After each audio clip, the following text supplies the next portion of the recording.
Chapter 351 Meaningless Attack. What is the exact location? How many attacking fleets are there?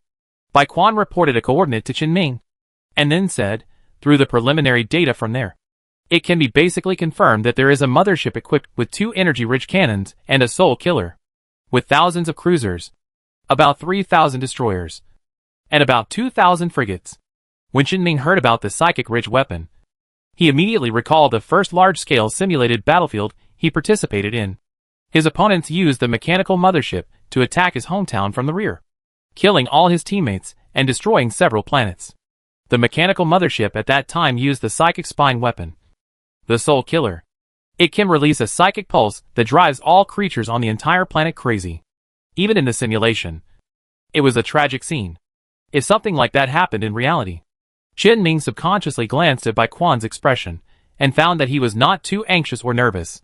It seemed that such a bad thing would not happen. He was relieved a little. But after hearing the total number of fleets, he couldn't help but say, "Is that all?" "That's all?"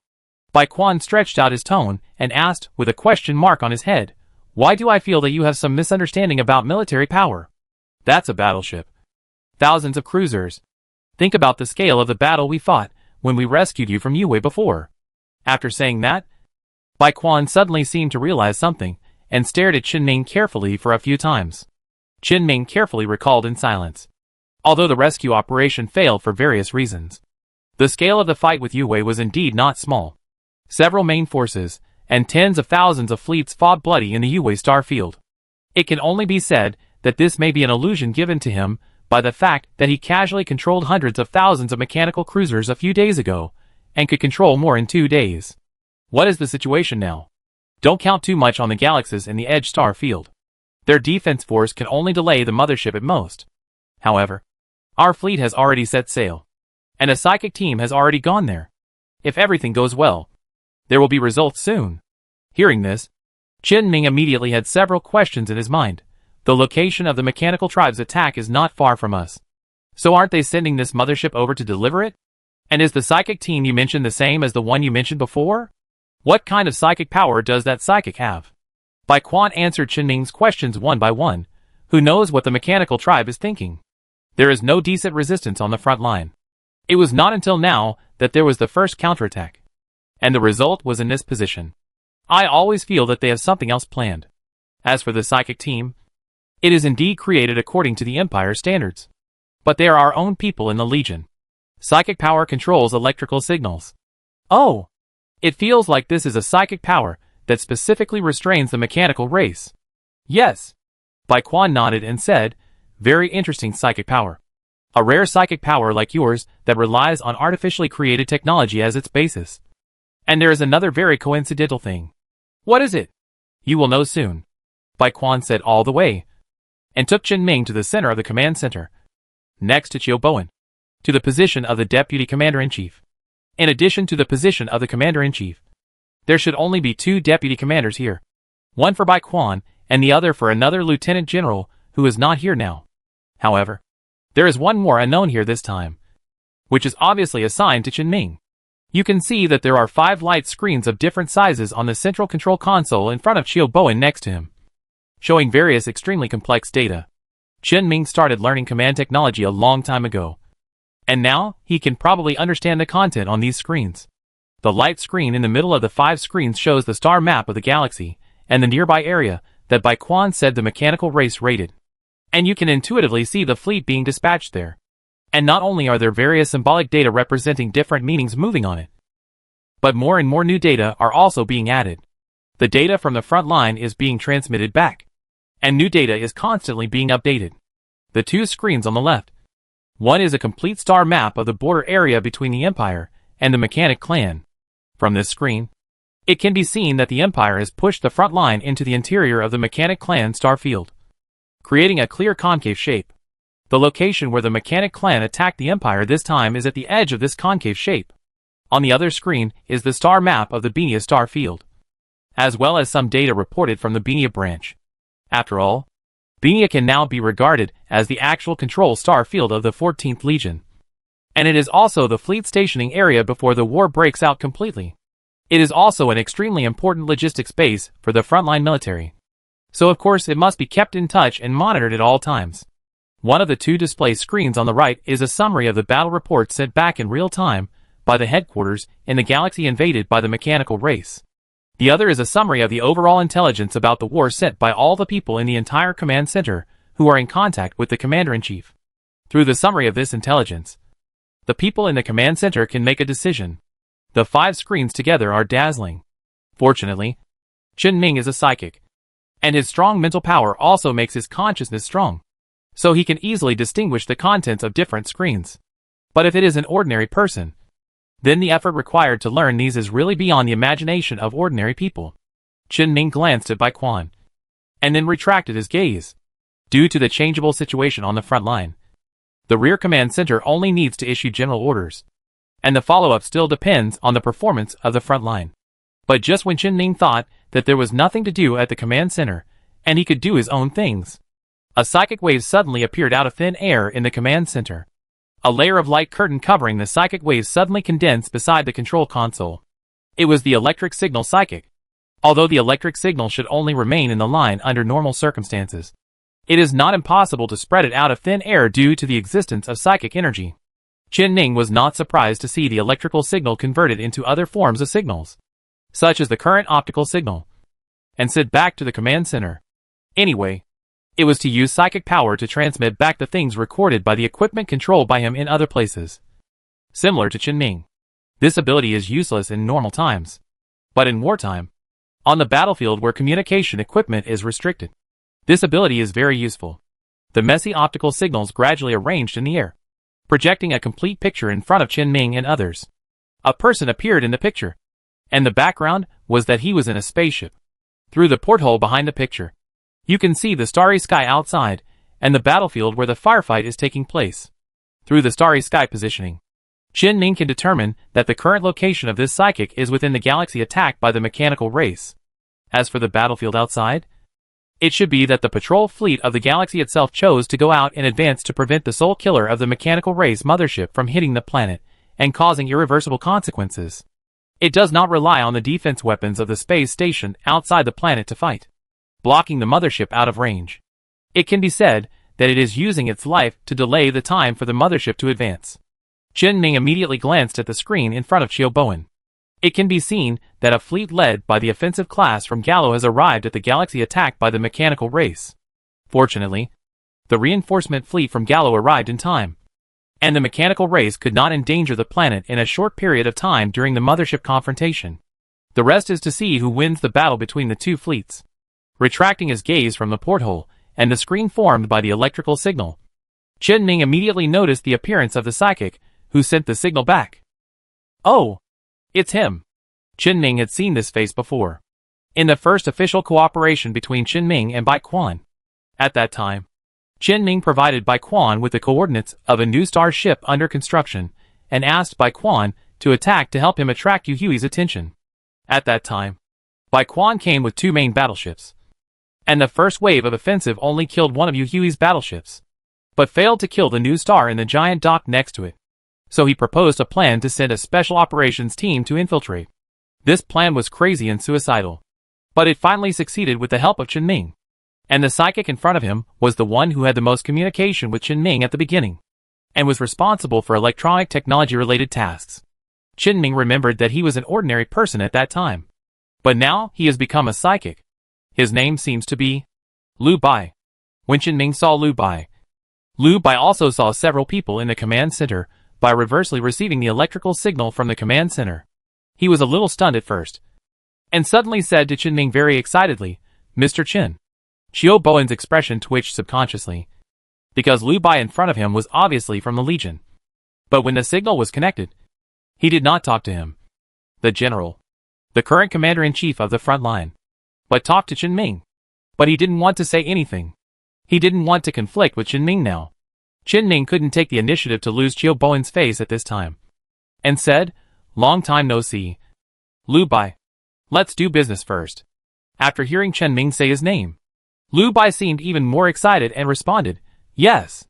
Lu Bai didn't say much, and after stabilizing the signal exchange, he continued to perform his task. As Lu Bai's ship moved, Chen Ming noticed through the porthole that his ship was now outside the ecliptic plane of the galaxy, trying to approach the mechanical family's mothership from a strange angle. Chen Ming whispered to Bai Quan, "Are you trying to cut off the mothership's electrical signal transmission?" "Yes. Lu Bai's psychic strength is only level 3, and the connection with the command center is achieved through a device. But if he wants to use his psychic power, he can only find a way to get close to the mothership. He can use psychic power to block all signals emitted by his own spacecraft, which has an effect close to invisibility, then rely on the fleet in the past and the defense forces within the galaxy to attract firepower. And there is a high success rate for lurking in the past." Chen Ming said, "This is too dangerous. If we fail, the Legion will lose such a psychic. It is dangerous, and the loss may be great. But now, he has no chance and time to grow. What kind of danger you face will determine what you will gain when you succeed. Don't forget what mission he performed when you met him before. For him now, this mission is even simpler than that time." "That's right." Chen Ming didn't say much. Everyone must be responsible for themselves. The people in the Legion are all war maniacs, who are not afraid of death for victory. He doesn't need to say much. I just watched silently as Lu Bai used his psychic power to disguise the spaceship he was riding on, and approached the mechanical family's mothership step by step. After getting close enough, Lu Bai's spaceship stopped, and after communicating with the captain of the offensive-class ship in the galaxy, he stimulated his own psychic power. At the same time, it acted on the mothership's shield system, engine system and weapon system. Although Lu Bai was only a third-level psychic, his psychic power effect was not particularly strong. But when facing the top-level high-precision spaceship of the mechanical family's mothership, a little signal error could cause problems with important equipment. The mothership's shield began to flicker, and the effect of the shield immediately dissipated. The amplification matrix of the 3 ridge cannons close to the gun had also malfunctioned, and all the energy acting on the ridge cannons was poured into the air, wasting it. However, its engine suddenly lost its temperature detection ability. Although the temperature at the engine had exceeded the normal temperature, the mothership's engine still showed no signs of slowing down its output efficiency, which eventually led to the melting of the engine circuit. The engine nozzle on one side of the spacecraft could not be shut down, and the spacecraft began to spin in place. Although the psychic energy is very weak, as long as it acts on the right place, the effect will be infinitely amplified. A 1,000-mile dam is destroyed by an ant hole. Lu Bai is now the ant digging out an ant hole on the dam of the mechanical family mothership. However, he was not drowned by the wave that broke the dam, but retreated smoothly while achieving his goal. Only the mothership that suddenly had a serious malfunction during the high-intensity battle with the Empire's main battleship was left. The first battle was a victory. This was the first battle between the Empire and the mechanical family with the participation of the main battleship, and the Empire won. The mechanical family's raid was defeated soon after. No mechanical family spaceship chose to retreat, and all were destroyed in the galaxy. The mothership was also sunk, and soon a special salvage ship will take away the wreckage of the mothership for research. Xiao Bowen looked relieved. He turned off the 2 screens and signaled Bai Quan to take over. When Xiao Bowen turned around, Chen Ming noticed a pair of dark circles under his eyes. Xiao Bowen had indeed arrived a few days earlier and took over the work on the front line in advance. But he was a level 6 psychic. Isn't this a bit stressful? Chen Ming looked at Bai Quan, an ordinary person, with some concern. But Bai Quan said nothing. After handing over the work to Xiao Bowen, he signaled Chen Ming to do whatever he wanted. Chen Ming had nothing to say, as Bai Quan must have known. After reminding the mechanical race that there might be other actions in the future, he left the command center and went to the dome on this planet, the base of the Extraordinary Research Institute. Before the last trip, Chen Ming assigned the task of testing the effect of the catalyst produced by the catalytic core to the people in the institute. Until Chen Ming came back now, almost everyone was still conducting tests. Everyone was very excited because the effect of the catalyst produced by the catalytic core was almost omnipotent. As long as it was an effect that people could imagine, the catalytic core could produce it. It was just a matter of how much it produced. It could catalyze almost everything in the world and increase the efficiency of all actions. Of course, such a powerful effect also has its negative side. That is raw materials. Catalysts need raw materials to be produced, and these raw materials are real losses, and some are very difficult to find. And all the catalysts produced will eventually be annihilated naturally, which is equivalent to the fact that all the materials in the world will completely disappear when they're used, instead of entering the reincarnation of materials. Although it sounds serious, it is not a big problem. Because Qinming knows that some psychics can use psychic power to create materials out of thin air in the real world. If there is loss, it can make the world balanced. Of course, this is actually nonsense. Anyway, no one will care about the loss of those materials. After returning to the laboratory, Qinming continued to let people test and study. And he himself put his consciousness back to his body. At this time, 2 days had passed since the phase monster entered the dangerous place. Qinming had actually tried to call out yesterday, but there was no response. He would try again today. If there was still no response, he would have to find a way to enter. Once again, on the edge of the mechanical star field, a robot was sent over from a habitable planet using the Scarlet Dimension. After waiting for about an hour, just when Qinming's heart had begun to sink to the bottom of the valley, a wave of transition suddenly appeared above the planet. The phase monster appeared in front of Qinming again. More wounds appeared on its body again, and even some purple blood was flowing out of the wounds, gradually turning into nothingness in the medium of the phase space. Qinming could see with his naked eyes that the phase beast was in a very bad condition and was seriously injured. But it still held a piece of scarlet meat that was larger than the previous 2 times combined and placed it in front of Qinming's robot. Qinming knew that the phase beast's food was the scarlet meat. And he also knew that the phase beast could recover by eating the scarlet meat. He immediately modified the robot, making the robot's size larger than that of the phase beast. The robot grabbed the scarlet meat and tried to stuff it into the phase beast's mouth. But the powerless phase beast suddenly began to struggle desperately again. It resisted eating and wanted to give the food to Qinming. As the phase beast struggled, more blood gradually flowed out of its body. Qinming finally had to give up stuffing flesh and blood into the phase beast. It had no choice but to use the last resort. Qinming took out the terminal and made a call. "Boss, I'm ready here. Anytime." The boss responded decisively to Qinming.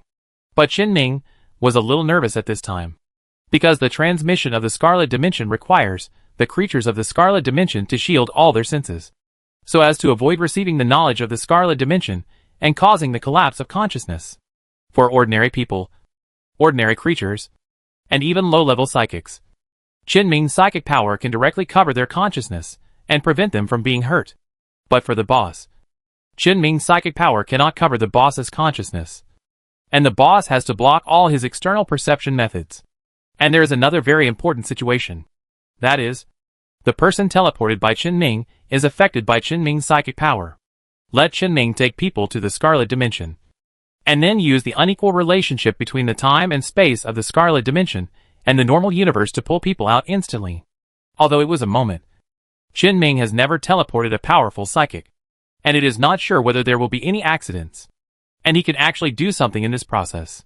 Sending people into the Scarlet Dimension and not pulling them out is basically equivalent to directly sentencing them to death. So letting Qinming teleport through psychic energy is equivalent to handing life to Qinming's hands.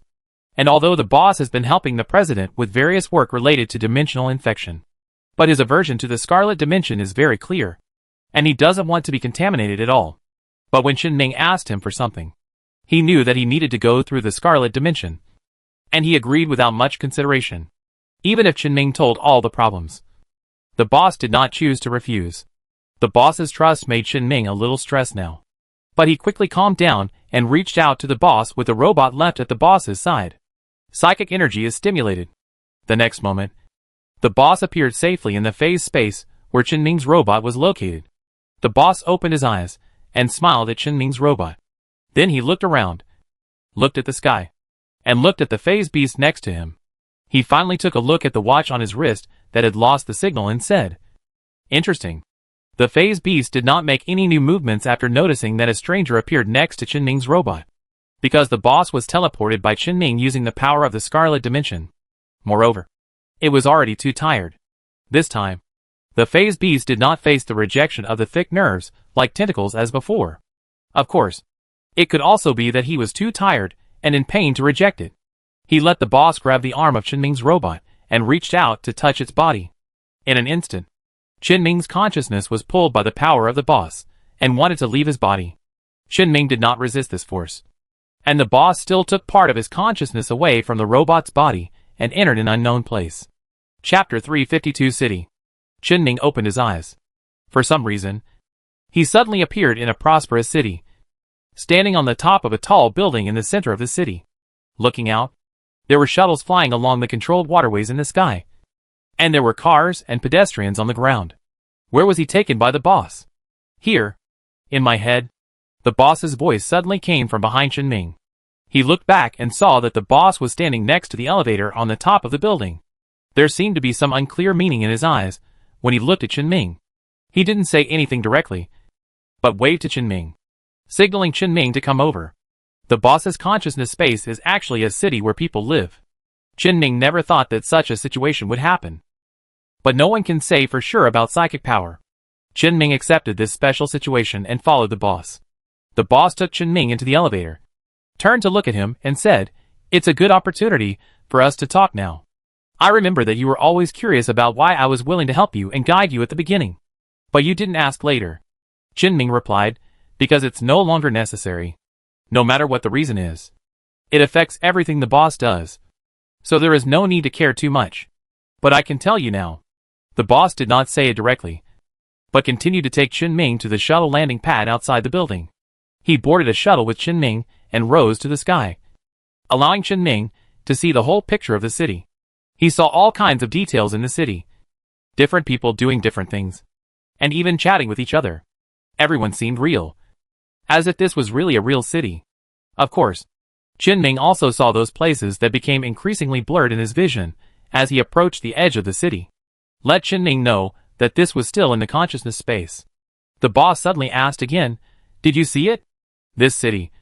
And the people in the city?" "Yes. I copied this city based on the city where I was born. And the people living in it are all projections of the people I have heard of and known." "Projection? Why do you want to make the consciousness space like this?" "This consciousness space can symbolize the power of psychics.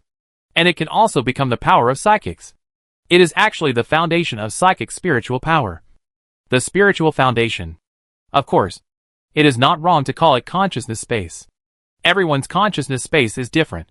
I chose to make consciousness space my power. So I created such a city." The boss suddenly opened his arms, as if he wanted to embrace the whole city. "By listening to other people's life experiences, I create projections that exist in the city. Each projection provides me with power." "What is the principle?" Chenming asked in confusion. "The existence of a person has power in itself. The experience of a person determines the size of the power. And the experience of each person determines the mind of each person. Most people who are not born with abilities awaken after experiencing some major and special things that affect their lives. You should know that. Right? So this is the source of the power given to me by replicating those projections." Chenming thought of Lu Bai, who awakened his psychic power after taking great risks to break into Yuhui's giant dock and cooperated with Chenming to complete an unprecedented feat.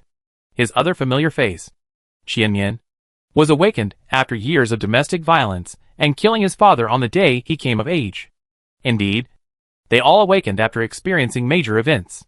Chenming asked again, "If you reproduce the projection by understanding people's experiences, what if what others say is false?" "False experiences have no power, and cannot correspond to or resonate with people's hearts. So they cannot be reproduced. The real experience, even if it is just a simple narration, will make my heart surge." Look at the projections carefully again. Some are completely solid, and some look a little more virtual. They are strong and weak. This is the difference. People who have experienced a lot and have a strong mind will have a stronger projection and provide more power. I went to the pirate space station specifically to meet all kinds of people. Chenming said at this time, "It shouldn't be just that. Right? The prosperous star field can definitely meet more people than the pirate space station in the marginal star field." The boss, a level 6 psychic, ran to this place to hide. Obviously there are other reasons. I like people with rich experience. Although the prosperous star field is prosperous, the truly valuable things that can be experienced are not more than those in the marginal star field. People living in a stable star field definitely don't have as much experience as pirates struggling on the line between life and death. There are indeed other reasons, which involve many things. Let's talk about it later. I like people with rich experience. And I also like to train people who may have rich experience. You had a lot of stories at first glance. So I thought you had great potential. So I approached you in a friendly way and trained you. Chenming also understood what the boss meant. Obviously, The boss's work results did not disappoint expectations. His experience can be said to be quite rich. And because the boss treated him sincerely, he was not stingy in telling most of his experience in full. And Qin also understood the boss's ability. The boss is also a psychic. But he is completely different from the psychic from Zhujiang that Qin killed before. The boss's psychic power is about the power of the human mind, while the psychic power of the psychic lies in the power of the psychic itself. The boss needs to rely on the existence of people to improve himself. No wonder he hates the Scarlet Dimension so much. After all, this kind of thing that affects people's consciousness will have an extremely terrifying impact on the boss's city in the consciousness space. What are you thinking about? Just when Qin thoughts diverged, the boss asked this question. Qin explained his thoughts. No. The boss corrected him. It's just because the power in my consciousness space comes from the human mind. So the power I show is spiritual. There is a reason for my deliberate guidance. You know, I used to study psychology, so I let my spiritual power change in this direction. Qin nodded, and didn't bother about the specific way to realize spiritual power. It was useless to bother. He asked curiously, is my projection here too? Yes, the boss said, and suddenly talked about another topic. Actually, I have to thank you. Thank me? Look at this city. What do you feel? Qin looked outside through the porthole of the shuttle that was flying to the outskirts of the city and said, it's very lively. Very much like reality. But it seems to be missing something. Yes, all non-human existences are missing. The boss didn't keep the suspense and directly said the key issue. I have always regarded people as the key. So there were no creatures other than humans in my city before. I don't have much chance to contact those creatures. The only opportunity to contact animals and plants on the space station is at the dining table. It wasn't until you mentioned that you wanted to rely on my psychic power to communicate with the phase beast that I realized that not only people, but any living creatures, and even any things and objects can be recorded in my consciousness space. All things have spirits. The power of the mind is not limited to humans. I can continue to grow. So I have to thank you. Qin said that when he mentioned this to his boss 2 days ago, his boss suddenly agreed decisively, and then remained silent for a long time. Presumably, the city in this consciousness space has begun to gradually gain more vitality. The boss's ability should also be enhanced after a period of time. What about the phase monster? It's already in the city. We will go to see it later. But before that, there is something I need to tell you. You need to see what you look like. The boss waved his hand casually, and a layer of light screen projected a picture of a place over. Qin looked over and found that it was the image of his projection in the boss's consciousness space working.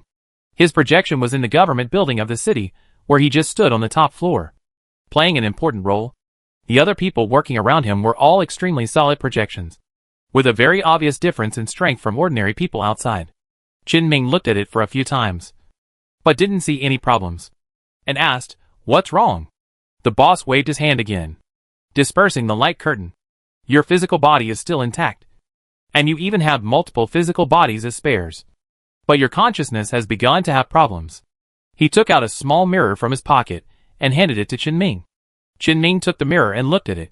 His eyes widened subconsciously, because the person in the mirror did not look like a normal human being.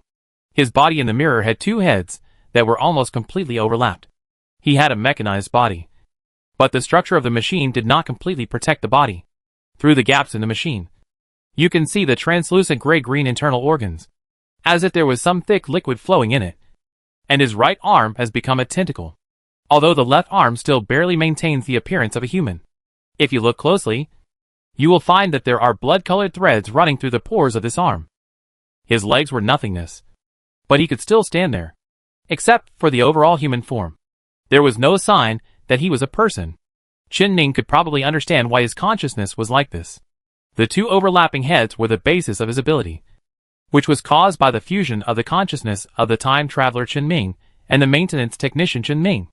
The mechanized body corresponded to his most basic ability, controlling spacecraft and machinery. The organs and tentacles of the Zerg corresponded to his connection with the Queen. The blood on his arms represented the power he had taken from the Scarlet Dimension. As for the empty legs, it might be caused by the phase power, or it might be because part of his consciousness was in other places, so his consciousness was partially missing.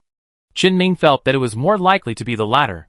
Of course, This does not mean that the other prostheses controlled by Qinming are all controlled by the legs. The absence of the consciousness body should be more symbolic. Just like now, when Qinming's own eyes look at the body of his consciousness body, everything is normal. His perception of himself is that of a normal human.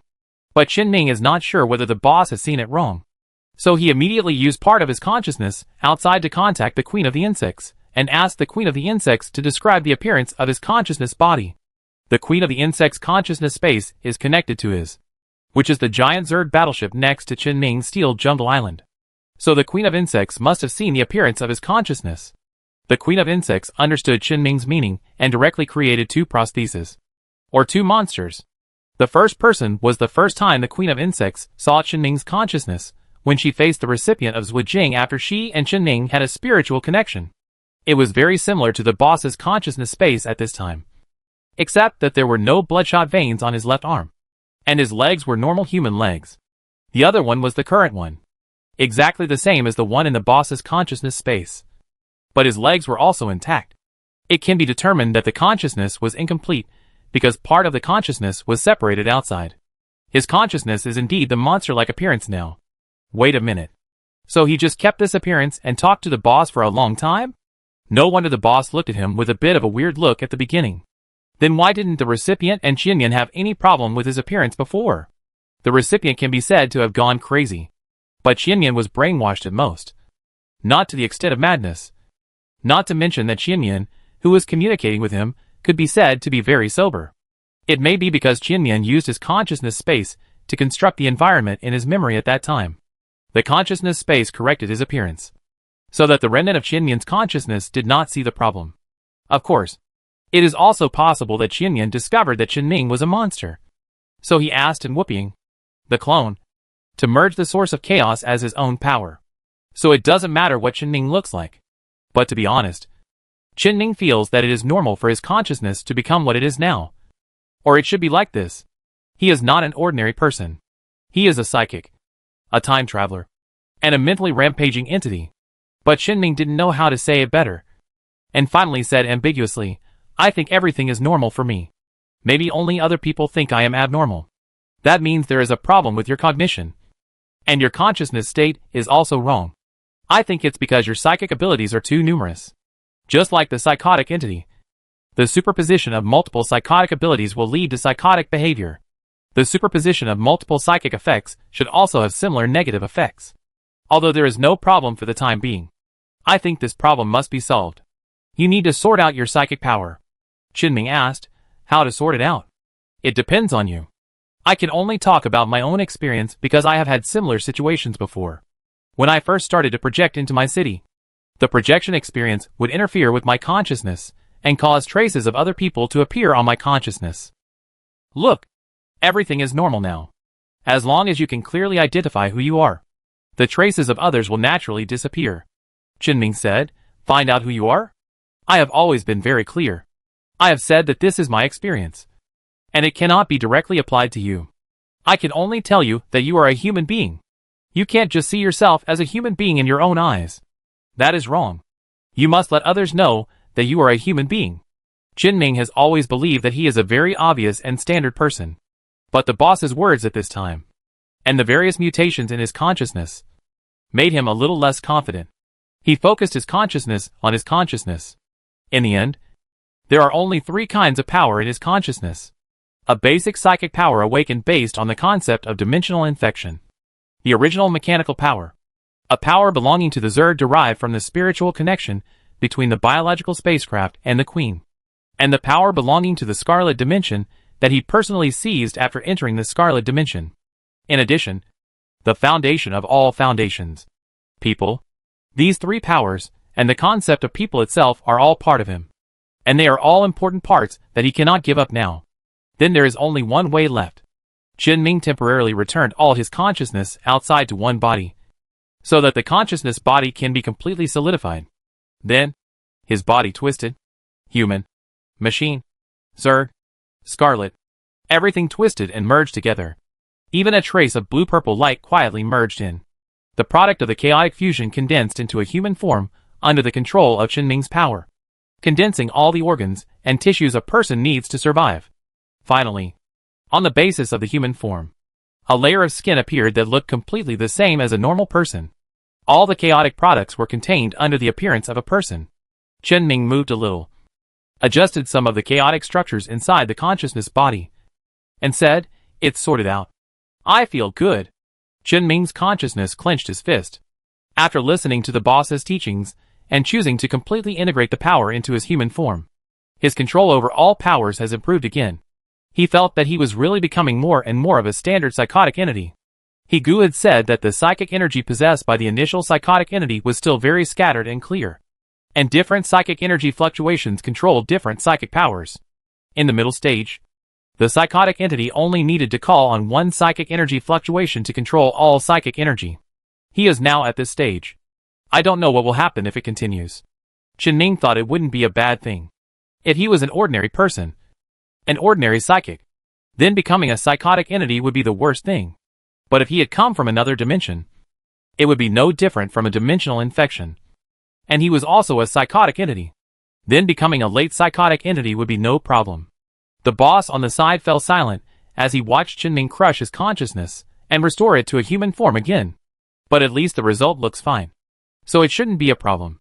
I remember before, a long time ago, when you were still in the pirate space station, you came to see me one night. You are a person who never drinks, but you drank a lot that day. Although you smelled of alcohol, your consciousness was not disturbed at all.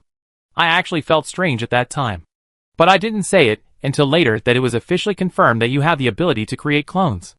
Later, I learned that Whooping was also your clone. The power of the Zerg almost made me think that you were possessed by something. But you gave me a lot of surprises. And shocks in the end.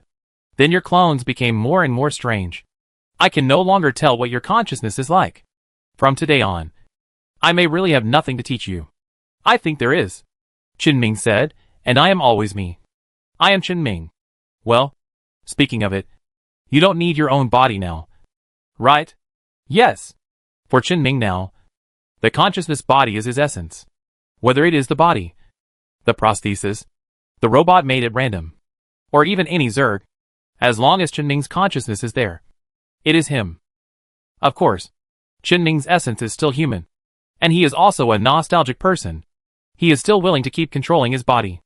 Even if it is damaged one day, he will find a way to make a new one that is exactly the same. Of course, some minor changes may be made. For example, some Zerg organs are implanted, some mechanical structures are modified, and the original genes are adjusted to achieve the most perfect level in the concept of human beings. His psychic power is used for this. Hearing Chen Ming's answer, the boss said, I heard before that when the ability of a psychic reaches a certain level, the spiritual nerve is just a sign. I thought before that it was necessary to reach the legendary level 7 psychic to do it. But it seems that the conditions are not what I imagined. The boss was a little emotional. But why do I feel that the intensity of your psychic energy fluctuations has not changed for a long time? Have you encountered any problems with psychic energy? Or have you finally reached the limit? Not the limit, but the bottleneck. Chen Ming explained, the amount of my mental power has long exceeded the normal situation, and it is enough to cover a galaxy of average size when released. But I just can't break through this bottleneck. I can feel it is there, but I can't find a way to contact it. Even if I get a lot of power through the Scarlet Dimension, Zerg and Mechanical Clan, I can't break through it. I feel that I still need an opportunity. So for the time being I can only develop horizontally, and see if I can take advantage of the time when I am stuck at the bottleneck to study more about the uses of psychic energy in other aspects. The boss thought about it for a while and said, let's do it this way for now. We'll talk about consciousness and psychic energy later. Let's talk to your big friend first. He snapped his fingers. The shuttle that had already flown to the outskirts of the city entered the phase space. The phase space of the city that belongs to the boss's consciousness space. There should have been no phase space before. This phase space only existed after the arrival of the phase monster. And the consciousness of the phase monster was now wandering over the outskirts of the city in the boss's consciousness space. Chapter 353 Tribe. There are almost no buildings in the suburbs of the boss's consciousness space. There are only large areas of sparse vegetation that seem to have been planted not long ago. The phase beast is wandering in the sky above the suburbs. From a distance, it looks like an ordinary manta ray that can swim in the air, nervously observing this new world. If it weren't for the fact that it was brought into the consciousness space with Qinming, it would probably have made a fuss. The boss drove the shuttle to land and occupied the nearby area. And Qinming walked down alone and came to the front of the phase beast. Although Qinming was a robot before, it did not prevent the phase beast from sensing the familiar breath of the person in front of him, as well as the faint power of the scarlet dimension. The phase beast relaxed and laid down in front of Qinming. Qinming felt that the phase beast's condition seemed not very good. Even the consciousness was tired.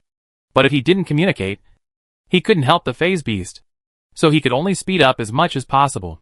The boss on the shuttle next to him activated his psychic energy when Qinming came in front of the phase beast.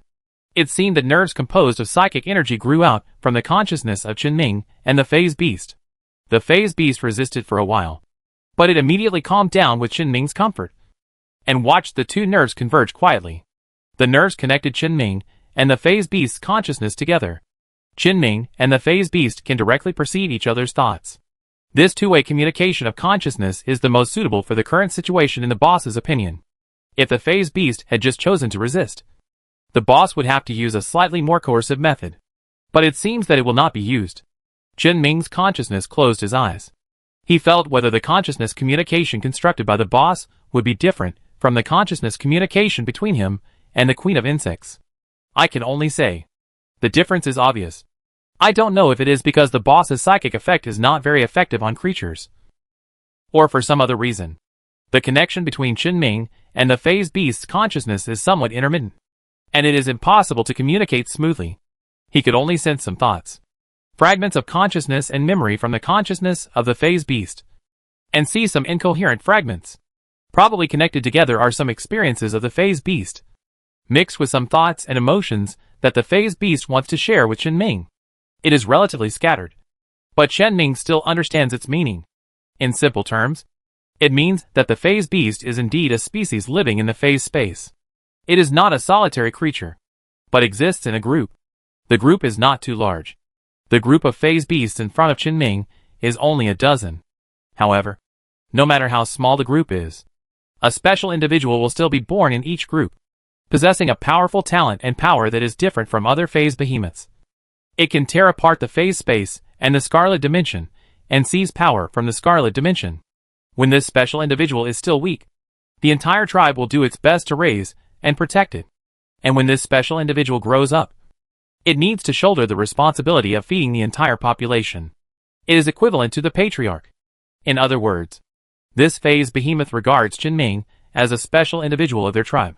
After all, Qinming does have the ability to tear open the scarlet dimension and seize power. And because Qinming himself communicates with the phase behemoth using a robot, the size of the robot is the size of an ordinary person. So the phase behemoth thinks that Qinming is still in a juvenile state and needs to be grown and nurtured. So the reason why the phase beast did those things before was explained clearly. It just regarded Qinming as a little guy who was not yet an adult. So it decided to get food to feed Qinming and raise Qinming first. That's why it felt confused when Qinming digested a large piece of flesh and blood from the scarlet dimension, but his body size did not change at all. Then it turned around and continued to look for or snatch scarlet flesh and blood for Qinming. At this point in the communication of consciousness, Qinming suddenly felt a little bit unstrained. Isn't the way the phase beast identifies the same kind a bit rough? As long as it is a thing that can move in the phase space, and can seize and digest the power of the scarlet dimension, it will be regarded as the same kind. Just when Qinming was thinking this, the phase beast that was connecting with his consciousness gave Qinming a response that was roughly "Isn't it so?" This made Qinming even more nervous. In short, this was probably the situation. The phase beast wanted to feed Qinming, and then let Qinming maintain the tribe. Although this tribe seemed to be just it and Qinming, it meant it. As for why the phase beast was not in its own tribe, but ran out and met Qinming, the phase beast also responded. The emotion accompanying it during the consciousness communication process became the anger that Qinming had felt before.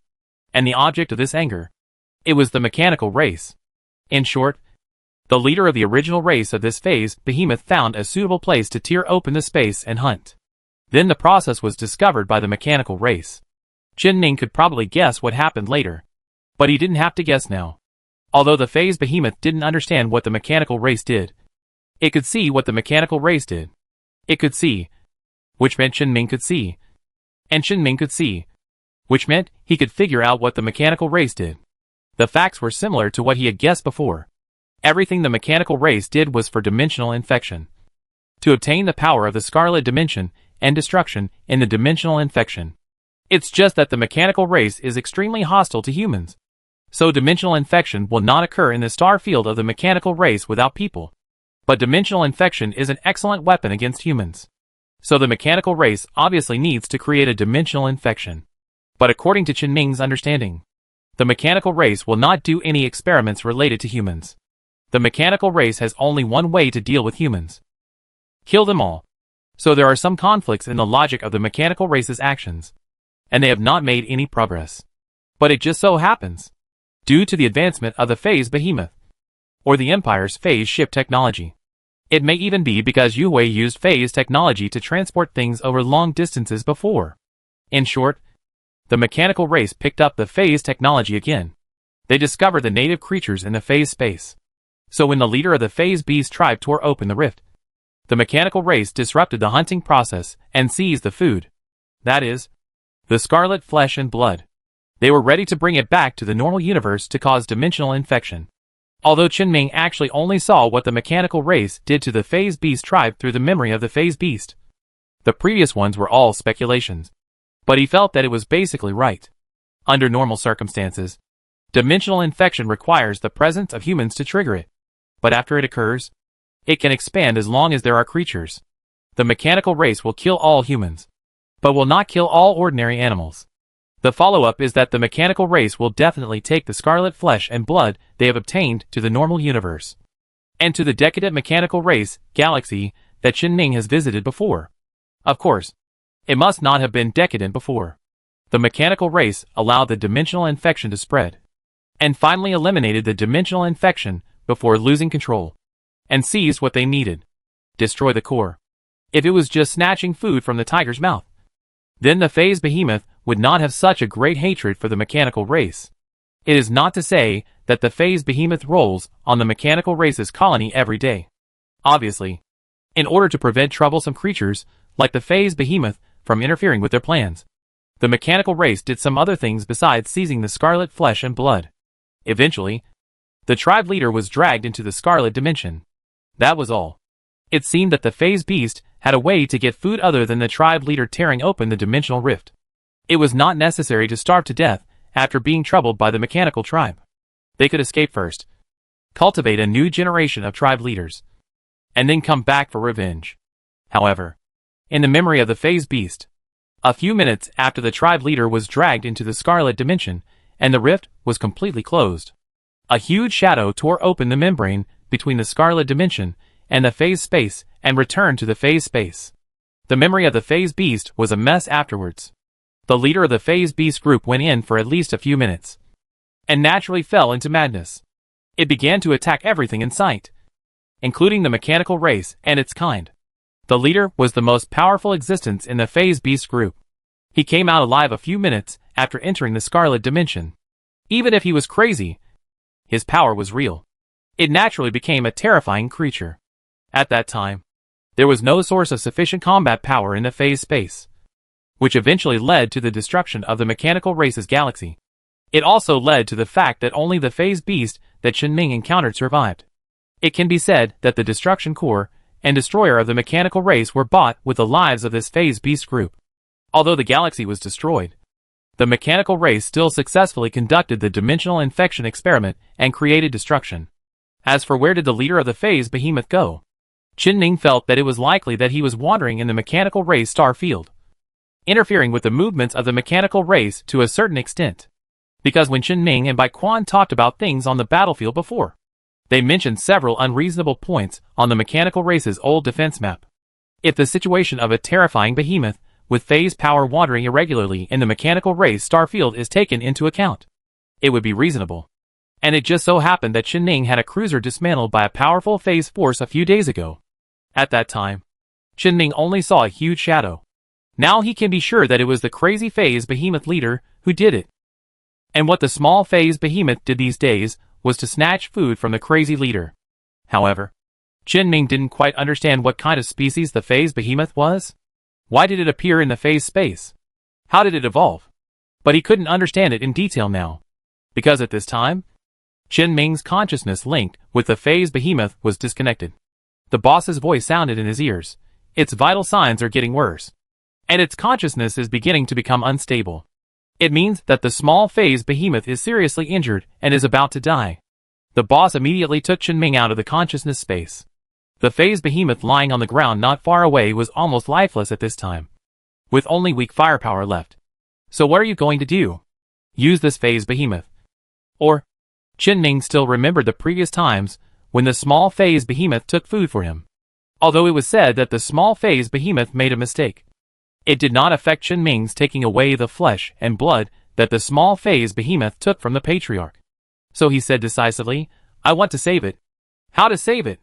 Just do the same as its patriarch did. Chen Ming looked back at the boss. The boss immediately understood what he meant. After all, the boss must have seen and understood the communication between Chen Ming and the phase beast just now. So Chen Ming meant that he was worried that the boss would be affected by the scarlet power when he activated the bloody rift. Although the two of them are still in the phase space, it is better to avoid some unnecessary troubles. The boss took a few steps back and said, It's okay. Just do it. I can protect myself. Chen Ming nodded. He completely focused his consciousness on the robot in front of the phase beast. He pressed the mechanical arm on the tentacles on the head of the phase beast, which had now drooped powerlessly. In addition to being a tool for the phase beast to use its phase power, this tentacle is also another tool for the phase beast to communicate. When Chen Ming touched the tentacle, it trembled slightly. And then, there was no follow-up. Chen Ming knew that his time was running out. There was no more time to waste. His consciousness was focused on the consciousness space. And while using mental power to cover the phase beast, he opened the closed bloody fissure.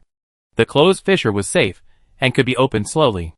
But the moment Chen Ming took the initiative to open the fissure once again released a terrifying suction force that seemed to be able to completely suck Chen Ming into it.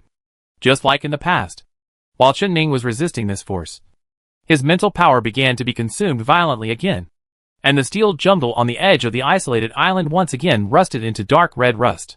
At the moment when Chen Ming tried to directly seize power from the scarlet dimension with his mental power, the blue-purple light that originally existed in Chen Ming's consciousness space suddenly covered the entire space, protecting Chen Ming's consciousness and also protecting the consciousness space, preventing Chen Ming from being overly affected by the power of the scarlet dimension.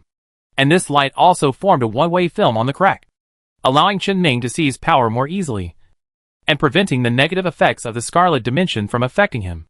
Although the blue-purple light was rapidly fading, it was enough for Chen Ming to take out food from the scarlet dimension to feed the phase beast. As Chen Ming once again began to contact the scarlet dimension, the boss beside him was also concentrating on watching Chen Ming's actions at this time. Thinking about Chen Ming's experience, and feeling Chen Ming's power, he gradually immersed himself in his own consciousness space. He appeared in his city again. In his hands, one red and one blue represented the power of the scarlet dimension and the phase space, which were circling. They were very weak, but they seemed to be able to grow and grow to be comparable to Chen Ming's ability to tear open the rift. But the boss also noticed that his consciousness had undergone some extremely subtle changes. His consciousness seemed to look a bit like Chen Ming. It's been many years since this happened. He sighed and extinguished the two forces in his hands.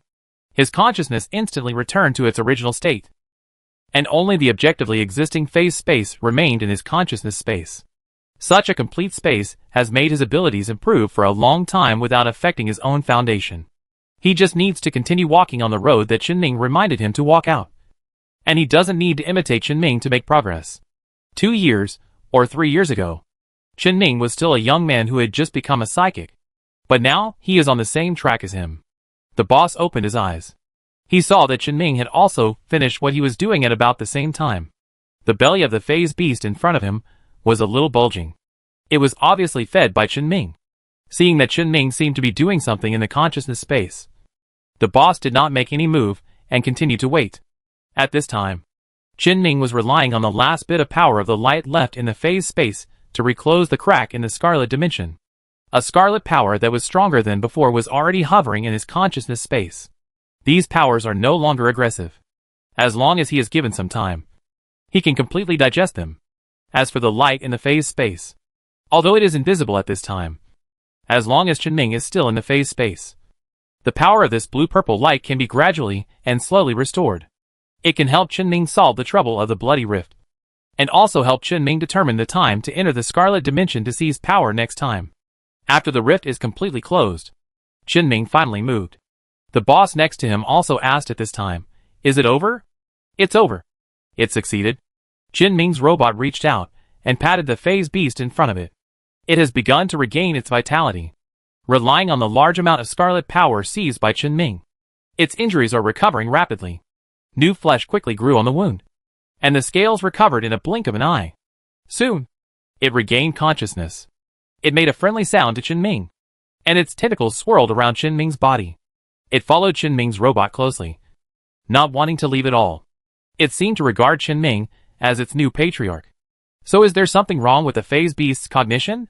But this is not a bad thing for Chen Ming. It's not like he hasn't raised a pet before. It's just that the current one is a little bigger. And it just so happens that Chen Ming has a lot of projects related to phase space that he needs to participate in.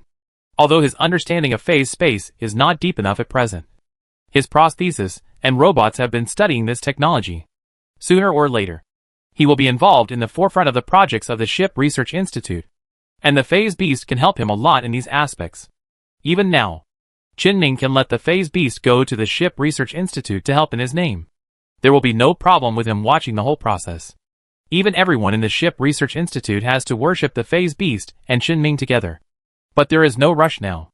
Chen Ming's first purpose of contacting the phase beast was to communicate with such a species that has conflicts with the mechanical race, to see if there is any win-win way, such as trouble the mechanical race together.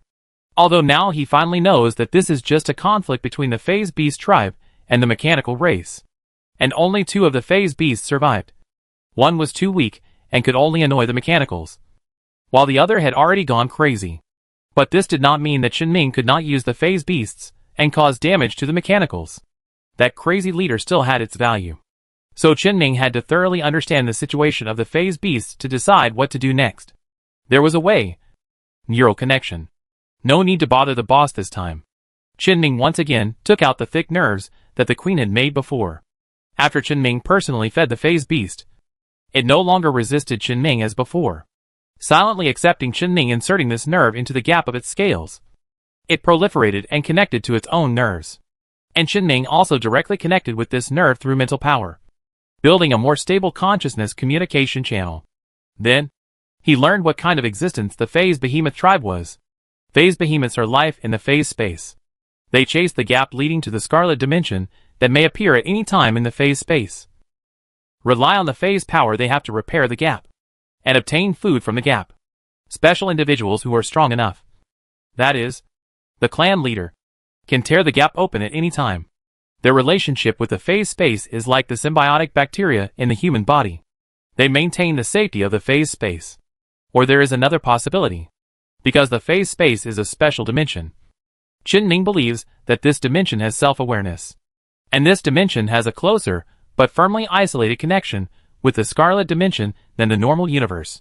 Therefore, the highly aggressive Scarlet Dimension will occasionally break through the barriers between dimensions and invade the phase space. The consciousness of the dimension itself cannot handle everything personally. So it took the initiative to breed the existence of the phase beast. Of course, this is just Chen Ming's guess.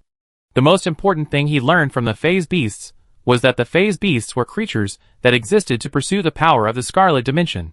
And the leader of their tribe was crazy because of the Scarlet Power. So, all he needed was some guidance from the Scarlet Power. The leader should follow Chen Ming's idea and go to some places. Chapter 354 Preparation. A new round of action. 3 days passed in a blink of an eye. Chen Ming brought the phase beast back to the Empire and temporarily settled it in the Legion headquarters. The mechanical star field has become a battlefield, which is not a good place after all. Especially the phase beasts are quite hostile to the mechanical race, and they will go to the mechanical race from time to time, which is even more dangerous. The phase beasts themselves have limited capabilities, and can basically only rely on physical means to destroy the colonies and ships of the mechanical race, which is very inefficient. Continuing there will not be much to do, but will put it in danger. The mechanical clan's phase ship technology has been developing at a high speed. and it is possible to develop a phase cruiser with sufficient combat power at any time. Therefore, the phase beast might as well return to the headquarters to cooperate in the research of phase space and speed up the advancement of technology. This is also good for Qinming. The Legion certainly welcomes Qinming to do this. The phase beast has no objection. After Qinming was regarded as the new clan leader, it has been following Qinming. Wherever Qinming goes, it goes. It can also wander freely in the headquarters area most of the time, and show up at the Ship Research Institute from time to cooperate with experiments. Although many people in the Legion wanted to find out how Qinming managed to tame the phase beast, and it seemed that the tamed phase beast was the one that had been recorded before. But no one dared to ask Qinming directly about these things. They put more thoughts on the phase beast. In addition to the people from the Ship Research Institute, there were also some people from other departments. Since Qinming did not want the phase beast to become a research tool, he only agreed to the Ship Research Institute. Other departments, such as the Biological Research Institute, wanted to come and study what the phase beast was like, but they were all rejected by Qinming. After learning the specific situation, the Legion commander made a special call and talked to Qinming for a while. In the end, no one said much. The phase behemoth is Qinming's pet, and no one else has the right to interfere too much. Later, the Fanchao Research Institute seemed to be quite interested, and sent a formal email to Qinming to apply for the phase behemoth to participate in their phase technology research. Qinming did not explicitly refuse. He just replied, "Come here if you need it." As for whether the Fanchao Research Institute will send people over later, it is hard to say. After all, according to Qinming's understanding, almost all research institutes send people when they cooperate with the Fanchao Research Institute, and it is rare for the Fanchao Research Institute to take the initiative to send people. In addition to the interactive experiment of dimensional infection that affected the entire empire and deeply affected the Kamo-Star region, it is hard to say whether they will come this time. But if they come, they must not come empty-handed. By the way, Qinming also gave the phase beast a name after careful consideration. Xiuxiang. It seems that many people have very difficult expressions after learning the name Qinming gave. And Baiquan even told Qinming not to give a name if he can't. But the impact is not big. Qinming thinks this name is very good, and finally finalized the name Xiuxiang, sent to the headquarters. Except that Qinming needs to provide food for Xiuxiang. He doesn't need to worry too much about other things for the time being. The Legion will have a special zoologist to observe and study Xiuxiang to ensure that it will not have any emotional problems. Qinming has been mainly paying attention to the progress of the war between the Empire and the Mechanical Clan in the past few days. With the end of the Empire's early exploration, the main combat forces of the 14th Legion of Binyu arrived. The Starfield armies, or independent armies originally scheduled to participate in the Mechanical Clan war in other star fields, have gradually begun to gather here at the branch of Gallo. Basically everyone can foresee what the situation will be like in the next war. Combat effectiveness and morale are definitely not a problem. The Mechanical Clan has also organized several attacks in recent days. They are all aimed at those star systems that are not well protected and are relatively close to the battle area between the Empire and the Mechanical Clan. However, these attacks are different from the first one. The mechanical race did not prepare a mothership, but only prepared cruisers and ships below the cruiser level, which is basically giving them away for free. It looks very strange, but as long as you change your mindset, you can roughly see that the mechanical race is actually regularly looking for weakly defended galaxies near their star field. The number of attacking fleets is basically enough to defeat the colony patrols and cause a devastating blow to the colony. It looks like they are ready to fight the Empire at any time. This tactic is a bit familiar, because this is the same approach as Qinming, exchanging battle damage. However, Qinming exchanged battle damage because he could afford it, while the mechanical race exchanged battle damage because they knew that their star field could not win this war. The mechanical race was ready to fight desperately, since it was confirmed that they could not defeat the Empire. What else could they do? They had only two choices. Either to evacuate this star field and hand it over to the Empire, or to exchange battle damage with the Empire as much as possible before being killed. It was like preparing to take someone with them before they died. It seemed like this.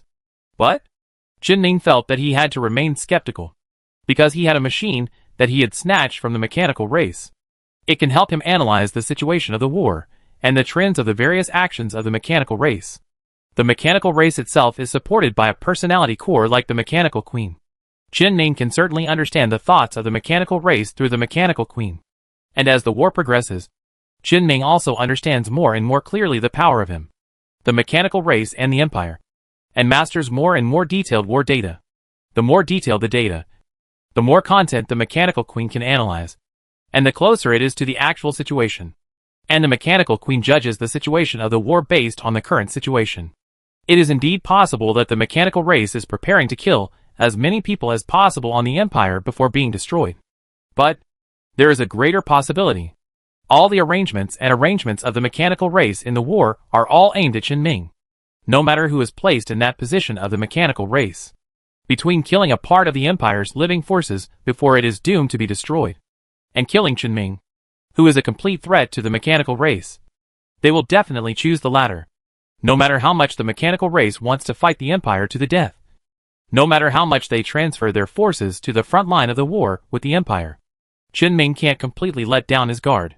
He believes in the analysis of the mechanical queen, but he also believes that he has the ability to achieve his goal when facing the mechanical race.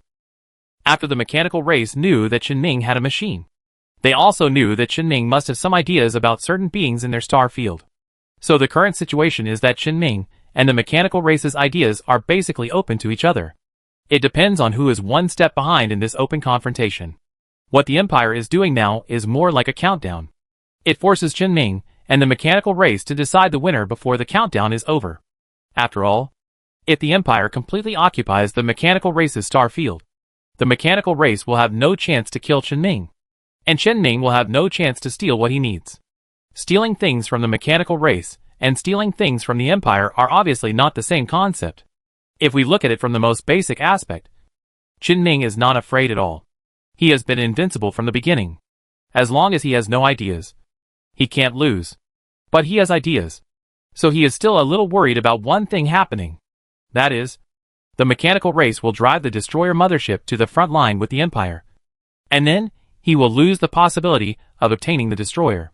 However, these things are problems for the future. At least the mechanical race has no plans to do so at present. They still want to rely on their own strength to counterattack the empire.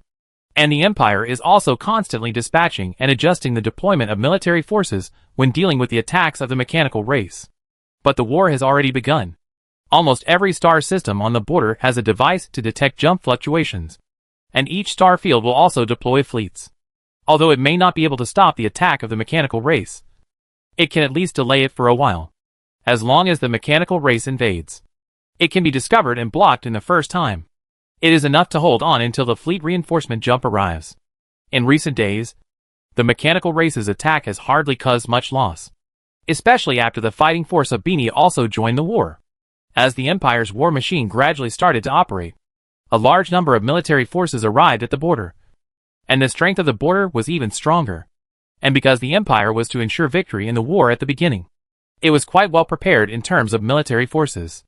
As a result, judging from the performance of the mechanical race, the problem that the Empire needs to consider now is no longer how much military force is needed to achieve the Empire's goals, but whether the enemy is not enough.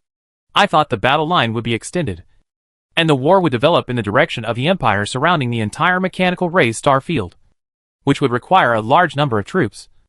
And some troops would be stationed at the border of the Yue star field, to prevent Yue from taking the opportunity to cause trouble. But the current situation is that the Empire's vanguard has penetrated into the mechanical race's star field like a nail. The mechanical race can only shrink the defense line again and again, completely abandon the border, and shrink itself like a turtle. At the same time, a small fleet was sent out to test the Empire. The Empire's large number of troops have nowhere to use their strength. Of course, the scale of the mechanical star field is there. The Empire's ability to conquer it does not mean that it can occupy it. This is also a problem that needs to be considered in war. The Empire's goal from beginning to end is not to win, but to seize. Therefore, the overall advancement speed of the war between the Empire and the mechanical clan has not changed much compared to before. It is still advancing slowly in order to occupy the mechanical clan star field. And it can even be said that it has slowed down a bit. The mechanical clan's retreat is still useful. The more the Empire's fleet enters the mechanical clan star field, the stronger the defense will be. So the Empire's choice is to continue to increase the offensive on the front line. Don't give the mechanical race a chance to breathe. And there are always several reserve fleets near the border ready to jump and reinforce those places attacked by the mechanical race. War is really just a slow death for the mechanical race. There is just one question that Qianming has never figured out. Where did the mechanical race's reinforcements go? In addition to the front line of the war, the Empire has also been doing things in the rear. Just after Liu Bai solved the mechanical race mothership on the day, Qianming got the news of the military results report published by the Empire from the people. It is mainly to publicize the achievements created by Liu Bai, plus some earlier contributions made by psychics that were not announced in the early stage of the war between the Empire and the mechanical race. Of course, the Empire did not directly say that it was psychics. The Empire only announced the names of those who made important contributions and the achievements they created. But Qianming could see that about half of these achievements were made by psychics. It can only be said that the Empire's ideas are very clear, and a lot of information is directly released to the public. After all, the battle with the mechanical race in the rear does not need to be strictly confidential, and the results of the battle can basically be announced at the first time. This information can relieve some of the pressure within the Empire. And Qianming has also recently noticed that in some of the Empire's ship markets, especially the markets in the marginal star fields near the border, the trading volume of various types of ships here, especially the pioneering ships, has increased significantly. The circulation volume of various material markets and fuel markets has increased significantly, and the prices of various items have also increased to a certain extent. Obviously, many people have noticed what happened in Gallo and discovered something from the propaganda of the Empire. So they had the idea of taking this opportunity to do business. And this is what the Empire wants to see. Only a market that is not a stagnant pool of water can provide economic support to the Empire. This is just the changes that Qianming has learned about in the field he is familiar with. The entire Empire is gradually getting better with this war. However, the Empire's actions have of course also caused many doubts. Because many psychics can do things that ordinary people can't do.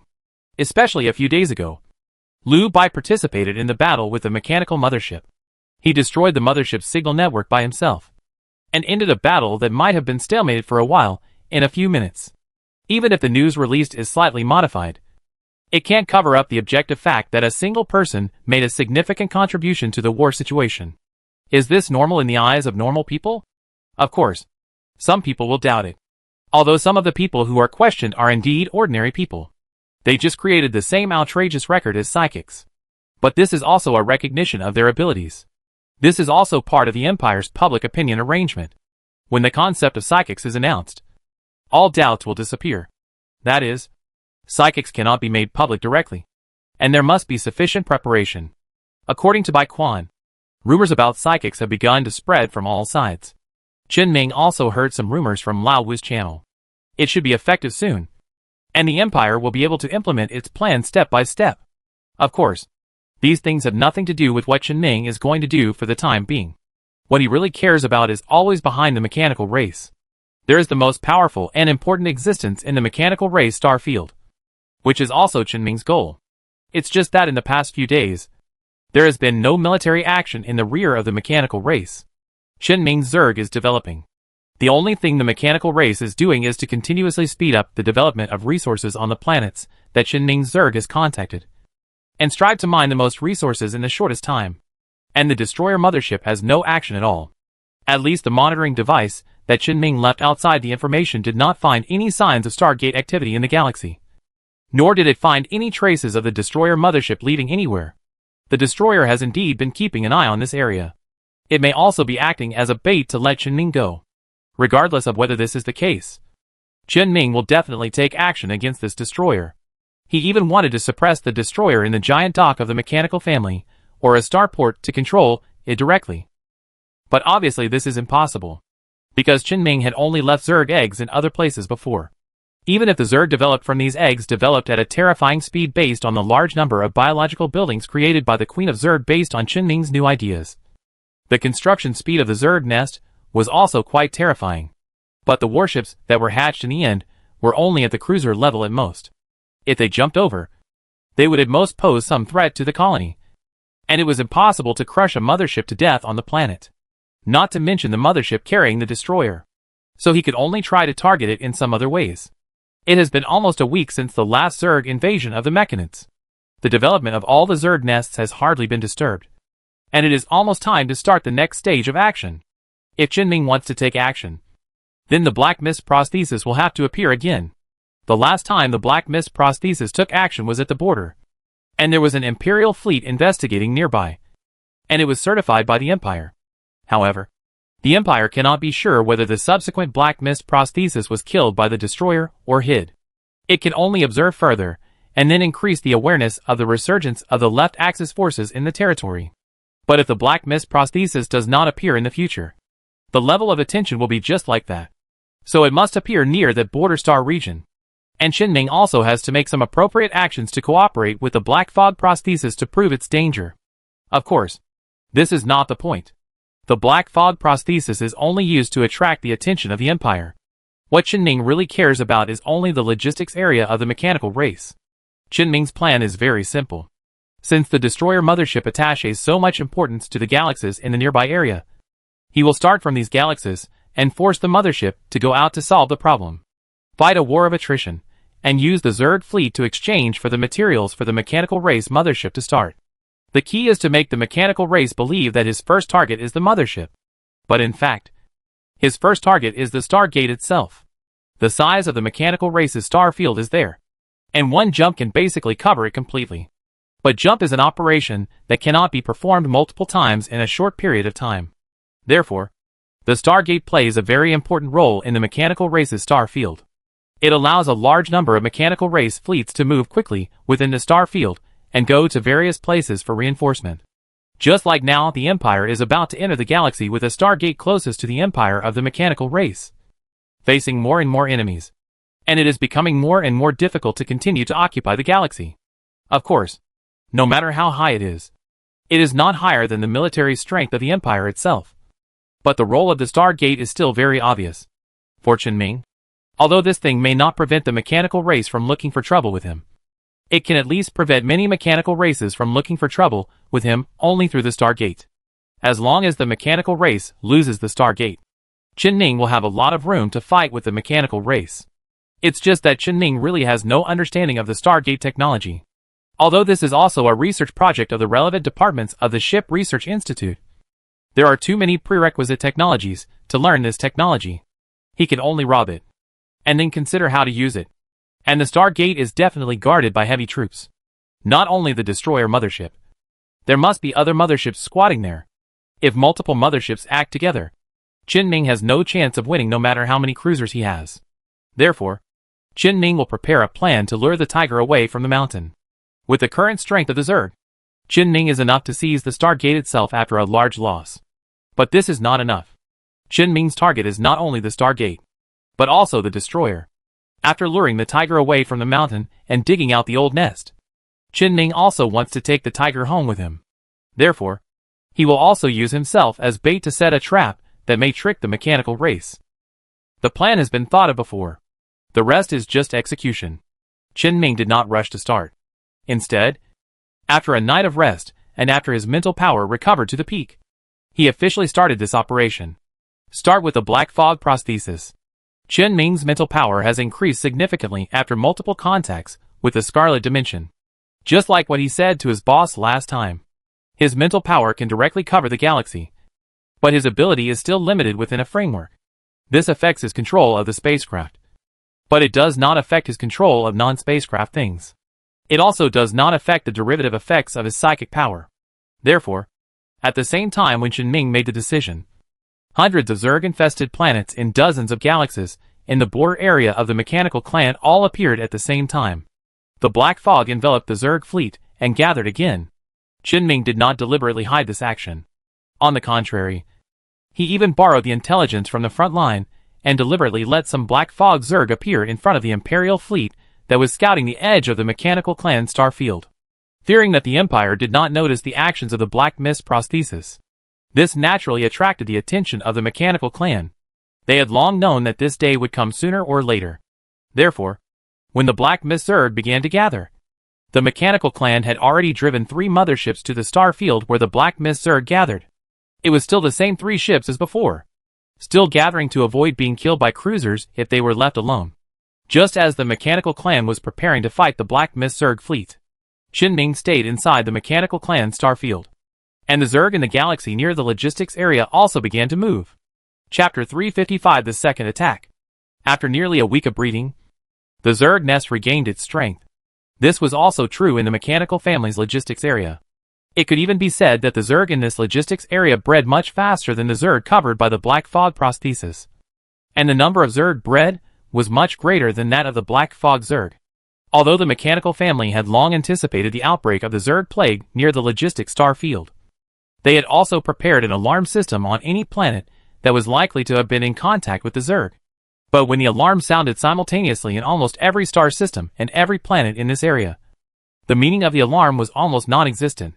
Thousands to tens of thousands of Zerg cruisers took off from each planet. Although it doesn't seem like much. But just think about it. This is just the number of Zerg cruisers produced by the hive in less than a week, not the number of ordinary Zerg. And when the number of hives is enlarged from one planet to hundreds of planets, then the number of Zerg fleets assembled in the end will be even higher than the attack made by Qin Ming last time. This is not a question of less or more, but a question of whether the Zerg fleet can directly confront the mechanical race of an entire star field with the main battleships after the number is added up. Of course, Qin Ming would not do that. He still likes to keep a hand in things that he is not absolutely sure of. And this time is no exception. He did not completely transform the hives on each planet into Zerg cruisers. The hives are still breeding on the planets.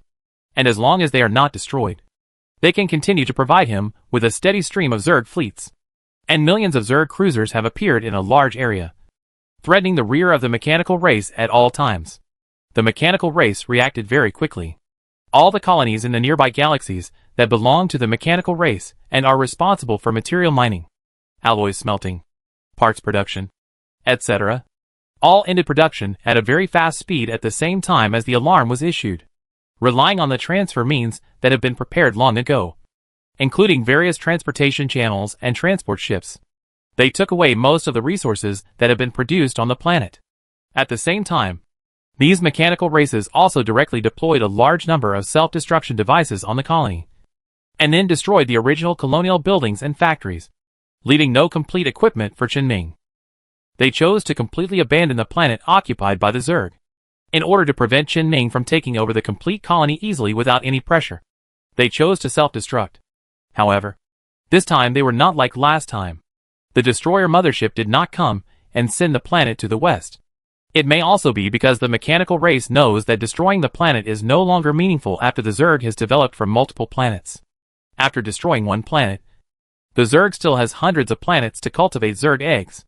Even if the destroyers can really destroy hundreds of planets, they have no way to determine how many Zerg planets there are in the entire universe, or even if they are reduced to the vicinity of their star field. So for them, it is enough to discuss Qin Ming a little without doing too much. While the mechanical clan was dealing with their own resources, they assembled a fleet at the first time, starting from the direction of other star systems in the logistics area that had not yet been occupied by Qin Ming's Zerg. They attacked the Zerg fleet that had just appeared from the planet and gathered in the star system where the Zerg nest planet was located, and had not yet assembled. The mechanic race killed several fleets that appeared from different planets at the fastest speed.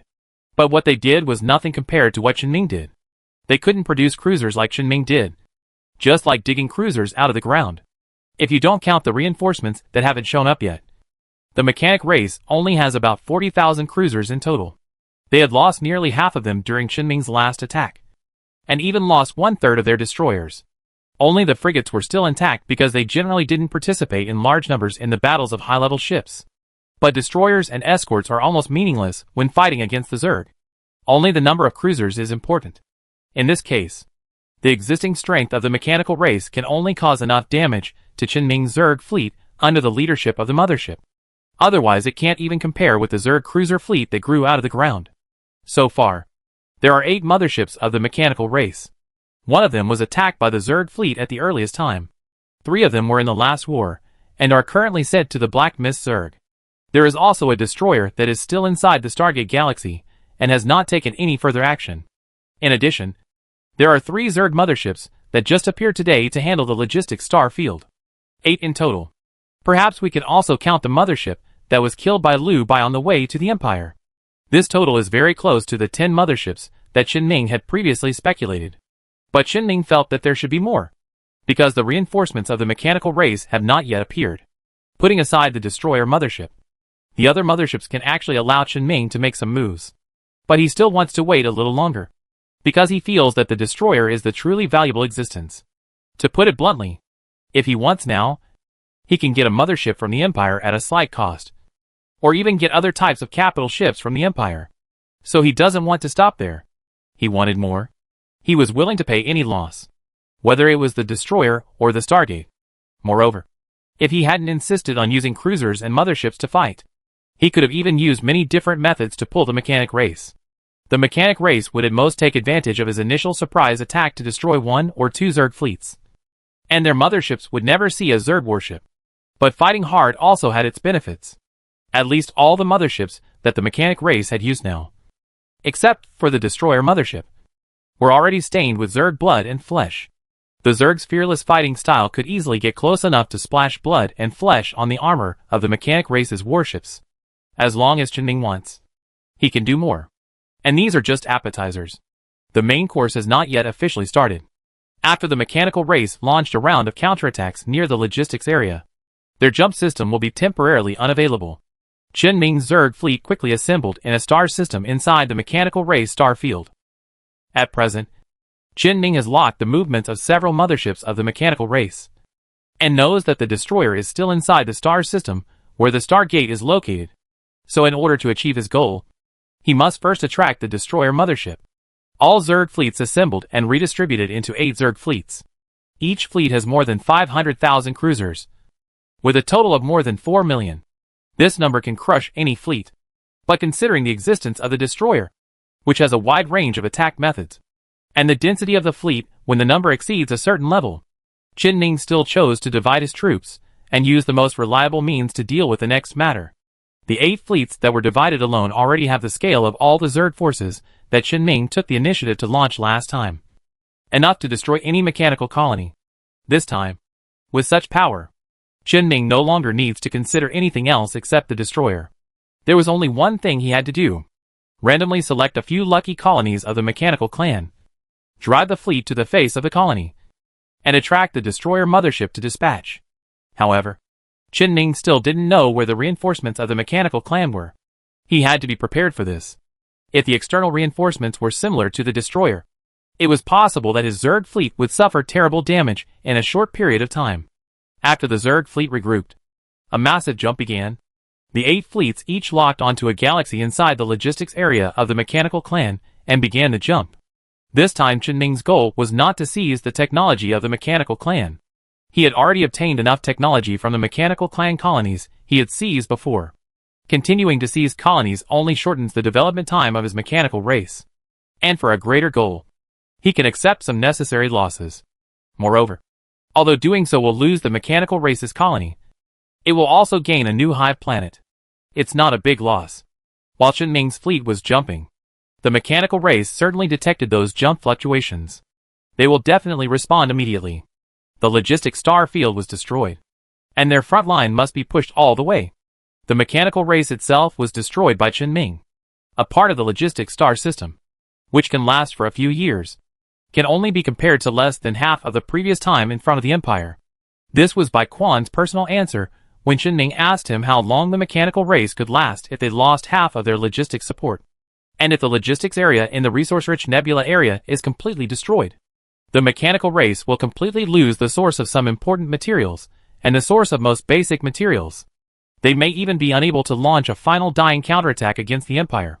Therefore, the mechanical race soon became restless. Chen-Ming, who was at the edge of the Stargate galaxy where the mothership was resting, quickly captured the signs of the Stargate being activated and the mothership's activities inside the galaxy with his remaining reconnaissance means. However, the signs of the mothership's activities soon disappeared. Chen-Ming knew that this was the mechanical race sending the mothership into the phase space again, relying on the power of the phase space to suppress the normal universe, to prevent the Zerg from causing damage to the mothership from the normal universe environment, allowing the mothership to focus on output without having to worry about being attacked. Even after leaving the port, the destroyer mothership showed no signs of gathering the escort fleet, and it directly started the jump.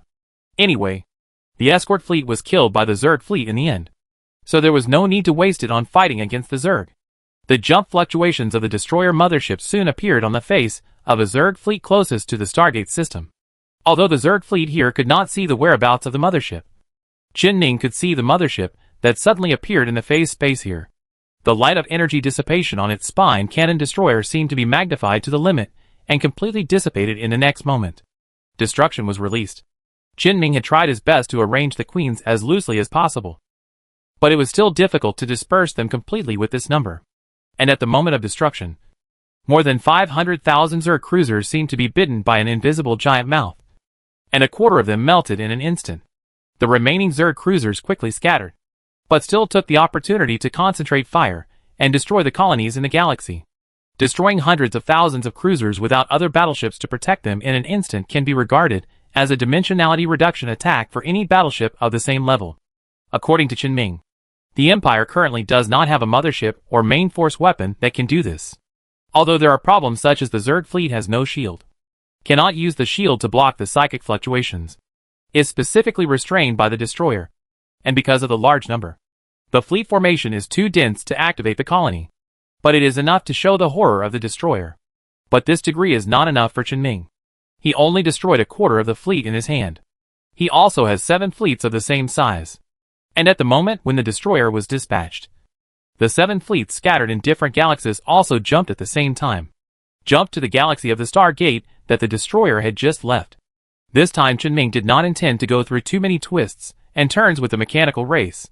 He only pursued one word: efficiency. The jump fluctuations of millions of warships echoed throughout the Stargate galaxy. The remaining jump traces almost completely disrupted the space in the entire galaxy.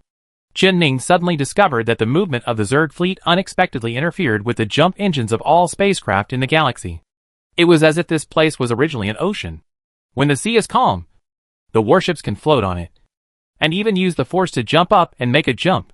But when the sea is turbulent, let alone jumping up, it is good enough if the system does not have any problems. Such a huge aftermath will take at least half an hour to dissipate. During this half hour, although the Zerg fleet cannot use the biomass jump engine to retreat, but the mechanical fleet has the same problem, and their reinforcements cannot arrive through jump. Their only way to get reinforcements is within the Stargate that Qin Ming is targeting. At this moment, all the Zerg warships rush towards the Stargate in the galaxy like mad dogs. At the same time when Qin Ming's Zerg fleet ran to the Stargate system, his Black Mist Zerg fleet controlled by the Black Mist prosthesis also broke out in battle with the fleet of the Mechanical Clan's border star field.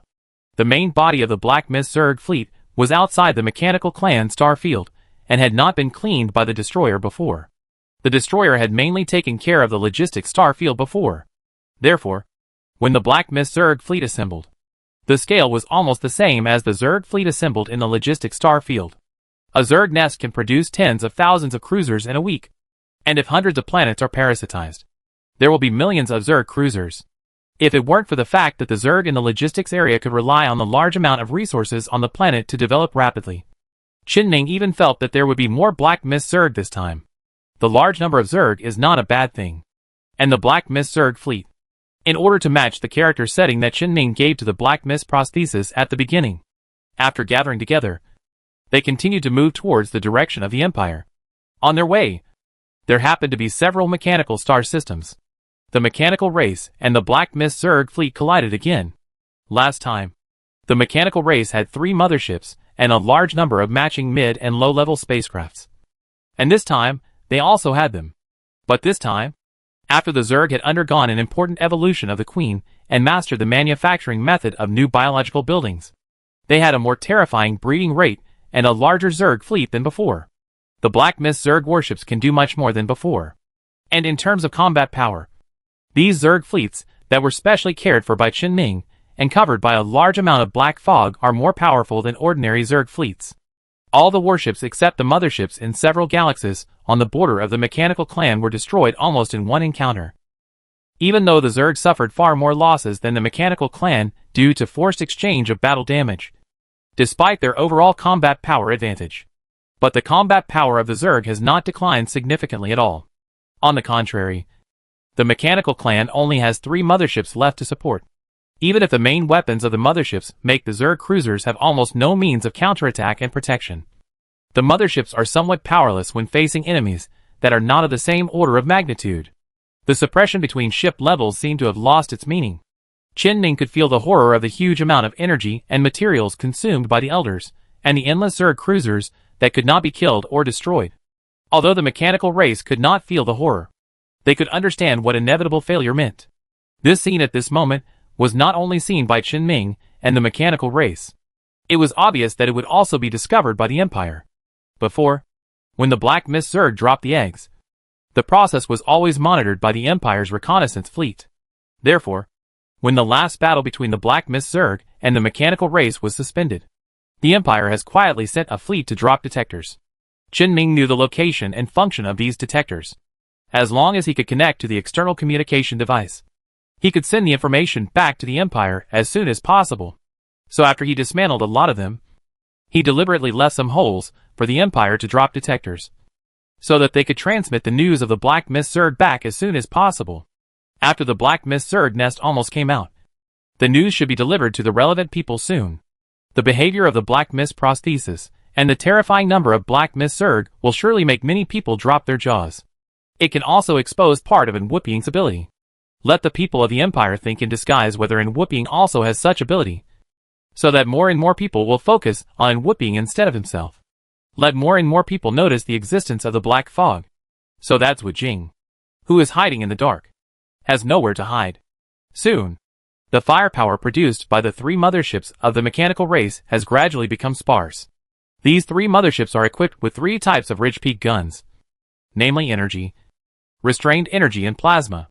Each weapon can cause quite terrible damage to the Zerg after reaching the level of main weapons. But it is meaningless. Kill one Zerg and there will be another one. Kill one group and there will be another group. Every cruiser destroyed means more Zerg cruisers coming up. Zerg ships can also capture the bodies of their dead counterparts in battle, and rely on the bodies to gain stronger combat power in battle. The other side of the battle almost never sees the hope of victory. The Zerg really played the meaning of the word Zerg tied in the battle. The 3 motherships suddenly stopped. The Zerg fleet burst out with a new force, like a shark that smelled blood. But unfortunately, this is not a sign that the motherships will be submerged by the Zerg tide. Because at the moment, when the Zerg fleet approached in large numbers, the 3 motherships burst out another wave of rapid firepower in a short period of time, completely clearing out the surrounding Zerg. The mechanical mothership was just showing weakness, luring the Zerg fleet to approach, making the Zerg fleet's formation more dense, so as to create greater results. However, the 3 motherships seemed to have finally reached their limit. After releasing this wave of firepower, they started the jump engine, taking advantage of the time when the Zerg warships could not get close. They disappeared in the galaxy and gave up the information that they came to rescue. Ming has a means to block the jump, but it can only target cruisers, and it is very troublesome to deploy. So he can't stop the mothership from retreating now. But at the same time, he also has a means to track the jump. Even the main battleship that can use multiple jump engines in a short period of time cannot escape the tracking of the Zerg cruiser. Ming immediately confirmed the direction of the mothership by analyzing the jump fluctuations. They jumped to the channel where the Empire, the Mechanical Clan, and the Afterglow intersect. Ming first simply counted the losses. About 400,000. It can only be said that the number of fleets has increased. A brick thrown out can hit more than a dozen Zerg cruisers, and the mothership's weapons have a high probability of hitting them at random. The Zerg are not afraid of death, so they just fight head-on. So the losses are indeed a bit large. But compared to the remaining number of Zerg, these losses are really not a problem. After counting the losses, Ming continued to let the Zerg fleet start the jump and followed again. However, at the moment when the Zerg fleet arrived by jump, the 3 motherships chose to start the jump engine again, and their jump waves locked onto 3 different places. Ming's face suddenly changed, because one of the 3 coordinates was located in his hometown, the Pirate Space Station Galaxy. One was located in the branch of the Legion, the front line of the war between the mechanical race and the Empire. The galaxy where Baiquan was located. The jump destination of another mothership was a galaxy in the mechanical race star field that was captured by the subsequent reinforcements of the Empire. Ming's face suddenly turned black.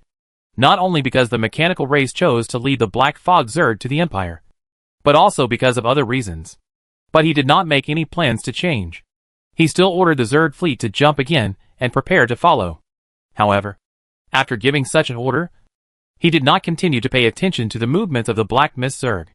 He chose to pay attention to the Zerg that were attacking the Stargate system, because this is where the mechanical race will inevitably counterattack. Chapter 356 Reinforcement. Inside the Stargate system of the mechanical race, the Stargate named number 7 by the Empire is being activated. The mirror membrane is slowly covering the circular area inside the Stargate frame. And near the Stargate, the mechanical race fleet is on full alert.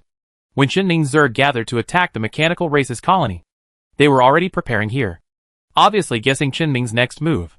This does not affect Qinming's continued implementation of his plan. Just looking at the fleet composed of at least 4 motherships, 130,000 cruisers and more destroyers and escorts, he suddenly realized that he had some misunderstandings about the mechanical race, or the power of industry. Qinming's previous speculation on the number of warships owned by the mechanical race was based on the data he usually learned, and was estimated through the combat readiness of different star fields.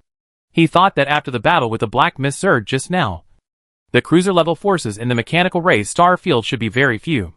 But the facts are obviously not what he thought. But those data will obviously continue to increase in a real war. The war between the mechanical race and the Empire has lasted for several months since the earliest time. They must have analyzed the intentions of the Empire a long time ago and started the industrialization transformation in their territory a long time ago. Not to mention the battleships. At least cruisers will be mass-produced. The 40,000 ships that Qinming had previously speculated were just the norm. In a real war that would lead to destruction, it is most likely that all productivity would be used to produce war tools, no matter who it is. However, the number of 130,000 cruisers is also quite large for the star field of the mechanical race. They may have arranged all the cruisers produced in the recent period here. Logically speaking, after the previous battles, the mechanical race should have understood that all non-battleship ships in front of the Zerg are just cannon fodder, and cannon fodder that can resist a little bit. Why would they prepare so many cruisers? Using these cruisers in the war with the Empire, or even using them to raid the Imperial colonies, is not better than leaving them here? There are 2 possibilities for the mechanic to do this. One is to act as a meat shield for those motherships and the Stargate itself, so that the motherships will at least not face the concentrated fire of the million Zerg fleets at the same time in the early stages of the attack, so as to create an opportunity for the motherships to quickly clear the Zerg fleet. The possibility of doing this is very high. The firepower of the mothership, especially when facing a dense battle line, is quite terrifying. A random sweep will affect dozens or even hundreds of warships. The power of the main weapons is that if it is hit, it will basically die. This is a situation that the Zerg fleet cannot avoid when attacking. Just like before. Although the Black Mist Zerg fleet drove away the 3 mechanic motherships, its own losses were also quite huge. If the number of the mechanical race's cruisers could be more, then the mechanical race could really rely on the delay of cannon fodder to force the mothership to create enough results. Of course, the premise is that the mothership really has so many war supplies to kill so many Zerg warships. Another possibility is that they did this for some subsequent arrangements. However, no matter which one, the impact is not big. Qinming is unlikely to give up the plan because of some speculation. And to him, all the mechanical race's destroyers and frigates are just cannon fodder. All the cruisers are just trying to stop the chariot in front of the Zerg fleet. The only thing that needs attention is the mechanical race's mothership. The appearance of these 4 motherships has increased the total number of the mechanics' main battleships to 12. What's more troublesome is that this time, 2 of the motherships guarding the Stargate system are equipped with a Psychic Ridge cannon. And there are 4 or 5 motherships behind Qinming's Zerg fleet that may catch up at any time. 3 motherships can destroy hundreds of thousands of Zerg warships in just over 10 minutes, with tens of thousands of cruisers as meat shields. If the mechanic gathers 7 or 8 or even more motherships in a galaxy, the number of his Zerg warships lost will definitely not be calculated by simply multiplying by 2. This is probably why the mechanic race deliberately released so many cruisers in this galaxy. Qinming knew that he could not delay any longer, especially since the Stargate inside the galaxy was still being activated. He knew that there were 11 motherships that the mechanic race could mobilize, and there were probably more behind the Stargate. The Zerg fleet immediately launched a long-range attack on the Stargate itself under Qinming's command. The Stargate is a huge building, but in Qinming's opinion, it is also very fragile. In order to maintain the basic function of the Stargate itself must have a large number of high-precision equipment, which means that its own defensibility is definitely not strong. Destroying it directly is definitely the best way to prevent the mechanic race from sending reinforcements here. Moreover, even if the Stargate is damaged, it is not a big problem. At most, it can be repaired. Even if Qin does not understand the working principle of the Stargate, his ability can still be used on it. However, Qin idea did not come true. Because just when the Zerg warships fired countless acid plasma balls at the Stargate, and these bright green light balls were close to the Stargate, a force from an unknown source suddenly acted on all the plasma balls, deflecting their trajectories, and none of them hit the target successfully. That is the ability of the Singularity in operation. Long-range weapons have no effect at all. To destroy the Stargate, you can only get close enough. However, the mechanical fleet near the Stargate is closely arranged near the Stargate. Although they don't know that Qin can send additional afterglow cores to control them. They know that if the Zerg touches the Stargate, it will be the end. There must be an ending between being controlled and being destroyed. The Zerg cannot be killed. Even if the destroyer comes, without the support of the Stargate, it is equivalent to completely abandoning this star area. They must be stopped here, relying on the mothership and the subsequent reinforcements. The Zerg fleet will be destroyed here. The firepower of the 4 motherships is extremely terrifying. They are distributed at different positions of the Stargate, protecting the Stargate behind them. However, the Zerg is even more terrifying.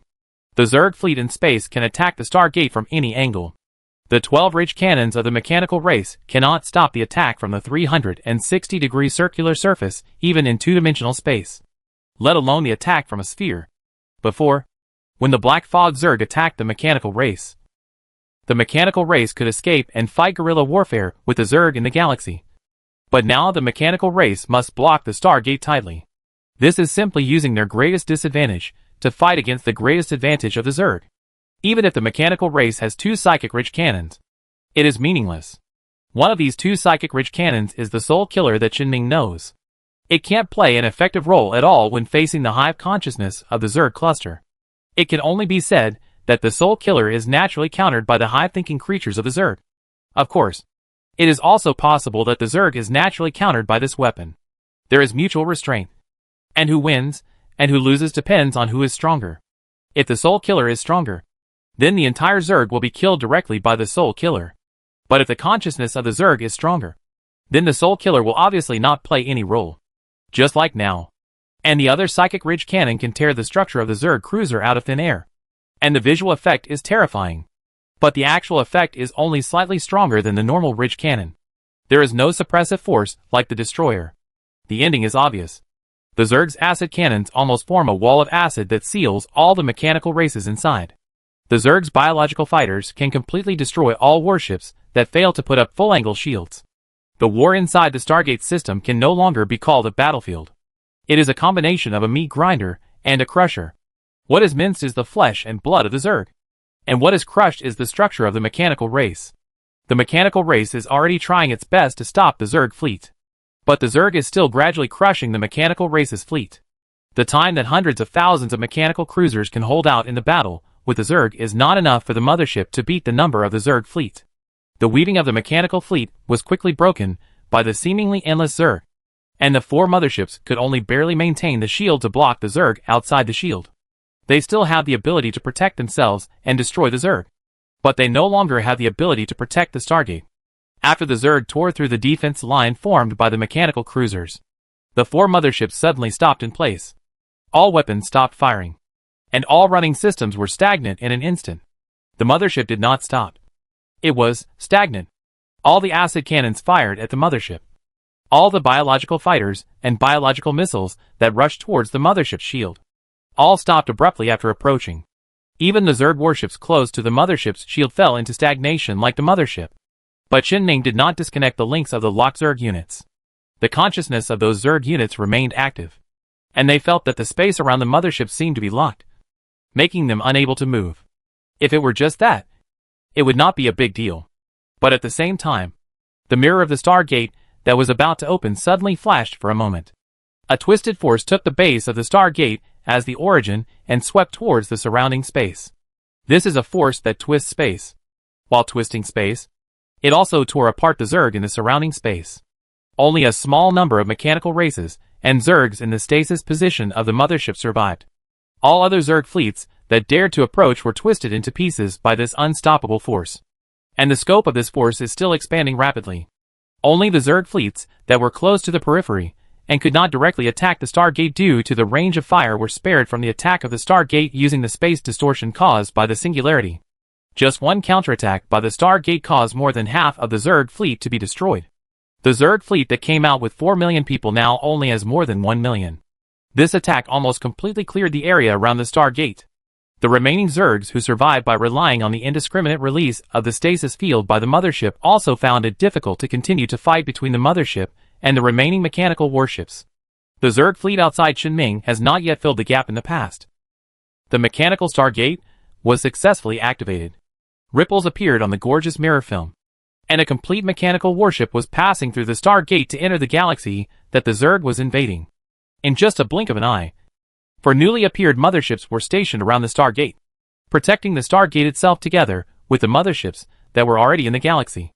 And within the mirror of the Stargate, more and more mechanical warships were flying out at high speed to join this battle. The fighting power of the mechanical reinforcements looks very deterrent. It seems that the mechanical race has really arranged all their main forces here. But Shinming is not afraid. The number of its Zerg fleet still crushes the mechanical race. And the attack just released by the Stargate is definitely impossible to use a second time in a short period of time. This is not only the conclusion drawn by Shinming based on the power and influence of this attack and the energy consumed. He can sense that the surrounding space can no longer withstand another disturbance after the previous disturbance. To be precise, it is impossible to disturb it again. The mechanical race wants to replicate the space distortion just now, unless they can forcibly smooth out the disturbed space. It is 10,000 times more difficult to do this than to disrupt space. Therefore, Shinming did not panic at all and continued to let the Zerg rush to the Stargate. The behavior of the Zerg became more extreme from this moment on. Many of them have given up attacking and survival, just to let themselves or their peers around them touch the Stargate and the mirror of the Stargate. Not only the Stargate itself, but also because behind the Stargate must be another important star area for the mechanical race. If the Zerg can spread there, then Shinming will have more power, and the mechanical race will lose more opportunities. And the most important thing, as long as the Zerg corpse fragments or blood can be contaminated with the Stargate in the end, then Shinming's goal has actually been achieved.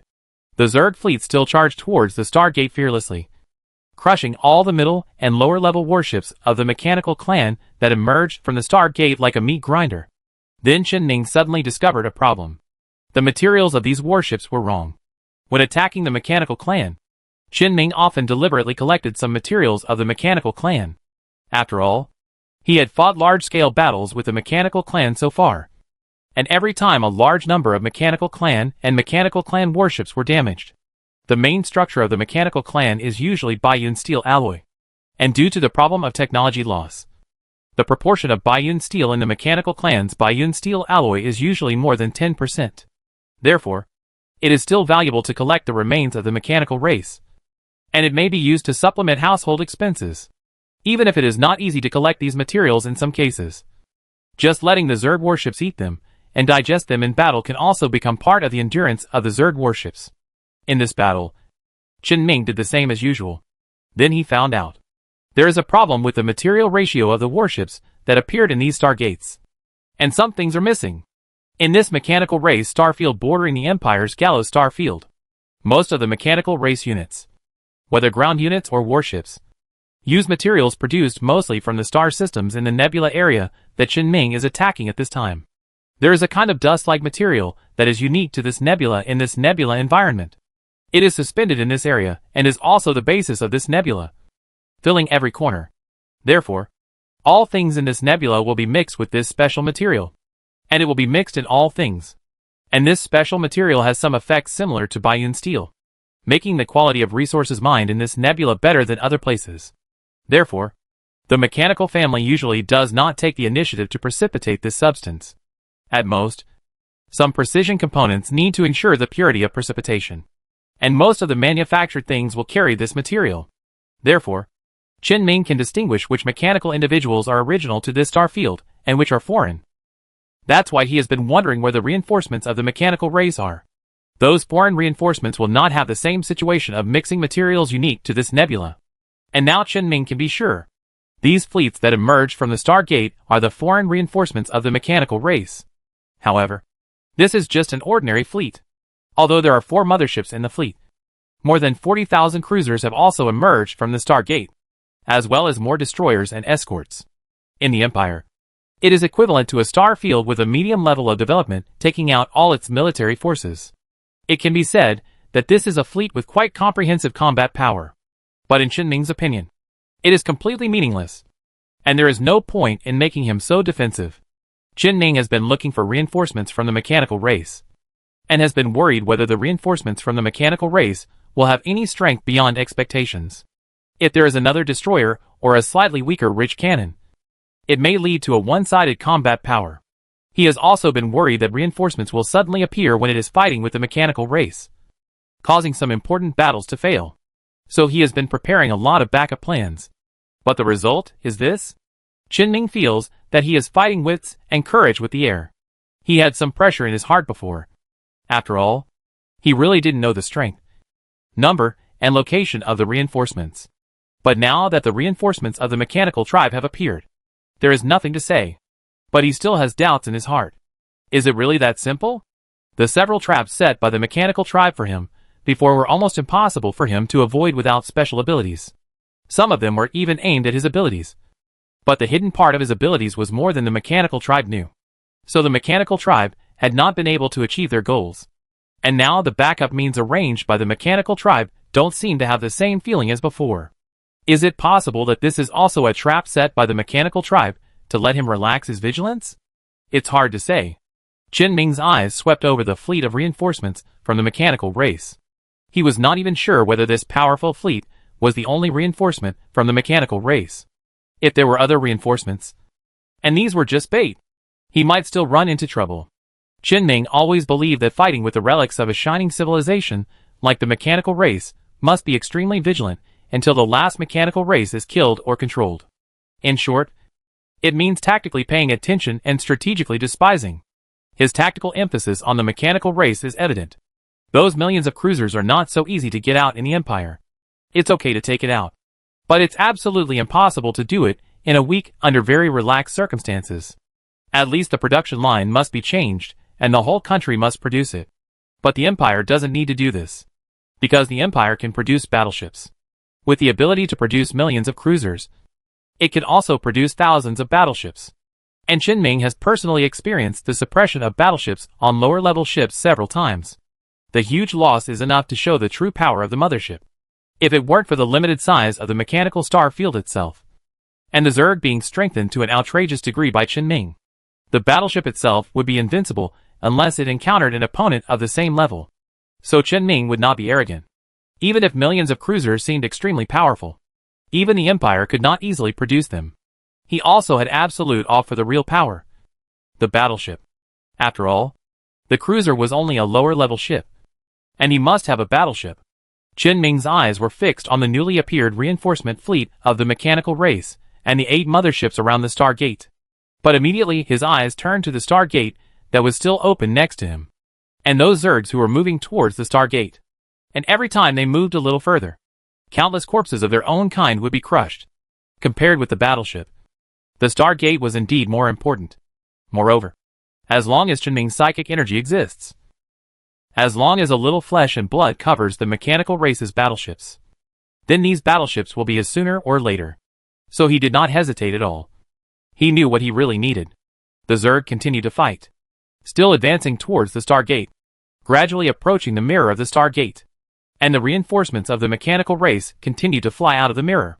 Even if these reinforcements may be destroyed the moment they leave the Stargate, even if the damaged wreckage is immediately bounced back to the Stargate, the mechanical race is still fighting against the Zerg. As long as Qin Ming is given another 3 minutes, the Zerg can withstand the attack of 8 motherships and the counterattack of the reinforcements that continue to appear in the Stargate, touch the Stargate, and enter the Stargate. However, the mechanical race is a species with clear considerations after all. At the moment when the Zerg was about to contact the Stargate, even though there were still a large number of spaceships sailing in the mirror of the Stargate, there were also a large number of ships that only appeared half of their bodies. The mechanical race also forcibly closed the Stargate, while destroying their own spaceships with the Stargate, They also stopped Qinming's greedy ambition to go directly to the other end of the Stargate. At the same time, the edge of the galaxy suddenly appeared, the fluctuation of the hyperspace channel engine starting. A warship that could not be observed by the naked eye entered the galaxy. That was the destroyer. Chapter 357, The Other Side. The arrival of the destroyer, and the way it came, was not unexpected by Qinming. Because hyperspace exists in the normal universe, there is nothing related to the normal universe except the gravitational field of massive celestial bodies, and the phase space, which corresponds to the normal universe 1-to-1 and can almost be called a mirror image, naturally also mirrors the hyperspace. Therefore, things in the phase space can also enter the hyperspace, and can also use the peculiarities of the hyperspace itself to move at a higher speed in the phase space than in the normal universe. This is the result that the Empire has already studied in the research related to phase technology. For the phase beasts, this kind of creature that can use its own power to jump directly is not important, and they do not have the ability to access hyperspace. But for the mechanical race, the hyperspace in the phase space is still of great significance. For example, now, without a deep enough understanding of the phase technology, the destroyer has only one choice when it finds that the Stargate system is disturbed by the jump fluctuations and cannot jump again. Jump to the nearest other Stargate system and arrive here through the Stargate. And after mastering a certain phase technology, the destroyer can jump to the nearest jump reachable place to the Stargate system that Qinming invaded, and then enter the hyperspace, and do what it needs to do in the phase space of the hyperspace where it is impossible to be ambushed. The destroyer, which should have taken at least half an hour to arrive, returned to the Stargate system that Qinming invaded in just over 10 minutes. The power of the mechanical clan in the system was once again strengthened. Qinming knew that the mechanical clan currently had a total of 12 motherships.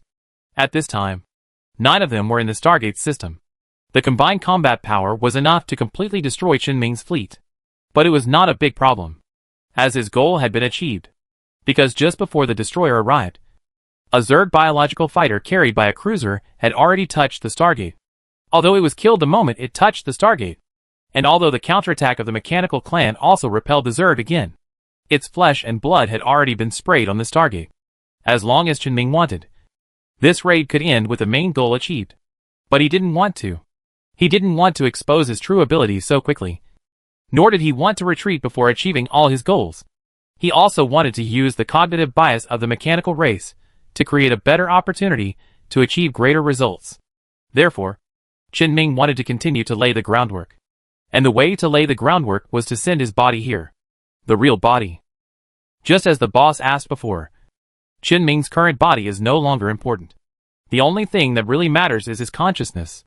He can completely abandon his body and create a new and more perfect body. But instead of abandoning the main body casually, it is better to use it to do something valuable. Just like what Qinming thought when the war with the mechanical race began. He wanted to use the main body to create a situation that would make the mechanical race do their best. So he had to continue to deepen the idea that only the main body could control certain things. The problem now is, how can he pass the main body in a reasonable way? Qinming just thought about this problem and found that he didn't need to consider it. He just made something fancy. The mechanical race didn't need to know what the process was. He just needed to let the mechanical race see the result.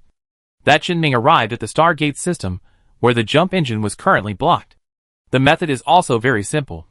That is, to use psychic energy to teleport the main body. Qinming's psychic energy will affect the consciousness of the teleported person when teleporting. The consciousness of the teleported person needs to be sealed in order to be safely teleported. As for him, sealing the consciousness is useless. And the Scarlet Dimension has already completely targeted him. It will not have much effect to penetrate into the cracks and seize some power. But if he dares to go deep into the Scarlet Dimension directly, then there will definitely be something terrifying waiting for him. So teleporting the main body was impossible for Qinming some time ago. But when Qinming's power has grown to the point where his consciousness can be separated from his body, and even the spiritual nerves are just a sign of him as a psychic, not the source of power. What he can transmit is the body that is completely separated from consciousness. Or in other words, an ordinary body called the body. Only when he actively enters the Scarlet Dimension, or is dragged into the Scarlet Dimension by external forces, will he be affected by the previous situation. So the only thing left to do is the fancy things. This is easy to do. At the same time when Chen Ming had an idea, the Zerg blood and fragments splashed on the Stargate suddenly moved, differentiated into some new flesh and blood tissues. And in the blink of an eye, they began to grow wildly, growing countless biomass and legions. Like the mold growing on bread. It expanded like water, after speeding up hundreds of times. An ugly stain suddenly appeared on the pure white Stargate frame originally supported by Bayun steel. And the stain continued to expand and penetrate into the structure of the Stargate frame. And with the appearance of this piece of biomass and fungal blanket, more and more of the remaining Zerg gave up the exchange of fire with the mechanical race and tried their best to get close to the Stargate, even if it was not a complete spaceship, but only the blood and flesh fragments after the spaceship was shattered. As long as they can get close, the things on the Stargate can absorb it and convert it into their own nutrition, further accelerating the efficiency of expansion. Of course, the mechanical race cannot sit idly by and allow the Zerg to further affect the Stargate. All the motherships carrying mechanical units immediately released almost all mechanical units and approached the Stargate, since the middle and lower level spacecrafts of the mechanical units had been completely destroyed. The space around the motherships was almost filled with Zerg warships, resulting in a large number of mechanical units being destroyed by Zerg warships halfway. However, some mechanical units still successfully landed on the base of the Stargate and began to clean up the biomass and fungal carpets on it. These biomasses did not fight back, but simply continued to expand with more exaggerated efficiency. The Zerg fragments being absorbed by the biomass were just a show made by Chen Ming. The real nutrition for these biomasses was still Chen Ming and the Queen of the Zerg, who used spiritual energy to continuously transport energy crystals to the biomass here. In a blink of an eye, the speed of biomass proliferation has even exceeded the speed of mechanical cleaning, and the destroyer mothership has just left hyperspace, before it has time to enter the galaxy and reach the distance where the destroyer can be used. It cannot affect these biomass, and these biomass did not destroy the Stargate itself, nor did they make any aggressive behavior towards the mechanical race. They just continued to proliferate and expand. And in a corner of the Stargate, they built a ring structure of biomass similar to the Stargate. Then Chen Ming's psychic fluctuations imitated the power of Scarlet, creating a scarlet-like film within the ring of biomass. He could do this because he mastered part of the Scarlet power.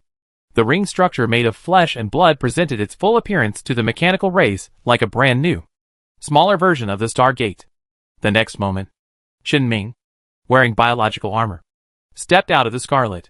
This time was different from the last time. As the real him came, he stood on the Stargate frame relying on the slight gravitational influence of the singularity of the Stargate. The sky made of liquid metal blocked all mechanical race units and their attacks. But there were already motherships turning around, and it seemed that they did not intend to stay and wanted to destroy Chen Ming and the Stargate together. Chen Ming still had to respect the main weapons. However, he did not act in a hurry, but took advantage of the time when the mechanical mothership turned around to turn his eyes to a more distant place. Although the destroyer mothership in the phase space could not be seen by the naked eye, he knew that the destroyer was desperately approaching the Stargate from the edge of the galaxy. Once it entered a sufficient distance, the destruction would directly affect him. And this time, Chen Ming would not give the destroyer such an opportunity, but he wanted to give the destroyer the illusion of having a chance. He reached out and lightly touched the Stargate frame beside him. He continued to watch silently as the mechanical race in the galaxy continued to bombard his position, but was completely blocked by the metal sky curtain. He could actually disappear into the galaxy with the Stargate before the destroyer approaches, even if the jump engine is disturbed by the frantic jump traces that fill the entire galaxy. It will not affect Chen Ming's use of the Scarlet Dimension to send the Stargate thousands of light years away. Moreover, the destroyer may directly destroy the Stargate after approaching, and there is no way to save the things destroyed by the destroyer. This is the most troublesome situation that Chen Ming may encounter when attacking the Stargate galaxy. So his initial arrangement is to eliminate this possibility. The effect has already been achieved. It seems that there is no benefit in continuing to delay, but he still wanted to wait, because this was not only an opportunity for the mechanical race, but also an opportunity for him. In the phase space of the Stargate system, the destroyer came almost alone. There were only about 30 specially modified cruisers for replacing radiation coils, and there was almost no effective protection. It had no real escort fleet, and the mothership carrying the destroyer was also modified to a relatively large extent. It has a huge radiation capacity, and the radiation dissipation is close to zero.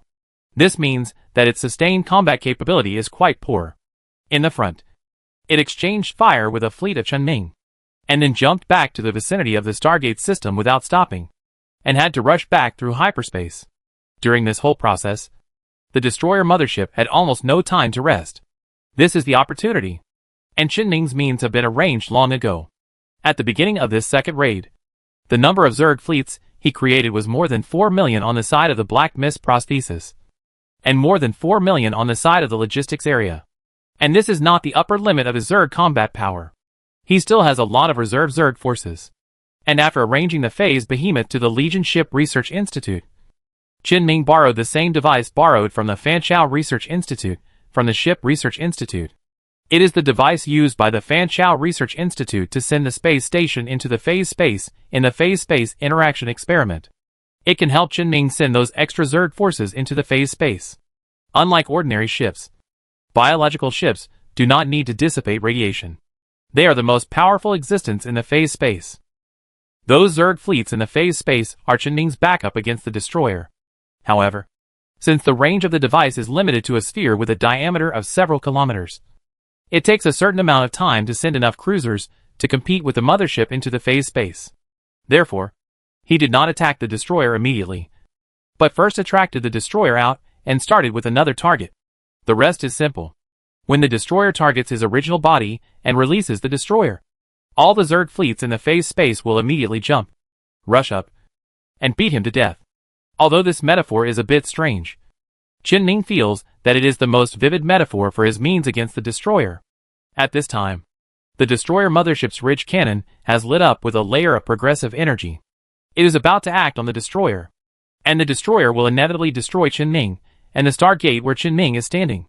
Chunming also gradually stimulated his psychic energy, so that when necessary, he can instantly send himself and the Stargate away. However, just when the mothership was about to activate the destroyer, the jump fluctuations of Chunming's Zerg fleet also appeared near the destroyer. The destroyer found that something was wrong, and it suddenly gave up attacking Chunming and covered its body with the aura of destruction. A large number of Zergs that had made a jump in the phase space were completely wiped out by the destroyer as soon as they finished the jump. Chunming immediately stopped the jump and asked the Zerg cruisers that had not yet jumped to the point where they could not stop to temporarily suspend their actions. He did not understand the current situation. The mechanical race chose to save itself between the destroyer itself and killing Chunming. Under normal circumstances, they should have tried their best to kill him, but they did not do so. There is only one possibility. That is, the mechanical race believes that Chunming on the Stargate at this time is very likely to be fake. After all, after controlling the Stargate, Chunming did not make any action to the Stargate, nor did he disconnect the connection between the mechanical race and the Stargate. The Stargate is not directly connected to the honeycomb network of the mechanical race, so they have no idea whether the Stargate is controlled or not. So they naturally remain suspicious. Chunming knew that he really came here in person this time. But did the mechanical race have the right means to confirm it? In the end, between killing the Stargate and the suspected existence of Chunming on the Stargate, and preserving the destroyer, they chose to preserve the destroyer. After all, if they choose the former, they will lose not only the Stargate, but also the destroyer attacked by the Zerg. The mechanical race does not seem to want to gamble on this probability. Or in their opinion, the probability that Chunming is fake is higher. So the situation was at a standstill. The destroyer did not make any further moves, and Chunming's Zerg fleet did not continue to attack. Only the battle near the Stargate continued, and the mothership continued to turn its bow. The speed of turning the bow of a mothership of tens of thousands of meters was not fast, but at most 30 seconds, Chunming had to retreat. He had the ability to kill the destroyer, but he needed the destroyer to direct the attack at himself, creating the first wave of close-range attacks for the Zerg and destroying all the spacecraft that provided radiation coils to the mothership. As for the mechanical race, they could not be sure whether Chunming was real, and using the destroyer to kill Chunming on the Stargate would require a huge risk. They could not afford to lose both the Stargate and the destroyer, which had the greatest possibility of killing Chunming, so they would rather drag it out. See if ordinary motherships can pose a threat to Chunming, and not give Chunming any chance. It seems that it is unlikely to let the destroyer take risks. He failed to achieve all his goals, so let it be. Chunming sighed in his heart with some regret. Suddenly he stretched out his hand and gave a thumbs down in the direction of the destroyer. Just like last time. And then disappeared into the galaxy with the Stargate that was large enough to accommodate 3 main battleships at the same time.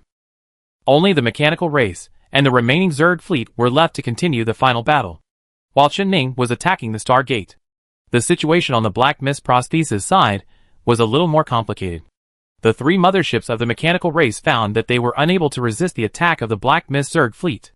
At the same time, the more important Stargate system was attacked by other Zerg fleets. Even the destroyer could only turn back to defend. They had no means to defeat Qinming's Zerg, so they chose to escape. And the place of escape can be said to be extremely particular. A pirate space station system.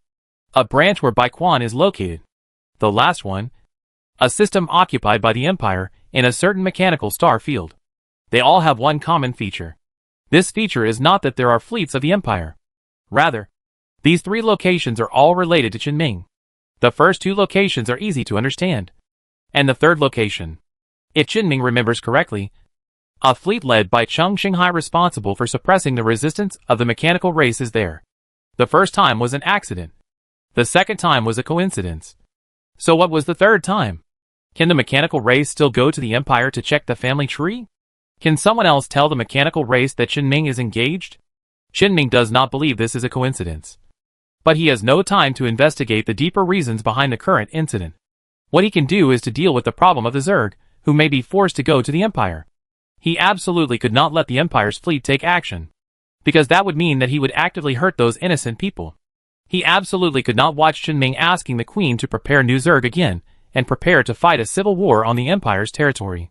Suddenly, it was discovered that there seemed to be some problems with the jump process of a mothership. The jump process of the mothership that wanted to jump to the galaxy where Baiquan was located was interrupted by the landing point. Come to think of it, the branch is now the General Command headquarters of the front line. And there will always be means to prevent jump raids. But unfortunately, the reaction of this mothership was also quite fast. And it immediately caught up with the jump fluctuations of another mothership and followed the other mothership to another place.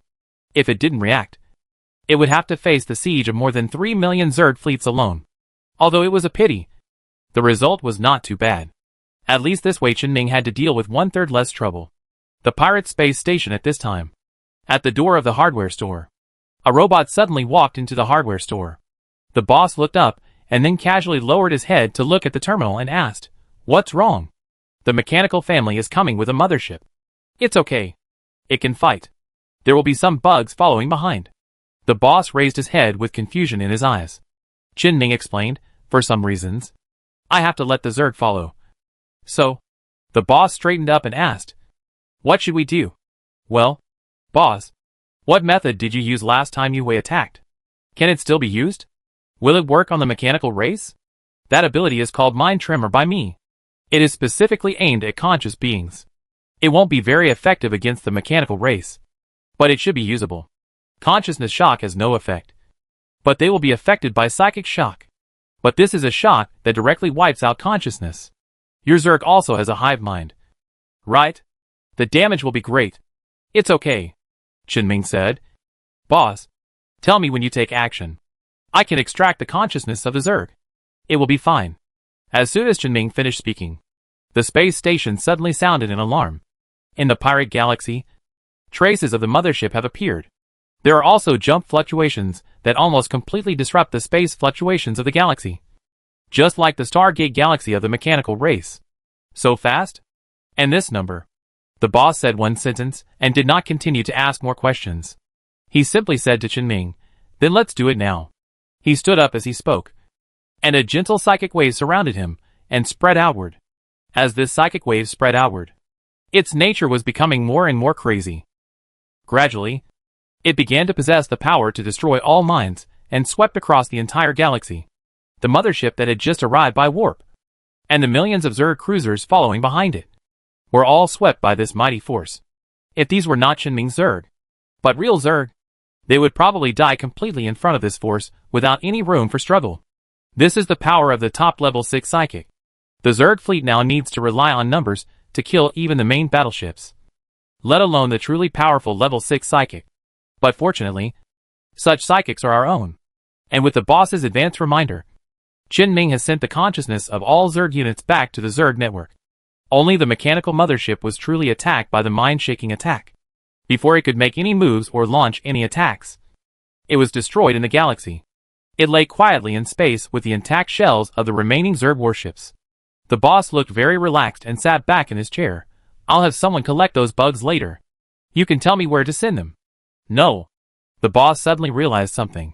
That is, these are not hundreds or thousands of warships, but millions. This is not the number his men can handle at all. It seems that you have to find a way to deal with these bugs yourself. I can help you temporarily stop the others for a while. You should get it done as soon as possible. I know, Qin Ming responded, but his mind was not on dealing with these Zergs. Instead, he appeared in a galaxy occupied by the Empire of the Mechanical Race. Chapter 358 Progress. The star system occupied by the Empire in the territory of the Mechanical Clan that the two Mechanical Clan motherships were heading to was named Lugang by the Empire. Lugang was not an important star system, but it had two standard industrial colonies of the Mechanical Clan. The Empire destroyed the defense forces within the star system a week ago, leaving only a fleet company of about 150 ships stationed here. Cooperate with the Empire's army to control and manage the industrial colonies of the Mechanical Clan. There are many star systems like this, and the number of more valuable star systems occupied by the Empire is definitely not small. But the mechanical race had just jumped here, making it hard for Qin Ming not to believe that the mechanical race was testing something. But there was no time to think about it now. The impact of the two motherships on the fleet here was absolutely devastating, and he had to take action immediately. At this time, he was on the flagship of the company fleet inside the Lugang galaxy. Commander and Captain Cheng Xinghai was staring at the console in front of him nervously in the main seat of the command room. Obviously, she had discovered the sudden and undisguised jump fluctuations in the galaxy, and also noticed the huge scale of this jump fluctuation. No matter what was behind the jump fluctuations of this scale, it was definitely not something they could resist now. So she had reported the existence of the jump fluctuations to her superiors after ordering the fleet to stay away from the source of the jump fluctuations. At this moment, she felt her wrist suddenly become a little heavy. Looking down, some metal liquid was flowing out and dripping from her wrist. The wristband that Qin Ming gave her, and the metal liquid dripping on the floor of the spacecraft was quickly forming a power armor robot. The appearance of the robot immediately attracted the attention of everyone in the command room. Several people picked up their weapons with caution, but immediately put them down under Cheng Xinghai's order.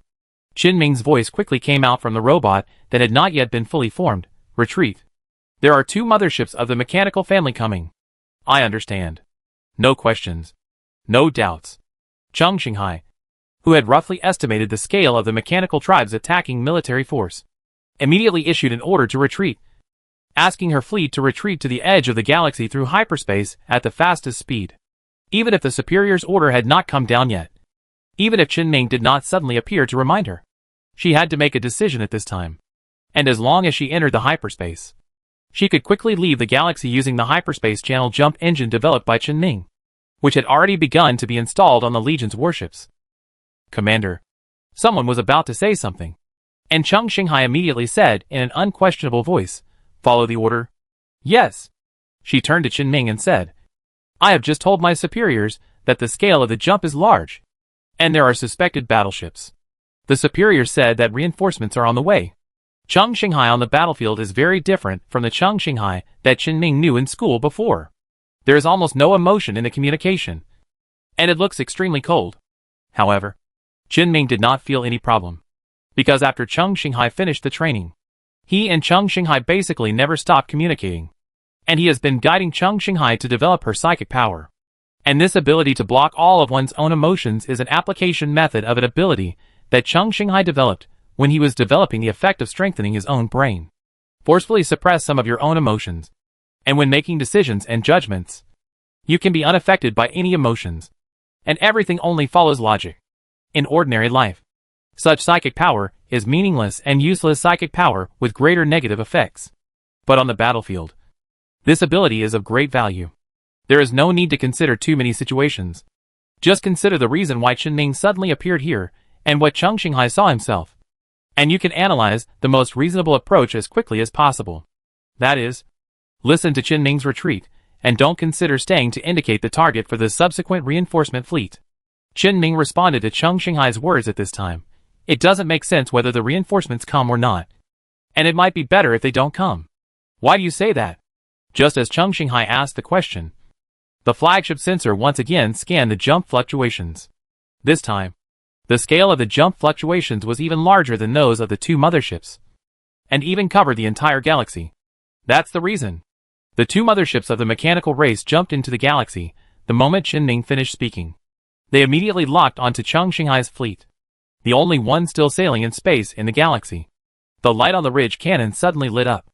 The metal liquid controlled by Qin Ming has not stopped spreading since just now, extending directly from Cheng Xinghai's flagship. And in a blink of an eye, the entire Cheng Xinghai fleet was under his control. The power of the Scarlet Dimension was activated, sending the fleet to the edge of the galaxy. The mothership's attack landed in the air. The heart rates of the people in the command room at least doubled in just a few seconds. The sudden distortion and rapid return to normal of the picture in front of them made their heartbeats almost stop after reaching the limit. But when they noticed that they were not dead, but seemed to be moved to other places by an unknown force, they finally breathed a sigh of relief. Although Cheng Xinghai's face was a little pale, she used her psychic power to quickly suppress insignificant emotions. She knew that Qin Ming must have done something just now. But just as he was about to speak, the subsequent jump wave also condensed into shape. The Dark Zerg warship wrapped in the dark fog also arrived in the galaxy. Cheng Xinghai immediately changed what she was going to say and asked, "What is that?" "The Thorn Zerg," Qin Ming said. "Record the next picture. It will be valuable." The Thorn Zerg. Cheng Xinghai's first reaction was that these bugs were related to Qin Ming, although she didn't know Enwupiang. Nor did she know the connection between Qin Ming and Enwupiang. But she was very curious about Qin Ming's past some time ago. So she asked Qin Ming a lot of things in the past. Naturally, she also knew the bugs that almost killed Qin Ming in the mining space station. But she didn't know why the Thorn Zerg actually had biological warships, surrounded by a thick fog that looked extremely dangerous, and finally appeared here. The black mist Zerg completely surrounded the two motherships, and the endless black fog was constantly eroding the motherships that were surrounded. The spacecraft on the edge of the galaxy could only see through sensors that the energy emitted by the main weapons in the black fog was rolling. But those rolling energies looked no different from the mothership's dying struggle. Then, before the war between the Zerg and the Mechanites ended, new fluctuations appeared on the edge of the galaxy again. But this time it was not a warp wave, because the warp in the galaxy had been unable to proceed due to the large-scale warp of the Black Mist Zerg. What appeared now was a hyperspace wave that was comparable in scale to the warp wave. Countless Thorn Zerg fleets were entering the edge of the galaxy through hyperspace. What they did was the same as what the destroyer mothership did when Qin Ming attacked the Mechanites before, and the warp wave of the galaxy was blocked. The appearance of these new Zergs was Qin Ming's backup plan to avoid direct conflict between the Black Mist Zerg and the Imperial fleet. The location where they appeared was just in front of the retreat direction of Cheng Xinghai's fleet. The faces of the people in the flagship command room, and all the people who had just survived the disaster on the spaceships in the fleet suddenly changed again. Cheng Xinghai was thinking quickly at this time, but she had no way to avoid it when facing absolute power. "It's okay. Just go straight over." Qin Ming's voice made Cheng Xinghai find a way out of her thinking. She immediately ordered, "Keep the formation, keep the weapons silent, and keep moving forward." Although the fleet was somewhat panicked and there were some operational errors, it calmed down after all. Many people on the spaceships have already reacted to how they avoided the attack of the mechanical mothership just now. So when facing these biological warships this time, they should not be in trouble.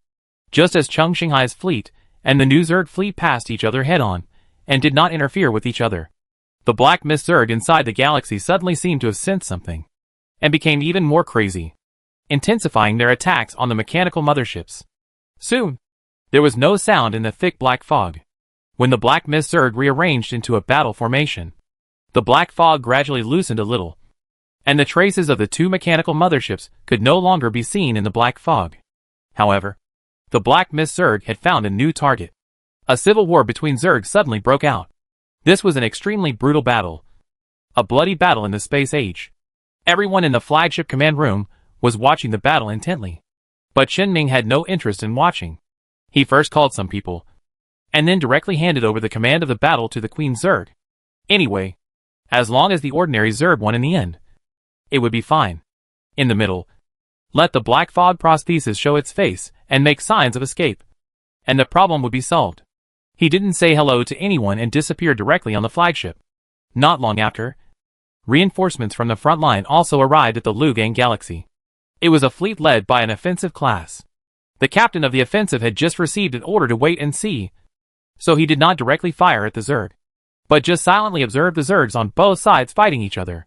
The main battleship usually carries a portable superluminal communication base station, so the whole process of this battle was transmitted back to the Empire.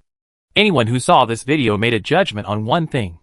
That is, there is no relationship between those Black Mist Zerg and ordinary Thorn Zerg. This is not only a judgment made by this battle, but also because of the reasons on the pirate space station. Since Qin deliberately exposed the Black Mist Zerg fleet to the Empire when it was still an egg, the Zerg fleet was always monitored by the Empire.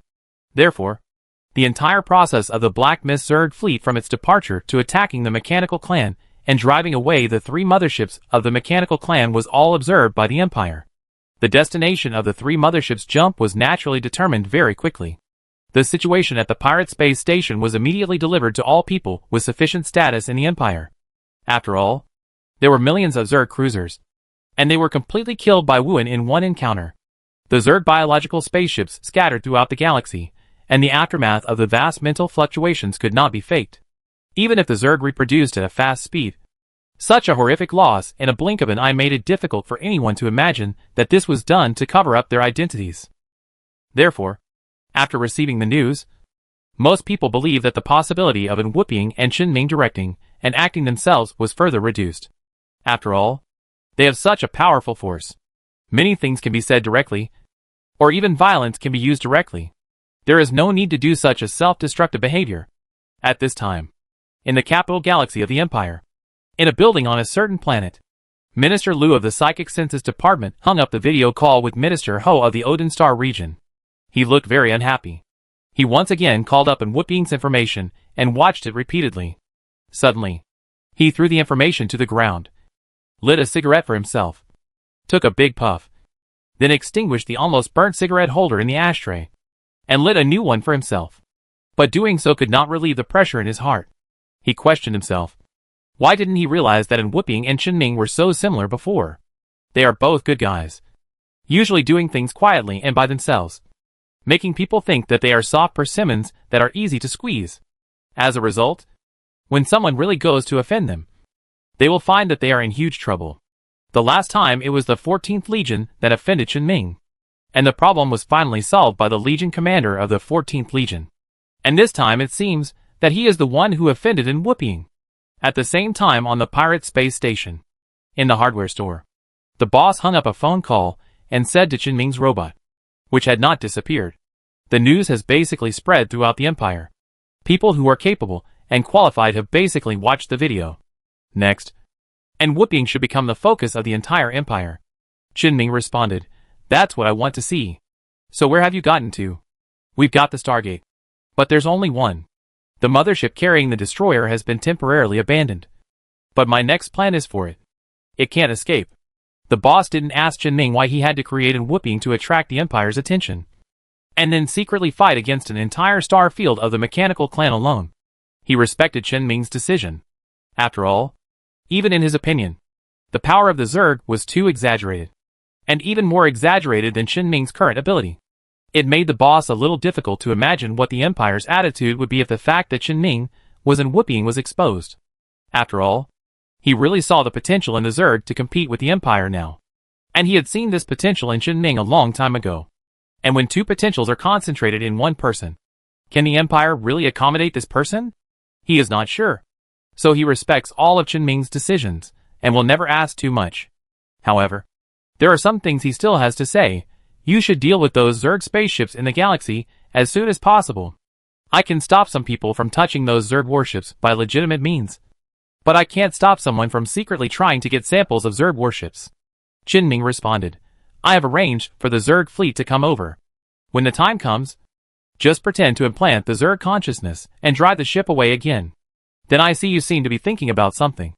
You haven't made any movement for a long time. Qin looked down at himself through the perspective of the robot in front of his boss, and at the same time confirmed that he didn't install any device to simulate expressions on the robot. Don't look at it. I just feel that you are thinking about something important. And you don't even want to care about your own Zerg spaceship. Qin Ming shrugged and said, now that the Stargate is ready, the problem of the Zerg being forced to flee to the Empire has been solved. And the problem of the mechanical race raiding the Star Sea has also been solved. I only want to do two things now. One is to get the destroyer as well. Qin Ming felt that he had better hurry up, because he doesn't have much time left. To be precise, the time of the mechanical race is running out. The fighting power of the mechanical race is being rapidly eroded because of him. The Empire will soon find the emptiness of the mechanical race's military power and continue to advance. Although conquering a galaxy is different from occupying a planet, as long as the Empire still wants to occupy the planet of the mechanical race, it will have to fight a ground war. Even if every galaxy is occupied, as long as the planet is not completely occupied, it cannot be considered the end of the war. Unless Qin Ming intervenes, the ground war between the Empire and the mechanical race will take time. But this does not affect the actual advancement of the front line. As long as the front line is pushed to the rear of the mechanical race, it means that the mechanical race's destroyer mothership may fight the Empire's fleet at any time. If the destroyer is killed in the battle with the Empire's level 6 psychic, Qin Ming will lose the chance to obtain the destroyer. So he needs to act as soon as possible, and take what he needs as soon as possible. He doesn't want to have any conflict of interest with the Empire, because he knows very well that he is not strong enough in the entire Empire. Just because his ability has exceeded the line that makes the Empire go back to respect it, it does not mean that he can directly override the Empire. So he is planning the next action plan, and first determine the whereabouts of the destroyer. What is the other thing? Grab another Stargate? No. Qin Ming's tone was a little gloomy. It is to find out who leaked the information about me to the mechanical race. Before Qin Ming and Cheng Xinghai established their relationship, he had already anticipated that someone would make trouble for the people around him. So he has always been concerned about all those who have close relationships with him and provided them with protection. Whether it is the factory director, Old Wu, or even the bald man, Qin Ming has sent some things made of his spiritual energy to facilitate his rescue when necessary. Cheng Xinghai is of course no exception. He had long guessed that there would definitely be such a day in the future, and he was willing to take the trouble. When a strong person is dragged down by relatives and friends, and even forced to give up relationships with others, this person is not a strong person at all. Cheng Xinghai's attack was just a small matter that Qin Ming dealt with casually. After all, if he really wanted to solve the problem, Qin Ming didn't even need to go to the scene. He could just use his psychic power on Cheng Xinghai and send her to another place. He appeared there just to show his attitude, and at the same time, he thoroughly handled the matters he arranged about the Black Mist Zerg and ordinary Zerg, so as to avoid leaving some extra problems. After experiencing the last incident, Qin Ming had understood some truths. Simple humility and simple friendliness are meaningless. Only after showing strength, humility and friendliness will have their value. Some people like to die, so Qin Ming will send him to die. The boss understood what Qin Ming meant and said, the location where the mechanical race jumped is indeed a bit strange. But are you so sure that someone must have leaked your information? I don't believe in coincidences, and my intuition tells me that someone must have leaked my information. It's normal for the mechanical race to attack Baiquan, which is the headquarters of the front line now. But they have no reason to attack here. Qin Ming pointed to the pirate space station under his feet and said, and the galaxy where Cheng Xinghai's fleet is. Boss, would you believe this kind of thing if it happened to you? I don't believe it. So I have to do something. I see. It seems that Qin Ming is going to do something in the Empire again. The boss leaned back in his chair, looked at Qin Ming's robot and said, you seem to rarely get angry about your own affairs. In my impression, the only time you are really angry is when your friends are affected. Maybe? Qin Ming responded, and temporarily withdrew his consciousness from the boss's robot. Returned to the prosthesis in the branch. Just when Qin Ming was about to use the authority of this prosthesis to do something, Baiquan's phone suddenly came in. Xiao Ming, someone wants to talk to you. Who? Mainly the Minister of the Imperial Psychic Department, Luo Yi, and the Minister of the Imperial Psychic Senses Department, Lu Han. There may be some other people. All representatives of people at different levels of the Empire. You should know why these people are here. Oh, yes. There is also An Wuping. Just when Qin Ming heard Baiquan say An Wuping's name, An Wuping also received a call. While controlling An Wuping to answer the phone, Qin Ming replied to Baiquan, what to talk about? Talk about the Zerg and the Mechanites. When? How? Right now. Online meeting. Holographic projection. Can you come to my place? Got it. I'll be there right away. After Chen-Ming finished speaking, Bai Quan didn't hang up the phone, and suddenly asked in a strange tone, speaking of which, it's been a while since we fought the mechanical tribe, and it caused such a big commotion. But Yu Hui next door didn't seem to react. Chen-Ming responded with a very vague sentence, who knows? Chapter 359 Processing. Chen-Ming, who was in the branch, hung up the phone and stood up to leave. While he was doing this, he was also doing something else. What he had just told his boss about what he was going to do. He first used normal permissions to query the database of the core headquarters. He confirmed in which block the headquarters store the database of personnel files. And by the way, he checked whose files he could query with his permissions. After confirming that he could not find the files he needed to query, he used some tricks to obtain the administrator privileges of the database. Then, he found his own and Chung Xinghai's files in the headquarters database, and the list of people who have called up these two files. Chen-Ming took a look at his own file and didn't care about it anymore. There were too many errors and omissions in the content, and there were too many people who had called up the files, so it was of little value. He could only look for traces in Chung Xinghai's file. However, the result was as expected, and no valuable information was found. He could only find the records of retrieval in 5 places. One of them was Chen-Ming himself, and the other was Bai Quan, the corps commander, Chung Xinghai's school tutor, and her current internship unit, which was the retrieval record of her unit. These retrieval records all seemed extremely reasonable, and there was nothing wrong with them. Moreover, Chen-Ming knew that it was quite easy to delete the retrieved records of this kind of database system as long as he had the administrator's administrator privileges. These records did not mean anything, but Chen-Ming was still prepared to look for all the clues. Just as he made the decision, whether it was the headquarters planet or the planet where Chung Xinghai was training, the metal liquid controlled by him suddenly appeared at the same time. Chen-Ming used the metal liquid made of silent alloy to shield the psychic fluctuations emitted by himself, and anyone who had not been exposed to the Scarlet Dimension and mastered the Scarlet Power could not detect it. At present, the only person in the entire empire who had been exposed to the Scarlet Dimension, seized the Scarlet Power, and survived was Chen-Ming himself. These metal liquids penetrated into the departments on 2 different planets that were related to human files, confirming the location of the Legion database. Then, the metal liquids penetrated again to the location where Chen-Ming needed them to go. Chen-Ming didn't do much. He just helped the Legion repair the database. It just caused some deleted data to return to where they should be. After getting what he wanted, Chen-Ming ended the control of the headquarters and the training planet equipment, and began to follow the clues he had just obtained to continue the next step. Near the capital star system of the Gallows star field, there is a military star system that is not open to the public. A spaceship that appeared in the galaxy at some unknown time suddenly arrived at the space station of the only planet with a colony in the galaxy, and it flew into the port channel openly. It was ignored by the patrol team in the galaxy, and was regarded as nothing by the port's reconnaissance system. It entered the port smoothly without triggering any alarms. Several people at the port immediately noticed that a strange alien spaceship had docked. But since the spaceship had already landed, they didn't think much about it, just thinking that some special person had come. The spaceship was of course Chen-Ming's. This is a branch of the Star Region Joint War Zone in which the Gallows Star Region participated. The person recorded in the deleted Xinghai file that Chen-Ming found at the Corps headquarters was an exchange staff member sent to the 14th Corps by the Star Region Joint War Zone. When Chen-Ming saw the name of the war zone, he had roughly guessed what was going on. The 2 lieutenant generals in the war zone who had clashed with him must have leaked Chung Xinghai's information. One was a female Lieutenant General Tao Ying, and the other person Chen-Ming couldn't remember clearly, but he was also a lieutenant general. It could only be them. Tao Ying's family had some relationships that Chen-Ming had no way of dealing with before. But now? Anyway, Chen-Ming stopped his plan to continue investigating the school and the army, and turned around and drove the spaceship to here, the branch of the war zone. He did not let the power machine on the spacecraft get off the ship, but once again controlled the metal liquid to penetrate out and completely control the entire space station. Although it is only a branch, the necessary data is also here.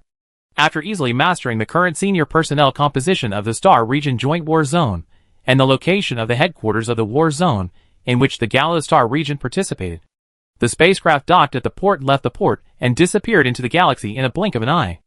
appeared in the galaxy of the War Zone headquarters. Qin Ming continued to follow the previous actions and access the database of the War Zone headquarters.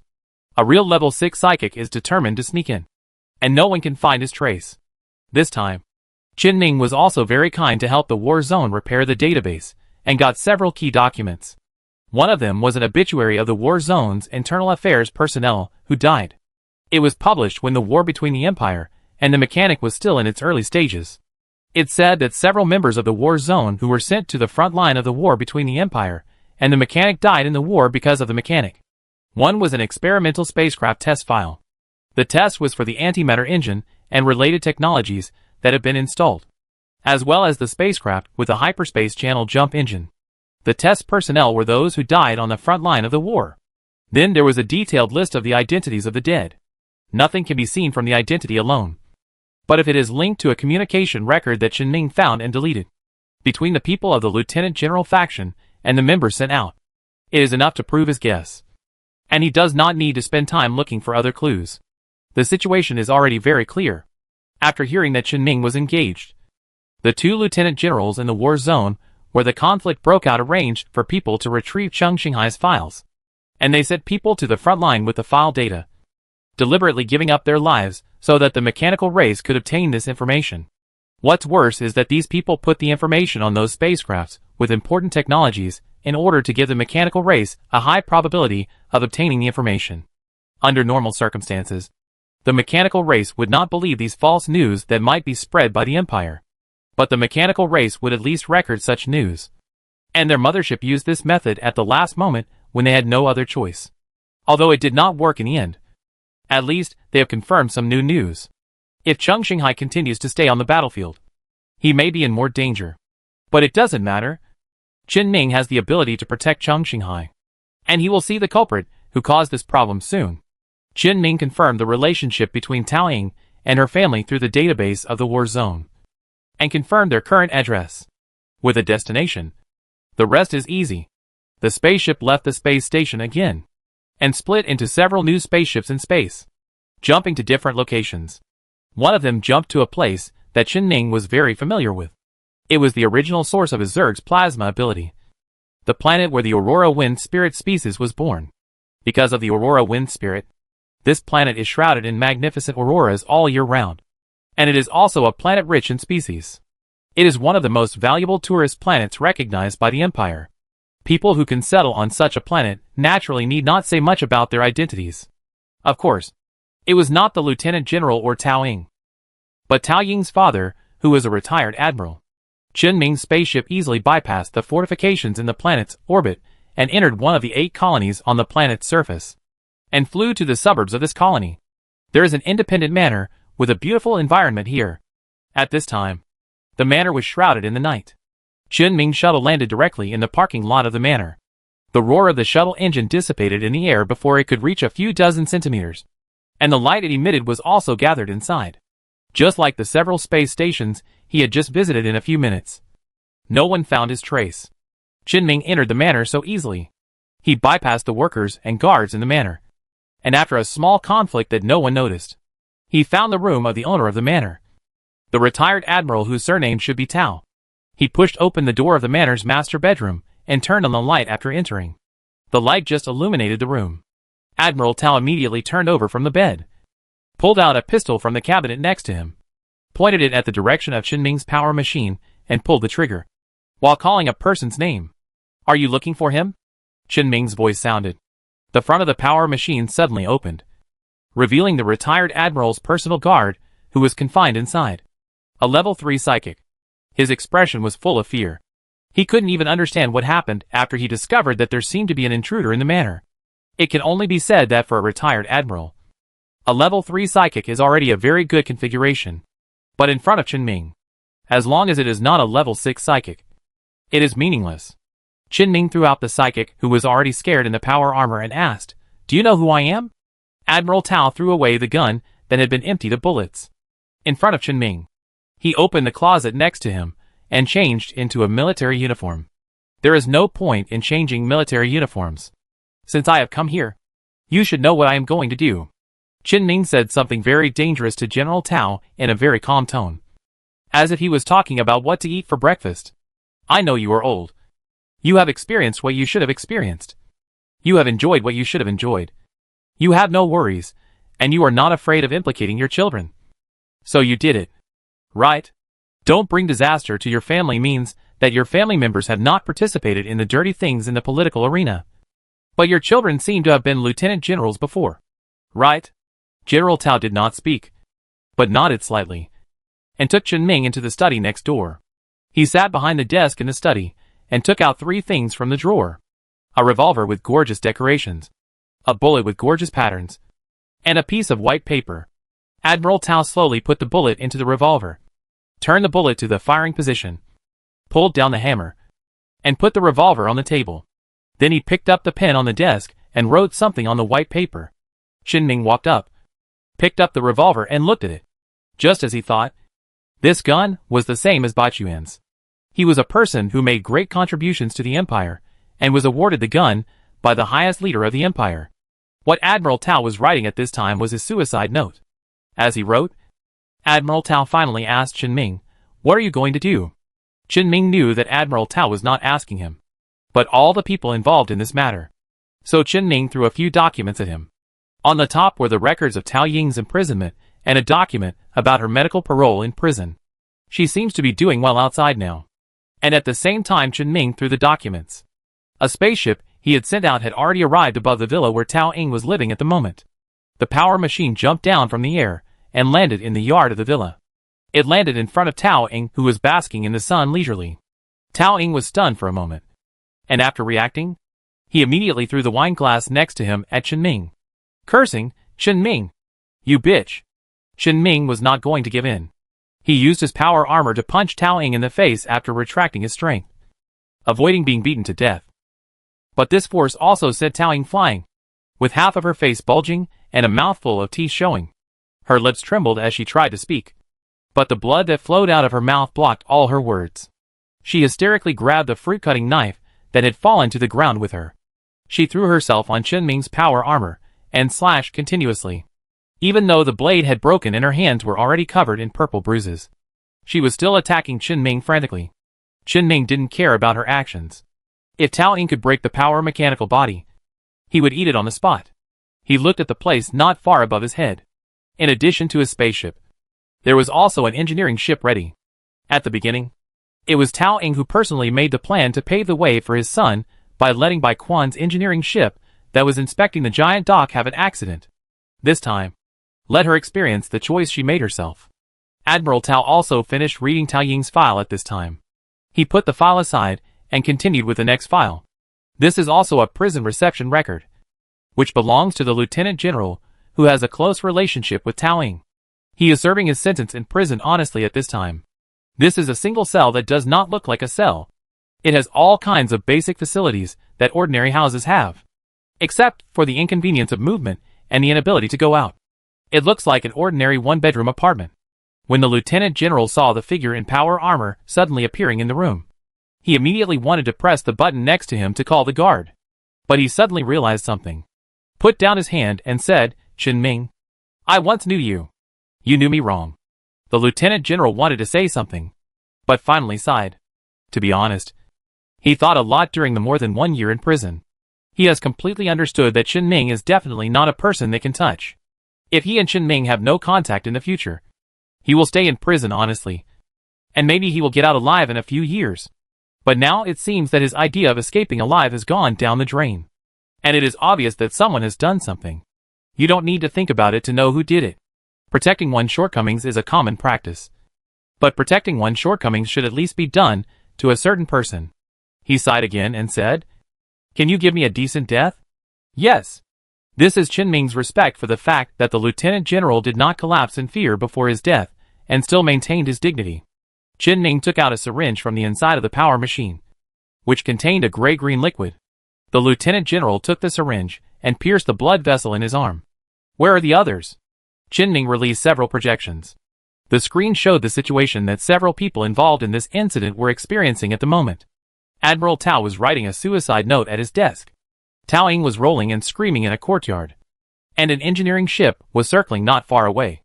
There were also several dead bodies of people involved in this incident. In addition, the bodies of all those involved in the political arena, and those related to Admiral Tao Ying, and him. There was nothing else. Okay. The lieutenant general breathed a sigh of relief. He slowly pushed the liquid in the injection into his blood vessels. His consciousness gradually blurred. His breathing gradually stopped. The last scene in his eyes was the screen in front of him, where the engineering ship crashed into Tao Ying. And Admiral Tao raised his pistol and pointed it at his temple. Chen Ming took the terminal beside him and took a look. There was a lot of information about him in it. The lieutenant general was right. He really knew a lot about Chen Ming. And he didn't know what he was thinking. Should he stay away from him? Or continue to take revenge after being released from prison? Chen Ming didn't know. Since the person is already dead, there is no point in discussing these things. The processing of other people was finished. Chen Ming's voice rang out in Admiral Tao's home. Okay. It's your turn. Admiral Tao nodded, pressed his fingerprint on the suicide note, signed his name, and pulled the trigger of the revolver in his hand. All of Chen Ming's robots outside disappeared. He recorded the whole process and compiled it into a document that clearly and completely stated the situation. The shuttle that Chen Ming's prosthesis was riding on had just landed on the dome where Bai Quan was. In more than 10 minutes, he had completely dealt with the internal traitor. This was not only Chen Ming's revenge for someone leaking Cheng Xinghai's information, but also Chen Ming's real act of trampling on the rules of the Empire. Although Chen Ming didn't want to conflict with the Empire, but not wanting doesn't mean not being able to. He even wanted to see what would happen if his actions were known to others.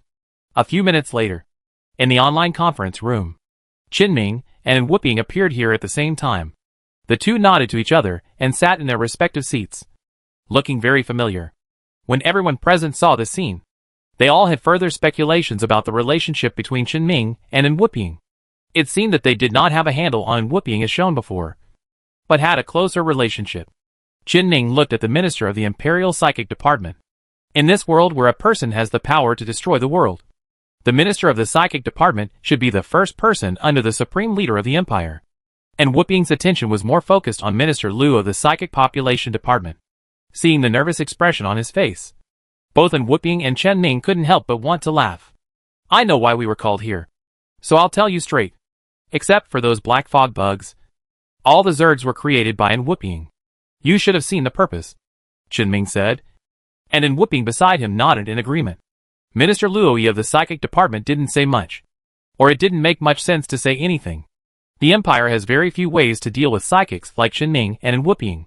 Liu handed Chen Ming a contract. The content of the contract is that the Empire will not interfere with Chen Ming in the future, and Chen Ming will not cause any damage to the Empire. It is written very generally and very short, but the contract itself is more of a symbolic nature. Whether to abide by it is entirely up to the psychic himself. This contract is just a reason for the Empire to summon other psychics to eliminate powerful psychics when they commit crimes. As long as you don't commit crimes in the future, no one will bother you anymore. In simple terms, it is a cold treatment. The Empire no longer knows what to do with Chen Ming. So in the end, it gave Chen Ming this document. Chen Ming looked at the content and said, "Is there a possibility that I have never committed anything on my own initiative? And all the unpleasant things that have happened to me are all caused by other people who took the initiative to provoke me. Why can you say such a thing?" Sorry. Liu apologized without saying anything. But Chen Ming suddenly materialized a document in the online conference room and handed it over. Don't apologize yet. Take a look at this first.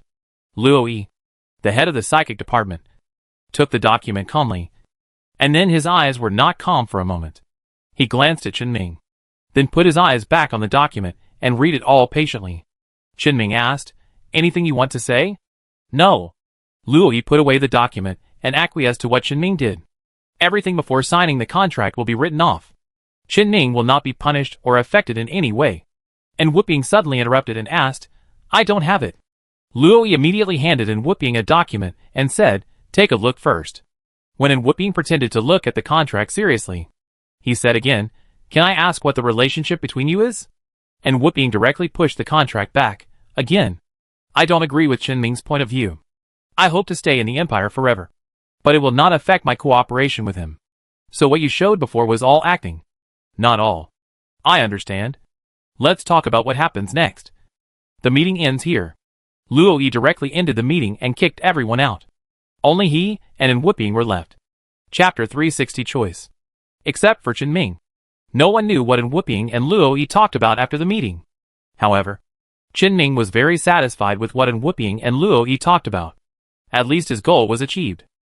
Not only did everyone treat Wuping and him as two completely different people, but he also successfully put the blame of the Black Mist Zerg on Zhu Jing. After dealing with Wuping's Zerg problems, Chen Ming decided to pursue the victory, relying on the Zerg fleet of about 1 million in his hands, and taking advantage of the time when the Mechanical Clan had just suffered a large wave of losses, to capture the destroyer mothership of the Mechanical Clan in one go. At this moment, the boss suddenly called, "I saw the bugs you sent contacting those biological ships. But they were a little slow.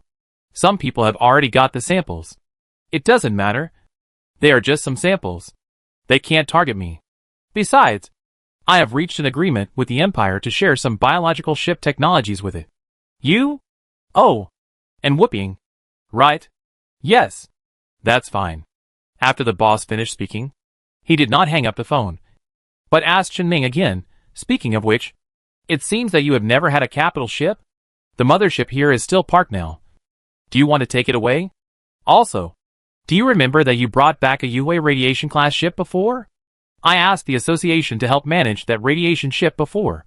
If you need it, I can also help you get it back." Chen Ming hesitated for a moment and said, "Actually, I have a battleship in my hand, and I just got the 2 motherships of the mechanical race that were besieged by the Black Fog insect race. Just now, after destroying the resistance of the mechanical race mothership, Chen Ming directly used psychic energy to send the mothership away, but he did not control the mothership. As for the reason, because this is the first battleship I control anyway. I don't want to choose it casually." The boss spoke a little louder. "Don't want to be casual? Are battleships casual? How should I put it?" Chen Ming explained that he had taken away 2 motherships of the mechanical race, and said, "And I actually have a special feeling. The first battleship I control must be a powerful warship. The more powerful the better. And the closer it is to me, the better." The boss asked, "What do you mean?" "Battleships have different applicable environments and capabilities. How do you compare their strengths?" "I don't know. It's just a feeling. I even think it's best if I build one myself." In short, it was this special feeling that made Chen Ming not control the mechanical motherships in a psychic sense after controlling them in a physical sense. He looked down on the mass-produced motherships of the mechanical family. At most, he would take it home to repair it, and then the HR at home could drive it directly. Then the other mothership can be directly fed to the queen. Although HR's control of the mechanical mothership is considered as Chen Ming's indirect control of it. But just like when Chen Ming could actively use the power of the Afterglow Core to indirectly control the warships beyond his power limit, he can now actively not transform the warships indirectly controlled by the Afterglow Core into warships controlled by himself, even if he has not a mechanical mothership in his hand. But the radiation class one that the boss said, he now looks down on it. In fact, Chen Ming had considered the boss's battleship before, and he believed that if he really asked for it, the boss would not refuse to give it to him. But he didn't say it in the end because of this feeling. The boss didn't have any opinion on Chen Ming's strange attitude, but said, "Actually, I told you this because you told me before that you are stuck in a bottleneck and need an opportunity to continue to break through the limit. So, is this the opportunity you are talking about?" Chen Ming shook his head. "I'm not sure. I just have this feeling when I control the battleship." "That's good. Just believe in yourself. I won't give useless advice. This kind of thing is best done by yourself. Anyway, your current ability is enough. It doesn't matter. If you have the opportunity, you must find the one that suits you best. You don't have to rush. You're only 26 this year, and there's still plenty of time." "I know. Well, call me if you need anything." The communication with the boss ended. Chen Ming confirmed his thoughts again. He really wanted a battleship. But that didn't mean he had to control the 2 motherships. He just needed a battleship to serve as a combat force or defeat the queen. The first battleship he really controlled must be an extremely powerful battleship. This may affect the upper limit of his psychic power after breaking through the limit to a certain extent. He actually had some ideas about battleships, but it still took time to realize them. Judging from the power he currently possesses, he still has this time. A few dozen minutes later, Chen Ming recovered and was refreshed. after completely dealing with the problem of the Black Mist Zerg in the Empire. He also confirmed the whereabouts of the Mechanic Destroyer mothership. The Mechanic did not let the destroyer stay in the logistics area, but went to the core galaxy of the Mechanic star field. That is, the place that can be called the capital of the Mechanic. A galaxy with the highest degree of development and growth of the Mechanic. The destroyer mothership came here. This may be because the Mechanic is worried that if the Zerg explodes again, the destroyer will not even have a chance to retreat, although it is the core area of the mechanical race. From the results of Qinming's reconnaissance, the military forces in those core galaxies are only those that just exchanged fire with his Zerg. The mechanical race's mid- and low-level spacecraft have basically been destroyed by Qinming. Only the fleets on the front line that are still fighting against the Empire, and the motherships in the rear that were reduced to 9 by Qinming's Zerg. At most, the orbital defense facilities of each mechanical colony planet can be counted, and the mechanical race does not seem to have the idea of transferring back the frontline troops. So although the mechanical race is still fighting against the Empire, it is obvious that they have lost their ability to resist and can only rely on the remaining motherships as combat power. As long as Qinming has another week, or even 4 or 5 days, he can create a Zerg fleet that is enough to wipe out the entire mechanical star region's mechanical forces alone. However, doing so will not do Qinming any good, as it will lead to a direct conflict between him and the Empire. And the mechanical race does not seem to want to get Qinming this time, because just when Qinming was using the matter he controlled scattered in the galaxy to investigate, he found that the destroyer mothership of the mechanical race had moved again after arriving at its destination, the mechanical race's core galaxy, and continued to go to the logistics area where the Zerg might wreak havoc later with other motherships, and continued to guard there. If that were all, it wouldn't be a big deal. But the key point is that when the mothership left the galaxy, its spying gun was replaced. The destroyer was dismantled and left on a planet inside the core galaxy of the mechanical clan, or in a space station or a giant dock. In short, the destroyer is no longer on the mothership. It's unclear what the mechanical clan is going to do. Qinming feels that this doesn't seem like they are going to replace the mothership where the destroyer is installed, because the mechanical clan should have no other motherships at this time. Not to mention a mothership that was specially modified to be suitable for phase space combat in order to adapt to the destroyer. The mechanical clan may have other actions to dismantle the destroyer. Although it is good for Qinming that the destroyer is disassembled, at least it is easier to control. And the destroyer core that is not installed on the spine peak gun bow should not be as dangerous as the destroyer. But that is only relatively speaking. The destroyer core itself is a product of the Scarlet Dimension infection. It is a dangerous thing in itself. Qinming's danger perception psychic power has been reminding him of the dangers of the destroyer and the destroyer core inside. Although Qinming can now be regarded as a conscious body, this psychic power will still play a key role when the body encounters danger. So he knows what the destroyer core means. But he didn't know what the mechanical race was going to do with the destroyer core. He had to investigate. However, at present, in the mechanical race's territory, especially in the core galaxy, there was only a little metal that Qinming had secretly brought over to monitor, and the galaxy's own defense line was quite tight. Whether it was a strong attack or infiltration, the efficiency would not be too high. But he had another choice. The phase space. The idea of using the phase space in Qinming's mind had been around for a long time. He had tried it just now. But unfortunately, the idea of attacking the destroyer mothership directly in the phase space eventually fell through. But the device that sent things from the normal universe into the phase space was still in his hands. He still has another chance. The mechanical race may prepare devices in the galaxy to detect whether there are invaders in the phase space. But they can never stuff all their military forces into the phase space, especially the mothership. The radiation energy dissipation system of the main battleship is often very efficient in order to keep up with the use of the main weapons. Entering the phase space is equivalent to destroying one's own arm. Although the mechanical race has modified a mothership to be suitable for phase space combat, it is impossible for every mothership to be modified like that. Therefore, invading from the phase space is the most appropriate means at present. If it weren't for the fact that Qinming had some problems with the efficiency of the device he borrowed, he would even want him to conduct every invasion of the mechanical race from the phase space. Of course, Qinming did not think about this impossible thing that had already happened. He just silently gave orders to the Queen, waiting for the sudden jump fluctuations in the core galaxy of the mechanical race. Moreover, this jump fluctuation appeared in the phase space and the normal universe at the same time. Qin-Ming certainly did not have time to send all the Zerg warships into the phase space. And naturally there would still be many Zergs in the normal universe. These Zergs could not do nothing. So Qin-Ming simply asked the Queen to send these Zergs out together. A fleet was immediately assembled inside the core galaxy of the mechanical race. This time, the number and scale of Qin-Ming's Zerg fleet could not reach the effect of completely blocking the jump in the nearby area. So the motherships that were originally in other galaxies also jumped back to the core galaxy immediately.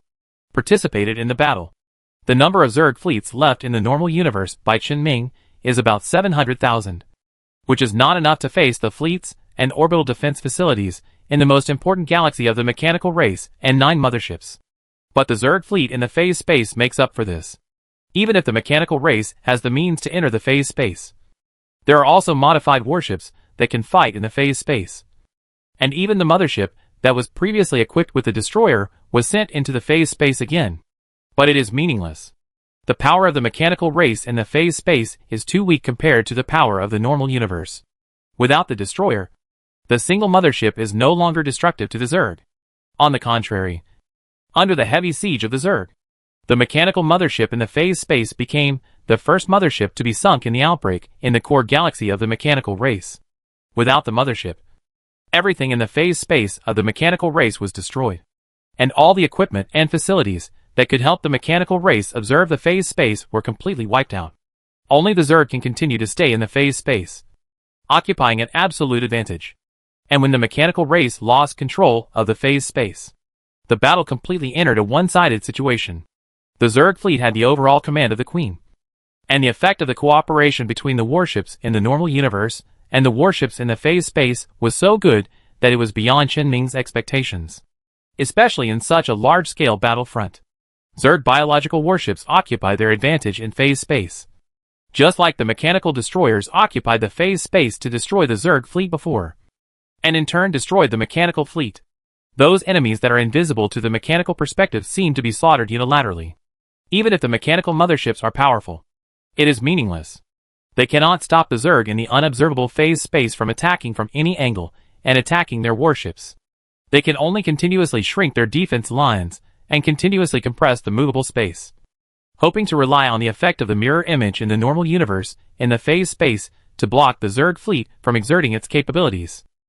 But it doesn't make much sense, because Qin-Ming's goal has never been to completely kill the mechanical race by relying on the phase space. It's for the destruction core on the planet. It doesn't matter how fierce the battle in space is, even if the Zerg loses in the end. He only needs to send things affected by his psychic power to the planet. It's the same whether in the phase space or in the normal universe. The mechanical race can notice the fighter planes falling from space, but it is impossible to notice the metal atoms falling from space. If the mechanical race can monitor the atoms of a planet, then this level of technology would have destroyed the Empire long ago. And when the war shifted from the empty area of the galaxy to the sky above the planet, and when the mechanical race needed to rely on orbital defense facilities to fight, the outcome was actually doomed. The metal liquid composed of silent alloy, which was affected by Qin-Ming's psychic energy, fell smoothly to the surface of the planet. As he gradually approached the surface, Qin-Ming suddenly found that he could clearly and obviously sense the location of the destruction core. Even if he didn't see it with his own eyes. Even if he didn't even know what the state of the destruction core was just now. But he could feel it. This means that the destruction core is now being activated. And the psychic fluctuations after its activation are sensed by Qin-Ming. This is not good news. No matter what the mechanical race activated the destruction core for, he must rush over immediately. Qin-Ming used the properties of silent alloy to cover up all the psychic fluctuations it emitted, and quickly followed the extremely clear traces of the destruction fluctuation at this time. He could observe that the surrounding environment had begun to disintegrate with the emergence of the destruction wave. The mechanical race seemed to have begun to self-destruct again. Qin-Ming once again made the metal liquid speed up its action, and finally reached the source of the destruction wave before the influence of the destruction wave was truly released. It was a platform suspended in the air in the center of the mechanical colony relying on some kind of stand. The platform itself seemed to be made of some extremely strong special-grade material with psychic properties. It was able to maintain its own structure under the influence of the destruction wave. In addition to the protective structure composed of layers of transparent silent alloy materials, there were also various densely arranged devices that could monitor the platform and the area around it without any blind spots. The entire platform was completely protected. On the platform, a special engine was supplying power. The reason why it is special is that the fuel used by this engine is antimatter. This is an antimatter engine, and this device uses antimatter to function. The mechanical race has already used the antimatter technology leaked by someone so quickly. Come to think of it, the mechanical race should have mastered these technologies before, and they don't need to start research and development from scratch. Just inherit the legacy of the past. The use of antimatter technology is normal. But this does not mean that this device that requires antimatter to power is normal. When the destruction core and antimatter are put together, it is obvious that there will be no normal things that the mechanical clan will use. The base of the device powered by antimatter looks like some kind of jump device to Qinming. It is connected to a certain coordinate. At the top of this device, there is a spherical object that is restrained by some kind of stand. It seems to be breaking everything around it. That is the destruction core that Qinming has been thinking about for a long time. Antimatter energy is continuously supplying the base under the destruction core. The mechanical clan is definitely going to do something special and dangerous. Qinming feels that it is because he has shown the ability of phase space before. The mechanical clan knows that if they delay any longer, they will definitely not be able to defeat Qinming. And even the entire cluster may fall into his hands completely. That's why he did this. But Qinming suddenly had another question. Is the thing on this platform really the destruction core? Is it possible that the real destruction core releases the destruction wave in a nearby place? And then the mechanical clan deliberately released this bait to lure him into a trap. While observing, Qinming sent more silent alloys to the core planet of the mechanical clan, near the destruction core. These silent alloys built a hole underground. And in this hole, his body suddenly came here. And just when Qinming's body came here, the danger perception psychic power that only his body possessed took effect instantly. He did not sense any danger from the destruction core that the mechanical race had placed. The real danger was deep underground. That was where the destruction core was really located. The destruction core on the surface was really just a bait used by the mechanical race to attract him. Just as Qinming was thinking about the reasons why the mechanical race did what they did, and what would happen if they did this, his ability to sense danger suddenly took effect. He no longer only sensed danger from deep underground, but now he even sensed a sense of danger from the stars in the galaxy. Could it be that the mechanical race was thinking of using the destruction core to interfere with the operation of the stars? Destroy the entire galaxy at the cost of the star's lifespan? What if they self-destruct here? Qinming thought about this possibility carefully, and found that it was not impossible. The mechanical race must have known that his goal was to destroy the core, so they would definitely not think of letting him take it. The mechanical race had done several things before that destroyed themselves in order to prevent Qinming from getting benefits. And this time, there was certainly such a possibility. Qinming certainly couldn't do this to the mechanical race. The destruction core was the most powerful psychic item he saw at the moment, and he had the ability to use destruction. Not to mention that the mechanical race had also developed a means of using destruction as a weapon. So it was impossible for him to give up destruction. He had to stop the mechanical race from doing what they were going to do. Qinming's metal liquid no longer followed the source of the destruction wave, but followed the source of the danger sensed by his body. Soon, he found a laboratory deep underground. This research institute, like the devices on the surface, was fixed in an underground cavity by a certain position. And there was a device in this research institute that was almost mirror symmetrical to the device on the surface. At the bottom of this device, there was the destruction core that gave Qinming a real sense of danger. Qinming did not approach directly, because he could feel that in the cavity around this laboratory that was fixed in the center of the underground cavity by a position, there was a restrained wave of destruction. This hole was not dug out, but was destroyed by the destroyer. If he wants to contact the device, he must think of another way. Qinming calmed down and observed the laboratory himself. He found that the device in the underground laboratory looked slightly different from the device on the surface. On the underground device, Qinming could see an energy bar slowly advancing, and there was nothing on the surface device. Obviously, when the energy bar is full, the mechanical race should really take action. Although it seems that Qinming still has a lot of time, because the efficiency of this energy bar filling is quite slow. But he can't bet whether the mechanical race may change their plans due to the situation of the battle in space during this time. Moreover, the mechanical race is using the antimatter engine to power this device. Qinming finds it hard to imagine what will happen if this device is finally activated. The sense of danger around him has completely filled Qin Ming's perception, leaving him with only one choice: break in by force and seize the destruction core. Chapter 361 Destruction. Although the dark underground cave cannot be directly observed with vision, but the impact of destruction is as dazzling as a strong light. Qin Ming must first find a way to break through the destruction zone created by the destruction core, and then deal with the laboratory that is constrained by the position in this underground hollow area. To pass through this circle of destruction zone, he can either use high-intensity psychic special materials to resist the impact of destruction waves, like the mechanical family did, and force a breakthrough, or he can directly see through the essence of the mechanical family's approach and use pure psychic waves to offset the destruction waves. The second method seems to be in line with the style of psychics, but from Qin Ming's current point of view, the mechanical race is definitely using some technical means to stimulate the effect of the destruction core and build the circle of areas. Using one's own power to compete with the antimatter reactor and antimatter engine is definitely not a rational approach. And the first method, although the special grade materials themselves are still quite rare. However, since Qin Ming began to let the Zerg participate in the development of resources on the road of development, the development of special resources is no longer as difficult as before. The Zerg he left behind on different planets where resources were discovered can breed efficiently. And of course, they can also mine the resources above. Therefore, Qin Ming's resource inventory has increased recently.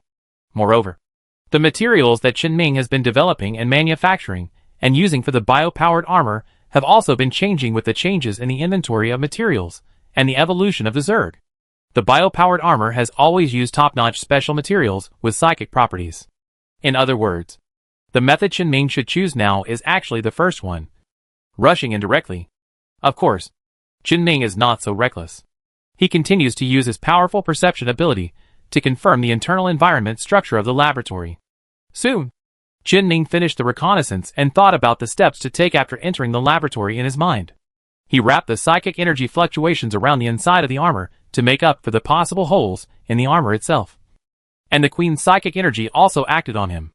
His body burst out with powerful strength and speed, breaking out of the ground, rushing into the area covered by destruction, and rushing to the laboratory of the mechanical race.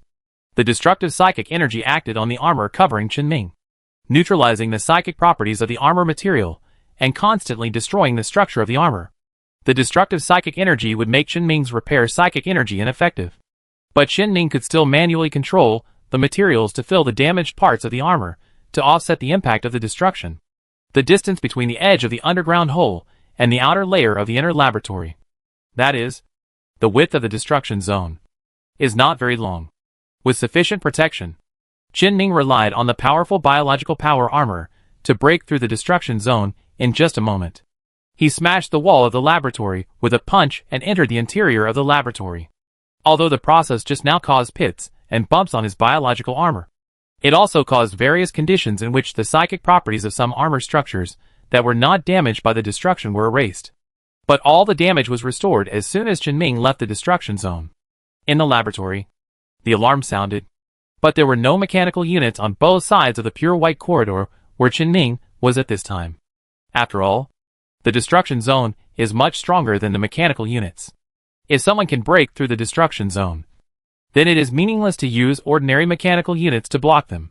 Several simple defense systems inside the laboratory started automatically, but they were immediately shut down after Qin Ming reached out to control the laboratory. However, he soon discovered that the laboratory was the laboratory, and the room inside the laboratory with the destruction core was the device, which was an independent structure. He could not control it directly through the laboratory.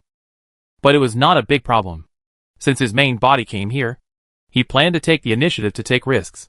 Qin Ming stayed there for a while, wanting to see if the mechanical race would make any further moves. But he did not encounter anything, as if the mechanical race really had no intention of stopping him, and allowed Qin Ming to enter the laboratory and approach the device. This situation made Qin Ming feel a little bit wrong, and he became more vigilant and paid more attention to his ability to perceive danger. But now there is a small problem.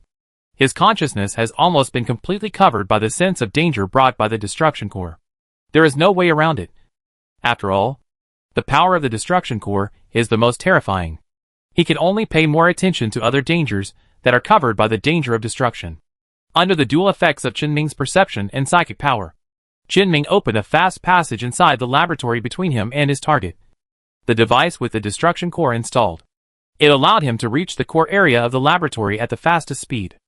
Ming did not encounter any obstruction from the mechanical race on the way. Or it was not so easy to have any. Not only did Ming already control the laboratory, but also because the outside of the laboratory was all the destruction area. Ming needed a little effort to come in. Unless the mechanical race directly stopped the operation of the destruction core, they would have to face the same problem as Ming. The mechanical race did not seem to have such an intention, so they had no way to interfere in the future. Ming was allowed to reach the center of the laboratory. The destructive core exuding a terrifying aura was just ahead.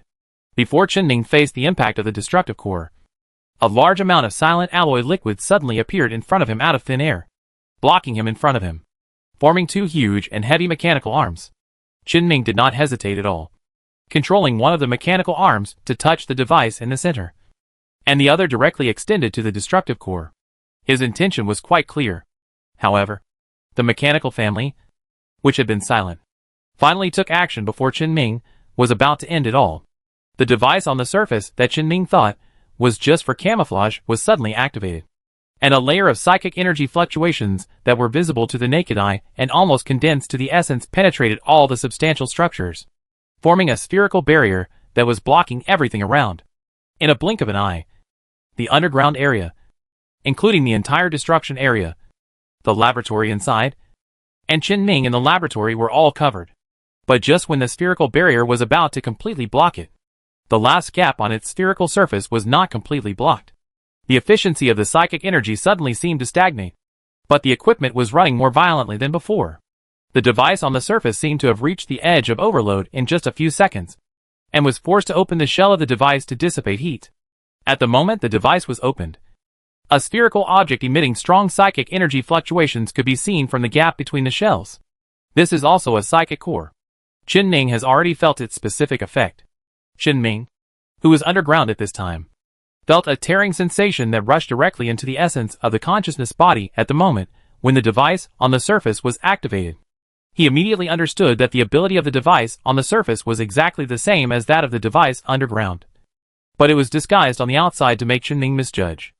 Ming mistakenly thought that the mechanical race was going to use the destruction core and jump device to achieve a special effect. The real function of the device on the surface is to activate the internal psychic core related to consciousness and block all consciousness around consciousness. It is precisely because of its function that it caused a conflict with Ming's consciousness. However, Ming's consciousness in his original body is not complete in all. His consciousness also exists in other places at the same time. This makes it impossible for the device to completely retaliate against Ming's consciousness. So the operation of the device is stuck and overloaded. But the equipment prepared by the mechanical family is still trying its best to cut off the connection between his consciousness in his original body and other consciousnesses. If his consciousness is really cut off, the impact will be extremely negative. Although Ming has been actively cutting his consciousness and throwing it into different bodies, but these cut consciousnesses are all connected to each other and are all part of Ming himself. Only in this way can each consciousness body call upon complete spiritual energy at will. If the consciousness is cut, not only will the effect of psychic energy be limited, but it will also affect the structure of Ming's consciousness. For Ming's current state, the consequences are disastrous. Ming really has no way to get rid of the device itself in a short time. He went straight to the real target, the core of destruction, and did not touch the device on the surface that was obviously a trap. The mechanical family was very clever to place another trap in this obvious trap, causing Ming to not pay attention to it at all. The equipment on the surface was also powered by antimatter energy for a long time. It is obviously not a rational idea to use human consciousness to fight against the antimatter reactor. Although Ming really wanted to do this, his condition at the moment did not allow him to do so, because his consciousness was very special. His consciousness was like a ball of yarn, and it was difficult to cut the ball of yarn in half directly. But when Ming's consciousness, this ball of yarn, had several threads extending to different places and forming smaller balls of yarn, it was much easier to cut off the connection between these small balls of yarn and the big ball of yarn.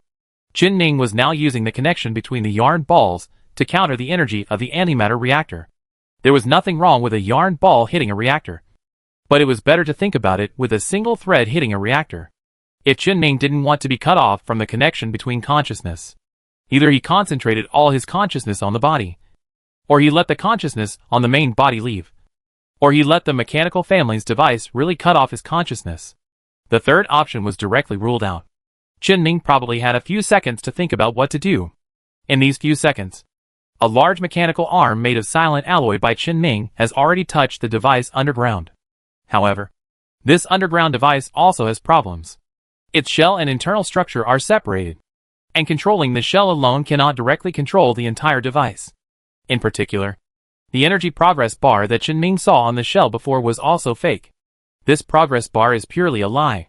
No matter when Qin sees it, it will be an approximate progress.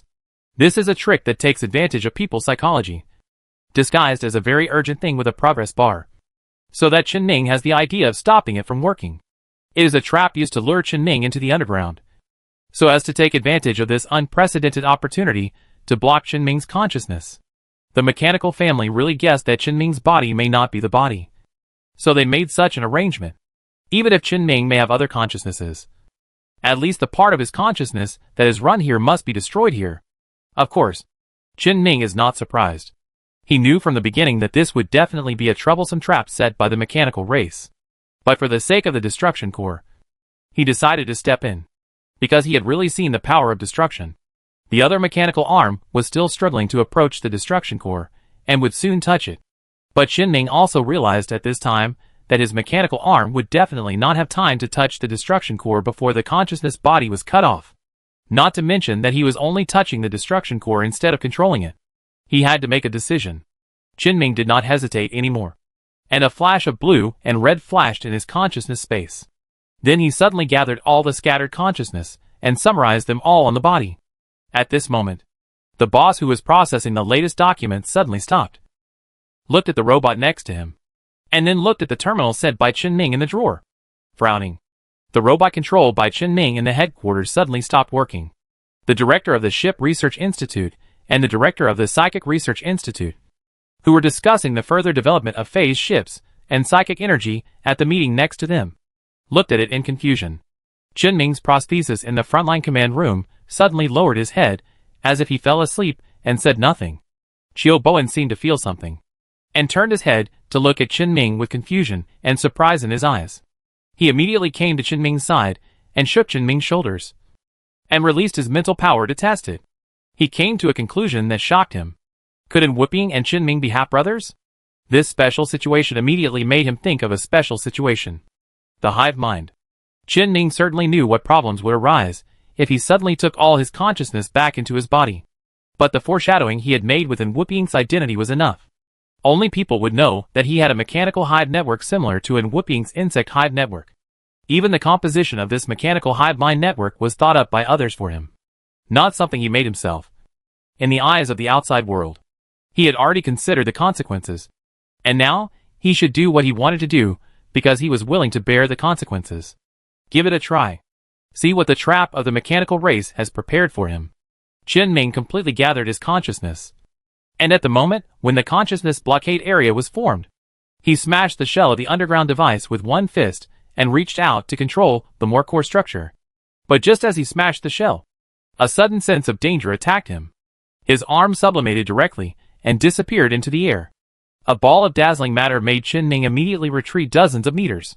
And in front of him, a steel wall with a thickness of dozens of meters was constructed to completely block the laboratory structure. He covered the charred gap of his broken arm and wiped off the armor material that had melted into molten iron due to the terrifying high temperature. He continued to look at the laboratory through perception. The other end of the laboratory had completely lost its basic structure, and only high heat and destruction remained. The material that suddenly appeared just now was the core material of the star in this galaxy. The device arranged by the mechanical family on the surface is not just a disguise. It really has its function, and is really connected to the inside of the star. The mechanical family is not just planning to send destruction to the star. Their idea is to send the material inside the star here. They use the power of the star to destroy the core of destruction, so that the core of destruction will burst out all the power contained in it when it is destroyed. Destruction will destroy everything. The core of destruction has been damaged by the power of the star. A wave of destruction that cannot be suppressed or restricted has begun to dissipate from the inside. The power of the star is also destroyed by the destruction while activating the destruction. Qin Ming did not think much and rebuilt his body in armor. He continued to build a larger layer of silent alloy armor on the outer layer of the biological armor. He was like a solid iron block. Passing through the copper wall, he made, and approaching the location of the core of destruction. The silent alloy can temporarily resist the influence of destruction. But the structure of the alloy is constantly destroyed as Qin Ming approaches the core of destruction. He had already called out all the silent alloy stocks, and used them all at the moment to completely wrap up the destruction core. The destruction core was like a source that was constantly spreading radiation. And Qin Ming was about to use heavy lead to confine it, and then proceed with the subsequent processing. However, at the moment when his silent alloy wrapped up the destruction core once again erupted with terrifying power, tearing up the silent alloy around it, and destroying everything around it. Qin Ming reacted extremely quickly and retreated again, once again creating a solid wall that was enough to make the destruction sigh. After this wave of destructive power ended, he quickly approached again and wrapped up the destruction core again with the remaining silent alloy materials. This time, Qin Ming deliberately left a hole in one direction to allow the destructive power to escape, and the destruction core also burst out with power again as before. This power went toward the ground in the direction arranged by Qin Ming, completely destroying the devices left by the mechanical race on the surface. The barrier that blocked Qin Ming's consciousness disappeared immediately. If Qin Ming wanted to leave, he could leave at any time. But he didn't want to. He had experience in controlling the Black Fog core, and knew that this kind of psychic core was very close to the spirit stone in nature. He could try to use his own power to limit the destruction core in this area to restrain the energy that was escaping from destruction, even though the effect of destruction was terrible. While Qin Ming was suppressing it with his mental power, it was also damaging Qin Ming's own mental power. Even Qin Ming's consciousness had some scars on it. But Qin Ming still didn't give up. While suppressing the core of destruction that had not yet completely released its power, he also let part of his consciousness disperse again and go to other places to get help. All the means he had mastered to increase mental power and spiritual energy effects were used by him. Whether it was the fairy tree, spiritual stone, ship spirit, condensed spiritual energy source, or drugs and devices that stimulated mental power, all that could be used were used. But the core of destruction is becoming increasingly difficult to suppress. The power of the star destroyed the structure of the core of destruction, and even part of the destruction wave has spread to the surroundings of his scattered consciousness bodies with the help of Qin Ming's consciousness. If Qin Ming had not taken back all the consciousness bodies before, and only sent consciousness bodies to his own territory, at this time, there are probably several places in the Empire that will experience what Qin Ming is experiencing now. The creatures and silent alloy composite armor on Qin Ming's body are about to be completely stripped off by destruction. In the surrounding environment, even the concept of vacuum is being destroyed. Qin Ming's surroundings have been destroyed and turned into a nothing area. Only Qin Ming and the destruction core were left. Gradually, Qin Ming found that the power of the destruction core was gradually weakening. But this was not a good sign, because he found that the destruction was destroying the barrier between the normal universe and other dimensions. The destruction was erasing the barrier between the Scarlet Dimension and the normal universe. Not only the Scarlet Dimension and the normal universe. The destruction even broke a gap between the phase space and the normal universe. The power of destruction is acting on space. Even if the gap between the normal universe and the Scarlet Dimension is only less than 1 millimeter in diameter, the negative impact it brings is immeasurable. The previous dimensional infection was actually the projection of the power of the Scarlet Dimension in the normal universe. And if the destruction continues to destroy the barrier between dimensions, the final result may be dimensional invasion. Qin Ming knew that he must not let this happen. At the moment when his armor had completely collapsed, he reached forward and grasped the destruction core in his hand. His body was reduced to ashes in an instant, but his consciousness still held the destruction core firmly in his hand, and held the location of the space collapse where the destruction core was at this time in his hand. There were terrible scars on Qin Ming's consciousness, but he still did not let go, but continued to hold the destruction core tightly. The injuries on his consciousness body not only kept appearing, but also kept repairing. This was not only the effect of Qin Ming's mental power, but also the boat spirit was constantly helping him. At this moment, the boat spirit appeared beside him. With him, various auras full of power appeared. It was the phantom of the boat spirit that appeared here with all the resonant spirit stones belonging to Qin Ming. the words of madness, fear and resentment, and a spirit-eating stone said by Bian Gaoxian. Just as Chen Ming was wondering what the boat spirit was going to do, he saw cracks appearing on these spirit stones that were extremely important to him. The power of the spirit stones was flowing out and gathering into Chen Ming's body. Chen Ming looked down and saw that his third condensed spiritual energy source appeared in the center of his consciousness. This was definitely something that the boat spirit brought. The boat spirit and Chen Ming would rise and fall together. So he did not have any doubts about the boat spirit. With a little heartache, he completely absorbed the power of the crazy language spirit stone that had been with him since 3 years ago, and also absorbed the power of several other resonant spirit stones. For a moment, Chen Ming saw the phantom of Qinyan, and his resentful power existed in the resentful spirit stone. It should have helped Chen Ming to completely master the power of the resentful spirit stone when Chen Ming completely killed the brainwashed psychic of Zhu Jing. But at this time, the last bit of power of Qinyan in the resentful spiritual stone appeared here. Just die honestly. I will kill the real brainwashed psychic. Chen Ming's words fell, and Qinyan's phantom disappeared completely. The power condensed in Chen Ming's body. As long as Chen Ming is given a little more time, he can completely master the power brought by these resonant spiritual stones with the help of the ship spirit, and rely on this power that belongs to him completely to control the destruction. However, accidents always come faster than tomorrow. At this time, above the mechanical planet where Chen Ming is, a burst of exciting jump fluctuations suddenly appeared. Something is coming. It is coming with a sense of danger. Although this sense of danger is not so conspicuous in the sense of danger that has destroyed the barrier between spaces. But it is very important. The jump wave ended in an instant. Chen Ming did not see anything from the position where the jump ended. He could only sense a force of scarlet and phase interweaving. He knew what was coming. Chapter 362 Power. The appearance of the phase behemoth clan leader was beyond Chen Ming's expectation.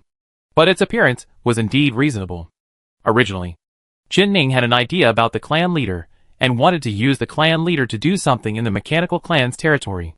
So he tried to seduce the clan leader again a few days ago. But after several attempts, he found that the clan leader, who had been in the Scarlet Dimension for a long time, had very terrifying power. None of the warships that dared to test it could come back intact. And even after provoking the clan leader, there was not a single warship that could successfully leave the galaxy before its own structure was destroyed. This made Chen Ming temporarily put aside his thoughts on the clan leader. He also found that the power of the mechanical race had been almost exhausted by his repeated attacks with the Zerg, and it was no longer enough. He could destroy the entire mechanical race by himself without any other external force. So Chen Ming's attitude towards the phase behemoth patriarch was to leave it there first, and deal with it if there was a chance. And if there was no chance, let the Empire worry about it. That thing was too troublesome to deal with. And the difficulty was no less than fighting a dozen mechanical motherships at the same time. Or even more troublesome. Anyway, the Patriarch did not seem to have a strong desire for large-scale destruction. And it stayed in the galaxy where the mechanical race had last contacted it, and did not leave at will.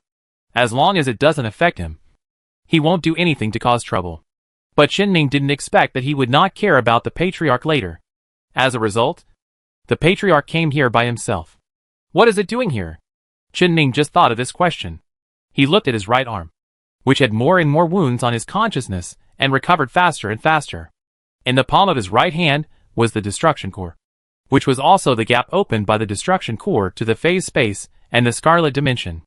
Although the Patriarch had fallen into madness because of the Scarlet Dimension, its biological instinct was still prompting it to come here to fill this gap. The phase beast exists to block the dimensional gap. Even the mad Patriarch can maintain the barrier between the phase space and the Scarlet Dimension under normal circumstances. But if the Patriarch comes at this time, it may be bad, because this may cause Chen Ming to face the influence of destruction, the pressure of the Scarlet Dimension, and the indiscriminate attack of the phase beast Patriarch at the same time.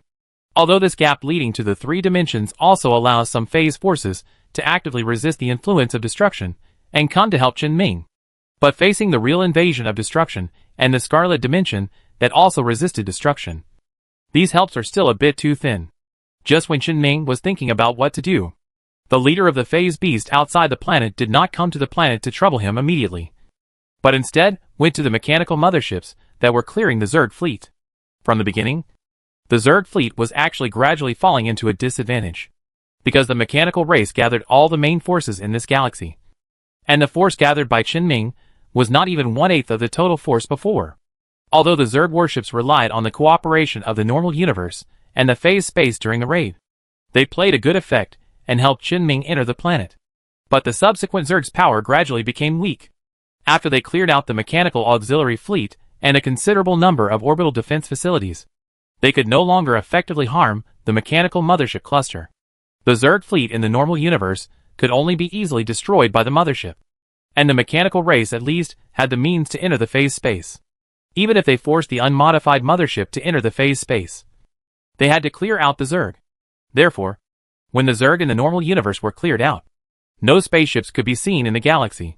All the motherships were sent into the phase space by the mechanical race. An unobservable battle continued to break out in the phase space. The effect that the Zerg power can exert has obviously reached its limit. However, since Qin target is underground, he does not care about the progress in space. It is the behavior of the phase behemoth patriarch at this time that allows the Zerg to breathe a sigh of relief. Even if the patriarch has fallen into madness, its first priority target is still the mechanical race. When a creature's body has grown to tens of thousands of meters, its physical strength will only be stronger than that of a warship of the same size, because the creature needs to make more and more agile movements. And not only the physical strength. The phase behemoth patriarch is even more terrifying, but also the phase and scarlet power it controls. Purple and red light patterns were seen flowing on the body of the patriarch in the phase space. It allowed him to reach the other end of the galaxy from one end of the galaxy without any constraints in the phase space. It only took a short phase jump, and it only took a few tenths of a second to reach the back from the front of a mothership. A behemoth that could move almost instantly at a distance measured in galaxies could destroy the mothership of the mechanical race in a blink of an eye. The mechanical race also used the destroyer to calculate Qin, resulting in them not even having an effective means to counterattack the phase behemoth patriarch. The remaining motherships could only gather together and shrink in a tight formation. Normally, if the mechanical tribe encounters the clan leader and cannot defeat him, the worst that can happen is that they will give up the star system and let the mothership and the mechanical tribe units that can be evacuated retreat, just like they did before. But now this place is the capital of the mechanical tribe. This time is also the key point for the mechanical tribe to target Qin. If the mothership chooses to escape, there is a certain probability that the clan leader will catch up. It is better to stay. Even if the clan leader really dismantles all the mechanical tribe spaceships, he will definitely target Qin later. So the mechanical tribe cannot retreat, and the mothership can only hold on in this star system. And taking advantage of the moment when the mothership was attacked by the clan leader, Qin could also quickly continue the process just now. Continue to rely on the ship's spirit and thoroughly master the complex and diverse external forces that Qin himself possesses. The ship spirit accompanying Qin consciousness body quickly merged the power of the broken spirit stone together. Like a dark ball of light, it was suspended next to the ship spirit. The spirit stones that resonated with Qin were all spirit stones with extremely strong negative effects. The fusion product was simply the ultimate collection of negative forces. It was not out of place to say that it was something taken out from the Scarlet Dimension. But this power was extremely familiar to Qin. Even the familiar feeling that brought a violent impact to his consciousness made him feel that this was actually the strengthening of the crazy language spirit stone again. Qin relied on this power combined with his own power and more external forces to start forcibly controlling the power of destruction. Whether it was the shattered destruction core itself or the power that burst out with the shattering of the destruction core, all of them were curled up because of the power of Qin spirit stone. The fused spirit stone power was integrating the power of destruction into it, swallowing up the destruction together. The knowledge that Qin had mastered in the Scarlet Dimension several times played a role. He could easily analyze the nature of this power and understand its essence. Gradually, the ship's spirit began to be somewhat powerless. Crushing spirit stones, especially those with the strength of the words of madness, and those with the word spirit in their names, such as Soul Eater, consumes a lot of energy. It also needs to control these powers to control the destruction. Even Qin can't control the destruction core in his palm now, let alone the boat spirit. Although Qin condition is getting worse, he can feel that his power is getting stronger. So he took over the progress of the boat spirit, relying on the shared consciousness of the boat spirit and the experience of Whooping's previous experience in smoothing out the chaos core. The destructive power that has been integrated by the boat spirit and the power of the spirit stone are completely integrated together. But Chen Ming made a little change at this time. He knew that the idea of the boat spirit was to fuse the power of destruction with the power of the spirit stone and transform it into a new system of power that he could control. It became a fundamental ability of his. But Chen Ming didn't think so. He wanted to try a new approach. He already had enough power. What he needed was not a new power system, but to continue to better exert the power he had. So, under Chen Ming's control, this new power was drawn into his consciousness and gradually spread throughout the consciousness. Chen Ming had corrected the appearance of his consciousness in front of his boss before, but he did not correct the power he had. His body was in chaos. When the power of the spiritual stone and destruction penetrated into his body, this power immediately stimulated his own power resistance reaction. Of course, this reaction was immediately stopped by Chen Ming. He continued to control this power to contact his condensed spiritual energy source. Relying on the nature of the condensed spiritual energy source, it became a power close to Chen Ming himself, but different from his own complete control. He relied on the repulsiveness of this extremely negative destructive power to gather the scattered power in the consciousness body together, like the catalyst produced by the catalytic core that he had just used on himself. It catalyzed the process of Chen Ming gathering the power he already had. All the complex forces in Chen Ming's own consciousness that he had corrected before were integrated. Based on Chen Ming's own cognition, various organs of his consciousness were formed. Only the heart was not a normal organ, but a black and empty sphere that emitted the fluctuating power of Chen Ming's own power, which was born from his condensed spiritual energy source after being affected by his own power and external forces. This was the final product of Chen Ming's power fusion, which was purer than the chaotic core of an Wuping's heart, because only three forces constituted it: mechanical power, biological power, and dimensional power. The rest, whether it was the power overflowing from the destruction or the broken spirit stone, or the ship spirit that controlled these powers and gathered them together, were only auxiliary to this core. The name of the product after fusion was Natural Disaster Core. Chen Ming didn't know why it was called this name, but it didn't affect him to rely on the power of destruction to destroy the redundant parts of his own power system, purify the nature of his own power, and integrate all the power. Although this was an idea he came up with temporarily through the scarlet knowledge, the final result was better than he expected. He had never felt that his power was so simple and powerful. However, a problem still troubled Chen Ming. That is, he was still restricted by the bottleneck. Obviously, he had to control a battleship to completely break through the limitation of the power level. However, although his power level did not change, the strength of his power at this time was much different from before. Even if the destruction core in front of him had been used by Chen Ming and the destruction psychic energy had not completely dissipated, he could. Chen Ming was just about to suppress the destruction core with the strength of his own power. Suddenly, a huge mouth of the abyss swallowed him, and the destruction core in his hand into its belly. It was the leader of the phase beast, which had destroyed all the motherships of the mechanical clan in the galaxy. So it turned around and swallowed Chen Ming in one gulp.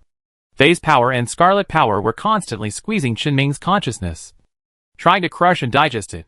Chen Ming was no longer willing to tolerate the phase beast patriarch, and simply used the last resort of the psychic consciousness collision.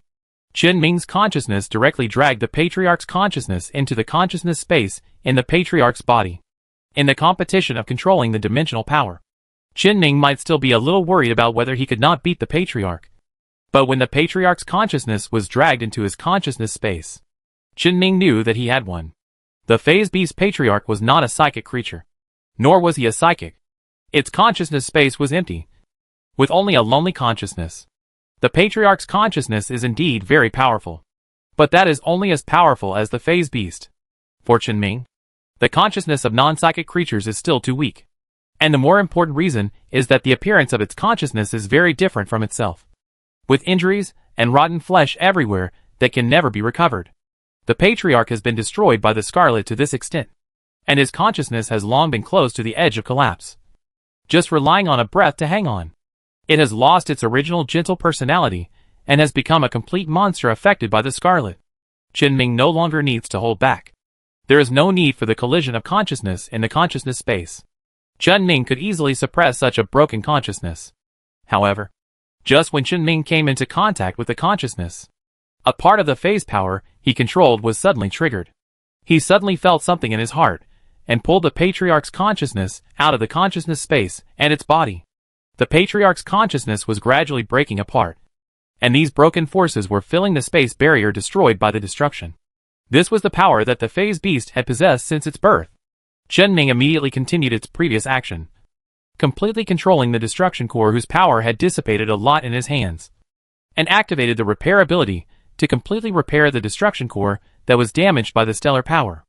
At the same time, the Patriarch's consciousness body continued to fill the space barrier. When the Patriarch's consciousness body was completely broken, the barrier destroyed by destruction was finally repaired. But Chen-Ming frowned again, because he found that the Patriarch's consciousness body did not repair the gap completely, but created a layer of isolation membrane between the three spaces. In other words, the repair is only temporary, and this isolation membrane will be damaged sooner or later. And when the isolation membrane is damaged, the power of the Scarlet Dimension will spread out from here again. The mechanical race really put destruction in front of everyone in the Empire. Chen-Ming thought about it, and tried to release some dimensional power to reinforce it. But his power was just a drop in the bucket compared to the gap. Construction is much more difficult than destruction. His power is not enough to completely block the gap. He can only temporarily block it like the consciousness of the Patriarch, if he wants to completely repair the gap. The difficulty is, but this kind of thing is not a problem for Chen-Ming alone. So he did not rush after recording the situation here. It is useless to rush anyway. Anyway, the gap is there, and the repaired isolation membrane will not be damaged in a short time. Chen-Ming walked back in the direction that was swallowed by the Patriarch. He walked out of the Patriarch's mouth and stood in the ruins of a mechanical building. The body of the Patriarch was lying quietly beside him. He looked up. The phase force allowed him to see through the space barrier, and see that the mechanical motherships in the orbit of the planet had all been destroyed. Of course, all his Zergs die here. The mechanical forces had really been completely destroyed. Even if the military forces fighting the front line and the Empire were called back, it would no longer make any sense. It was over. The war between Chen-Ming and the mechanical race was completely over in less than a month. The war between the Empire and the mechanical race had only lasted for a few months, and the Empire could already declare victory. Of course, it would take several years for the Empire to really occupy the entire mechanical star field. After all, the difficulty of occupying a colony is not the same as the difficulty of destroying a colony. Chen-Ming sighed with some emotion. It's finally over. But what he has to do is not over yet. Now that he is here, let's take some more things away. This is the capital planet of the mechanical race after all. Although the mechanical race just guided the stellar matter to the planet, causing destruction and causing large areas to be damaged. But there are still intact areas on the planet at this time. Chen-Ming's consciousness body leisurely came to another colony on the mechanical race's capital planet. He invaded the mechanical race database here and obtained all the data of the mechanical race. After picking up the colony and placing it in the one controlled by Chen-Ming's mechanical race near the border of the Empire, Chen-Ming took a quick look at the information he got from the mechanical race database. The database contains blueprints of all mechanical race units and blueprints of various mechanical race warships, from motherships to carrier-based aircraft. No matter what blueprints are there. And there is also a defense force control map of the mechanical race star field in the database. This control map is different from the previous one. When the previous control map was leaked, the mechanical race still had the energy to modify it. But now, let alone modifying it, it is a question whether the mechanical race can survive for a few weeks. It can only be said that as long as this thing is mastered, even if Chen-Ming has lost all his combat power at this time, he can still control the mechanical race in this star field. Chen-Ming also found the mechanical race's action plan against the Empire in the database. The original plan of the mechanical race was to use all production lines in the war, and then maintain a defensive attitude towards the Empire on the surface. When the resources are exhausted and the warships can no longer be produced, all the remaining forces will be dispersed and transferred to the Empire, killing as many as possible. Not for victory, but for creating killing. However, Chen-Ming jumped behind the mechanical race, causing the mechanical race to change their minds and concentrate their forces on Chen-Ming. Even the destruction itself was used as part of the trap. It was a pity that the action of the mechanical race still failed. After all, he was more skilled. Chen-Ming continued to search in the database, and found the log of the mechanical race's expansion of the entire star field. It can help him avoid problems on the road of colonization and development. In addition, there are many valuable documents. But when he was casually looking through the records of the mechanical race, he found that there was something missing. Something that was very important to humans. History. Chen Ning could understand the operating principle of the entire mechanical race through the data in the database. But he could not understand the history of the mechanical race. He could not find any records related to the mechanical race and history. He had no idea how the mechanical race was born or how they survived after the destruction of the Shining Civilization. Chen Ning was still very curious about the past of the mechanical race. After all, the mechanical race was a relic of the Shining Civilization, a part of the scope that his power could cover. And it was also something that Chen Ning still couldn't understand, why they seemed to have a deep hatred with the Zerg. Chen Ning also went to the Shining Civilization Research Institute, and it seemed that their exploration of history was only in progress. I don't understand. Chen Ning always felt that there might be something hidden in the history of the mechanical race. But now it seemed that there was no chance to figure it out. He had nothing to say.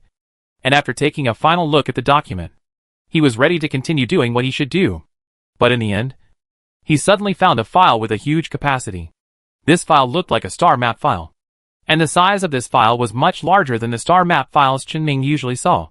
It was not a difference of several times or dozens of times, but thousands of times, or even more than that. Chen Ning immediately took some time to open this star map file.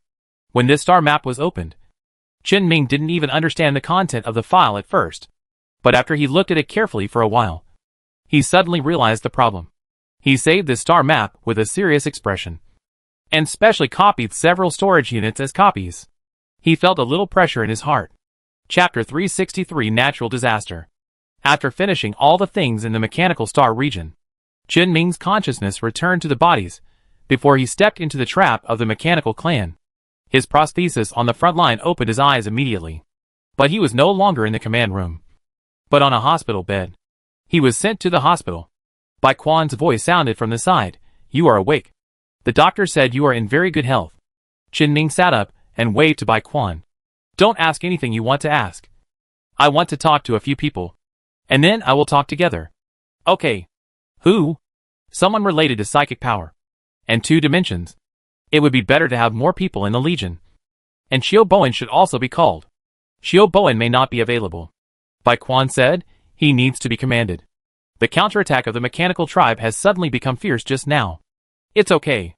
This is just the last struggle of the mechanical tribe. You can fight back easily after this wave." Bai Quan was about to ask Chen Ming how he knew. But then he remembered what Chen Ming said.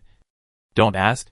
So he really didn't ask, but just said, "Then I'll go prepare for the connection." But Chen Ming stopped him and said, "No. I need to have an offline meeting." Bai Quan was puzzled. "You are looking for so many people, so diverse. How can this offline meeting be held?" "Just find the president." Bai Quan's expression suddenly became serious. The meeting that required the president of the Psychic Society to personally gather people to hold would definitely not be simple. At the same time, when Chen Ming's prosthesis woke up at the headquarters Ship Research Institute, Chen Ming's robot also returned to its previous appearance. The conference room was still the same as before. After noticing the robot moving, the 2 institute directors immediately looked at Chen Ming and said, "Finally back. We have just discussed the results." But Chen Ming waved his hand. "Don't rush to talk about this. I have something more important to tell you."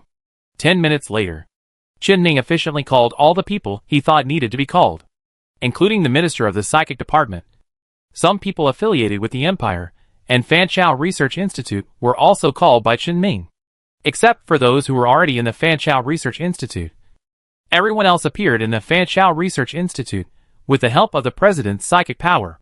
This was a position designated by the head of the psychic department. The institute also had a conference room, so it was directly given to Chen Ming to use. Although the Empire's attitude towards Chen Ming had been determined before, it was to treat him coldly and let him do whatever he wanted, as long as he didn't mess around. However, when Chen Ming took the initiative to propose that there was something important to announce, and he also asked the president to help lead people, and just as he said last time, he had never taken the initiative to cause trouble. The people Chen Ming found had to give him some face no matter what. And Whooping was also called over. Of course, it was fortunate that it was nighttime when Whooping was there, and Chen Ming was resting when he regained consciousness. Otherwise something might have gone wrong. How could he continue to talk about biotechnology sharing with a psychic minister like he is now? Even the boss was brought over by the president. Sitting next to the president and watching silently. The meeting room was soon full, and the number of people did not continue to increase. The president did not seem to have any intention of continuing to use psychic energy. Originally, he did not want to come. After all, the mechanical tribe was counterattacking fiercely. But considering that what Chen Ming said might be important in 10 minutes, Chiu Bowen, who came with Bai Quan, asked the president next to him, "Where is Chen Ming?" The president said, "He said he would come here himself." As soon as the president finished speaking, Chen Ming pushed open the door of the conference room and walked in. The ordinary people in the conference room did not see the problem. But several psychics, except for the boss and the president, had a flash of surprise in their eyes. They instantly understood Chen Ming's situation. The head of the psychic department, Luo Yi, was the first to greet Chen Ming. "Mr. Chen Ming, we meet again so soon. How did you do this?" "You will know soon." Chen Ming greeted the people in the conference room. He looked at Whooping, stared at Luo Yi for a few seconds, and came to the main seat at the conference table. He inserted a storage unit into the computer and began to play the whole process of his troubles in the mechanical tribe's territory in the conference room. Only part of these videos were recorded by Chen Ming himself. The rest relied on the mental connection between the Queen and Chen Ming to share the vision, and then use the device to read the Queen's memory to record the picture and sound. In this way, even if Chen Ming's body is destroyed, the subsequent situation can still be fully recorded. As you can see, I led the Zerd fleet to attack the capital of the mechanical tribe. As for why I can directly attack the capital of the mechanical tribe, I have compiled the things that in Whooping and I have done in the mechanical tribe star field in recent times into a file and put it on the computer in front of you. If you are interested, you can read it yourself. And I will continue to talk. Everyone in the conference room clicked on their computers in unison and looked at Whooping next to them. And Whooping picked up the water cup in front of him and drank silently without saying anything. This tacit agreement made everyone present think deeply. When the people in the conference room, who could read 10 lines at a glance, finished reading the documents that Chen Ming had put down, which arranged the results of the Zerd's battles in the past few days, the few people who were originally a little curious about what Chen Ming was going to do suddenly shut up their whispers. At the same time, they couldn't help but look at Whooping twice more. The power of the Zerd fleet really looked a little terrifying. However, the protagonist of this meeting was Chen Ming. So everyone still looked at the video that Chen Ming put on the big screen in the conference room. The video was playing at an accelerated speed. It quickly went through the whole process of Chen Ming's attack on the capital of the mechanical race. When they saw that there were only 9 motherships and a large number of destroyers and escorts on the screen, and no cruisers that the mechanical race could mobilize, everyone was basically sure that everything on the computer was real. However, Chen Ming's focus was obviously on when he successfully reached the surface of the planet and discovered the surface equipment and the underground laboratory. So these contents were quickly skipped. When Chen Ming passed through the destruction area and entered the laboratory, he explained, that is the destruction core of the mechanical family's destroyer. The existence of the destroyer was mentioned by Chen Ming a long time ago. And before that, the mechanical family used the destroyer to clash with the black fog insects. So the empire that has been monitoring the black fog insects has certainly seen the effect of the destroyer in action. It is clear that the destroyer is powerful. So when everyone heard Chen Ming say this, everyone suddenly became alert. What are they going to do with the destroyer? Isn't it obvious? A trap. In the video, Chen Ming decisively stepped into the trap prepared for him by the mechanical family and came into contact with the destruction core. A wave of destruction swept across Chen Ming in an instant. But Chen Ming did not seem to have changed. The power released by this thing, it's enough to kill me many times. Right? But I'm still alive. Just in a different state than before. Bai Quan didn't quite understand the topic between the psychics, and asked, what's different? Chen Ming stretched out his hand to Bai Quan and said, shake hands. Bai Quan didn't understand what Chen Ming meant, but he still stretched out his hand. But his hand went straight through Chen Ming's body and landed in the air. This, as you can see, my body is gone, and only my consciousness remains. But you just? That was a fake body made by Whooping for temporary use. Why do you think I went to the Legion when I was still weak? Obviously I have the confidence. Seeing that Bai Quan seemed to be worried about something strange, Don't worry. No matter which body it is, it's the same. And in Whooping also stores my genes. If necessary, he can help me create a stronger body again. Everyone looked at Whooping again, seeing Whooping drink a sip of the freshly brewed tea and nod slightly. Everyone turned their attention back to Chenming. Luoyi asked meaningfully, "So you are different from Whooping, right?" Although this question has a very obvious direction, answering it can obviously help Chenming explain a lot of things. So he answered it truthfully. Not exactly the same. He relies on the hive mind network to achieve the aggregation and splitting of consciousness, while I am a purely independent consciousness. Of course, I have indeed mastered the honeycomb network technology of the mechanical race. Keep watching. The latter is the key. Although his body collapsed, Chenming still struggled to control the destruction core. It's just that the people in the conference room couldn't see what this meant. After all, just watching the video record certainly can't see that the power of the destruction core is acting on space and destroying the barriers between spaces. They could only see that Chenming seemed to have a lot of ideas about the destruction core, and he was still holding on to it even though his body was destroyed. However, Chenming did not rush to explain, because the Phase Beast Chief soon appeared, when the first mechanical mothership was suddenly split into two by an inexplicable force. The video perspective switched to space, and then to the phase space. The scene of Chenming himself integrating his own power was cut off, so that everyone in the conference room could only see the process of the Phase Beast Chief wreaking havoc. Several people from the research institutes were excited at once, and wanted to say something to Chenming. However, Chenming did not give them a chance, and signaled them to continue watching. After the leader killed all the motherships of the mechanical race, it entered the surface of the planet. It landed near Chenming, and the view returned to Chenming. As soon as the view was switched back, Chenming saw a bloody mouth swallowing his consciousness. A few seconds later, the body of the Phase Behemoth leader, who had just destroyed 9 motherships of the mechanical race with extremely powerful means, suddenly froze and almost lost his life in an instant. This is fucking Chiao Bowen, who knew the combat power of the mechanical race motherships best, subconsciously wanted to swear, but he still restrained himself. Chenming explained, "I touched its consciousness strength, and it was obvious that its consciousness strength was not good enough. By the way, this Phase Behemoth Patriarch has entered the Scarlet Dimension for about a few minutes. So although its power has become stronger, its consciousness is close to collapse. So it is not difficult to deal with. That's not all. The next step is the key." Chenming dealt with the Patriarch, suppressed the destruction core, and repaired the damage to the destruction core. Naturally, he took the destruction core away, and when the destruction core left its original position, the cracked space gap finally appeared on the screen. Although the crack in the space was being repaired by something, several psychics and researchers studying space technology present immediately felt something was wrong.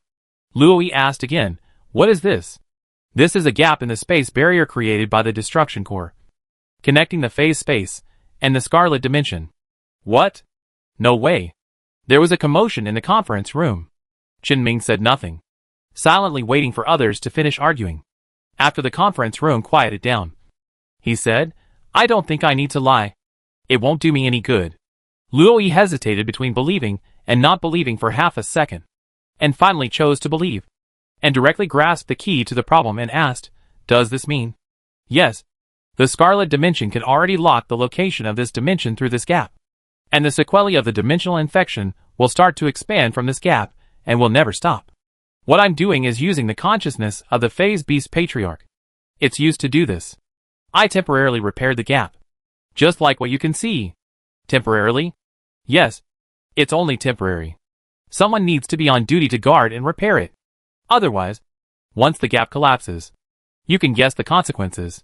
Even if you have sealed it, will the sequelae of dimensional infection still occur?" "Yes. But there is also good news. This place has collapsed gaps in 3 dimensions at the same time.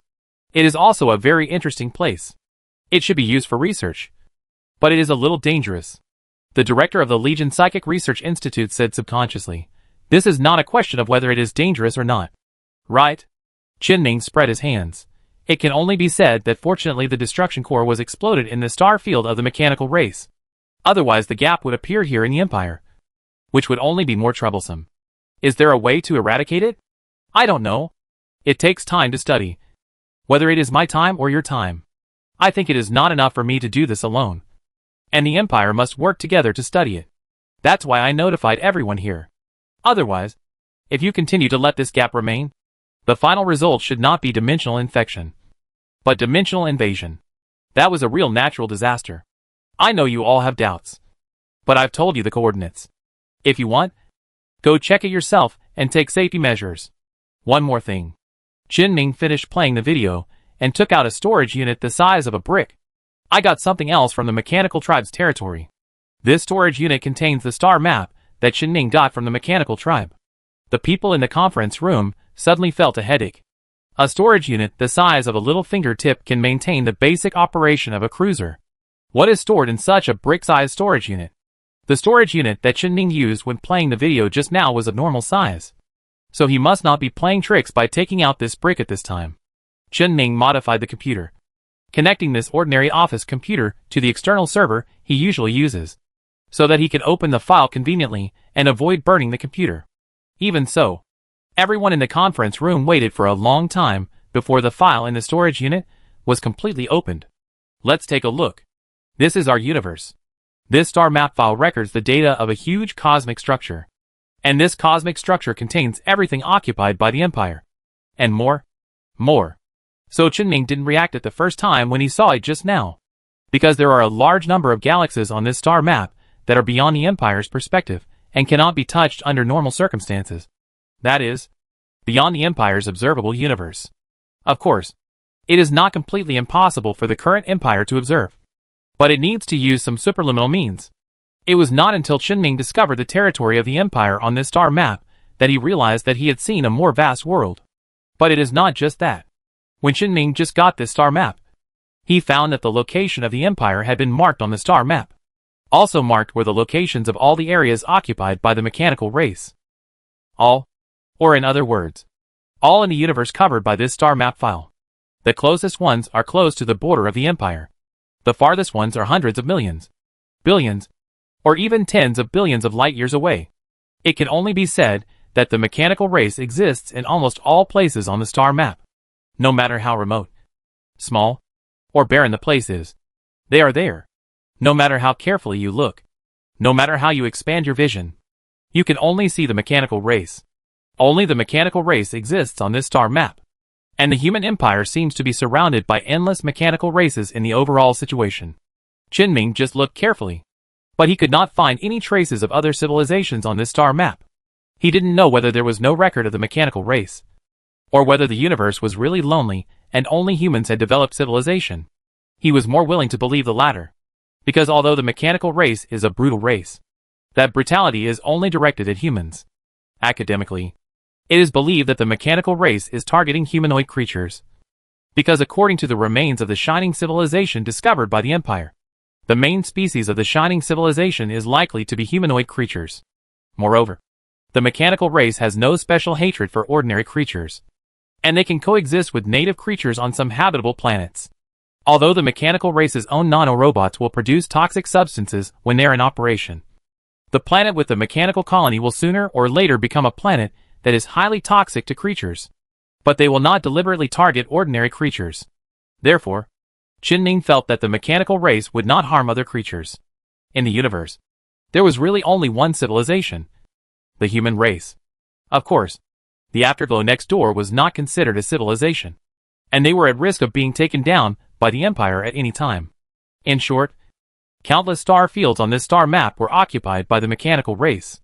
Some mechanical races were so far away from each other that they were unable to contact each other and could only have basic knowledge of each other. Even the closest mechanical race that provided reinforcements to the mechanical race here was more distant from the mechanical race here than the diameter of the area occupied by the entire empire. The distance between mechanical races was still quite far. It's just that when the number and coverage of the mechanical race are magnified to a certain scale, the power of the mechanical race is really too huge compared to that of the imperial mechanical race. This is just the observable universe. In the deeper and darker universe, no one knows what is there. The star map file is zoomed in and out, showing the same mechanical race in different places, and the empire surrounded by heavy mechanical races. The more people in the conference room look at it, the more silent they become. If it was in the past, it would be fine. But now, The Empire has just begun to regain the spirit of pioneering and wants to restart the pioneering era. And heavy shackles and chains are put on the neck of the Empire. This is a heavy blow to anyone with ambition. This is what I got from the mechanical tribe. You know what the mechanical tribe is like. If one mechanical tribe knows, then all mechanical tribes know. The mechanical tribe here is on the verge of extinction. You might as well guess whether they will do something? Maybe soon. Luo added for Qinming. The mechanical tribe will unite and launch an extermination operation against the Empire. With the way the mechanical tribe does things, I have no doubt that they will really do so. If such a large number of mechanical tribes are united, it will also be a disaster for the Empire. This is also a natural disaster. A natural disaster that threatens the Empire more than a dimensional invasion. Luo glanced at Whooping and suddenly felt relieved. Fortunately, they still maintained a fairly friendly relationship with Whooping. And Whooping did not lose his mind or his thoughts of being a human being in the process of getting along with the Zerg. Otherwise, the Empire might have to face a third natural disaster. And it would be a natural disaster that is close at hand. Qinming swept his eyes over everyone present. I don't think anyone would say that this is my problem. Right? Even if the mechanical race did not intend to target me. Their core of destruction was there. And sooner or later, it would have caused today's result. The mechanical race has long known about the Empire. So the Empire's invasion of the mechanical race will certainly be counterattacked by the mechanical race. No one wants to cause trouble for me. Right? Of course not. Luo also knew that Qinming was annoyed by all kinds of people. And immediately assured him. Qinming nodded. Okay. Then this is what I want to tell you today. That's it. If you don't understand any details, you can ask me now or later. If you want to quickly verify whether what I said is true or not. I also have a quick way. Dismiss. Chapter 364 Harvest Planning Death Torpedo.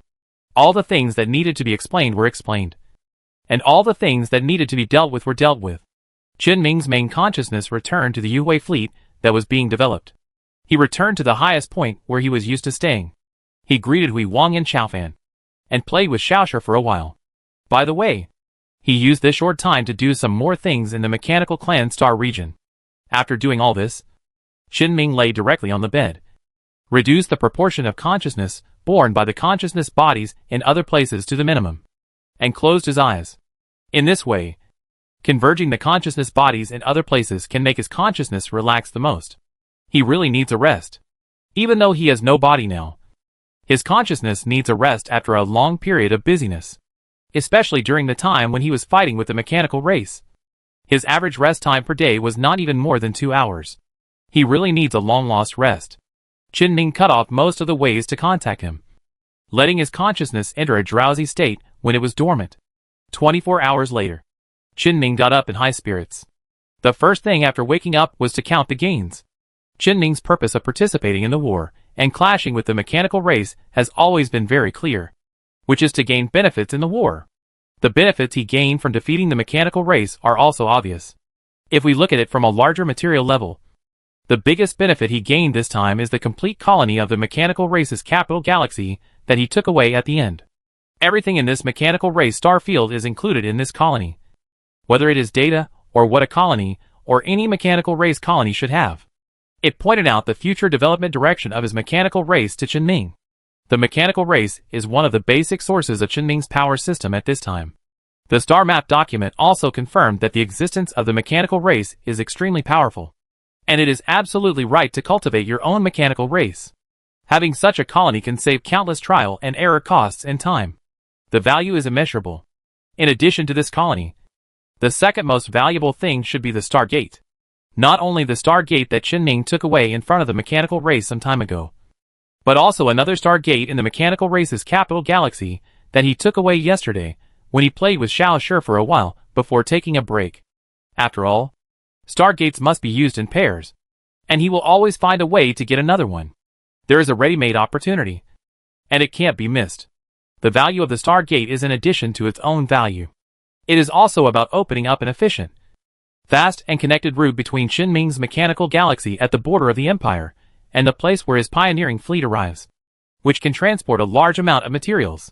This does not require a large amount of his mental power, like Qinming is now transporting materials to the front line, but only requires a large amount of energy. For Qinming, who has a large amount of energy source provided by the Zerg. The demand for energy is nothing. Although the movement when the Stargate is activated is not small. It is not a movement visible to the naked eye, but a movement of space fluctuations on the scale of the universe. At that time, Qin Ming will have to deal with the problems on the Empire side a little bit. But it won't be a big deal. Qin Ming is no longer afraid of anyone or any force. Periodic large-scale transportation of materials is still very valuable to Qin Ming. After all, although the scale of the pioneering fleet is expanding very slowly, it is still expanding. Transporting materials every day will also take up a lot of his free time. It is very meaningful for Qin Ming to save this time and mental energy to do other things. It just so happens that Qin Ming's Zerg unit has also begun to expand. And the efficiency is also very terrifying. The expansion process of the Zerg is the process of devouring planets and developing planetary resources. Under normal circumstances, the expansion of the Zerg devours all the resources of the planet. But at Qin Ming's request, the Queen of Zerg controlled this situation, which means that a lot of resources will be collected when the Zerg expands. Many of these resources will be provided to the pioneering fleet. But there are also some resources that the pioneering fleet cannot use. Or there are too many resources with nowhere to use. These resources can be concentrated at the temporary base of the pioneering fleet, sent back to the Empire through the Stargate, and then sold to make a profit. Although Qin Ming's ability is already very strong, money is still very important to him so far. It's not that money is just a number. So the Stargate has multiple values for Qin Ming. The second valuable thing is a giant structure that Qin Ming took away when he took the Stargate from the mechanical race. The giant dock of the mechanical race. Qin Ming had been thinking about this thing for a long time. And he also took it away when the mechanical race's defense force was empty. With it, there is capital to build a main battleship. After the things with strategic value, the 2 complete motherships of the mechanical race and the wreckage of 7 damaged motherships are the most valuable. Qin Ming had already thought of the use of the 2 complete mechanical motherships. One will be given to HR, the strongest individual Yue in combat at present. It is the Yue Corps that Bai Quan obtained on the battlefield where the Empire and the main force of Yue fought.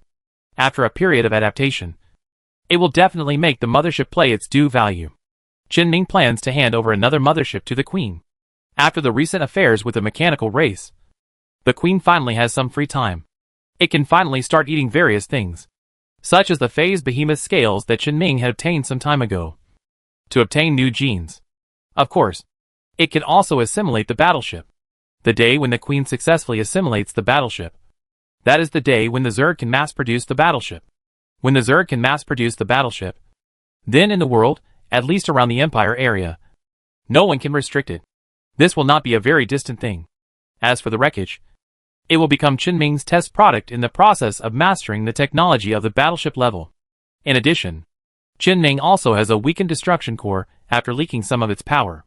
The power of destruction is very strong, but not the kind of strength that Qin Ming needs. He wants to make his own power stronger. However, it is still okay if the destruction core is only used as a weapon. The mothership driven by HR can continue to use the destroyer as a weapon. But the power will be slightly weaker than after it was used by Qin Ming and dissipated some of its power. As a battleship-level psychic weapon, even if it is weaker than before, it is more powerful than any other main weapons of the same level. It's like the person who originally ranked first suddenly lost more than 10 points, but still far exceeded the second place by more than 100 points. And Qin Ming estimated that he would not encounter any situation that required the deployment of a capital ship for a long time. After the destruction core, he might even feed it to Enwupiang and become one of the powers of Enwupiang's special prosthesis. So the value of the destruction core is somewhat subjective. There is no denying its own value. But for him who does not need to fight often, or does not need to fight battles at the capital ship level often, the value of using it is indeed not high. Just put it there for now. In addition, Qin Ming has another thing in his hand that is in a similar situation. It was the corpse of a phase beast leader who had been in the Scarlet Dimension for a long time and possessed great power. This thing had given Qin Ming a headache before, and he didn't know how to deal with it. The Zerg didn't need to eat all of the phase beast's genes. Just a little bit would be enough. Even if they only ate the scales that Xiaoxiang had shed before, they would probably be able to obtain all the genes. It was just that Qin Ming was more worried that the Queen of the Zerg would not be able to eat Xiaoxiang's scales enough. So he planned to feed the Queen of the Zerg some extra flesh and blood. Although this was somewhat dangerous, It was still worth doing. And Chen Ming also had enough backup to prevent danger. But this would only eat a little of the leader's body. There are still tens of thousands of meters of corpses lying there. And I don't know how to deal with them. But this was the situation before. Now, after Chen Ming combined another thing that bothered him, he gradually had a somewhat crazy idea. Chen Ming has been struggling with the problem of choosing his first battleship. He wants a powerful and perfect battleship. Then why not try it from the corpse of the phased behemoth patriarch? Transform the corpse of this powerful creature into a war machine and a battleship. The patriarch himself possesses the same dimensional power as Chen Ming, and has a very good affinity with Chen Ming. Then as long as he integrates his other powers in the process of transformation, wouldn't he be able to create a battleship that is truly perfect for him? The more Chen Ming thought about it, the more feasible it was. He had already mastered the semi-biological and semi-mechanized transformation technology before. After a period of study and expansion, there would be absolutely no problem in applying it here. Of course, there is no rush to start this matter. There are too many things to consider when manufacturing a battleship. Not only the design of the ship itself, but also the difficulty of manufacturing the main weapons, as well as more technical issues. The manufacture of a battleship is not something that can be done on a whim. And it also needs to be built with matching giant structures. Chen Mingling can master the use of giant docks, but mastering them is definitely not enough for his ideas. Mastering the use of giant docks can use docks to manufacture ordinary battleships. But it is absolutely impossible to use an ordinary giant dock to manufacture a half-biological, half-mechanical, and even dimensional battleship. These technologies need to be accumulated with experience. Chen Ming wants a perfect, or nearly perfect, battleship. As the first battleship he controls, it must be treated with the highest standards and must not be taken lightly. So Chen Ming's idea is not to rely solely on the technology he has mastered. He has many people to find and ask them to help him develop a powerful battleship. There is nothing wrong with cooperating in the development of a large project like a battleship. Apart from these external gains, the rest is Chen Ming's own gains. He used the power of the destruction core and the catalysis of the ship's spirit to integrate all his own power, making his power no longer independent. And his strength has also changed significantly compared to before. Although he lost all his resonant spirit stones and a spirit devourer, but the calamity core formed by the integrated power source can just offset these losses. Compared with the external gains, the calamity core, the source of Chen Ming's power, is obviously more important. The overall gains are probably just these. Although there are no larger scales, such as galaxies, planets, etc., that can be directly attributed to his gains. But the things Chen Ming got have made his future development path smooth. Chen Ming finally looked back at his gains and confirmed the direction of the next move. He was ready to reshape his body first. Although pure consciousness is very convenient, he is still more accustomed to physical activities. Chen Ming had this idea, and the consciousness immediately came to the Queen of the Worm. After all, the Queen of the Worm was very close to Chen Ming at this time, and was expanding the Zerg nest on a planet in the galaxy of the temporary base. Chen Ming didn't need to control any Zerg units to meet the Queen of the Worm. He could come over with a little effort. Making a new body is not too troublesome. After all, because the Queen of the Worm has made so many prostheses, it has already memorized Chen Ming's gene sequence. But this alone is not enough. Chen Ming's idea is to build a basic body based on human genes, and then let the Queen put some additional body parts that are more suitable for human bodies into the body. He still wants to be a human, not a worm. All organs are based on his own genes, and some special effects are achieved by imitating the functions of Zerg organs. In addition, Chen Ming also prepared some nanorobots for himself. Like the units of the mechanical family, they rely on nanorobots to repair and maintain themselves. At the same time, it can also improve his physical fitness to a certain extent. This is also the technology that Chen Ming has mastered after mastering more and more robots. It can be regarded as an experiment on himself before using it in other units in batches. The toxic substances discharged by the nanorobots can be uniformly processed by Zerg organs, making these toxic substances harmless. Not to mention reaching the level of physical strength of an Whooping. At least his body should not be killed by any random weapon. Although he is no longer afraid of his body being killed, it is still troublesome to rebuild his body if he dies too easily and casually. It took more than 10 minutes to prepare his body. Chen Ming also plans to start from scratch today to practice his idea of using the corpse of the phased behemoth patriarch to build a new battleship. However, before starting this kind of work that requires a long time and a lot of investment. Chen-Ming thought of the last thing he hadn't dealt with before. The ruins. It was because of the ruins that Chen-Ming and the mechanical race had a full-scale conflict, which forced Chen-Ming to wipe out the main forces of the mechanical race. The mechanical race had no spare energy to explore the ruins, and Chen-Ming would not be idle and suddenly run to other places to cause trouble when he was in a great advantage on the front battlefield. So the ruins are still preserved today. He went to take a look, and he couldn't forget this place.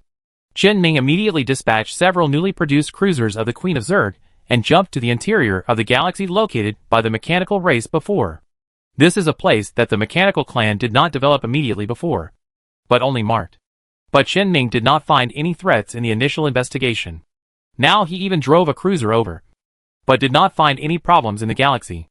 Of course, this did not affect Chen-Ming's investigation of the ruins of this shining civilization. He did not even need to let the Zerg cruisers land. He directly let several cruisers throw down some substances controlled by his psychic power. Let these substances go deep into the ground. And according to the data of the ruins investigated by the mechanical clan, the location of the ruins was confirmed. Then Chen-Ming discovered that the remains of the shining civilization were a very modern laboratory. There was nothing to say. He sent the Afterglow Core and brought the remains under his control. Chen-Ming first looked at the remains, which were the defense facilities of the shining civilization laboratory. They were some independent mechanical guards, not connected to the honeycomb network of the mechanical race. And the logical operation program was locked and could not be changed. They were only responsible for guarding the interior of the laboratory. But they seemed to have guarded nothing. The entire laboratory was in a mess. And there were traces of Thorn Zerg activities everywhere. I don't know if they came here to track down the contaminants of the mechanical race. Anyway, Chen-Ming didn't see any corpses of the main species of the shining civilization. The Zerg that invaded the laboratory was most likely destroyed in the end. The corpses were thrown outside and turned into mud after a few years. There is no clue to tell. In short, there are no survivors in the laboratory. But there is one thing about this laboratory that Chen-Ming finds very strange. In addition to the mechanical race, the laboratory's defense means also includes some independent nanorobots that are not installed on the mechanical race. The program settings of these nanorobots are not simply to protect the laboratory, but have an independent command: destroy the mechanical race. Chen-Ming didn't understand why this happened. He didn't know if the programs of these nanorobots had broken down after so many years, or if there were other reasons. He couldn't figure it out. However, there were still some valuable things in this laboratory, such as the data of the objects studied by the laboratory, and the samples of something it had studied. When he saw the name of the sample he got, Chen-Ming suddenly felt that most of the gains he had obtained in this war were not even as valuable as it, because the thing that the shining civilization studied was called resurrection mechanical fluid. It was not a liquid that resurrected the mechanical race, but an item that used a cluster of nano-machines with a liquid appearance to resurrect the dead, as long as there is a corpse. Even if only a few cells are left, resurrection is definitely not a problem. Although it is not clear why such a thing would appear at the border of an area that is relatively different from the main star field of the shining civilization currently believed by academics. But he is indeed the crystallization of the shining civilization's technology. To be honest, this thing is not very meaningful to Chen-Ming. He does not know any important people who need this thing, although it is not bad to save it. After all, who knows when birth, aging, sickness, death, and accidents will come. Others are not like him, who can still survive after losing their bodies. The value of keeping it is already immeasurable, and the value of releasing it may even cause the entire empire to fall into madness. Chen-Ming quickly got a sample of the mechanical fluid. He stared at the can-shaped object in his hand with a mechanized structure and a transparent outer wall, and could see the mechanical fluid flowing inside. No one would have thought that this was something that could revive people just by looking at the appearance. Although Chen-Ming didn't know whether this can of resurrection fluid would still work and whether it could revive humans. If Chen-Ming's spiritual power was not problematic, this thing would have such an effect. Thinking of this, Chen-Ming felt even more bizarre. If this thing was developed by the Empire, it must have come from the Fanchao Research Institute. It is impossible for it to come out of a random, seemingly ordinary laboratory on the border. But the shining civilization has really become like this. It is very puzzling. Maybe Chen-Ming can find out some information when he has time to go to the Shining Civilization Research Institute. Now, Before Chen Ming was about to put away the resurrection mechanical fluid, he suddenly remembered some words that the boss had said to him. Some words about a person the boss once knew and called little crazy by the boss. Chen Ming didn't know much about this little crazy. But when the boss talked about this little crazy, his tone was very nostalgic and regretful. And the person seemed to be dead. With this resurrection mechanical fluid, Chen Ming thought about it and made a decision. A few minutes later, hardware store in the pirate space station. The boss picked his ear and asked Chen Ming, "What did you get?" "Resurrection mechanical fluid. As long as there is a corpse, it can revive a person." After being shocked, the boss returned to his usual self. "Oh, then why are you telling me this?" "Because you mentioned a person called Little Crazy before." The boss was stunned for a moment, shook his head slightly and said, "You actually remember what I said casually?" "Him. I told you before that I like to find people everywhere to train. And he is the last person I trained. He may be dead. At least when I found him, I only saw a little burnt ash. I don't know if it was him. But we have to try. Right?" The boss suddenly sighed. "This is also one of the reasons why I left the prosperous star field of the Empire that I didn't tell you before." "So how did he die?" "I don't know if you have heard of something that happened decades ago. Several Reaper torpedoes used by frigates sank the capital ship." Chapter 365 Little Madman. Chen Ming found the memory about the Reaper torpedo from the corner of his memory. Recalling everything in the past, a question gradually emerged in his mind. There seems to be something wrong with the Reaper torpedo. Right? 3 years ago, Chen Ming got a Reaper torpedo when he just arrived in the pirate space. Its power is indeed very strong. But that is relative to the frigate that can launch the Reaper torpedo. This power may threaten the cruiser, but it is absolutely impossible to sink the capital ship. The capital ship can withstand the attack of the main weapon.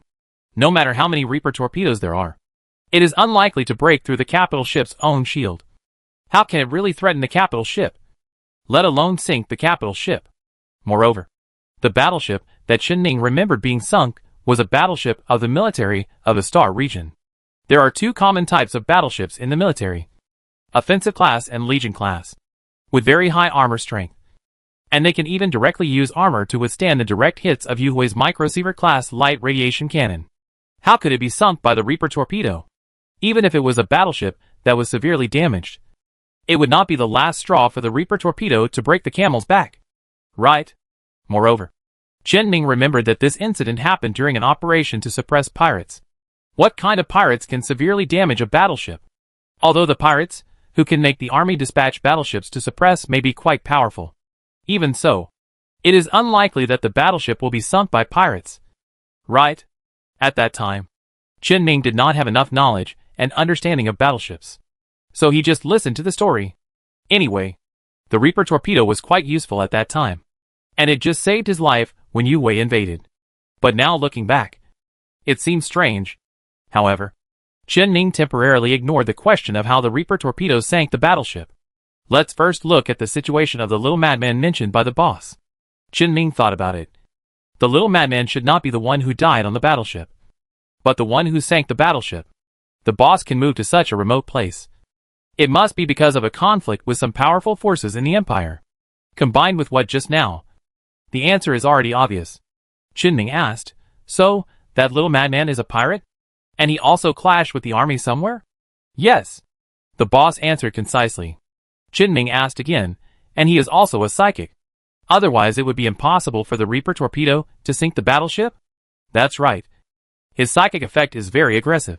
Any damage caused directly or indirectly by him can be amplified by his psychic power. And the specific degree of amplification. You can see that the Reaper torpedo can sink the battleship. So he had a conflict with the army at the beginning, which eventually led to the sinking of the army's battleship. And he also died in that battle? That's about it." A few simple questions allowed Chen Ming to roughly understand what had happened. The last person the boss trained, the one called Crazy, was a pirate, or became a pirate for some reason. He was not the leader of the pirates, but at least he was an important figure. One day, a large-scale conflict broke out, and the pirates were eventually encircled and suppressed. But a mothership of the local army was sunk by a death torpedo that was amplified by psychic power. The matter of the psychic could not be told to others, so the army could only swallow this loss and tell others about the matter of a psychic as if it were the matter of an ordinary pirate, which led to a shocking scandal. Although in the eyes of those who knew about the existence of psychics, this was just a normal loss when encircling and suppressing psychics. But because of the huge noise, the news could not be completely suppressed. In the end, in the eyes of ordinary people who learned part of the situation, the army was simply useless. In a big way, this matter was that the army's main battleship was sunk. This was not only a loss of face for the Star Region Army, whose main battleship was sunk, but also a loss of face for all local armies. The person who caused this situation happened to be trained by the boss. Whether it was the contradiction that led to the scandal of the army, or the contradiction that caused the little madman to die because of the army. In short, it was impossible for the boss to continue to stay in the prosperous Star Region. This also explained why when Qin first met the boss had no intersection with the local army at all, and had no idea of intersection. Instead, he got a little closer to the 14th Legion, which had only been rebuilt for more than a decade. Although this was due to the relationship between Qin and Bai Quan, it was definitely due to the conflict decades ago. As a level 6 psychic, the Empire certainly couldn't hold the boss responsible just because someone he trained was causing trouble. But the Empire's own army couldn't ignore their feelings. So, it can only be said that Qin has experienced a lot of things. And of course, he can understand why the boss came here. After explaining the past to Qin, the boss seemed a little nervous. After all, the effect of the things Qin brought back was there. And no matter who used it, they would have the same feelings. The boss quickly calmed down, put his hand on Qin shoulder, and said solemnly, "I have to go out in the next few days. I will tell you the results as soon as possible." "Thank you." A few minutes later, Qin left the boss. After dealing with these extra things, it was time to start his business. Qin made a little plan for himself and divided the things to be done into two parts: internal and external. The external part, which is what he had just thought of, is the manufacture of new battleships. Of course, Qin must first figure out the feasibility of this research project. It is not the feasibility that Qin knows himself, but the reasonable feasibility that he wants others to believe when he looks for others to cooperate. The problem should not be big. The semi-biological and semi-mechanized technology he has mastered has been put into preliminary use. As long as the technology is shared and a little experiment is conducted, it can be confirmed that the technology he has mastered is completely fine. Qin does not mind sharing his technology, because technology itself can only progress through sharing. He does not know when his own research will be completed, but it is obviously more efficient to share it with others for help. And the reason why sharing is called sharing is that others will also share the technology that Qin does not have. Qin will definitely not lose. Of course, Qin will also let An Whooping intervene in this matter, so that he can help explain why he has mastered certain biological technologies. It can also help Qin explain why he took a lot of biotechnology information from the Empire some time ago. And Whooping's existence can also help Qin say some things that he is not easy to say. As for the biotechnology and some ship design technology that An Whooping mastered, Qin can also explain it by saying that he personally taught An Whooping Zerd to master ship manufacturing technology. In short, as long as Qin's acting skills are good enough, An Whooping's joining will only benefit him. And he believes that when he puts the corpse of the phase behemoth in front of the people he wants to invite, even if his idea is not feasible, there will be people who will try their best to make his idea feasible. However, Qin felt that he needed to consider another issue. That is, the development direction of military ship technology is basically biased towards frontal combat. So when designing ships, the frontal armor, frontal firepower and coordination with other ships on the frontal battlefield of the military ships are all relatively important points when designing ships. Not to mention the 14th Corps. The 14th Corps has several different ships that have been specially modified. Even the main battleships. These ships modified by the 14th Corps often have a larger hull, heavier armor, and more powerful frontal firepower than ordinary models. Qin even knew that some of the phase ships that the Legion had developed had spaces reserved for military armor. This made Qin a little worried that if he only communicated with the Legion to design his ship, he would be led astray. The final ship he designed would deviate from his ideas. The main battleship he wanted must not be in the direction of the military. Although he would find the Ship Research Institute and the Psychic Research Institute, and by the way, the Biological Research Institute to cooperate in research and development. By the way, He would also find related departments. But he could not guarantee whether the other institutes would have the same habit. So Qianming felt that it would be better for him to find some other people, not from the Legion or the military, to participate in his project. But he had been cooperating with the Legion, and it was a bit unreasonable to borrow the Legion's facilities, resources and information and then look for other people. This gave him a headache. But Qianming thought about it carefully again. Suddenly he had a new idea.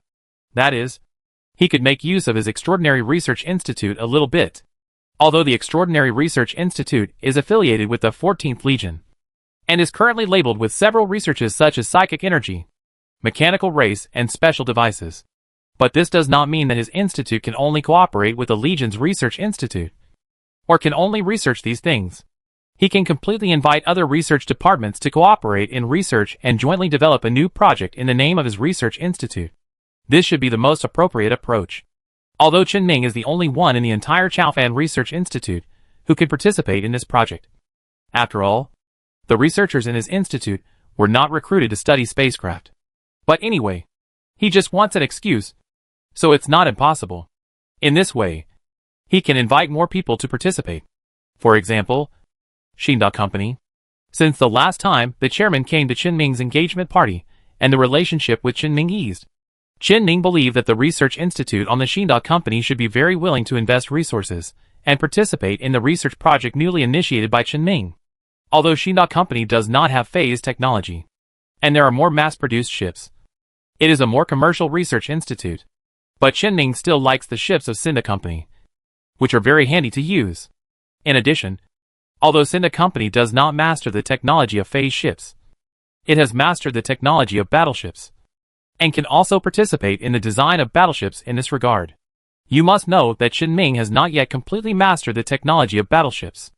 It is definitely the right idea to find more different people to brainstorm. Anyway, there is the corpse of the phase behemoth patriarch there, and the semi-biological and semi-mechanized technology that Qianming is willing to give out. So there should be no problem in finding people to cooperate. Tachyon technology, and even the Van Chao Research Institute may be able to shake some people over.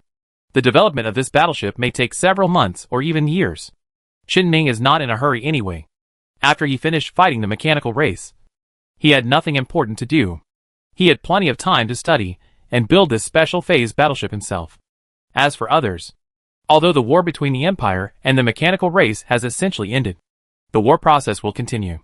During the war, no matter which force, there is a great desire to research weapons for war. Even if the final research results are Qianming's, the technology developed in the middle is real. For those who have been in the Research Institute for many years, this time should not be a big deal. The design of the new battleship is an external matter in Qianming's plan. And the internal matter is that Qianming has finally determined the limit of his own ability. Of course, Qianming means that after the fusion of his three powers, he can see that limit. Not that he has reached the limit. And this limit also refers to the limit of ability, not the limit of power. So, Qianming thinks it's time. It's time to start systematically learning knowledge related to psychic energy. Qianming has always been following the wild growth path of the psychic society, relying on his own understanding and extremely small, but critical guidance areas to become stronger. This allows him to fully develop his talents and potential, but also makes his understanding of some systematic knowledge somewhat biased. Some details of psychic power, or knowledge unrelated to his own psychic power, as well as some more messy psychic knowledge will basically have errors and omissions. Therefore, when the psychic's ability is developed to the limit, or when he can see his own limit like Qianming now, it is very necessary to conduct systematic learning. As long as these problems are corrected through systematic learning, it is equivalent to making up for all the shortcomings of Qianming's own psychic power. Moreover, the knowledge of psychic power is not just what Qianming has been exposed to.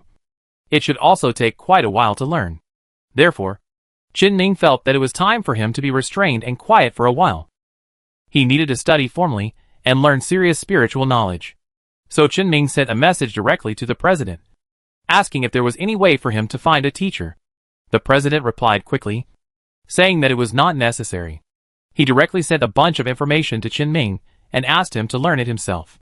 If he wanted to find a teacher, let's not talk about who would come and who would dare to be Qianming's teacher. The teacher's teaching efficiency might not even be as high as Qianming's self-study efficiency. Anyway, Thinking about the difference between Qinming before and now, you can know what level Qinming's learning ability is at. Only ask when you really don't understand something, no matter if it's the president or the boss. After all, no one can be Qinming's teacher. Qinming has no objection. Self-study and learning from others are nothing more than whether you can gain some extra experience while learning. Just like when he learned command techniques from Baiquan. When he finally commanded, he would always bring some of Baiquan's command style. Of course, this is not a bad thing. Although Baiquan has a lieutenant general godfather, he did fight his way up from the grassroots to the level of lieutenant general. There is nothing wrong with learning some of Baiquan's command techniques and style. Moreover, Qinming basically doesn't use these techniques when he is really fighting. Most of the time, he relies on absolute military force to crush them. Command? What is that?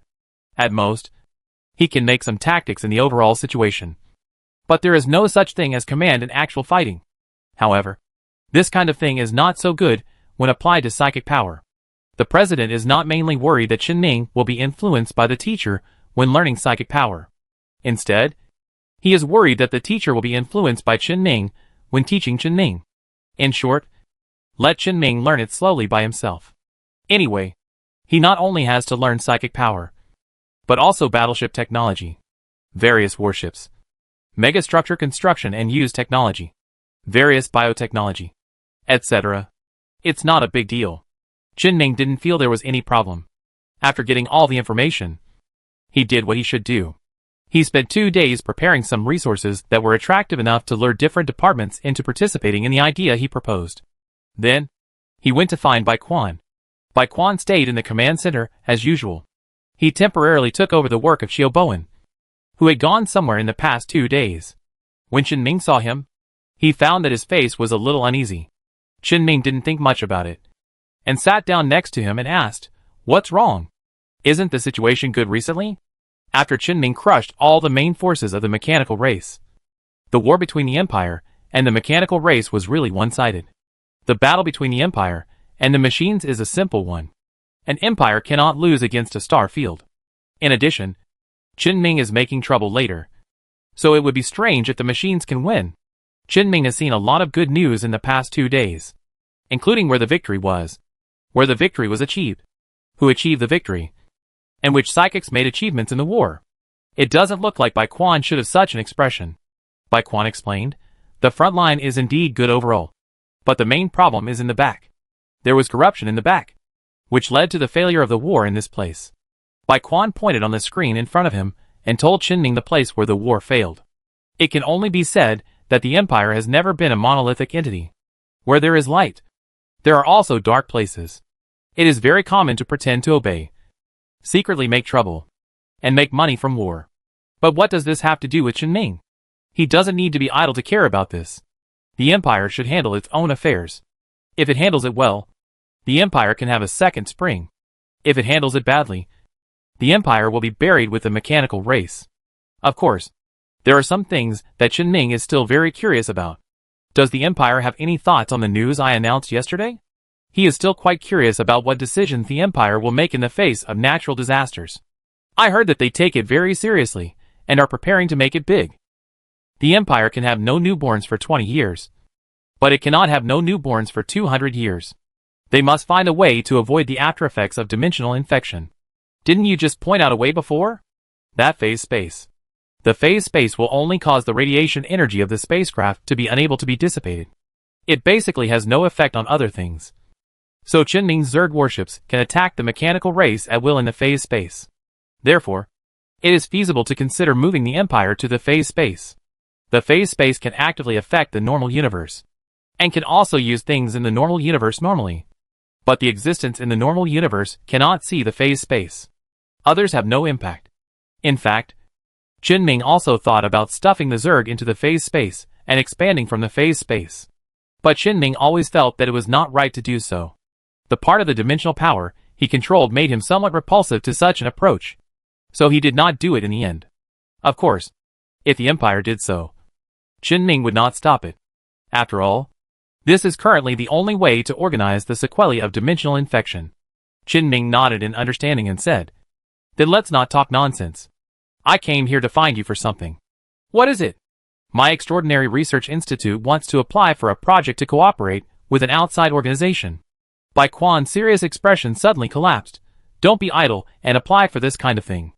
Just do it directly. Isn't this related to the outside world and other research institutes of the Corps? I am worried about being rejected. Why would the Corps reject it? Bai Quan asked back. I know how important the corpse of the Phase Beast Chief is. Do you think anyone will refuse? And when you are working on the project, you will always come up with some new technologies and various new things. Right? No one will refuse. If you have anything to say, just tell the Corps. You also know that there are many people trying to curry favor with you.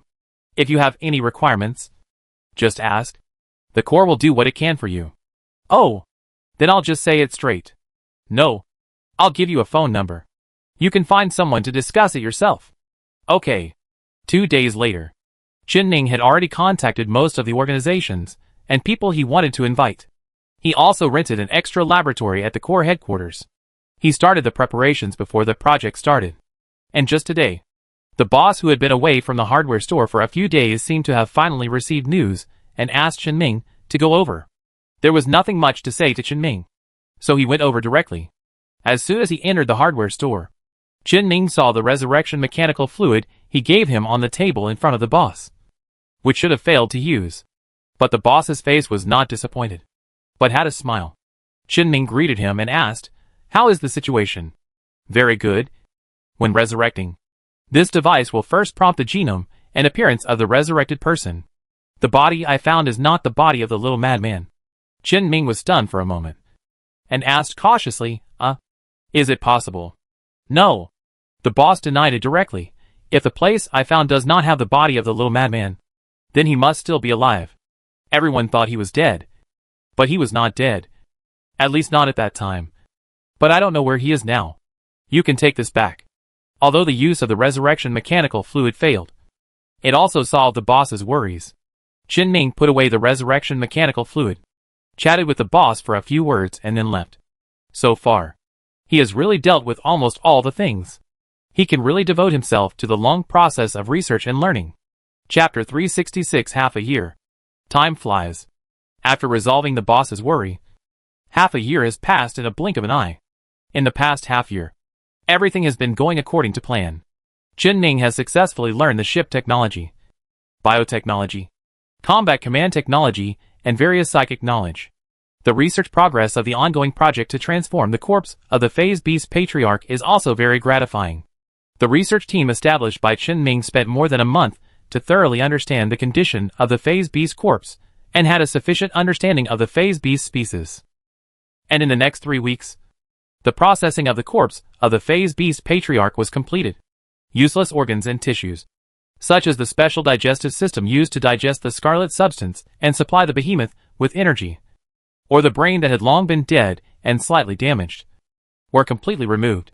They were distributed according to the contributions made by different research institutes in the early research process. These things are of great value for research in other directions.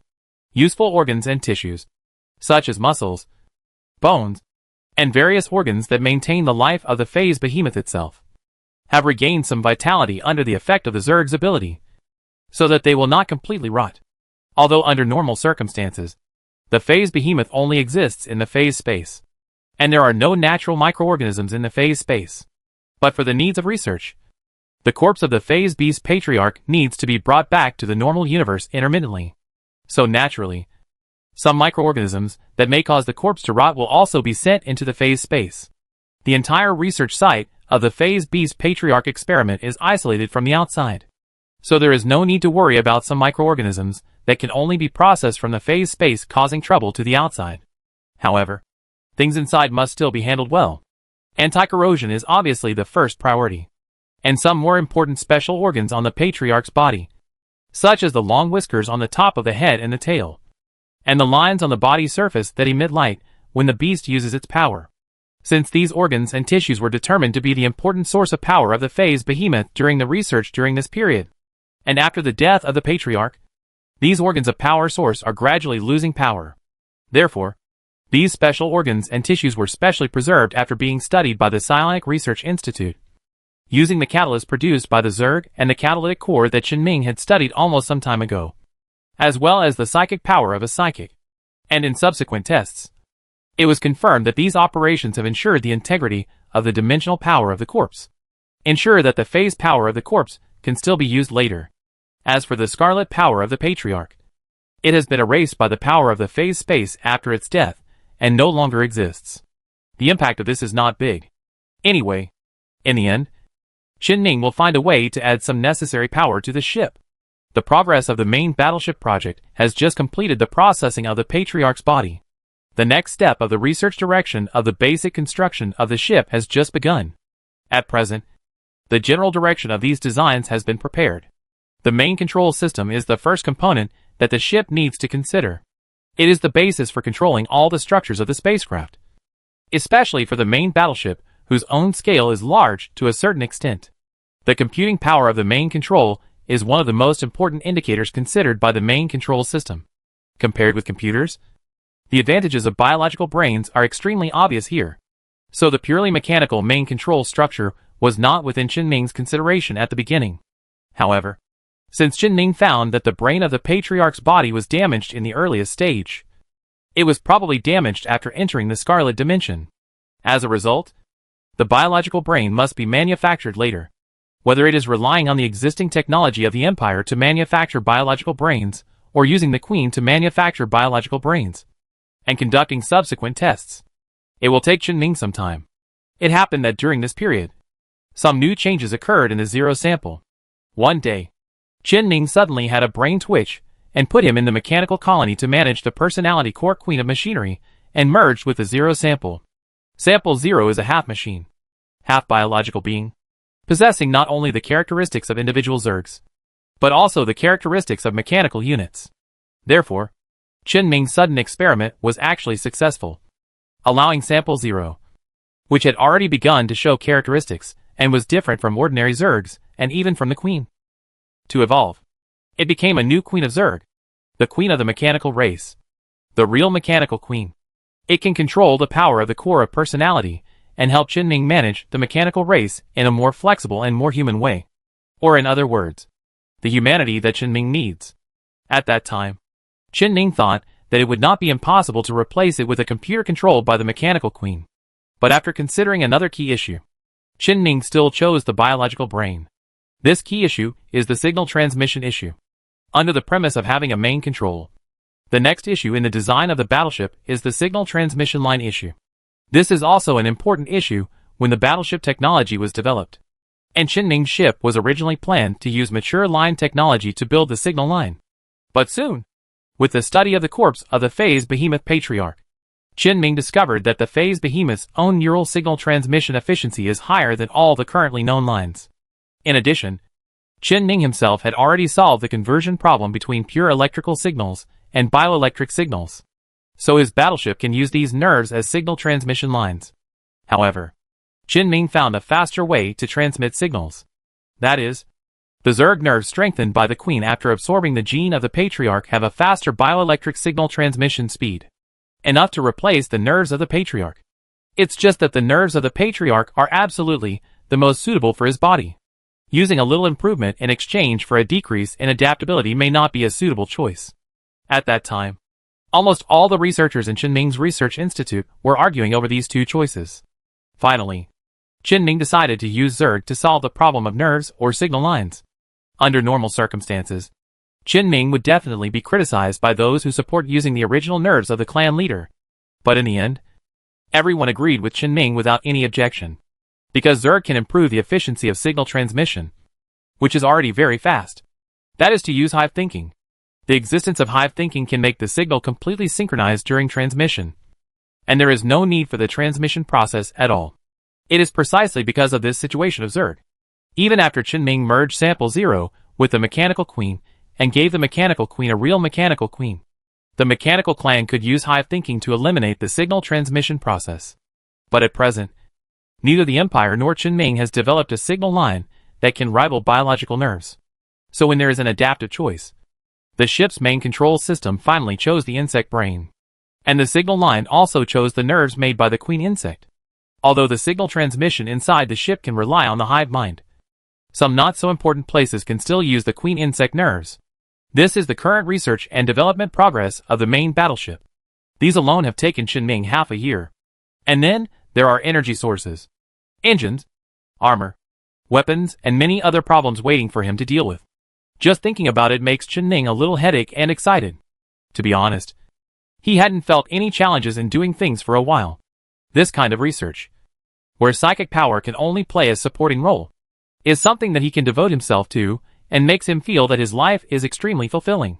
The research of the battleship will definitely take a long time. However, Qinming is not only busy with the battleship. In addition to the progress on the ship, he has also made considerable progress in his own abilities. His power has been completely integrated, and he has been constantly gaining power from the Scarlet Dimension by contacting it during this period. In terms of power strength alone, his psychic power strength has more than doubled compared to before. However, he looked less and less like a psychic, because he was more restrained in normal times and did not show any performance.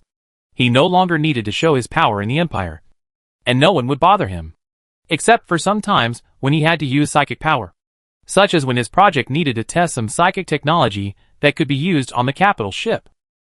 Other times, other people could not even tell that he was a psychic. He had passed the time when he needed to show off his talents. He needed to calm down.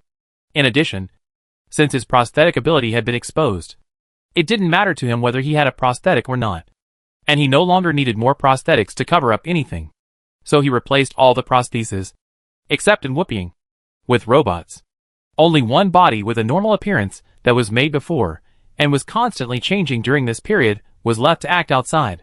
Doing so can also weaken the impression that Qinming relied on in Whooping to make biological prostheses. Eliminate the extremely small possibility that other people may associate in Whooping with himself because of these prostheses. In addition, there are some other things happening in the past 6 months. Because the fighting power of the mechanical race has collapsed completely. The Empire has been extremely successful in the war. Qinming has heard many battle results that are talked about by civilians at different times and places. And things related to psychics are increasingly exposed to the eyes of ordinary people.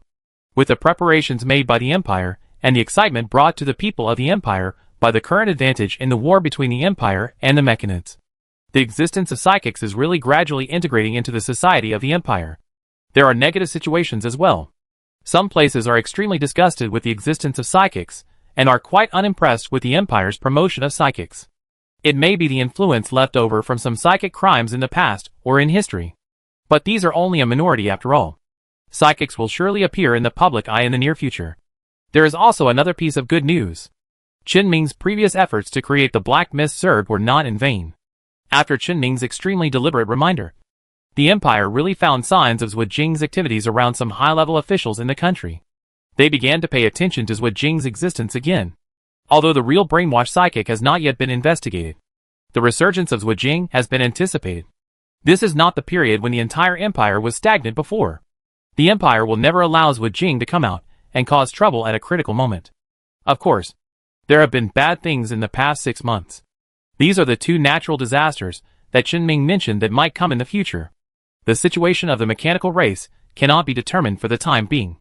But the space gap in the mechanical race star field is real. Although the gap leading to the 3 dimensions is under the surveillance of the Empire, the gap may collapse at any time. So the current project related to the phase space of the phase behemoth on Qinming's side is also a key project of the Empire. Even though the relationship between the Empire and him is a bit delicate at present, the Empire still gave Qinming the green light in all aspects. After all, other results brought about by this research process can also be applied to aspects related to the dimensional gap.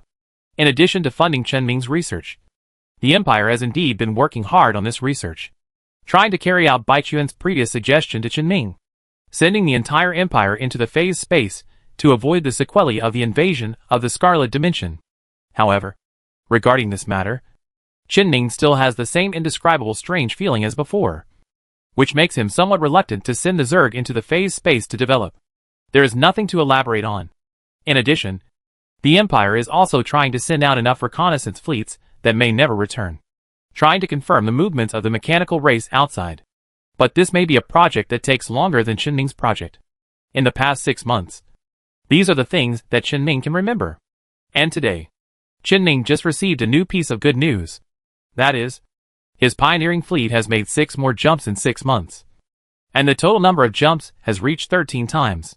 It can only be said that the efficiency of exploration in jumps has made a qualitative leap after the Zerd joined. And the next jump?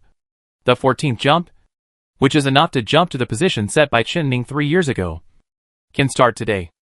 At this moment, Qin Ming directly returned to the pioneering fleet.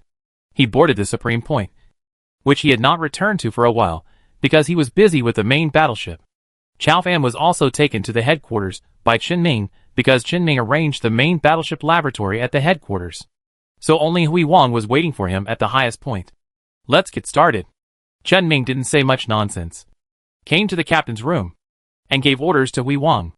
After receiving Qin Ming's order, Hui Wang sent the first batch of reconnaissance fleets to the destination of this jump. After getting the result that there was no danger in the jump landing, a small group of fleets carrying basic construction materials followed the highest point, resonated with the engine of the highest point, and began the formal jump. Of course, neither this jump nor the jump just reconnaissance was a direct jump to the planet of Qin Ming's destination, because Qin Ming originally obtained the coordinates of this location from the mechanical tribe. God knows whether there will be troubles from the mechanical tribe waiting for him at the destination.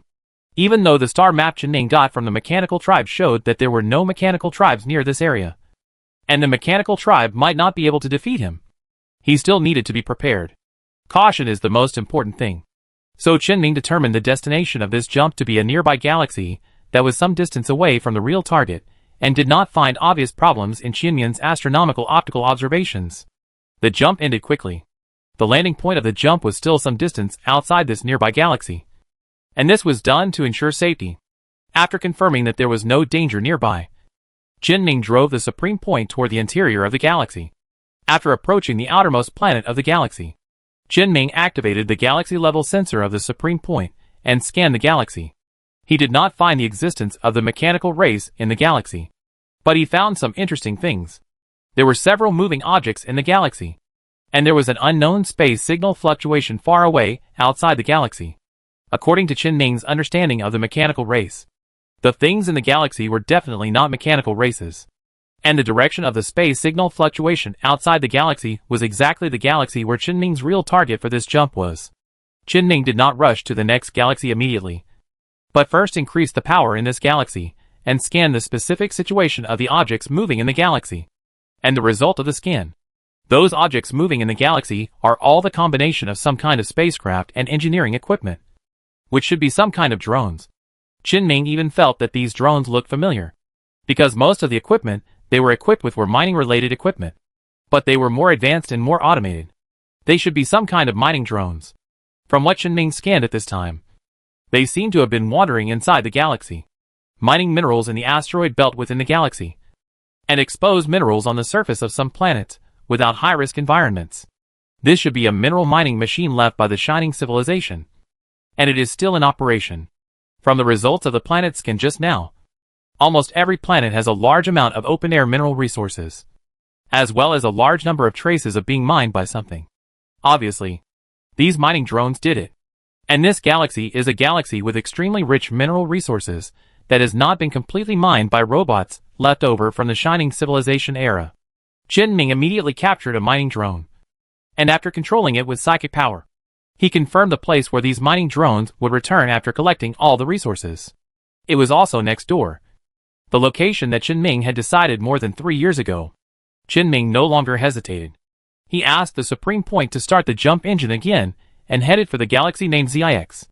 Generally speaking, only colonized galaxies have unique names rather than code names, and the earliest colonizers have the right to name galaxies and planets. Of course, Qin Ming did not need the Empire certification to name such a galaxy that was extremely far away from the Empire. So Qin Ming named it directly when he saw this galaxy. Origin Galaxy.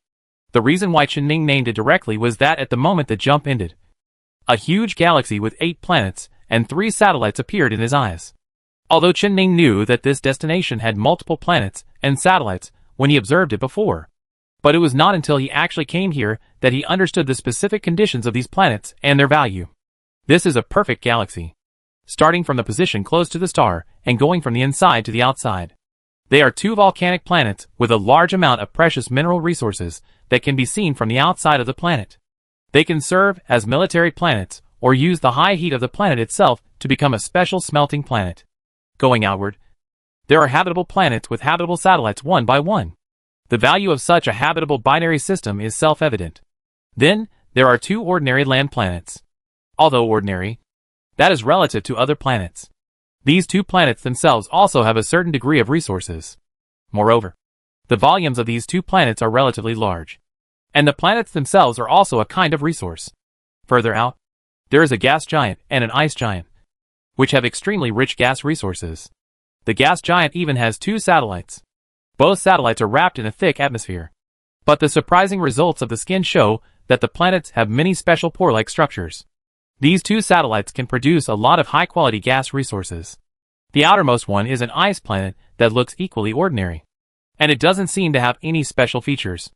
However, according to Chenming's scan results at this time, there is an ecosystem on this planet. These creatures living in extreme cold have considerable research value. This is a perfect galaxy. A self-sufficient, perfect capital galaxy. According to the classification of galaxy levels that Chenming once learned, this galaxy is an absolute level 6 galaxy. However, there is a very serious problem in front of Chenming. That is, in this galaxy, there is a wormhole corresponding to the orbit of the habitable binary galaxy and the star. And it is still moving around the star like an ordinary planet. This should be considered a wonder galaxy. Hui Wang replied, according to the standards of the human empire. Yes. Wonder galaxy. Chenming had known about it before. Its definition is that the strange phenomena in the universe that cannot be explained by current technology are collectively called cosmic wonders, since its existence cannot be denied, and the reason for its existence cannot be figured out. It can only be called a wonder. And the wonder galaxy is the galaxy where this kind of cosmic wonder exists. There was once a harmonious company that had some relationship with the boss. The galaxy where the Plant Research Institute under them was located. And the star without ultraviolet light was the wonder galaxy. Chenming thought that the existence of this thing was very wrong at first. But when he thought about it carefully, he had seen all kinds of psychic powers. And a star without ultraviolet light was not unacceptable. And the wormhole that is currently orbiting the star in periodic motion is obviously a cosmic wonder. Chapter 367 Scavengers. There is a wormhole in the galaxy that Chenming chose. Whether it is a normal wormhole or a wormhole that moves around a star like the current one, it means that the galaxy that Chenming named Origin is connected to a galaxy in the universe. And the other galaxy connected to this special wormhole is likely to be an extremely special galaxy. Chenming decided not to approach the wormhole for the time being. Instead, he first looked at whether other planets had similar problems.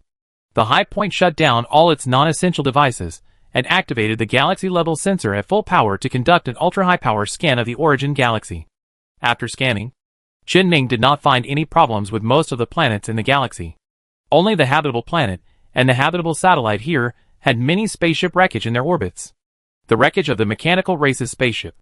After confirming that there was no sign of active activity in the area where the wreckage was gathered, the highest point slowly approached. It was so close that Chenming could see the ship graveyard through the porthole with his naked eyes. This graveyard looked strange because all the spaceship wreckage in it was incomplete. Of course, the wreckage should be incomplete. But the missing parts of these spaceship wreckages were surprisingly consistent. All the spaceships were missing their weapon systems and main control systems. Two important components. All the spaceships seemed to have been dug out by something. On this basis, other aspects of the ships were missing.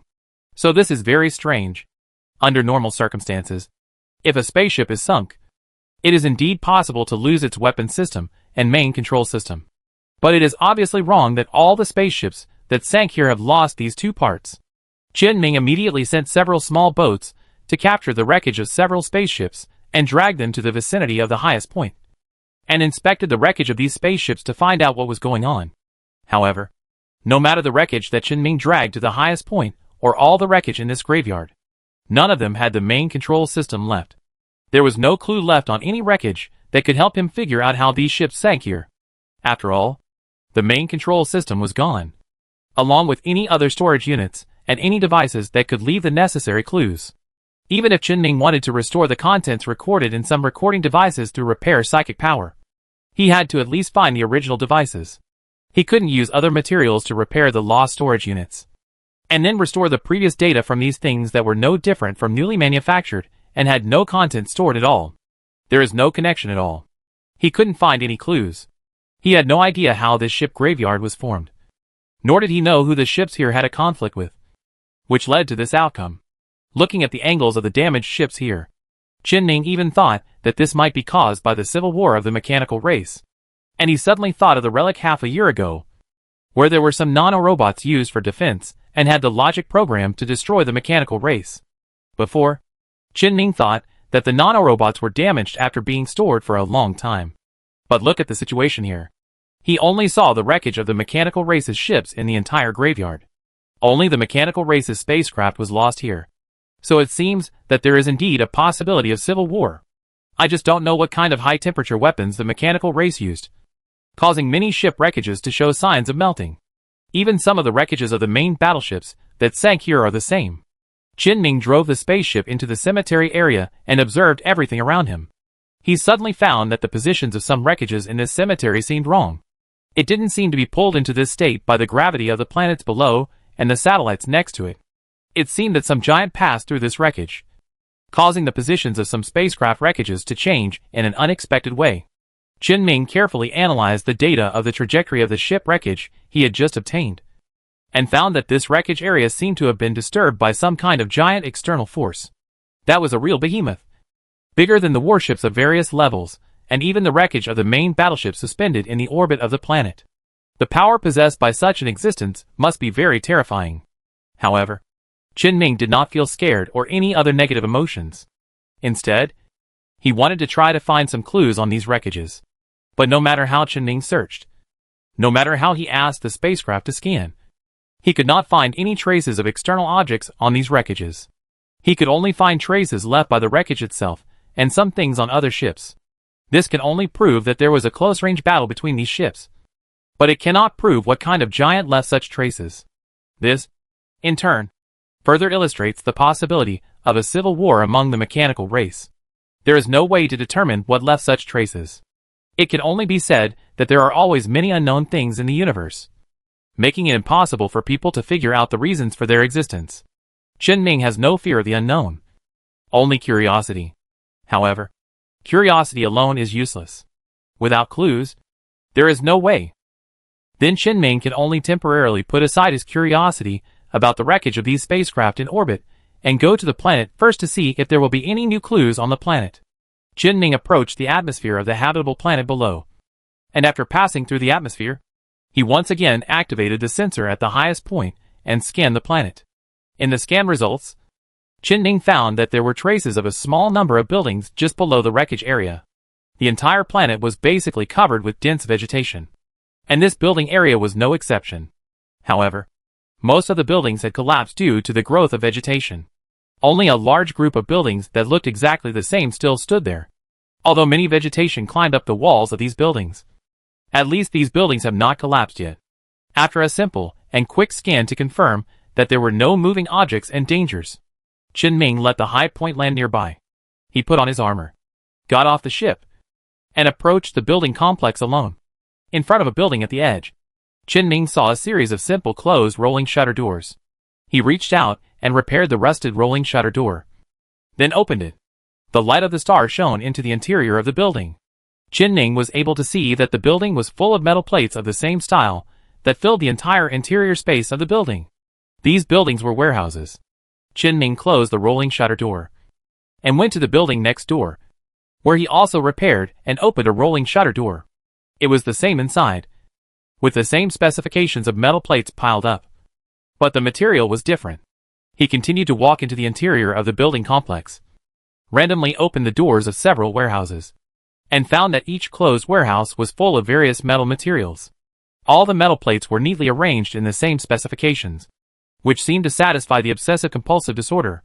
Just as Qianming continued to open the doors of the warehouses one by one, an alarm suddenly sounded in the warehouse he opened. He immediately gave up the idea of entering the warehouse and prepared for trouble and fighting. However, he waited outside for a few minutes, but still did not wait for any threats or the protection of this warehouse. His danger perception psychic power did not move at all. Qianming was a little confused. However, there was a reason to explain this situation. That is, the defense system linked to the alarm had been damaged in endless time. So Chen-Ming temporarily put away his excessive vigilance and walked into the warehouse where the noise just sounded. Then, he couldn't help but exclaim, "Turtle." This warehouse was also filled with metal plates of the same specifications. But it didn't stop there. These metal plates were all made of special-grade metals. This was a warehouse full of special-grade materials. The value it possessed might even be higher than the value of the resources that Chen-Ming's pioneering fleet had spent all the way here. At this moment, Chen-Ming couldn't help but want to move his hands. But he didn't rush to do it. After all, he hadn't seen anything that could take these resources away so far. And judging from the architectural style of these warehouses, they are definitely things left by the Shining Civilization. Chen-Ming feels that there are two possibilities for the source of these warehouse materials. One is that these resources were prepared by the Shining Civilization a long time ago when it wanted to develop this area. Based on Chen-Ming's understanding of the richness of the resources of the Shining Civilization, this is not impossible. Combined with the situation when Chen-Ming obtained the coordinates of this galaxy. That is, Chen-Ming obtained the coordinates of this location from a satellite left by the Shining Civilization on Ramu. This means that it is very likely that these resources were used in the development process of the planet and galaxy under Chen-Ming's feet towards Ramu. Speaking of which, Chen-Ming suddenly thought, the satellite he discovered at the beginning should also be regarded as the legacy of the Shining Civilization. Although it was damaged, if it was preserved until today, he could try to repair the satellite. And since the satellite of the Shining Civilization has determined the coordinates of the signal, it means that the signal it sends cannot be an ordinary signal, but a signal that can definitely exceed the speed of light. Otherwise, when the signal slowly arrives, the development of the Shining Civilization may have been carried out for hundreds or thousands of years. This shows that the technical content of the satellite is also very terrifying. This is a device that can be used at the border and outside the country. The Empire needs to rely on superluminal communication base stations for superluminal communication. But the satellite of the Shining Civilization does not have any similar hanging devices, and relies on the satellite itself to transmit signals. So its value is definitely not low. However, Chen-Ming dismantled the satellite and broke it into some basic materials. Now he should have taken those materials to the sky with the iron ore. So, Chen-Ming shook his head and threw the past out of his mind. It is impossible that the Shining Civilization only left some things on Ramu. There must be better and more advanced things waiting for him to find in other places. As for the current situation, Chen-Ming believes that another possible source of these materials in the warehouse of the Shining Civilization. It is inseparable from the mining drones he discovered that are still in operation. Those mining drones have mined resources for countless years, and there is an absolute reason and time to fill up all these warehouses. The metal resources piled up in these warehouses may be all the exposed mineral resources mined in this galaxy and neighboring galaxies over the years. And this mining process is still continuing. Of course, the real situation may also be both of Chen-Ming's guesses. And the reason why he has such a speculation. Because when approaching the interior of these warehouse buildings, Chen-Ming found that some warehouses were still in good condition. For example, the warehouse that sounded the alarm after Chen-Ming opened, it was one of the warehouses that was well preserved. Some of the warehouse doors in these well-preserved warehouses even looked like they were definitely not left over from ancient times. Not only were they not rusted, but there were also signs that they had been replaced and maintained recently. Only those warehouses that were completely full had rust. These signs told him that something was maintaining the warehouses here, and materials were constantly being added to these warehouses. It's just that no one uses these materials after they are full. So after combining the automated mining robots he saw when he jumped to the next galaxy, he thought that these mining robots were maintaining these warehouses. There is just one question that Chen-Ming is not sure about. That is, those automated mining robots are pure mining robots in structure and have no smelting function. And he did not find any traces of smelting factories nearby. How did those ores turn into these smelted metal plates? He may need to continue investigating nearby. But these resources are real here. Chen-Ming had just decided that even if there was a strange wormhole in the galaxy, he was going to start colonizing from here, and take this place as the first step in his colony construction. He could make full use of the resources here. Anyway, the alarm just now didn't seem to attract anything. Even if he took all the resources away, the Shining Civilization would not crawl out of the grave to trouble him. Wait! Chen-Ming suddenly realized something else. If he had found a way to come here after confirming this coordinate, could he have directly used the resources here to start from scratch? Even at a very early stage. Could the Empire grow independently? Thinking about the amount of these resources, it seems that there is indeed such a possibility. However, if Qin Ming had come directly at the beginning, he might have ended up depressed. His psychic power would not have been at the current level. It can only be said that the stronger he was, the more Qin Ming felt that he could not get away from the concept of human beings. After a slight sigh, Qin Ming was ready to turn around and control the entire warehouse area in his palm. Then, based on the warehouse, he would build the initial base. However, Hui Wang suddenly reminded Qin Ming that a large-scale jump fluctuation suddenly appeared in space. And this jump fluctuation stopped quickly. Qin Ming immediately walked out of the warehouse and raised his head. A huge star-like light source appeared in the sky. It seemed to be a searchlight with enough power to be used on a cosmic scale. And it was also like a huge shining eye, staring straight at the warehouse area from space. Staring at him outside the warehouse, Qin Ming immediately felt bad. This might be something that he had just turned on the alarm of the warehouse that was full of special metal materials. He immediately switched his perspective to several warships in space. Then he found that it was not a huge light source or a searchlight that jumped to the planet's orbit. It was a giant mechanical body. A huge mechanical body that puts together thousands of battleships and even more warships. It is roughly an irregular sphere, surrounded by a large number of tail-shaped structures that are surrounded by gravity, magnetism, or some special means. It looks like it is not heavy at all, but unusually flexible. It looks like a garbage mountain. But the garbage it carries is all taken from various warships. Whether it is armor, weapons, engines, or some other structures, all can be seen from this giant mechanical body. It doesn't look like a kind thing. And on the front, the structure that Qin Ming thought was a searchlight emitting light just now was not really a searchlight on the mechanical body. It was actually a grand light emitted by a furnace. At this moment, Qin Ming understood. This mechanical body was what he had seen on the orbit before, and it had knocked a track in the wreckage of the spacecraft. No wonder Qin Ming did not find any traces of foreign things, and there were only remnants of other spacecraft wreckage on the wreckage of the spacecraft. Looking at this giant mechanical body formed by countless mechanical warships, there was certainly no other trace of foreign things in the ruins.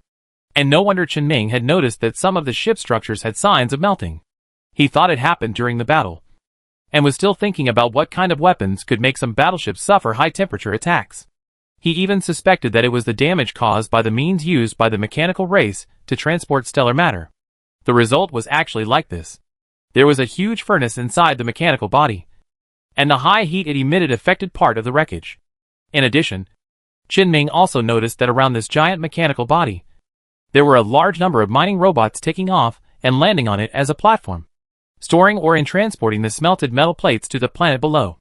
This mechanical body, which is hundreds or thousands of times larger than the battleship, is the furnace of the automatic mining robot, and it returned to this galaxy after receiving the alarm. But for some reason, it did not launch an attack directly. Instead, after observing in space for a while, it suddenly sent a signal to Qin Ming's cruiser. Qin Ming immediately tried several different ways to interpret this string of signals. Soon he found that it was a string of characters, written in the words of the Shining Civilization. Qin Ming had also learned some of the language and characters of the Shining Civilization in the past 6 months, so he was able to translate this sentence by himself. The translated content required Qin Ming to provide an identification code. Sure enough, this was something left behind by the Shining Civilization. Of course Qin Ming didn't have the authority, but he didn't need it. This giant machine is a mechanical creation, so everything is fine as long as it can be controlled. The metal liquid appeared in Qin Ming's palm in an instant. But before he started, he hesitated. Is this thing a battleship? Although this machine looks very powerful, it seems to be a loss to be the first battleship.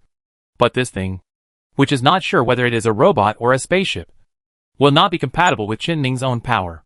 At least it will definitely not be as good as the battleship based on the corpse of the Phase Beast Patriarch, which he studied and manufactured bit by bit. And whether its actual combat power will be as high as the battleship that Qin Ming finally made is also a huge question. Although the size is linked to combat power, they are not equal.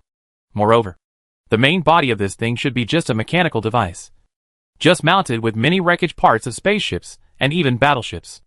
although it looks very imposing. The actual combat power, however, Qin thought carefully, this mechanical body should not be considered a battleship.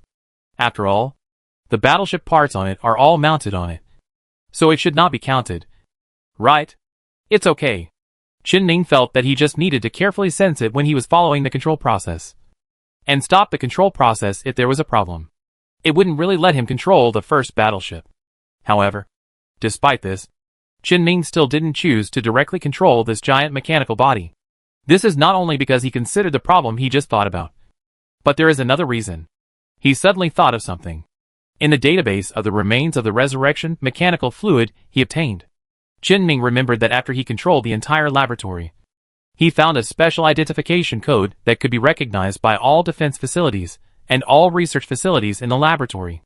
Although Qin didn't know the meaning of this identification code, it might be effective if used in this place. So Qin made two preparations at this time. He sent this string of identification code and prepared the metal liquid to be sent to the giant mechanical body at any time. He was ready to take action directly if there was a problem. The giant mechanical body was quiet for a while, and suddenly replied to Qin with a message. The translated content was, "Authorization authentication has been passed." Really? Qin was a little surprised. But after thinking about it, it was a laboratory that studied important things like resurrection mechanical fluid, and it was normal for this string of identification code to have the authority to control the mechanical body in front of him. Then, the giant mechanical body completely handed over its own authority to Qin. And Qin also learned its name from here. Scavenger Robot. Chapter 368 Nanoforge. The scavenger robot just handed over the control authority to Qin. No one knew what the identification code was, and it actually had such a high authority. However, Qin did not suffer any loss in this matter. So of course, he accepted the scavenger with a smile. It also saved him from trying to test whether controlling the scavenger was considered controlling the main battleship.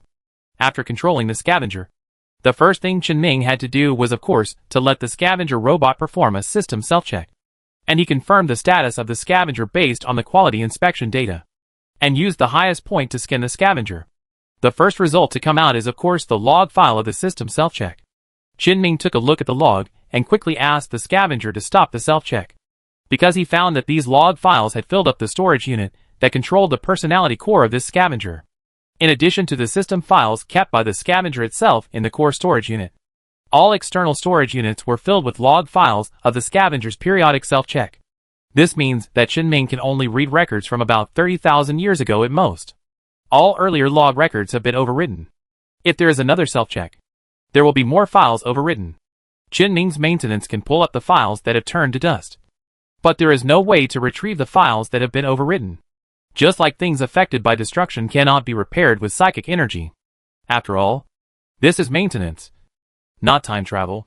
After the scavenger stopped self-checking, Qin quickly backed up a copy of the scavenger's log, and then confirmed the situation in the log record.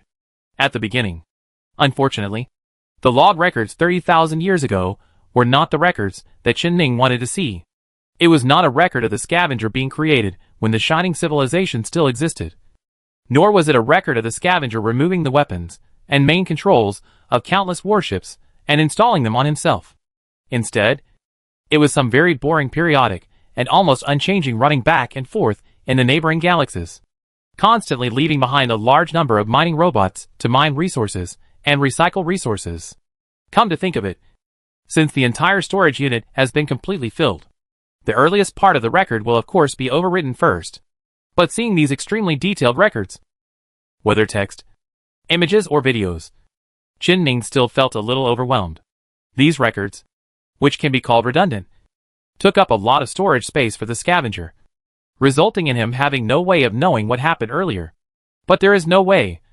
Things have already happened. Don't expect to change, or see if there is anything valuable in these records on hand. Qin slightly screened the content of the records. Filter out the records of things that happened in a routine manner in the past 30,000 years, and only look for those records of special situations. However, most of them are just records of some ground creatures threatening mining drones, and then being quickly resolved.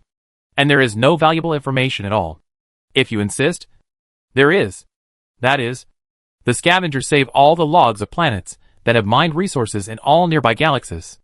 And they also record the locations of resources that are scanned and buried deep underground and cannot be mined by drones. These records are all saved in the core storage unit and have not been overwritten.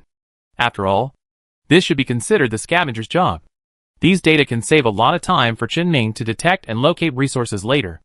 And since the scavengers have been to those places, and the automatic mining drones have collected minerals without encountering any danger, then there must not be too many dangers on these planets.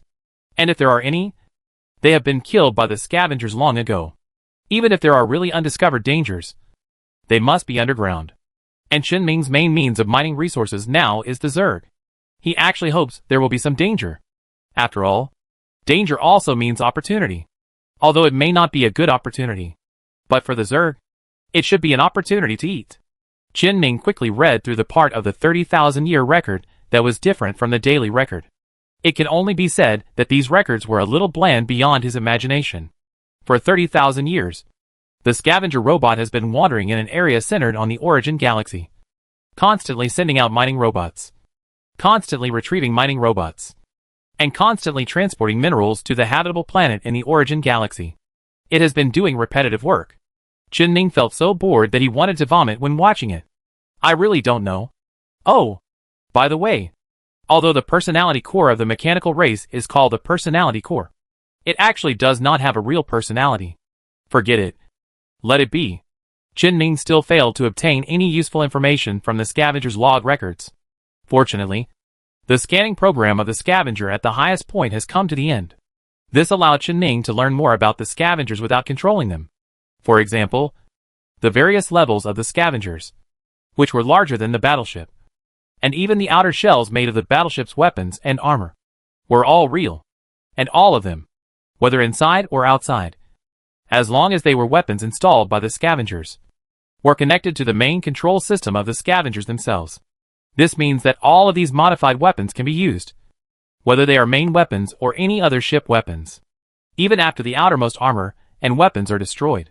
The scavenger can actively shed the outer ship armor and continue to attack with the inner weapons. It is really capable of causing main force level damage. Its real combat power should at least be able to face the concentrated fire of dozens of main battleships at the same time and counterattack. To deal with this scavenger, at least hundreds of main battleships are needed. This number is a bit small compared to the thousands of main battleships that the scavenger has recycled to form its body.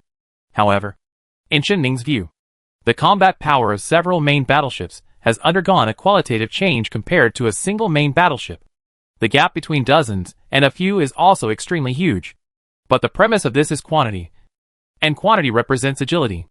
Although the scavenger has collected at least thousands of main battleships' weapon systems and main control systems, its firepower is definitely not bad. But it is hard to say how a single scavenger, especially a single scavenger of this size, can perform in actual combat. Qinming's judgment is also relatively conservative. Perhaps the scavenger will perform better in actual combat. He just habitually thinks in the direction of the bad. In any case, the scavenger is the most powerful space combat unit he has. But Qinming does not intend to use it in combat. The main reason is that there is no occasion that requires this level of combat power to appear. The secondary reason is that the results just scanned by the Supreme Point are more than these. In addition to the visible body of the spaceship wreckage, the scavenger also has countless cutting-edge nano-robots that are more efficient than the nano-robots carried by ordinary mechanical races. According to the models of various additional devices stored in its core storage unit, these nano-robots are not the nano-robots that were carried when the scavenger was first manufactured. Instead, they are nano-robots collected by the scavenger from various warships. And they have been continuously self-optimized and iterated for at least 30,000 years. The existence of these nano-robots gives the scavengers an efficient nano-repair system. At the same time, it also allows the scavengers to have some nano-weapons that they have optimized with these cutting-edge nano-robots and various spacecraft wreckage.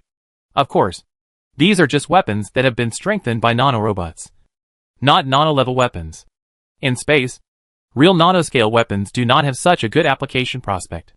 However, the main weapons strengthened by nano-robots are definitely stronger than normal main weapons. This is enough to further enhance the combat effectiveness of the scavengers. But these nano-robots are more suitable for something else that exists in the scavengers. Nanoforge. This is a core equipment of industry, an integrated miniaturized nano-robot factory. but its size is only about 10 cubic meters. It is a special device similar to the purgatory core, synchrotron core, and catalytic core. At the same time, it is also the reason for the birth of today's scavengers. The reason why it is called today's scavengers is that Chen-Ming found that there is something wrong with the structure of the scavengers when scanning. The real basic scavengers do not have such a huge body as today. At first, it was just a mining drone platform. There was no nanoforge at all, nor those heavy armors, and no countless weapons. The reason why this happened is definitely related to the nanoforge. The positioning of the nanoforge is that it can evolve from an initial device into a huge factory that can cover the planet, turning the planet into an industrial colony. It can be an ordinary industrial colony or a psychic industrial colony that mass-produces psychic devices.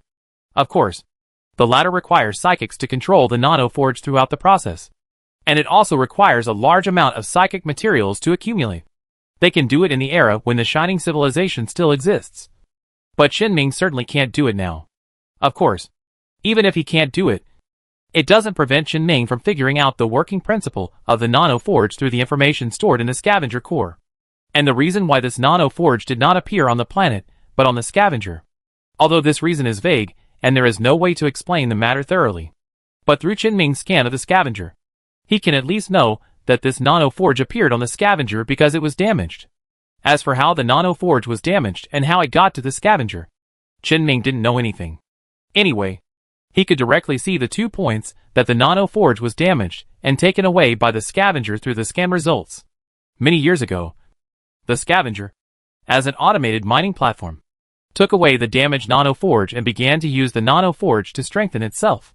Finally, a monster was created. That is the current scavenger robot. An object that can gradually evolve a planet into an industrial colony under the premise of providing enough materials. Even if it is damaged, its value is far greater than that of a combat robot. Chen-Ming must use the damaged nanoforge inside the scavenger to study the analysis principle and perform actual operations. But Chen-Ming does not have the time to do such a long-term task. The research process of the Empire's main battleship has never stopped. But he took the time to use it on the 14th jump of the pioneering fleet. No matter what, things have their priorities. Researching the nanoforge is definitely not as important as setting up a real base as soon as possible. So Chen-Ming's idea is to let the scavengers continue their previous work, go mining, and collect all the spacecraft wreckage in the galaxy for recycling. Anyway, the important parts of the wreckage in the orbit of this habitable planet have been picked up by the scavengers, and the materials consumed in repairing them are equivalent to building a new one. It's just that there is no need to spend a lot of basic resources to build the basic framework. But there is no need. Even if Chen-Ming has a battleship now, he doesn't have a suitable object to control the battleship. At least he doesn't have one now. It is better to recycle resources and continue to do what needs to be done in nearby galaxies. Not only can the scavenger continue to work, but it can also temporarily serve as the guardian of the origin galaxy, before the colonies and military forces of the origin galaxy are sufficient, until Chen-Ming thoroughly confirms the status of the galaxy and allows the pioneering fleet waiting in the rear to come and start the real colonization stage. Chen-Ming gave the scavenger a new order. However, the scavenger did not execute it directly, but responded to Chen-Ming. No permission for non-natural resource mining in the current galaxy has been obtained. The current galaxy in the Guardian's response is the name of this galaxy used by the Shining Civilization. Chen-Ming modified it by the way, changing it to the name he gave it, Xi'an. Of course, this is not the point. The point is that the scavenger's response made him think of a question. If the scavenger does not have the authority to mine resources, then how did the scavengers install the things removed from the capital ships? Some restrictions can be ignored during wartime. War. Sure enough, the destruction of the Shining Civilization can be traced. However, the scavenger's core storage unit does not store any information related to the war. Only information related to its essential work will be stored by it. This is really... Chen-Ming sighed and was about to grant the scavenger permission with the identification code. However, he suddenly noticed that the scavenger just mentioned non-natural resources, which means that the scavenger can mine natural resources. It's just that the scavenger didn't mine all the resources in the galaxy directly for some reason. Even the resources in the neighboring galaxies still exist in large quantities, which doesn't look like they have been mined for tens of thousands of years. He asked the scavenger again, and the answer given by the scavenger this time is longer. The general meaning is that what the Shining Civilization wants is balanced resource development. That is, after the scavengers have conducted a round of investigations in the nearby galaxies, they will plan according to the resource ratios of these galaxies, and plan a set of balanced resource development routes. And this route is gradually expanding as the scavengers explore the surrounding galaxies. So as the area of resource mining becomes larger, the average amount of resources mined in each place will of course be less. It can only be said that the scavengers are only developing some of the resources in space and on the surface of the planets in the early stage. The Shining Civilization needs to be able to make these places still have economic benefits after this initial period. This is also normal logic. After all, for a civilization, compared with directly mining all the resources at once and relying on resources to create industries, and rely on industries to transform into economic benefits, it must choose the latter. Unlike Qinming, they don't need to consider the consequences of exploiting all the resources at once. After Qinming's Zerg developed the resources of a planet, the planet itself had no value, let alone the value of minerals. This planet is full of potholes inside and out, and the geological structure has problems. It is not worth colonizing and developing at all. So after the Zerg developed, Qinming usually let the Zerg eat up some of the developed planets without leaving any traces. It would be a waste to keep them. So it is better to completely convert them into energy for the Zerg. So the Shining Civilization must have planned to develop this area for a long time. But it may be because of the war for some reasons that the development process has been blocked and it has not been officially launched until today. Only the scavengers were left here to repeat the orders left by the Shining Civilization. Qinming knew the reason why the Shining Civilization wanted to develop this place very well. So be it. Qinming used the identification code to open the permissions for the scavengers. Watching the mining drone carried by the scavengers unload all the resources, he followed the scavengers to the place where the debris was densely covered in orbit, and began to recycle the resources on those ships.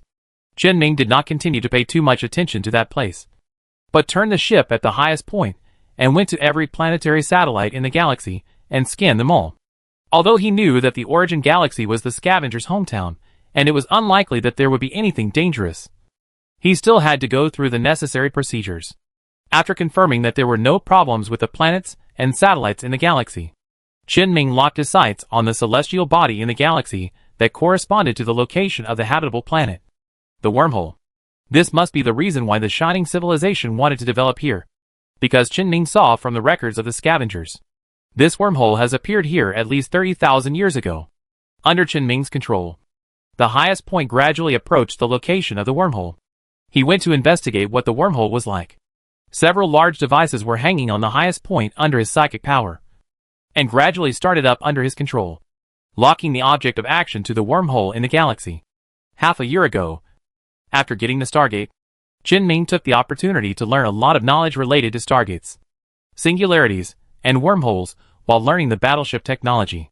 Not to say that he has mastered it thoroughly, but at least he has learned a general idea, knows how to use some equipment, and knows how to investigate a wormhole.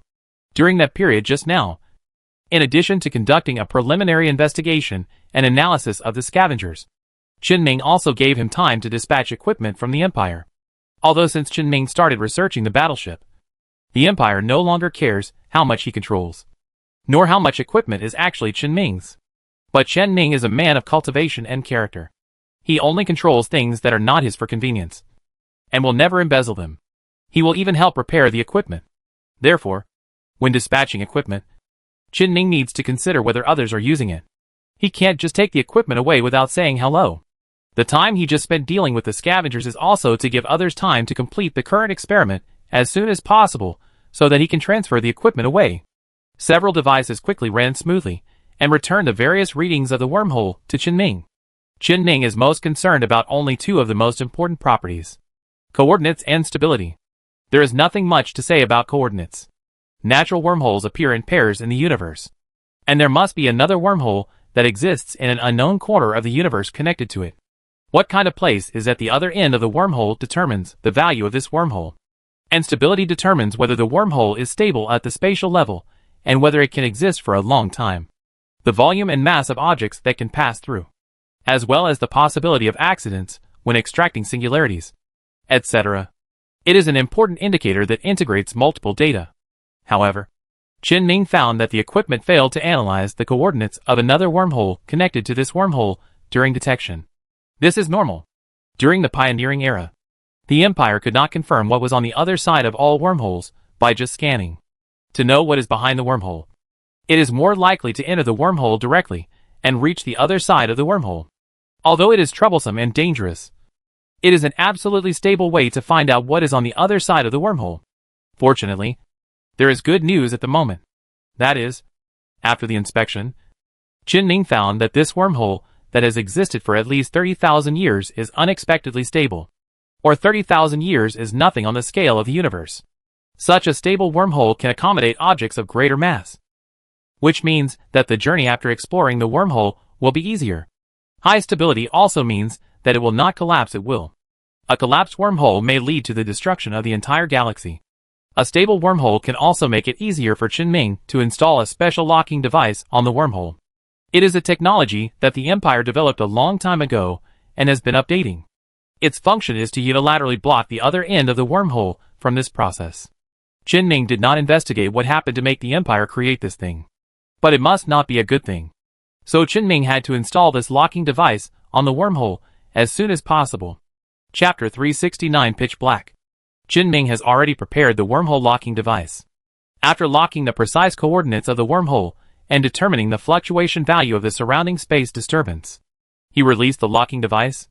6 devices with prismatic structures flew out from the highest point and flew to different locations near the wormhole in the distance. Connecting them together, they can just form a regular octahedron surrounding the wormhole. However, there is no fancy light or any new changes that can be confirmed by the naked eye. Only the signal received from the sensor can confirm that the locking device is operating normally. Qin Ming's expression was a little tense, because when this locking device is activated, it will definitely have a considerable impact on the other side of the wormhole, and it can definitely be detected. If there is something on the other side of the wormhole, it will definitely come to stop Qin Ming's behavior at this time. Suddenly, the space fluctuation data received by the highest point sensor was briefly disturbed. Just when Qin Ming's expression was extremely tense, and he was ready to take action at any time to prevent unknown dangers, the space fluctuation suddenly calmed down again, and there was no change afterwards. In this way, the locking device completed a successful operation. Qin Ming's worries seemed unnecessary in the end. After confirming that the wormhole locking device was stable and temporarily blocking the unknown dangers that might exist behind the wormhole, he drove the high point back to the orbit of the habitable planet. He continued his main business in this galaxy, colonizing the planet. This time, he was no longer going to build a temporary base, but to build a complete colony in the true sense. Before that, Qin Ming planned to name this habitable planet first. After he had named this galaxy Origin, this habitable planet should have been called Origin 3. The 2 volcanic planets inside were Origin 1 and Origin 2 according to their distance from the star. But this is a habitable planet after all, and the climate conditions are very suitable for human habitation. So Qin Ming still plans to give it a good name. After thinking about it, Qin Ming finally gave it an older but more classic name, Gaia. He did not think much about the habitable satellite of Gaia, and directly called it Gaia 1. The other planets in the galaxy are named according to Origin 4, Origin 5, and so on. Only those planets with special value and special significance are named well. On the planet Gaia, Qin Ming's first colony will be established. The requirements and needs of Qin Ming's colony are obviously different from those of ordinary colonies. There will be people in the Empire's colonies, and they need people. And there are all kinds of people. Therefore, if the Empire discovers this place, it must first build up the government department, get the administrative positions, and various colonial infrastructure in place. Then, with the government as the center, gradually expand a comprehensive colonial city. Finally, expand different specialized colonies to the surrounding planets and galaxies, and start supplying resources to the earliest comprehensive colony, which is the capital of a star field. But Qin Ming does not need to go through such a process. He has brilliance to manage administrative positions, and the entire government department can install the core of the afterglow. The computer room is enough. He also doesn't need so many meaningless integrated facilities. Those things are used to create jobs. He just needs a colony that can meet his needs. To be specific and precise, he needs a scientific research center that can meet all his research needs. Not a laboratory that even has to rent important equipment. He wants a colony and planet that focuses on scientific research. This is what his first colony wants to achieve. After all, it is meaningless for one person to study alone. And communication is also the basis of progress. Therefore, there will definitely be more than just him in such a colony. There will be other researchers.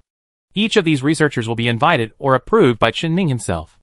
In simple terms, if there is a researcher that Chen-Ming has heard of who has skills, he will directly poach the Empire's talents. Then he will call it exchange and learning. So the infrastructure that the planet should have must be there. He just doesn't need too much infrastructure. Chen-Ming can't just put up a dry scientific research center and invite them. Right? Then the supporting facilities and various modern entertainment facilities must keep up. The only difference from the Empire is that the Empire needs to consider the population explosion in the space age. So it needs people to come to these places to work. But Chen-Ming doesn't need to consider this issue. He can directly let the Yue Corps manage these things openly. He had been preparing for this for a long time. And he wanted to realize his idea from today. The highest point soon returned to the sky above the planet Gaia. Chen-Ming's psychic energy acted on Gaia's orbit and sent the Stargate that Chen-Ming had taken from the mechanical race half a year ago and had undergone a practical transformation to the orbit. The Stargate unfolded on the orbit and gradually fixed itself in a suitable position. The other Stargate in Chen-Ming's hand was located at the temporary base left by his pioneering fleet during the 7th jump. At the earliest time, starting from the 3rd jump of the pioneering fleet. Every time Chen-Ming jumped, he would dismantle the base of the earliest jump, because he didn't have enough resources to support, nor enough afterglow to manage so many bases. But starting from the 7th time, when he was forced to jump because of the mechanical race, Chen-Ming's situation was different.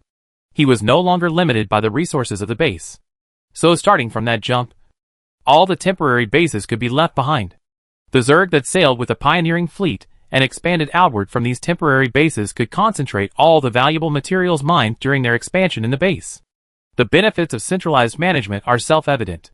Not only is it convenient for Chen-Ming to call directly with psychic energy. Moreover, when there is a need for large-scale transfer without relying on psychic energy, it can also be convenient to start the transfer.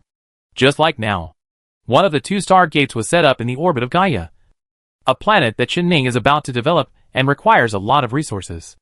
The other Stargate was set up at the base of the 7th jump, which was filled with resources mined by the Zerg. This is the plan arranged by Chen-Ming. The Stargate is fully deployed. The high-efficiency energy crystals transmitted with the Stargate are also converted into energy for supplying the Stargate through the conversion device. The Stargate is slowly starting, and a layer of mirror is opened within the Stargate frame, without any external interference. The mirror surface soon solidified completely. A Zerg battleship emerged from the mirror. Following closely were more Zerg battleships of the same model. All of them were Hercules B-class biological cargo ships that the Zerg had created in the past 6 months. They were the result of various improvements and modifications to the mechanical mothership that the Queen had assimilated. Of course, Chen-Ming still used his psychic power to block his control over these Zerg battleships. It's not that Zerg warships are not good. The Hercules B-class is no worse than the Astra class, a battleship-level cargo ship that the Empire also has. In terms of transportation and loading capacity, even the Hercules B-class can use the characteristics of the Zerg flesh to cooperate with the cargo structure of the port to efficiently transport cargo, and create a special separate isolation layer in the internal storage cavity according to the size of the cargo to maximize the cargo carrying capacity. And the Zerg is more than one Hercules B model. To be precise, there is more than one cargo model of the Hercules class. When Chen-Ming asked the Queen to modify the battleship, he would of course take into account different uses. The combat power of the combat model of the Hercules A class is definitely not bad among ships of the same class. The reason why Chen-Ming did not directly control the Zerg battleship was to avoid the position of the first battleship he controlled being occupied. His choice has been decided. And these battleships are only for transporting resources. Transporting resources for the subsequent operation of the Stargate and the construction of colonies. Chen-Ming's plan was very clear. His psychic energy was only responsible for providing the first batch of initial energy, which was only used to supply the first activation of the Stargate. The transportation of materials after that was completely handed over to the Zerg and the Stargate. He said a long time ago that he wanted to create a colony that could continue to operate without him. Now it seems that at least he has successfully taken the first step. At least with the arrival of this batch of Zerg main freighters. His colony will no longer have a problem with the material consumption of activating the Stargate. When the first batch of Zerd motherships all entered the interior of the galaxy and began to transport materials to the planet, the Stargate continued to operate. The Stargate will not be temporarily closed until all the materials of the temporary base number 7 are transported. And then when Chen Ming teleports the Stargate to the base number 8, it will be restarted.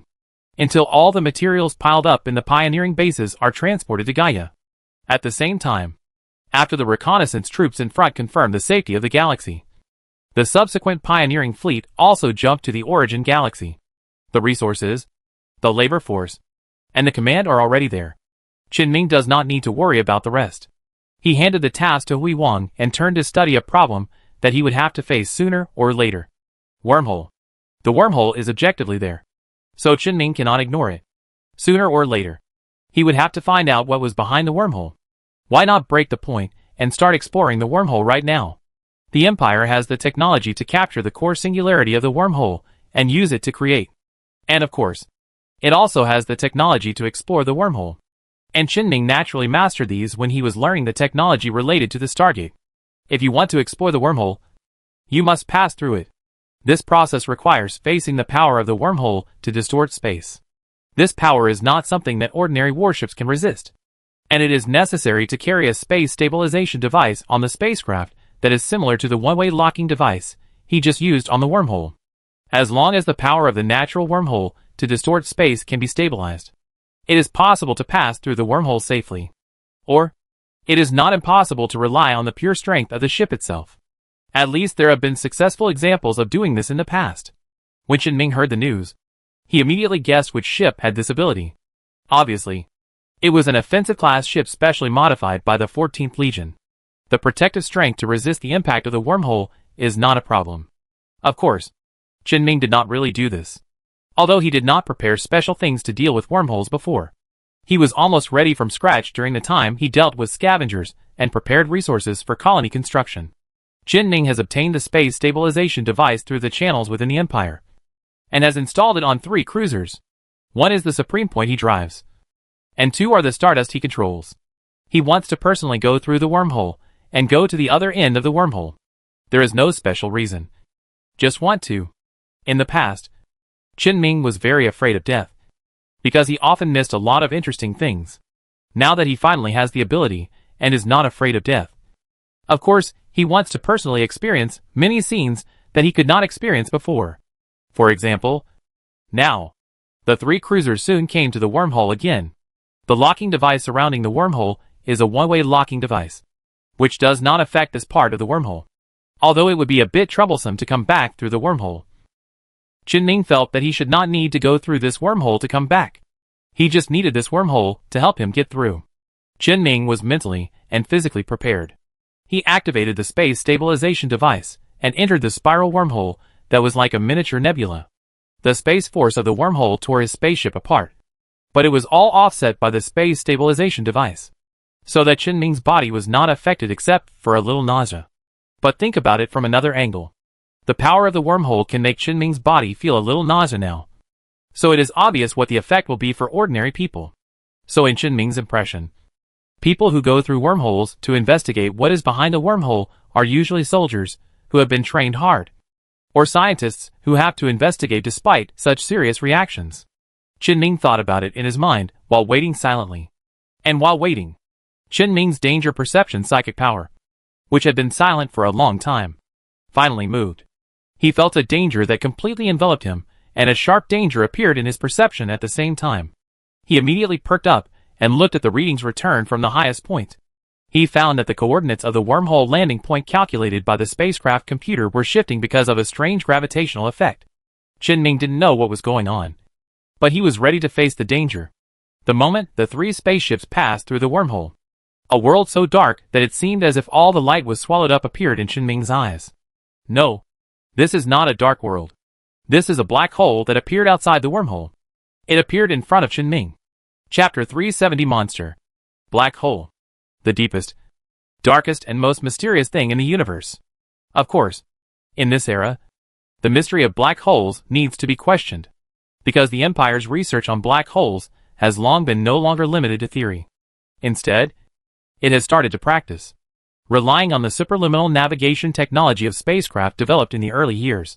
The Empire's research on black holes has long been feasible, and there have always been people conducting research in this area. Chen Ming has met a lot of them in the past 6 months. It's just that under normal circumstances, studying black holes is something that professionals do. And ordinary civilian ships cannot travel at superluminal speeds, but can only travel close to the speed of light.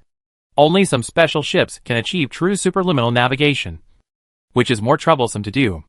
Therefore, the knowledge of black holes themselves is obviously not enough among the general public and those who are not related to this research.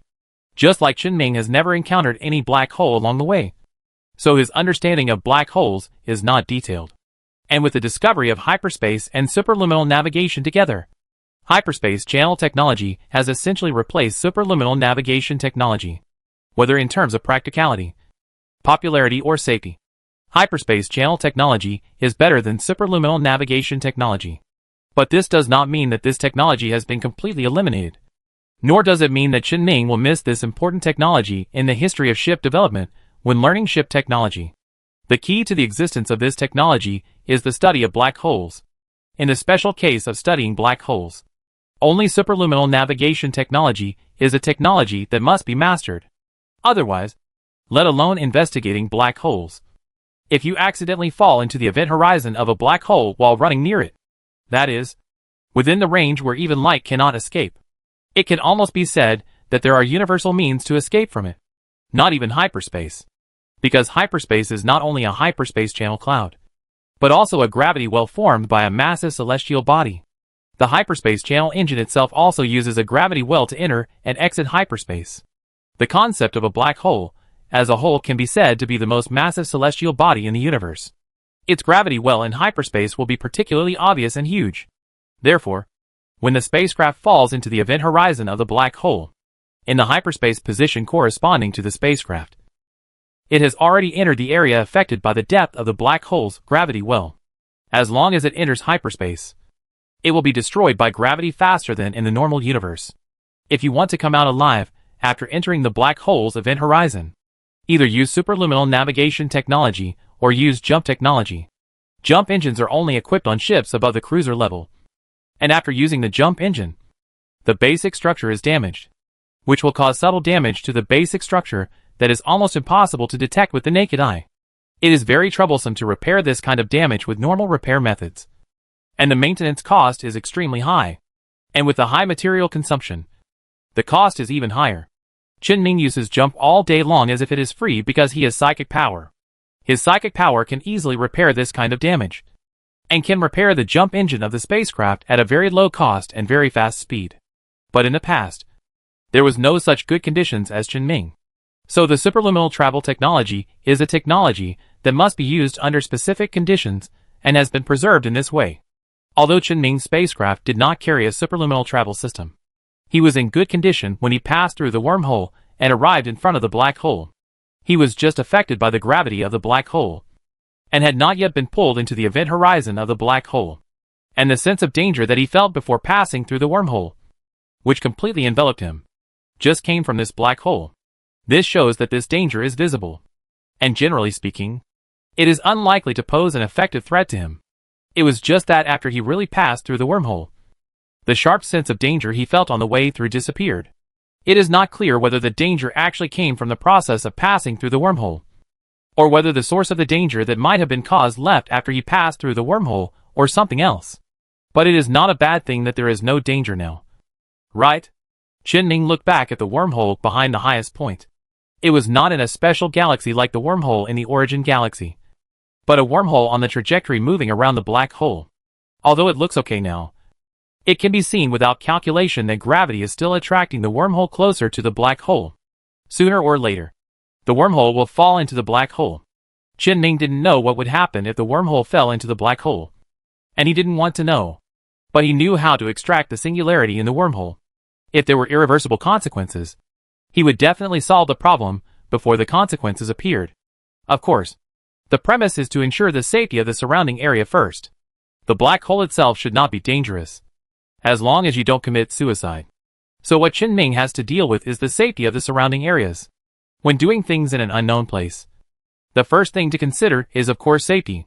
He needs to find out if there are any galaxies or celestial bodies nearby that can be used to settle down, and confirm whether he is now in the star field observable by the Empire or a truly unknown star field. Then he will go back to consider the wormhole itself. Qin Ming controlled the spacecraft to turn around and accelerate to temporarily leave this area. But at the moment when the engines of the three spacecraft began to accelerate, the sharp sense of danger that disappeared before suddenly stabbed him again. Qin Ming immediately controlled the warship to make a maneuver. But a purple-black beam shot out from the black hole behind, still swept across a Stardust-class ship that had no time to open its shield. And the part of the Stardust-class ship that was swept by the beam seemed to be squeezed by some terrifying pressure, and was directly twisted into a circle of steel twists. Most of the systems of the spacecraft were also damaged under this heavy pressure. Even when the beam disappeared, Qin Ming still felt a psychic force entangled with the damaged area of the Stardust, continuing to exert huge pressure on the interior of the ship. It was gradually crushing the collapsed Stardust class into a ball of metal. The beam that can escape the black hole is definitely not a normal beam. It should be a projection of some kind of psychic power. There is something in the black hole's event horizon that projects its power. This familiar scene made him seem to see the day when he and Yin Xiong had a conflict, and Yin Xiong used the psychic power to control metal to twist his iron ore into a metal ball. Qin Ming felt a string in his consciousness tighten. He decisively controlled the high point and the remaining Stardust class to perform a short distance jump and pull enough distance from the black hole behind.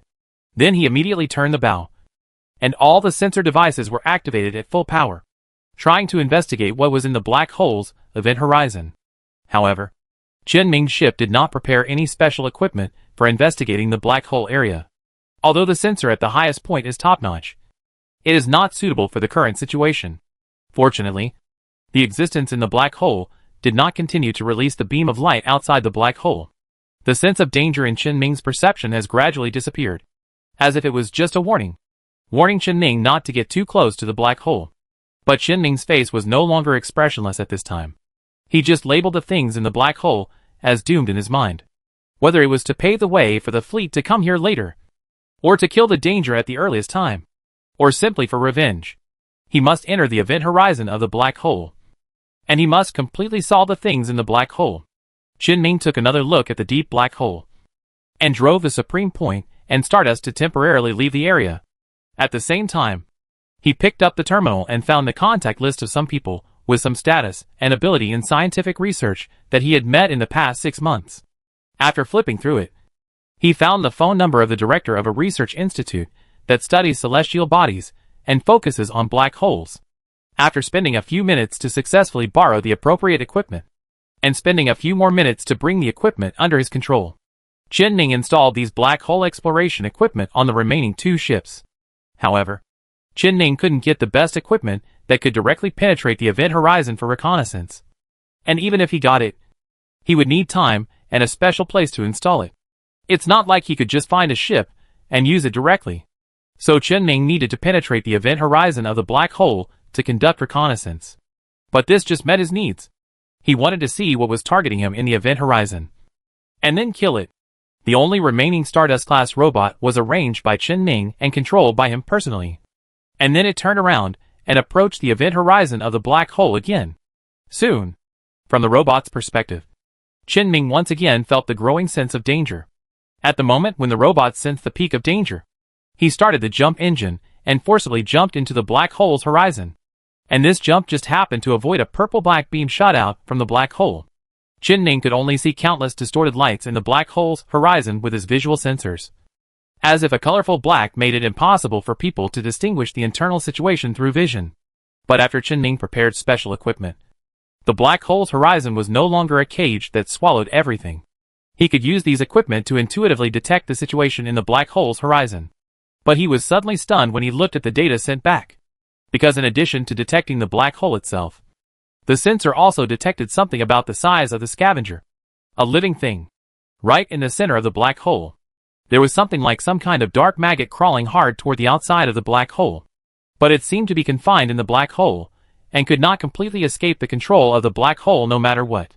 The head of this maggot-like thing was not round, but very sharp, and a huge mouth was cracked at the tip, full of curled sharp teeth, on both sides of its half-body that had stuck out of the black hole. There were long and sharp limbs that looked like arthropods. These limbs are twitching and struggling frantically. But they cannot change the current situation of this thing being trapped in the black hole, which can only make it look more frantic. Judging from these characteristics, it does not seem to be a substantial creature, but a manifestation of the existence of other dimensions after entering the normal universe, because its curled teeth have no ability to chew into your prey, and there is no meaning for its existence, as if it is a pure embodiment of malice, and its lack of eyes does not prevent it from observing this universe and attacking anything close to this galaxy, and its actions are obviously trying to leave the world behind the black hole and truly enter the normal universe. Just like the Scarlet Dimension. I didn't expect that guess to be true, Chen Ming muttered to himself. His meaning was also very clear, referring to the question that the Empire has been discussing in astronomy about whether there is really a new dimension behind the black hole. A long time ago, with the development of hyperspace technology, wormholes, and Stargate technology, the Empire has always discussed what kind of things exist behind the black hole. And the most discussed, of course, is a new dimension. And with the mastery of superluminal technology, the Empire's investigation of black holes has been advancing. But the exploration of the world behind the black hole has been stagnant. There are many reasons for this. Hyperspace technology cannot be applied to the investigation of black holes, and the dimensional infection caused by the Scarlet Dimension makes it difficult not to doubt whether there will be something equally bad in the black hole dimension. Moreover, the huge gravitational force of a massive celestial body, like a black hole itself, has an immeasurable impact on ships. So far, all experiments to explore the world behind the black hole have ended in failure. Exploring the dimension behind the black hole is difficult. But the guess has not changed. That is, there is a high probability that there is a dimension or plane similar to hyperspace behind the black hole. Of course, from what we see now, the existing dimension will definitely be more similar to the phase space and the Scarlet Dimension. No matter what it looks like, the dimension behind the black hole is very far away from the normal universe. And it is much more difficult to pass through the black hole than to go to any known and discovered dimension. The dimension behind the black hole is not like the phase space and the Scarlet Dimension, which have long been in contact with the normal universe. What's more, Chen Ming has now personally seen the scene where the big black maggot failed to pass through the black hole. Although it is stuck on the black hole, it does not seem to affect its influence on the normal universe by relying on the part that has been drilled out. It can already use that powerful force near the black hole to easily destroy the cruiser. Even from the situation that Chen Ming's Stardust was finally pressed into a high-density metal ball by the psychic power, even the armor and hull strength of the main battleship may not be able to directly resist the direct damage from it. The shield may have some blocking effect, but unless it is really tried, no one can say whether it can be blocked. However, he can test this problem now.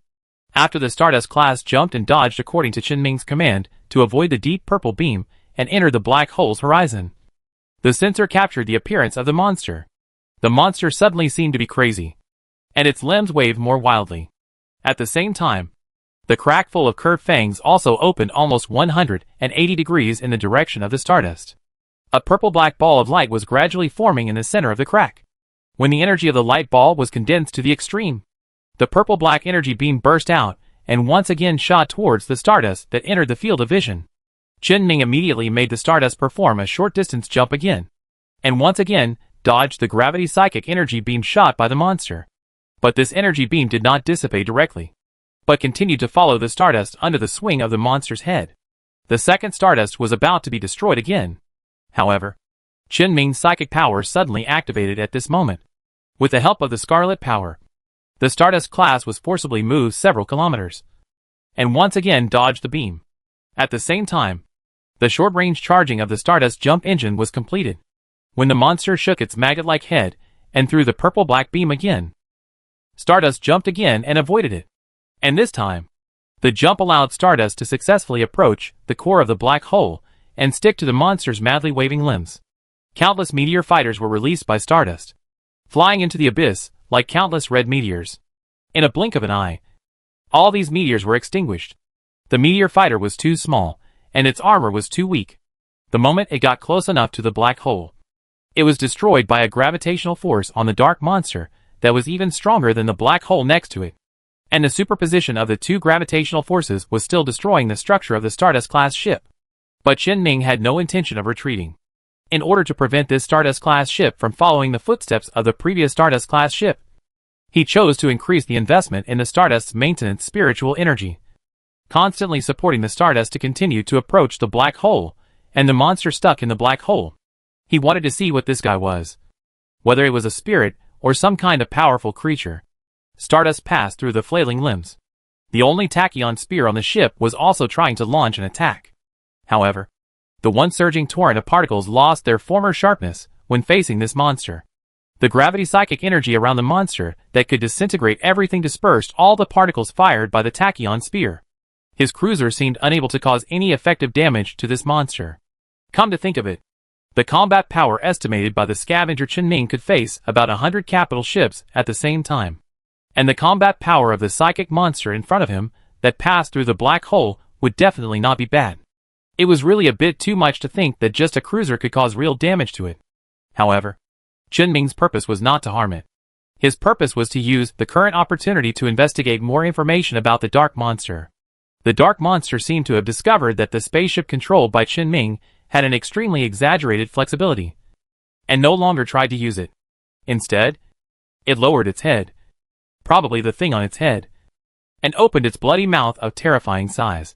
Trying to eat Stardust directly, Stardust immediately moved towards the lower abdomen of the dark monster, which was the part where it was stuck in the black hole. The data in this place might have some special value. But suddenly, Chen Ming found that there seemed to be something wrong in the data transmitted back by the black hole sensor. He immediately changed the course of the Stardust, and took some risks to approach the place where the sensor found something wrong. As the distance shortened, the black hole sensor finally captured a clearer piece of data.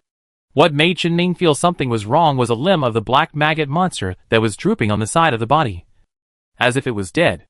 And the wreckage of a spacecraft of a model that Chen Ming had never seen before pierced the root of this limb. In a place so close to the black hole, Chen Ming's Stardust was even about to disintegrate itself. And it was only by relying on Chen Ming's psychic energy to continuously repair it that it barely supported it. And this spaceship that pierced into the body of the dark monster did not have any damage torn by gravity. Only signs of damage over time.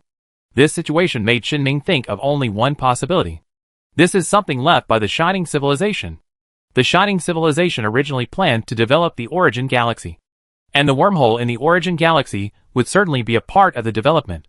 Even the existence of this wormhole is the reason why the Shining Civilization developed here.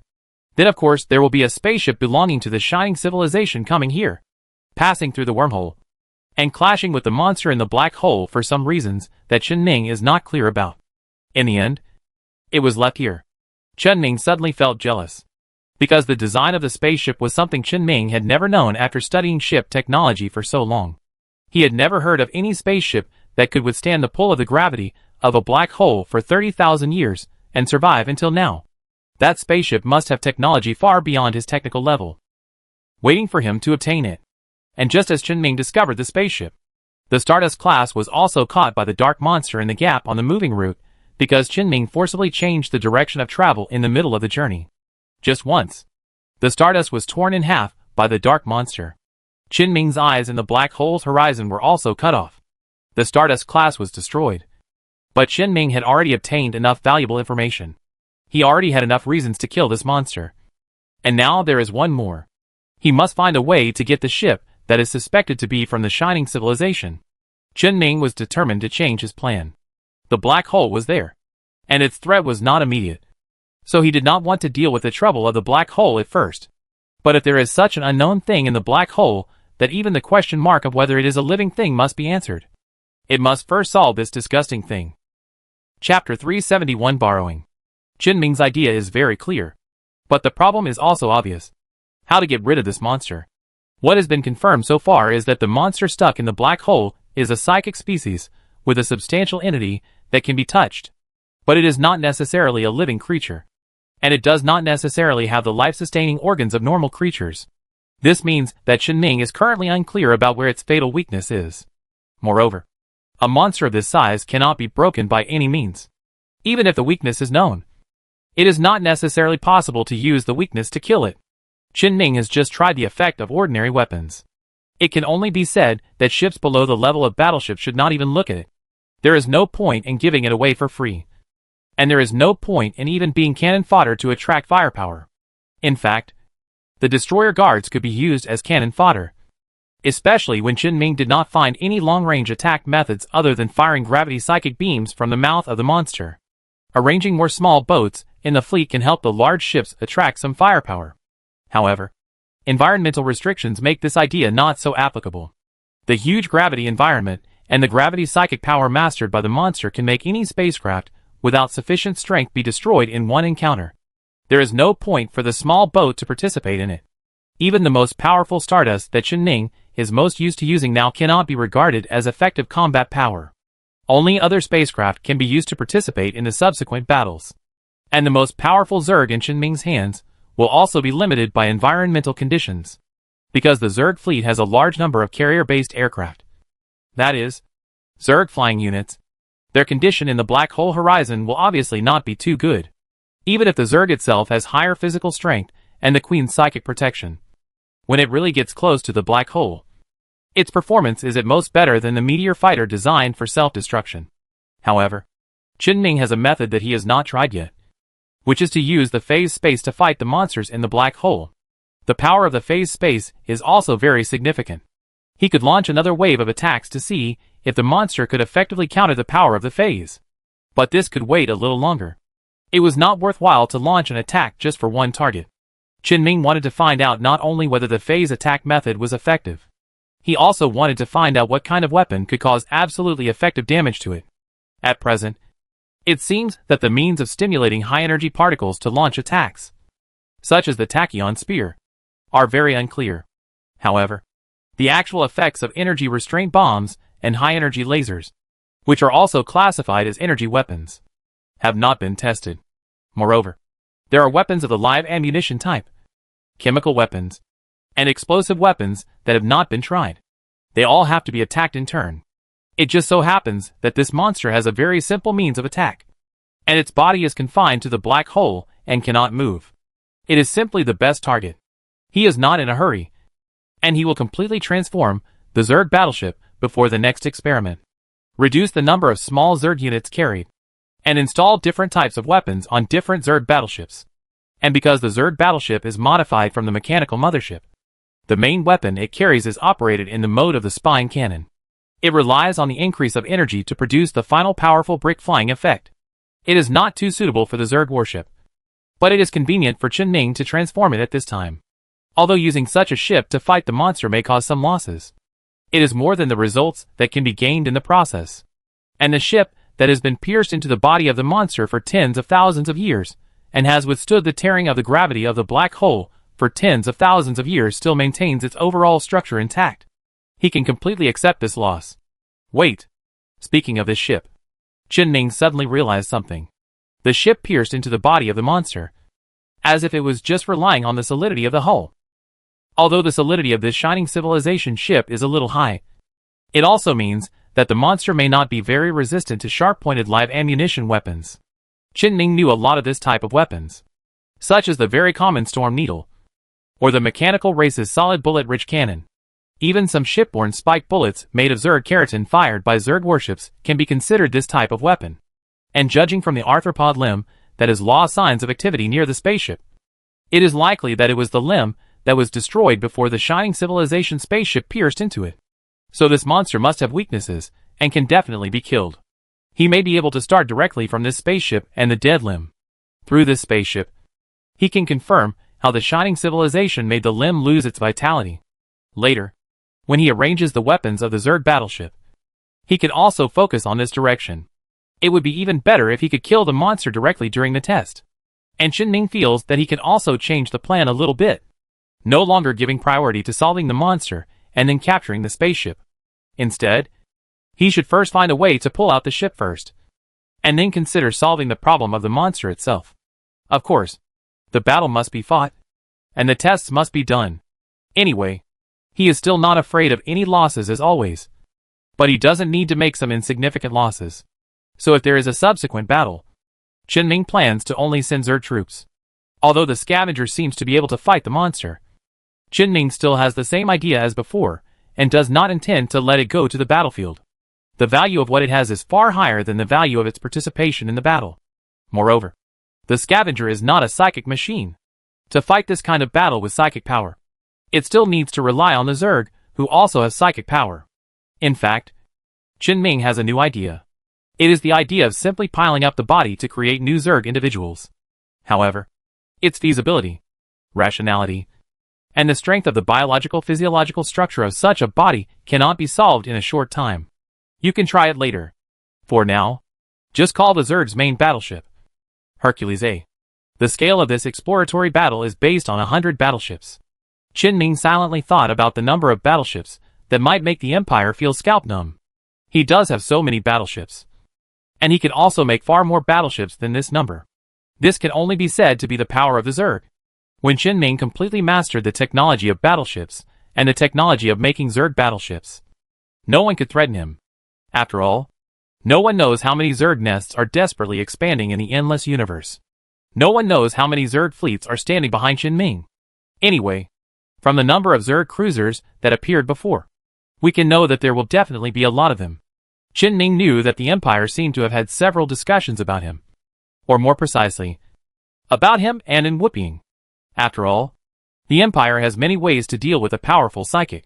But if a powerful psychic has an endless fleet, the Empire has no effective way to counter it. For this situation, there is only one way to eradicate it early. The Empire either suppressed Qin Ming from the earliest time and did not give Qin Ming a chance to grow, or assassinate Qin Ming before he grows to the point where he cannot be dealt with. That is, before he masters the means of manufacturing the battleship. In fact, a long time ago, when Qin Ming was just taken away by Yu Hui, the Empire had such an arrangement. If Qin Ming stayed in the Empire, many things would definitely happen later. But there was a major general who was not so well prepared. For some personal reasons, Qin Ming eventually left the Empire alive and spent his weakest and most dangerous time with Yu Hui.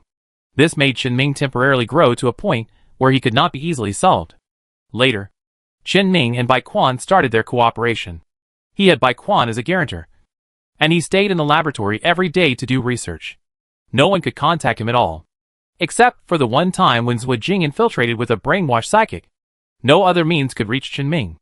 Even if they did, it was not Qin Ming himself who stayed in the branch, but his prosthesis.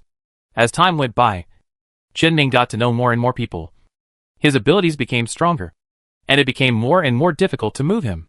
Gradually, Qin Ming no longer needed to rely on his body to survive, but relied on his consciousness to survive. When Qin Ming captured the mothership of the mechanical race, it was the last chance to kill him. As long as they could realize that Qin Ming and Whooping were the same person. And after killing all the prostheses of Qin Ming including Whooping, and eliminating all the Zergs that could be traced, killing the Queen, and killing all the mechanical races controlled by Qin Ming would of course die. However, no one could seize this opportunity, and could only watch Qin Ming continue to grow.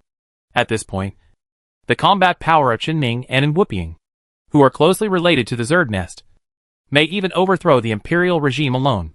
The Empire will never have a chance to change this situation. These things were discovered by Qin Ming himself. But he did not express anything. And he was too lazy to let Whooping express anything. But it seems that there are smart people in the Empire who have thought of this link. Minister Lu Han of the Psychic Population Management Department, who had a conflict with Whooping before, seems to have resigned. By the way, Qin Ming also saw that the backward webpage of the Psychic Population Census website was rebuilt and optimized into a comfortable interactive page. It was a cause for celebration. It successfully alleviated the disgust Qin Ming felt when he first used this webpage. In short, the Empire had no objection to Qin Ming's affairs. Qin Ming also continued to get along with the Empire in this strange way. As long as no one came to make trouble. As long as no one came to disgust him. He would not plan to change the status quo. He never thought that he was a genius who could do everything well. At most, he could only do well in what he liked and was interested in. If he had nothing better to do, he would have no time to overthrow the Empire. The Emperor took turns to do things that he didn't have the time to do. Moreover, although the human empire is called an empire, it is not an imperial system, but a more abstract democratic system. Because there was a period of war in the early stage of the empire. At that time, a man unified the war-torn earth and became an emperor after the unification.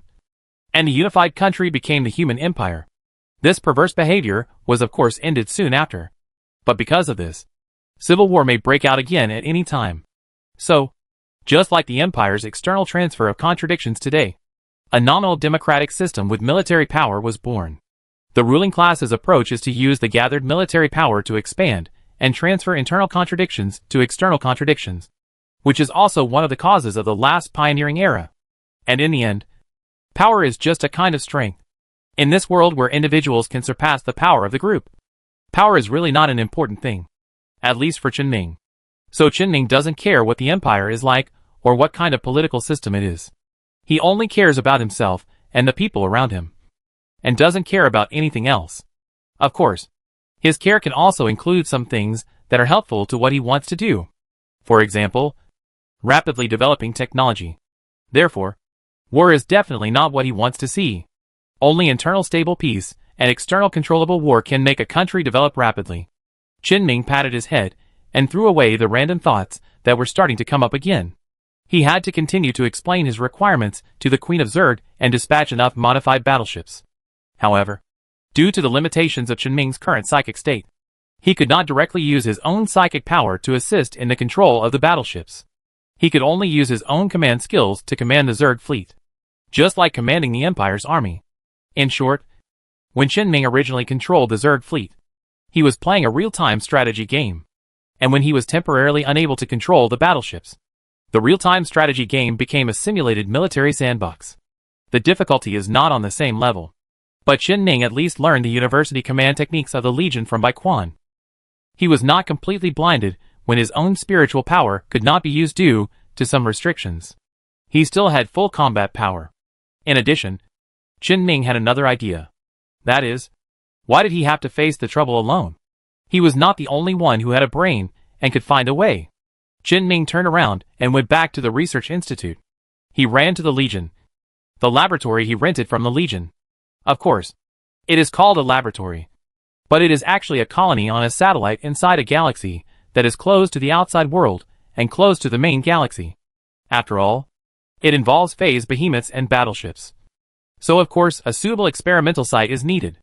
And in this laboratory, Qinming also arranged a place for some important personnel currently involved in his battleship project. When he came back at this time, the director of the Psychic Research Institute and the director of the Ship Research Institute happened to be resting here.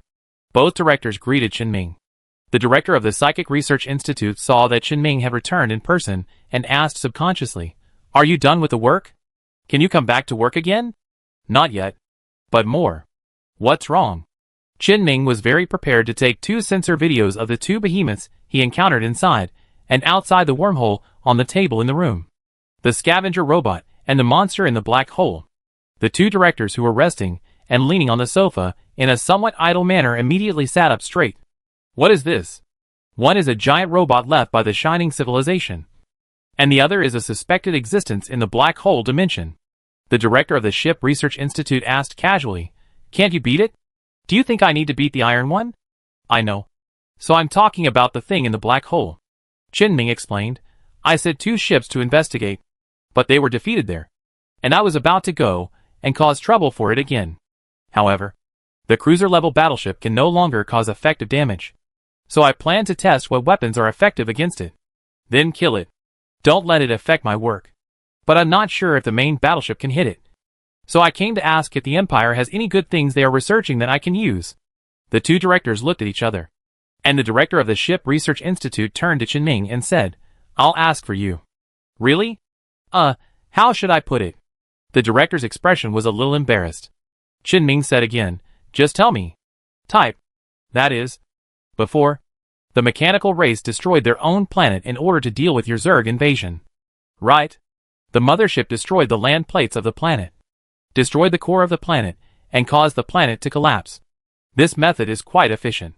Even the Empire seemed to only use main weapons to clean up the ground before. Right? Yes. The Empire does not have a really useful weapon to destroy planets. So someone proposed to create an efficient planet-destroying weapon." Oh! Now Qinming knew why the 2 directors looked a little embarrassed. Because the weapons of planet-destroying are essentially used to target the Zerg. Then the 2 of them talked about weapons against the Zerg in front of one of the controllers of the Zerg power. At least one of the outsiders. It would be strange if they were not embarrassed. Then you didn't keep the secret from me? Because this weapon can be used to target dimensional infection. It is impossible to keep it secret from you. Qin didn't care. No matter how many Colossus-class spacecraft there were, they could not pose a real threat to his Zerg. His Zerg is not like the dimensional infection, which needs to develop slowly. Do you have an early concept map? Yes. The director of the Ship Research Institute took out the terminal and sent a concept map to Qin. When Qin saw the concept map for the first time, he couldn't help but say, "This big." Qin, who had just seen the size of the scavenger and the black hole monster, couldn't help but say this. The size of this thing can be imagined. It is quite big, and its tentative name is also Colossus. I know Colossus-class freighters. Colossus-class freighters are cruiser-class ships, and this Colossus-class is cruiser-class, main force-class and above. I know. Qin said this casually and continued to look at the concept map. The Colossus in this concept map does not have any redundant devices. It only has the thickest ship armor, hull structure, the most powerful shield, and the most powerful engine that Qin has ever seen. Combined with the Colossus weapon tentatively named Earth-Shattering Star, it has a strong deterrent power. But it is a type of ship specially used to destroy planets. It has no actual combat performance. It does not meet Qin needs. Even if such a Colossus is manufactured, it is very likely to be destroyed directly before approaching the monster in the black hole. It feels a bit inappropriate. Seeing Qin expression, he was a little disappointed. The director of the Ship Research Institute, who was extremely familiar with the advantages and disadvantages of the Colossus, immediately took out a blueprint that was more detailed than the concept map of the Colossus. In fact, there is another type of ship that is also in the production stage. The Titan class. This is a standard combat spacecraft, and it is currently planned to be used as the flagship of the main fleet. Because of what you said about the mechanical race, the Empire is already preparing ships for use in larger-scale wars. Although the material strength is not enough, I estimate that it will take more than 10 years to produce a sample. But weapons of this level are already available now. Qin asked, "The ship hasn't even landed yet. How come the weapons are already available?" Because Titan-class weapons can be installed on the space station. The space station is large enough and has enough energy to use these weapons. From the Fanchao Research Institute? Yes. Because the Empire has this demand now. Fanchao is moving very quickly. You also know that the mechanical race is now fighting guerrilla warfare with us, making it possible for many of our space stations to be targeted. As long as we can install this kind of weapon and cooperate with the patrol team, there will be no problem in temporarily guarding it. Qin has hardly paid attention to the war of the mechanical race in recent times, because the war of the mechanical race has no meaning in his eyes. He has basically taken all the benefits that he should have taken, and the only one who deserves his attention is Chung Xinghai. There is no need to pay attention to this when he has nothing to do. The director also knows that Qin is a busy man. He is not only busy with research in various aspects, but also with things outside. It is normal for him not to know. He explained it to Qin and took the initiative to say, "If you want to use it, I can help you transfer one now." "Okay. As soon as possible. This thing is also a good target. If I kill it by mistake, I may not have a chance to test it." "Okay." The director of the Ship Research Institute did not ask Qin for any rent or guarantee. They had done this more than once or twice. Anyway, Qin would send the data back for everyone to study together. In the beginning, Qin would take the initiative. But later, the process was simplified as more and more people came and went. This can be regarded as a tacit understanding between Qin and the Empire. At this time, the director of the Psychic Research Institute, who had been staring at the monster in the black hole for a long time, suddenly said, "I am very interested in this thing. Can I go and see it myself?" Chapter 372 Battle? Test. The director of the Psychic Research Institute was very curious about the monster in the black hole. But Qin looked at his gray hair and agreed, "That place is too dangerous." The director of the Psychic Research Institute said stubbornly, "That's why I want to go over and take a look. So far, we have never encountered a psychic creature that requires more than one main battleship to deal with. And I am a psychic after all. I have the ability to protect myself." Speaking of ability, Qin really didn't know what kind of psychic the director of the Psychic Research Institute was. The director of the Psychic Research Institute usually focuses on the research of various psychic technologies, and leads several teams to run several projects at the same time. It was not until Chen Ming's project started that he stopped other work and focused on Chen Ming's project. Although he was not clear about the director's specific abilities, Chen Ming did not see the director use any psychic power when he was working on the project. That means the director's psychic power is not the type that can assist research, but most likely a combat type. And from Chen Ming's usual perception, the director's psychic power strength is about level 4 or 5.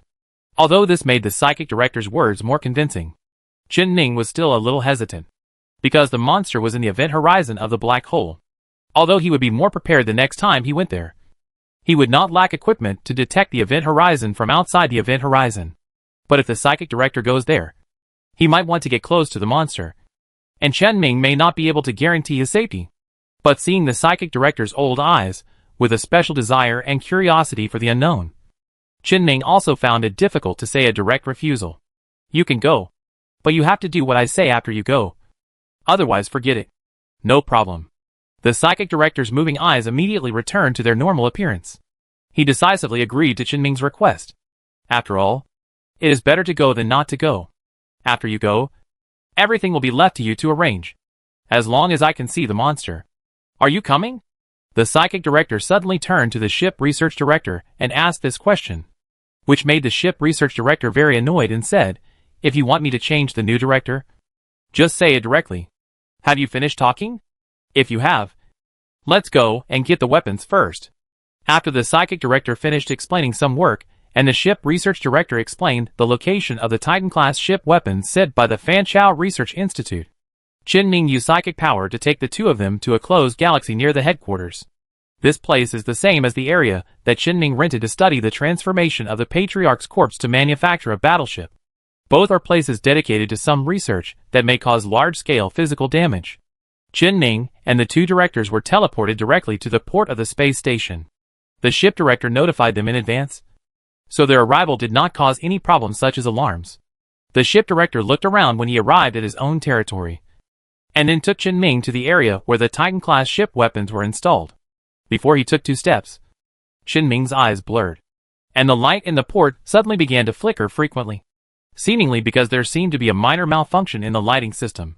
However, everyone else in the port pretended not to see anything and continued to do what they were supposed to do. The ship director explained, "It should be testing new weapons again. The weapons consume too much energy. It will definitely be fine after a while." Really? The weapons alone could make a space station's energy supply insufficient, which made Chen Ming look forward to it. But after a few seconds, the lighting system that was flashing wildly suddenly went out. The emergency lights came on after the normal lighting system went out, illuminating the port again. Is this normal?" The ship director said calmly, "It's normal. 2 new weapons were sent here for testing today. They are all newly developed Titan-class weapons, not the kind installed on the space station." He added, "These weapons are all from Fanchao. It's normal for their weapons to have such a large consumption, and they don't have much to put into actual combat. So they reached a cooperation with us to take these weapons to the front line for use." The front line that the ship director mentioned was obviously not the front line of the mechanical race war. Otherwise, why would it be sent to the headquarters? And he just said that what Fanchao sent was a new weapon, with the mechanical race already finished. The front line of the mechanical race had no ability to test at all, so it was obvious who the test object was. I have no objection, but I am curious about what kind of weapon can cut off the power of such a space station specially used for testing. We will know soon. The ship director took Chen Ming and the psychic director to an experimental area close to the outside of the space station. This is a very common semi-open area for testing various weapons and devices in the universe. Standing on the ground of the space station, you can directly see the starry sky without any partitions. And this area uses a gravity simulating device to limit oxygen inside, so you can breathe without protective clothing. However, for safety reasons, all the staff working here still wear heavy protective clothing and are equipped with noise-canceling headphones, because all kinds of large machines in operation can be seen everywhere in this area, and the ears are filled with the roar of various mechanical operations at any time and anywhere. Without noise-canceling headphones, ears can retire decades earlier than humans. At this time, the emergency lights here were on just like the port outside. Everyone was running around in a hurry, obviously affected by the power outage. Chen Ming and his party did not stay at the entrance for long. They soon came to the high ground of this area under the leadership of the ship's director. a command room that directly observed the entire experimental site. The command room was also very busy. A middle-aged researcher in a white coat was constantly issuing various instructions. The test process should be temporarily stopped until the circuit system of the space station was restored to its original state before testing. The ship's director waited for a while, until the emergency situation eased, and the middle-aged researcher no longer needed to hold several walkie-talkies to give orders all the time. He walked forward and asked, "What's the situation?" The middle-aged researcher in front of the command desk turned his head and saw his boss, Chen Ming, and the director of the psychic department next door. He hurriedly said, "Director Wang, Director Chen, Director gone." The space station was overloaded just now because of the simultaneous installation of 2 new Titan weapons. Only some unimportant lines need to be replaced. After unloading one, the lines will be restored soon, and the problem will be solved immediately. The director of the ship department nodded slightly and said, "That's perfect. We will take the unloaded one away." "Is that it?" he said, pointing to the 2 weapons that could be seen outside the command room window installed side by side in space. At this time, one of them was being dismantled. It was a giant weapon with a length of more than 1,000 meters, comparable to an ordinary cruiser.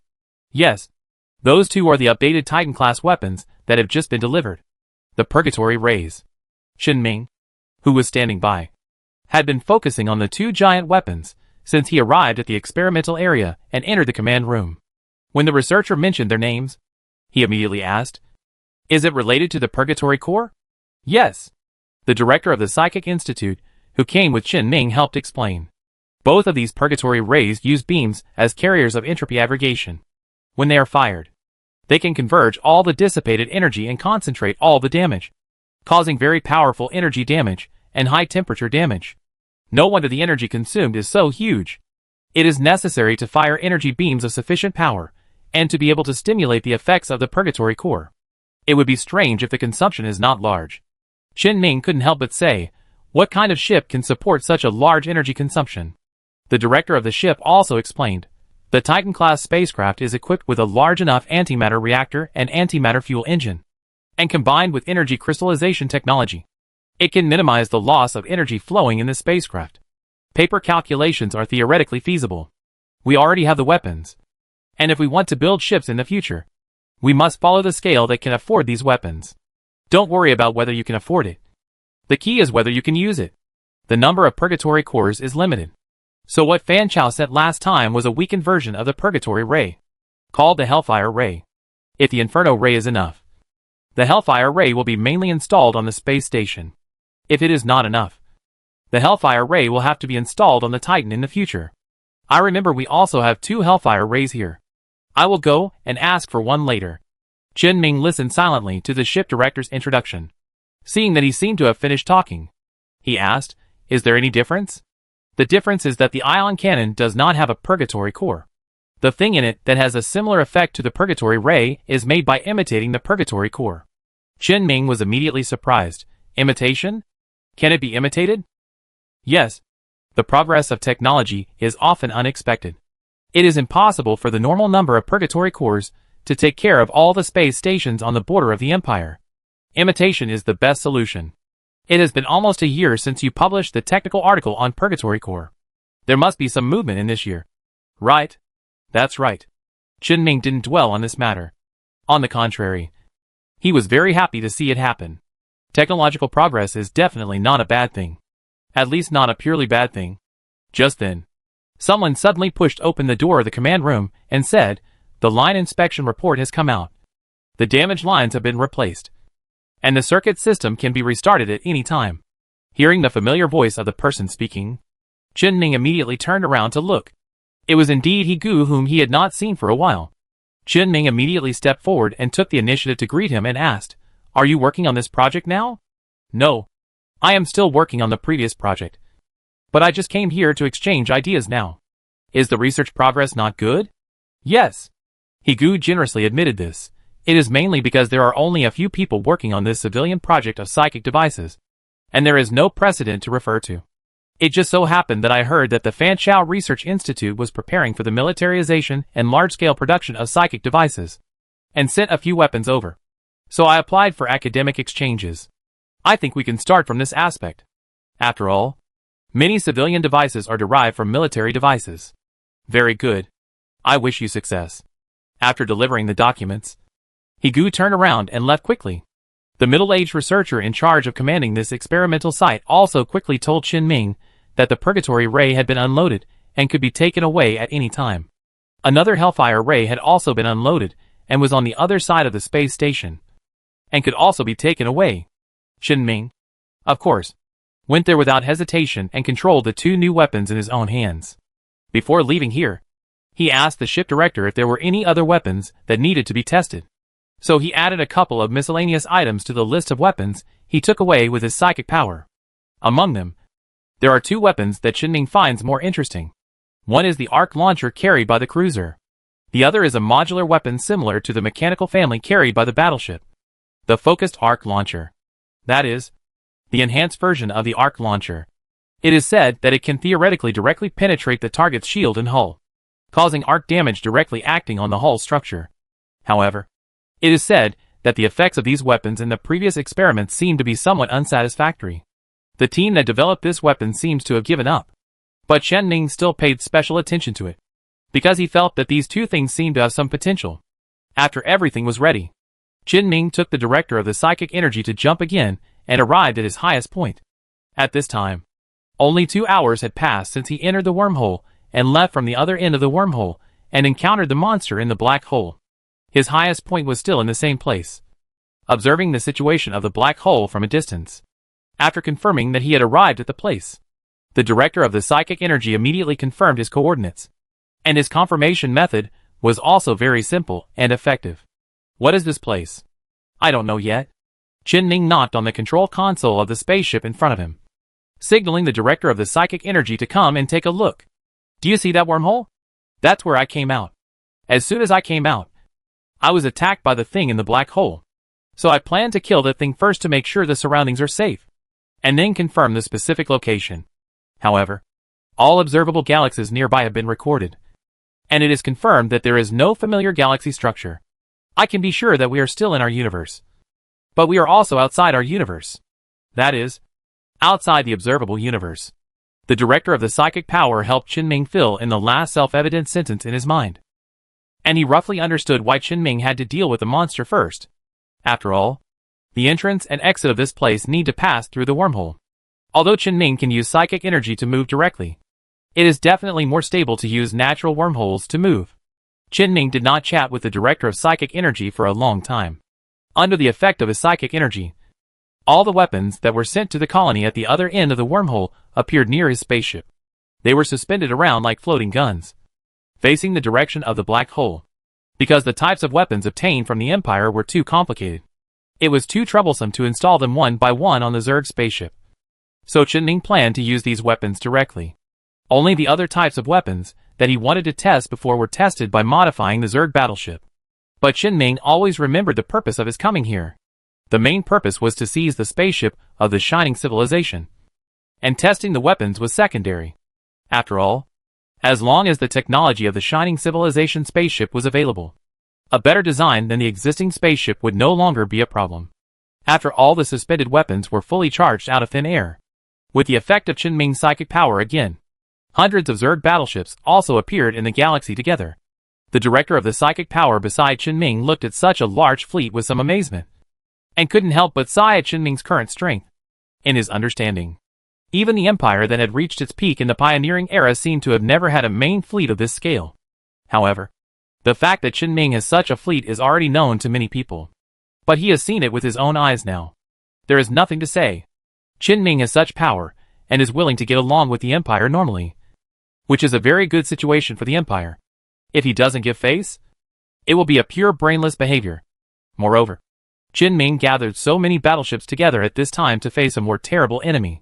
After the Zerg fleet arrived, Qin Ming activated the updated reconnaissance device, which can directly observe the situation within the black hole's event horizon from outside the black hole's event horizon. The new sensor screen immediately appeared on the spacecraft console.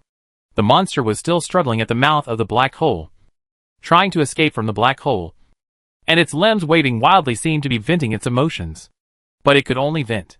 It couldn't escape the black hole at all.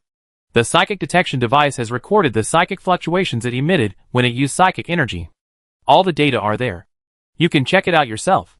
Chen Ming said a few words to the director of the Psychic Energy Institute, and then used psychic energy to control various reconnaissance devices to spread out, scattered around the black hole, to record the actual combat data of various weapons in the future. The main fleet of the Zerg also began to approach slowly, and various weapons modified by Chen Ming himself for testing were ready to go. However, those weapons that were purely suspended in the universe entered the horizon close to the black hole at a faster speed. The monster in the black hole seemed to have discovered the approaching weapons very early because Chen Ming had harassed it before. The big mouth on its head split to 180 degrees again, and the dark purple light ball appeared in its mouth again. In a blink of an eye, a gravity beam swept towards the approaching group of weapons. However, as long as the monster's beam still needs to rely on its own head rotation to locate, it will not be able to hit these weapons with Chen Ming's psychic power as a signal. All weapons controlled by Chen Ming successfully entered the event horizon of the black hole, and after entering their respective ranges, they opened fire directly. Energy, live ammunition, chemical, explosive. All types of weapons are tilting ammunition and energy towards the monster. Although the accuracy of all weapons in the event horizon of the black hole will be affected. However, the monster itself exists on the black hole and is connected to the black hole. All things affected by the gravity of the black hole will get a certain accuracy correction. This results in some weapons that may have failed to hit due to accuracy errors to hit the monster more accurately. After the first wave of bombardment, before the explosions or flames from the impact of various weapons had time to completely dissipate, the main fleet of the Zerg followed closely and stepped into the black hole's horizon. It launched a second wave of attacks with even more terrifying firepower. But in the colorful flames, a beam of deep purple light suddenly shot out. All the Zerg battleships on this deep purple beam immediately made a short distance jump. But 2 Zerg battleships were still hit, even though the 2 battleships directly cut off the part of the tissue that was hit. But the gravity psychic energy fluctuations continued to entangle the battleships like a thorn in the flesh, as if they would not stop until the entire battleship was crushed into a bloody ball. After discovering this situation, the 2 Zerg warships did not hesitate for a moment and once again started the jump engine, jumping to the part of the monster's body that was connected to the black hole. The monster seemed to have sensed the jump wave approaching it in advance. At the moment when the 2 battleships finished jumping, it suddenly pulled its terrifying arthropod limbs towards them. The Zerg carapace, which was extremely solid in Chen Ming's cognition, was shattered, and the 2 battleships broke off near the black hole. Then, they were swallowed by the monster. Only some debris fragments were floating outside. Chen Ming was quite satisfied with the result. At the same time, he took a quick look at the data he had obtained. It was just as he had guessed before. Most weapons would be affected by a strong gravity field when approaching monsters, and could not play their full role. This resulted in the colorful smoke and dust just now looking very impressive. But the damage actually caused was not ideal. On the contrary, in the second wave of attacks, the sharp live ammunition weapons carried by Chen Ming's Zerg battleships had a very good effect on it. Almost all of them penetrated its skin that seemed to combine the characteristics of maggots and leeches. However, when facing a creature of this size, it is really difficult to see the specific damage caused by live ammunition weapons. And judging from the monster's movements, it didn't seem to cause enough damage, let alone any fatal injuries. However, there were 2 weapons that were exceptions. One was the Titan-class shipborne weapon, the Purgatory Ray, and the other was the arc-focused launcher, which seemed to be not very promising. The Purgatory Ray left a huge burning mark on the monster's body, and the limbs near the burning mark twitched faster than the limbs in other places. Obviously, the Purgatory Ray really hurt it. The situation of the arc-focused launcher was special, although the arc effects of its first few direct hits on the monster's body were not ideal. The arc that hit the monster's limbs directly penetrated the limbs and successfully broke them. The broken limb was now slowly falling into the black hole. Chapter 373 Tearing Space. Chen Ming watched the broken limbs pierced by the arc falling into the black hole. He decisively ordered the Zerg fleet to take action and immediately released several Hercules-class ships in good condition to perform a short-distance jump. They jumped to the broken limb close to the black hole monster and tried to capture it. But the black hole monster would not just watch. When Chen Ming's Hercules finished this short-distance jump, several limbs with the momentum of destroying everything were already waving towards them. Fortunately, There was previous experience. Qin also knew that the black hole monster had the ability to detect jump fluctuations. So when he gave the order, he also ordered the Zerg fleet to keep moving and be ready to maneuver at any time when the jump ended. But even so, 2 Hercules-class ships were still hit by the limbs of the black hole monster and instantly shattered in the black hole horizon. This was not because the Zerg consciousness on the Hercules did not have time to react, but because the broken limb had an unexpected huge gravity. As a result, if the Hercules dodged away from the broken limb instead of approaching it, it would be pulled by the unexpected gravity. Fortunately, the gravity of the limb was traceable, and the real trouble was the gravity released by the black hole monster itself. Qin can only rely on the location, direction and intensity of the monster's psychic fluctuations to judge the actual effect of this gravity. In this process, all the approaching Zerg warships must avoid it in order to get closer to the broken limbs that are getting closer and closer to the black hole. The black hole monster does not seem to have the idea of swallowing its own limbs directly like it swallowed the Zerg warships before. It seems that it just wants the broken limbs to fall into the black hole, or wants to use the broken limbs to attract more Zerg warships to it, so that it can launch an attack. The situation can only be said to be very dangerous. Any accident may cause serious losses. However, these losses are just like that for Qin. He continued to send more than 20 Hercules-class ships to approach, and tried to touch the stump against the frantically waving arthropods. The loss of the Hercules midway made the psychic minister next to him feel distressed, but Qin sent them all over without blinking, just to achieve his goal. In the end, the stump that was broken by the arc launcher was caught by the tentacles extending from a Hercules-class ship, and retreated to the rear of the Zerg fleet after a short jump, escaping the crisis of being dragged into the black hole or swallowed by the black hole monster. While the monster was still in a state of impotence and rage, it was fighting with the remaining Zerg fleet in the Hedong vision. Qin quickly checked the damaged part of the broken limb. The inside was all black material, and it was impossible to tell what kind of nature it had. However, judging from the shape of the wound section, it was caused by the breakdown of the concentrated arc. Qin immediately repeated the inspection several times and confirmed that this was the case. It was a pure concentrated arc breakdown. There was no collateral damage from other weapons, and there was no old injury or anything like that. This made him a little confused about this situation. If the power of the concentrated arc launcher was really so strong, why would the huge part that hit the monster's body seem to have no damage? This seemed a bit interesting. Qin was not in a hurry to figure out the cause of the problem immediately. He could investigate it in detail later. Now, let him concentrate on solving the current problem. Qin planned to take the broken limb away and send it to other places for subsequent research. But just when the Prometheus that captured the broken limb left the black hole's event horizon and was about to jump away, the outer layer of the broken limb it captured, which seemed to be a fusion of cortex and keratin, suddenly dried up quickly, and countless cracks appeared on the surface. Some dark substances were spreading out from the cracks, and before these spreading black substances had time to spread around, the gravity of the limb sucked all of them back. The limb suddenly curled up, and its size was inexplicably getting smaller, but its gravity was increasing in the opposite direction. For a moment, Qin seemed to see that the starry sky around the broken limb seemed to be distorted. That was a sign that light was bent by gravity. After leaving the black hole's event horizon, the broken limb seemed to be about to collapse into a black hole. It seems that the black matter in the limb is closely related to the matter that constitutes the black hole and connects the black hole dimension. The Minister of Psychic Energy also saw this situation, and was so shocked that he stood up directly from the main console. However, Qin waved his hand slightly to signal him to sit down. Even if this limb was transformed into a black hole, it would not threaten him. Moreover, judging from the mass of this limb observed so far, even with the blessing of psychic energy, the black hole it eventually produced might not be visible to the naked eye. But it was a black hole after all, and 2 black holes so close to each other.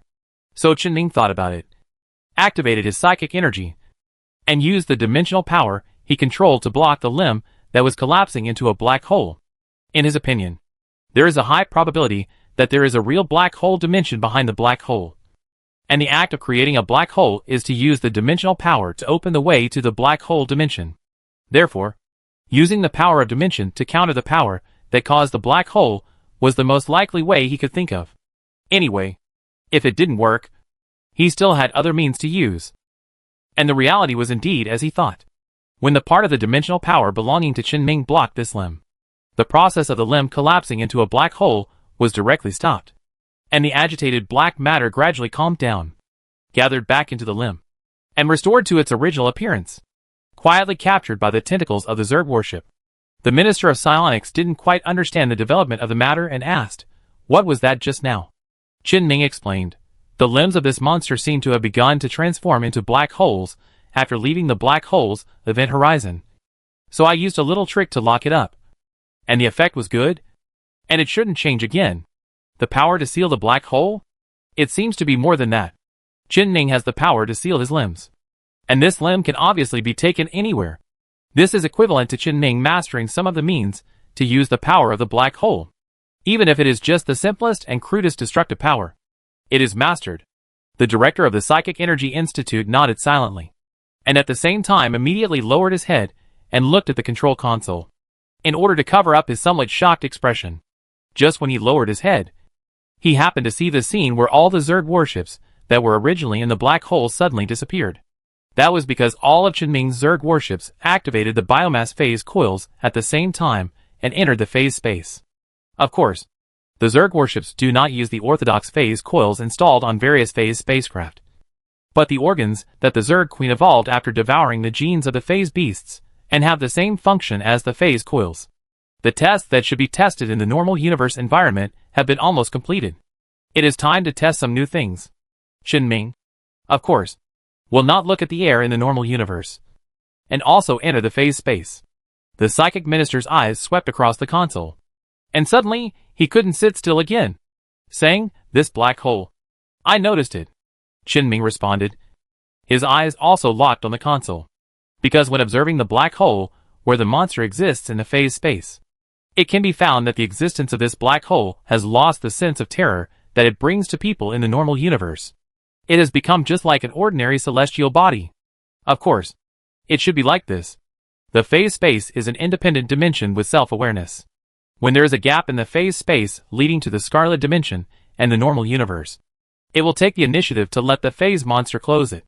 Then, as a celestial body that objectively exists in the universe, since it is a channel to the black hole dimension in the normal universe, it is normal for this channel to be closed in the phase space. It was normal to lose that special feeling. After all, this was a world with psychic energy. No matter what unexpected things Chen Ming had known, he would accept them quickly. And he suddenly had an idea as he discovered this situation. Chen Ming directly used psychic energy to send the black hole monster limb that he had locked, which was being towed to a safe place by the Zerg warship and was preparing to jump into the phase space. And he directly unlocked the original lock on it. As he expected, the limb did not collapse towards the black hole again, but floated in the phase space like a real biological limb. As expected, since the passage to the black hole dimension in the phase space is blocked, Chen Ming has reason to believe that the process of transforming the black hole will also be blocked with a high probability. So he did it. After all, it is impossible for him to control this limb all the time. Sooner or later, he will need to unblock it and start researching the limb. Instead of considering a solution later, it is better to try it when there is a suitable opportunity. He tried it and succeeded. The limb sent into the phase space can indeed be suppressed with the help of the power of the phase space. And Chen Ming no longer needs to be distracted to take care of it. The subsequent research can also be carried out in the phase space. The Minister of Psionics, who was at the highest point in the phase space beside Chen Ming, of course saw what was happening outside through the sensors of the spacecraft. He immediately understood the situation and didn't say much. He wanted to see the monster more in the phase space and see how Chen Ming would deal with it. Although he always believed that the Fanchao Research Institute was at the forefront of understanding the unknown, and their Psionics Research Institute was at the forefront. But compared to now that he personally followed Chen Ming to this place outside the observable universe, he knew what the real situation was. The Zerg fleet regrouped at the edge of the black hole horizon in the phase space. However, the black hole monster could not perceive this, and it even thought that all the Zerg fleets had disappeared and left, after showing some helpless rage that the enemy could leave at will. But it could not move. It continued to struggle meaninglessly at the mouth of the black hole. Chen Ming's fleet quietly approached the center of the black hole and lurked behind the monster.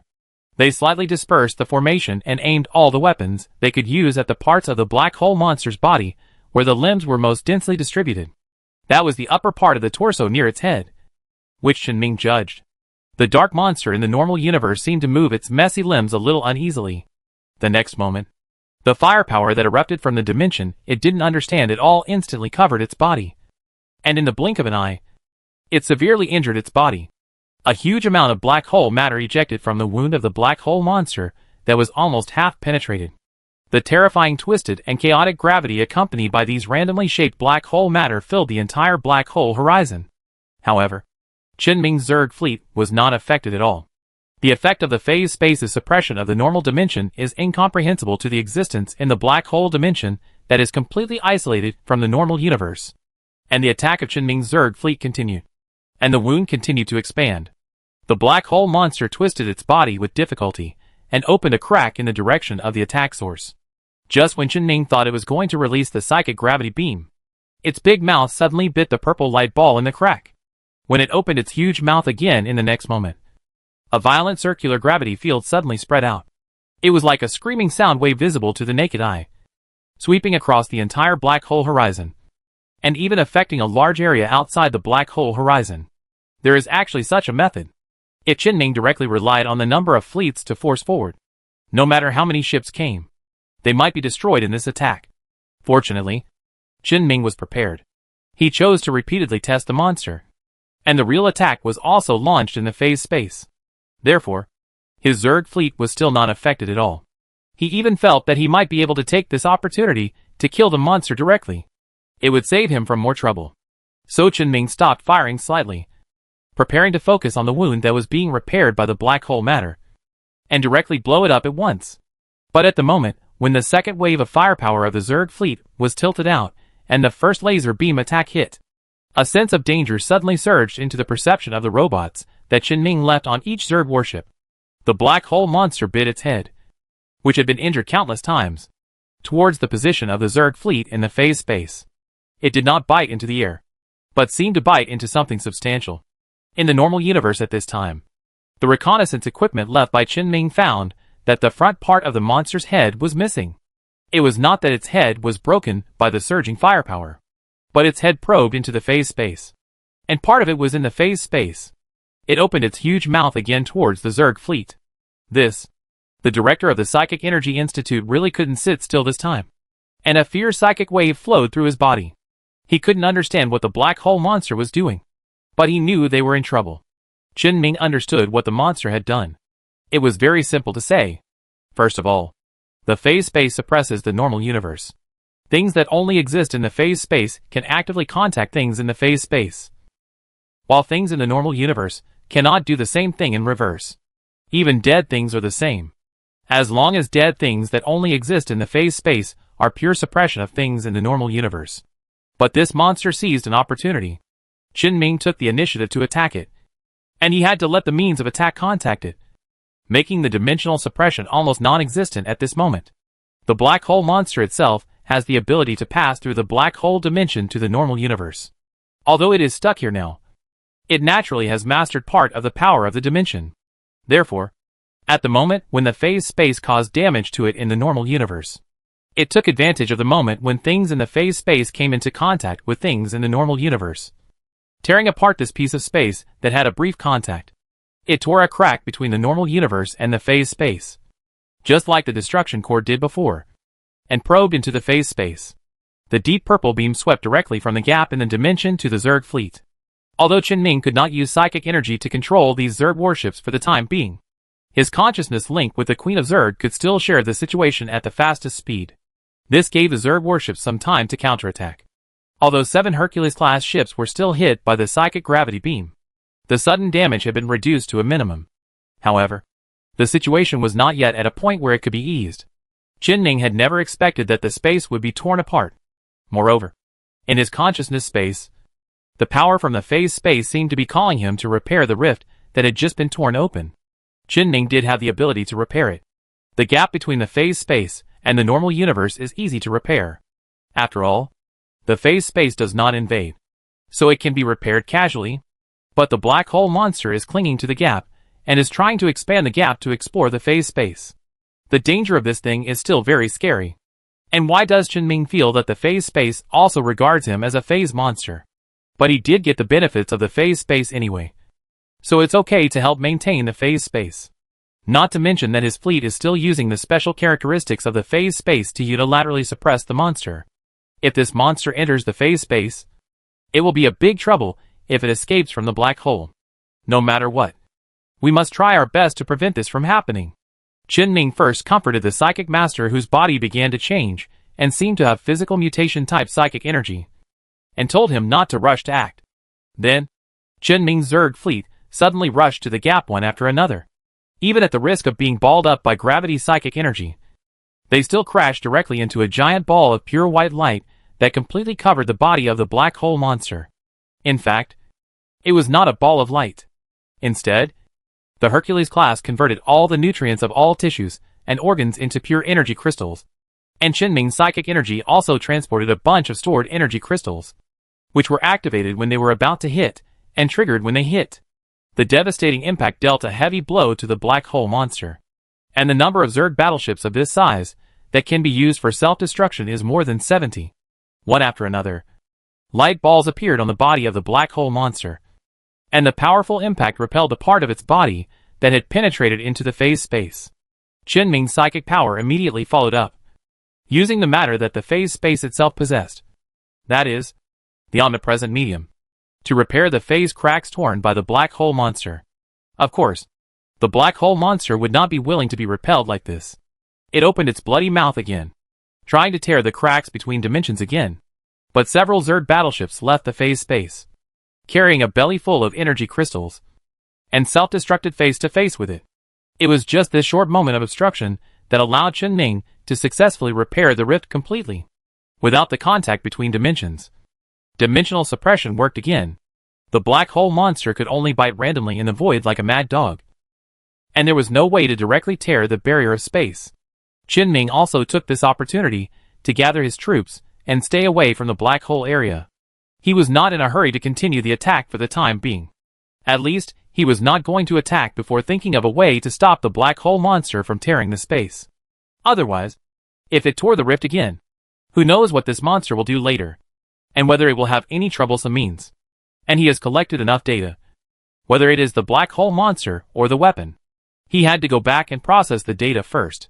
Moreover, the purpose of his trip was to obtain the Shining Civilization ship that had penetrated its body. When the monster smashed the Zerg warship he had let go, his main goal had been achieved. The Zerg matter had drifted over and could be used as an anchor point in space, allowing Chen Ming to send the Afterglow core over and completely control the ship. And just when Chen Ming ordered a retreat, Chen Ming's psychic energy also acted on the Shining Civilization ship that had penetrated the black hole monster's body, bringing it to his highest point in the black hole monster's body. And he also knew the name of this spaceship at this time: Shining Wormhole Reconnaissance Frigate. This is just a frigate, but it has a hull, structure and armor that are unmatched by any human spaceship, even a capital ship, or even a theoretical capital ship design. It may be just an ordinary spaceship in the Shining Civilization, but everything used on it is the crystallization of Shining Civilization technology. Chapter 374: The Survivors. Looking at this spaceship left behind by the Shining Civilization, Chen Ming barely managed to resist the idea of sending all the equipment to the spot to analyze the spaceship. He turned to observe the overall condition of the spaceship. The external structure of the spaceship does not seem to have any problems at present. Even though the fuel of the spaceship has been exhausted, all the systems that require energy to operate have completely stopped working, and the spaceship has been almost face-to-face with the core of the black hole for tens of thousands of years. The spaceship still has no structural damage and remains intact. The interior of the spaceship also seems to be completely fine. The hull is very clean, and there is nothing that can be called clutter inside the spacecraft.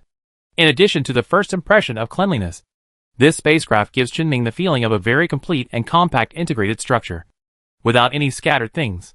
Combined with the design of the spacecraft operating system and the internal layout, it can be seen that this spacecraft can be driven by one person, and no more than 2 people at most. Therefore, there is nothing left by the former driver on the spacecraft. Although the technology of the Shining Civilization is indeed very strong, it is not possible to say that daily necessities or some supplies can exist for tens of thousands of years. After so long, even inside the spacecraft, The things that should be gone should have been gone long ago. However, this resulted in Qin Ming being unable to confirm the specific image of the main species of the shining civilization. Nor was he able to use this to figure out the specific situation of the shining civilization. However, just by looking at the design of the interior of the spacecraft, some of the more common cultures of the shining civilization can still be seen. For example, some insect-style markings are like some kind of decorations that have been integrated into the daily life of the shining civilization. This can be seen from the appearance design of the ground mechanical units. However, Qin Ming does not care about culture, as each civilization has its own culture. He is more concerned about the technology of the shining civilization, especially whether there are any other relics on this spacecraft besides the spacecraft. Of course there are things, and they are something that Qin Ming is interested in. Inside a ship room at the back of the shining civilization ship, which is probably a warehouse, there is a thing that should be considered a power armor. There are also some supporting weapons, or weapons for individual soldiers placed inside this small warehouse. It seems that even if you are not a shining civilization person, but an imperial person, you can easily get started with these things after getting familiar with them. Qin Ming has studied the text of the shining civilization in the past 6 months. And of course he knows that in the current mainstream view, the main species of the shining civilization is most likely humanoids. Therefore, it is not surprising that there are these things on the ship. He was even more curious about whether there were other things on the spaceship that interested him. With this in mind, Qin Ming opened the power armor produced by the shining civilization. Unfortunately, there was no corpse inside the power armor, and there was no sign that it had been used. It seemed that the spaceship was directly attacked by the black hole monster after passing through the wormhole, and the driver died before he could put on the power armor to protect himself. As for the corpse, it was probably torn apart by the gravity of the black hole after the spaceship's fuel was exhausted and lost its ability to protect the internal structure and objects, and finally rotted inside the spaceship and could no longer be found. Qin Ming had no way to confirm the themed species of the shining civilization through the corpse, nor could he revive a person of the shining civilization through the resurrection mechanical fluid to understand their past. This was bad news with no solution. But at least the power armor was real, and those weapons were advanced weapons that actually existed. Whether it was the shining power armor or the individual weapons of the shining civilization, their technical level obviously exceeded the relevant technical level currently mastered by the Empire. Qin Ming could integrate these technologies into the technology of his own biological armor, or use them in the Empire to exchange for some resources he needed, in addition to physical objects such as power armor and weapons. Qin Ming also found the storage unit that stored important information about the spacecraft in the log of the spacecraft computer. He could see from the information in the storage unit that this was a spacecraft that was directly dispatched to perform a mission right after it left the factory. He could also see some basic data about the spacecraft, including the place of origin, developer, designer, etc. From these contents, it can be seen that the social structure of the shining civilization is similar to that of humans. He also found a brief description of the last mission performed by this spacecraft in the database of the spacecraft computer, including the departure point, destination and content of the mission. The destination is of course here, and the mission purpose is clear, even written on the name of the spaceship. The departure point is in the observable universe of the Empire that Qin Ming has never been to. That place is some distance away from the wormhole of the origin galaxy, but not too far away. There is a high possibility that there are relics of the shining civilization, or even military relics. Of course, it is not ruled out that exploring wormholes is a common project, and there is only an ordinary relic there. It is even possible that there is nothing left at the departure point. But anyway, Qin Ming wrote down this place, and immediately began to arrange for the spaceship to go there to take a look. There should be results soon. In addition, when Qin Ming was checking the mission log, in addition to the information about the mission itself, he also saw another potentially valuable piece of information. That is the date of execution of this mission. This is very important news, and this time point means a lot of things. But here he encountered a little problem.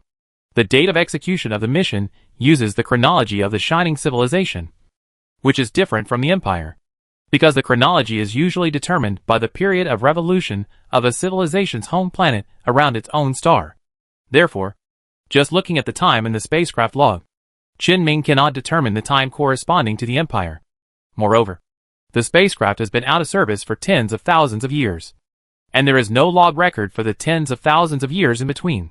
He couldn't do what he did when he was looking at the log of the scavenger robot, and reverse the objective time recorded in the log to the earliest recorded time, and finally determined that the scavenger robot had appeared for at least 30,000 years. Therefore, if he wanted to get the specific time when this reconnaissance spacecraft performed its mission, he might have to go to the Shining Civilization Research Institute. There should be a table that can help analyze the corresponding time of the Shining Civilization and the chronology of the Empire. Qin Ming even felt that he might not only be prepared to go, but must go, because he felt that the things about the Shining Civilization related to this wormhole would be very important. And it was a key time point to understand the Shining Civilization. Perhaps the Shining Civilization declined around the time when the wormhole was discovered, and it was ready to enter the wormhole for exploration. The reason why he had such an idea, of course, it was because of the scavenger robot and the spaceship he had just obtained. These two things are definitely products of the same period, and they are definitely not too far apart in time. The scavenger robot, originally, simply carried a mining drone to mine and develop the initial resources of the galaxy. The nanoforge it carried was also intended for the construction of colonies. The two work together to build infrastructure before the population of the Shining Civilization arrives. However, the nanoforge was damaged for some reason, and no one repaired it. It was eventually taken away by the scavenger robot and installed on itself, and has been free to this day. The scavenger also dismantled some material parts from the sunken mechanical battleship to arm itself, and said that it was only possible to do so during the war. This clearly shows that a war broke out during that period. This war eventually led to the bankruptcy of the development plan, and even the Shining Civilization seemed to have forgotten this place.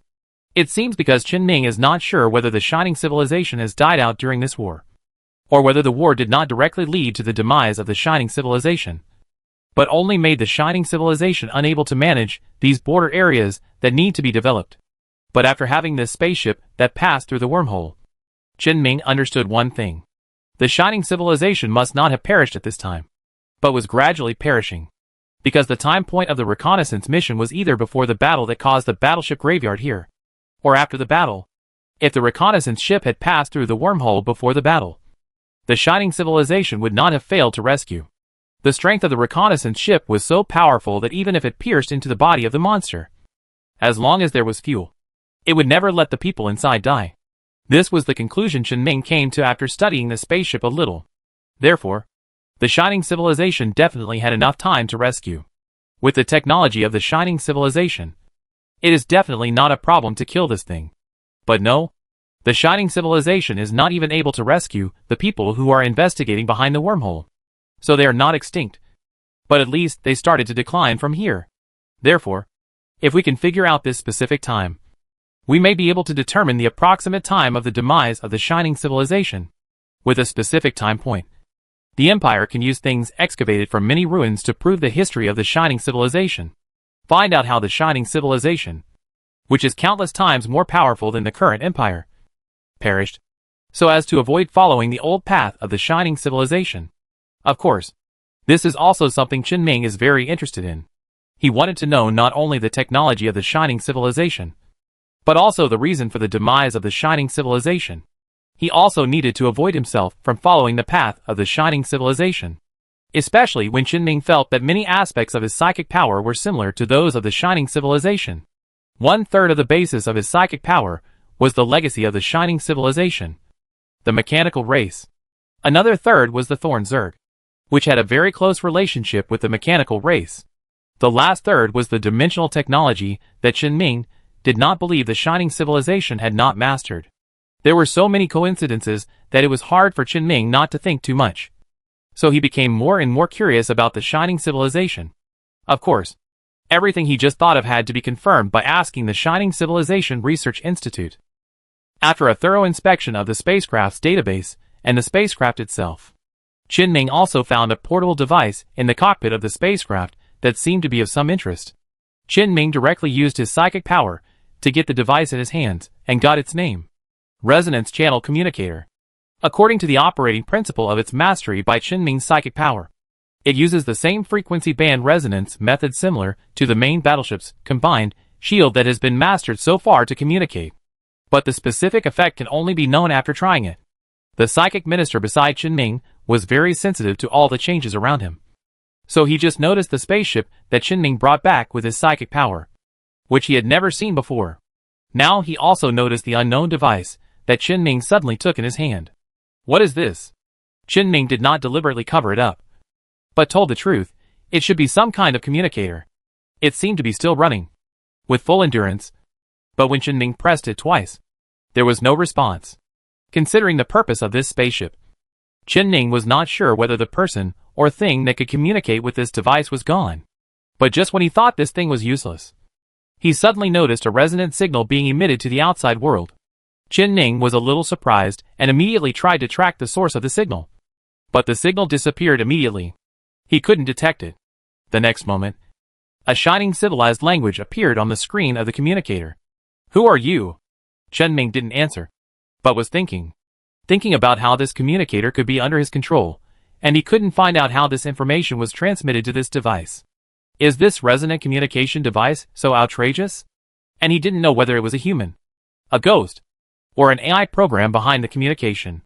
He didn't know if the person behind the communicator was a person who had survived from the Shining Civilization, or a person who had survived from the Shining Civilization. A rash answer was not a good choice, but he didn't seem to have a better choice. This was his only clue. The director of the Psychic Institute next to him also saw the text on the screen, and his heartbeat suddenly quickened. There are still people alive in the Shining Civilization? This is a big discovery. Although he was not focusing on the Shining Civilization project, psychic technology itself was a direction that was inseparable from the Shining Civilization. So he must have some basic knowledge. And of course, he knew the special significance of discovering the suspected descendants of the Shining Civilization. However, Chen Ming was not so optimistic and said, "It is not certain whether they are from the Shining Civilization. That spaceship has existed for at least tens of thousands of years. Even if the descendants have been there for 30,000 years. Can they still remember it?" Chen Ming said, and explained the two things: that his psychic power just tried to track the signal sent out, but was cut off from the tracking path, and that the communication signal could be sent directly over his psychic power. So I am very suspicious of their situation. Before the director of the Psychic Power Institute could respond, a new line of text appeared on the communicator. Have you found the monster in the black hole? Chen Ming frowned slightly, still thinking about what to do. The director of the Psychic Power Institute really wanted to say something, but after all, this was something Chen Ming had personally obtained with his own efforts, and he was not at all shy about letting him see these obviously extremely important things. So he couldn't speak directly. We are the survivors. We want to communicate with you. We have no ill intentions. After this sentence came out, Chen Ming's considerations came to an end. He used psychic power to monitor the device in all aspects without blind spots, and then responded on it. What is a survivor? The communication channel was silent for a while, and then a sentence appeared again. We are the survivors of Shining, descendants of the survivors who hid in the world behind the wormhole. We are committed to preserving everything about Shining. Chen Ming looked at the director of the Psychic Institute, who seemed a little excited beside him, and continued to ask, what happened to Shining? We can't answer this question. The other end of the communication chose to remain silent. Why? Because we are missing this part of history. Missing.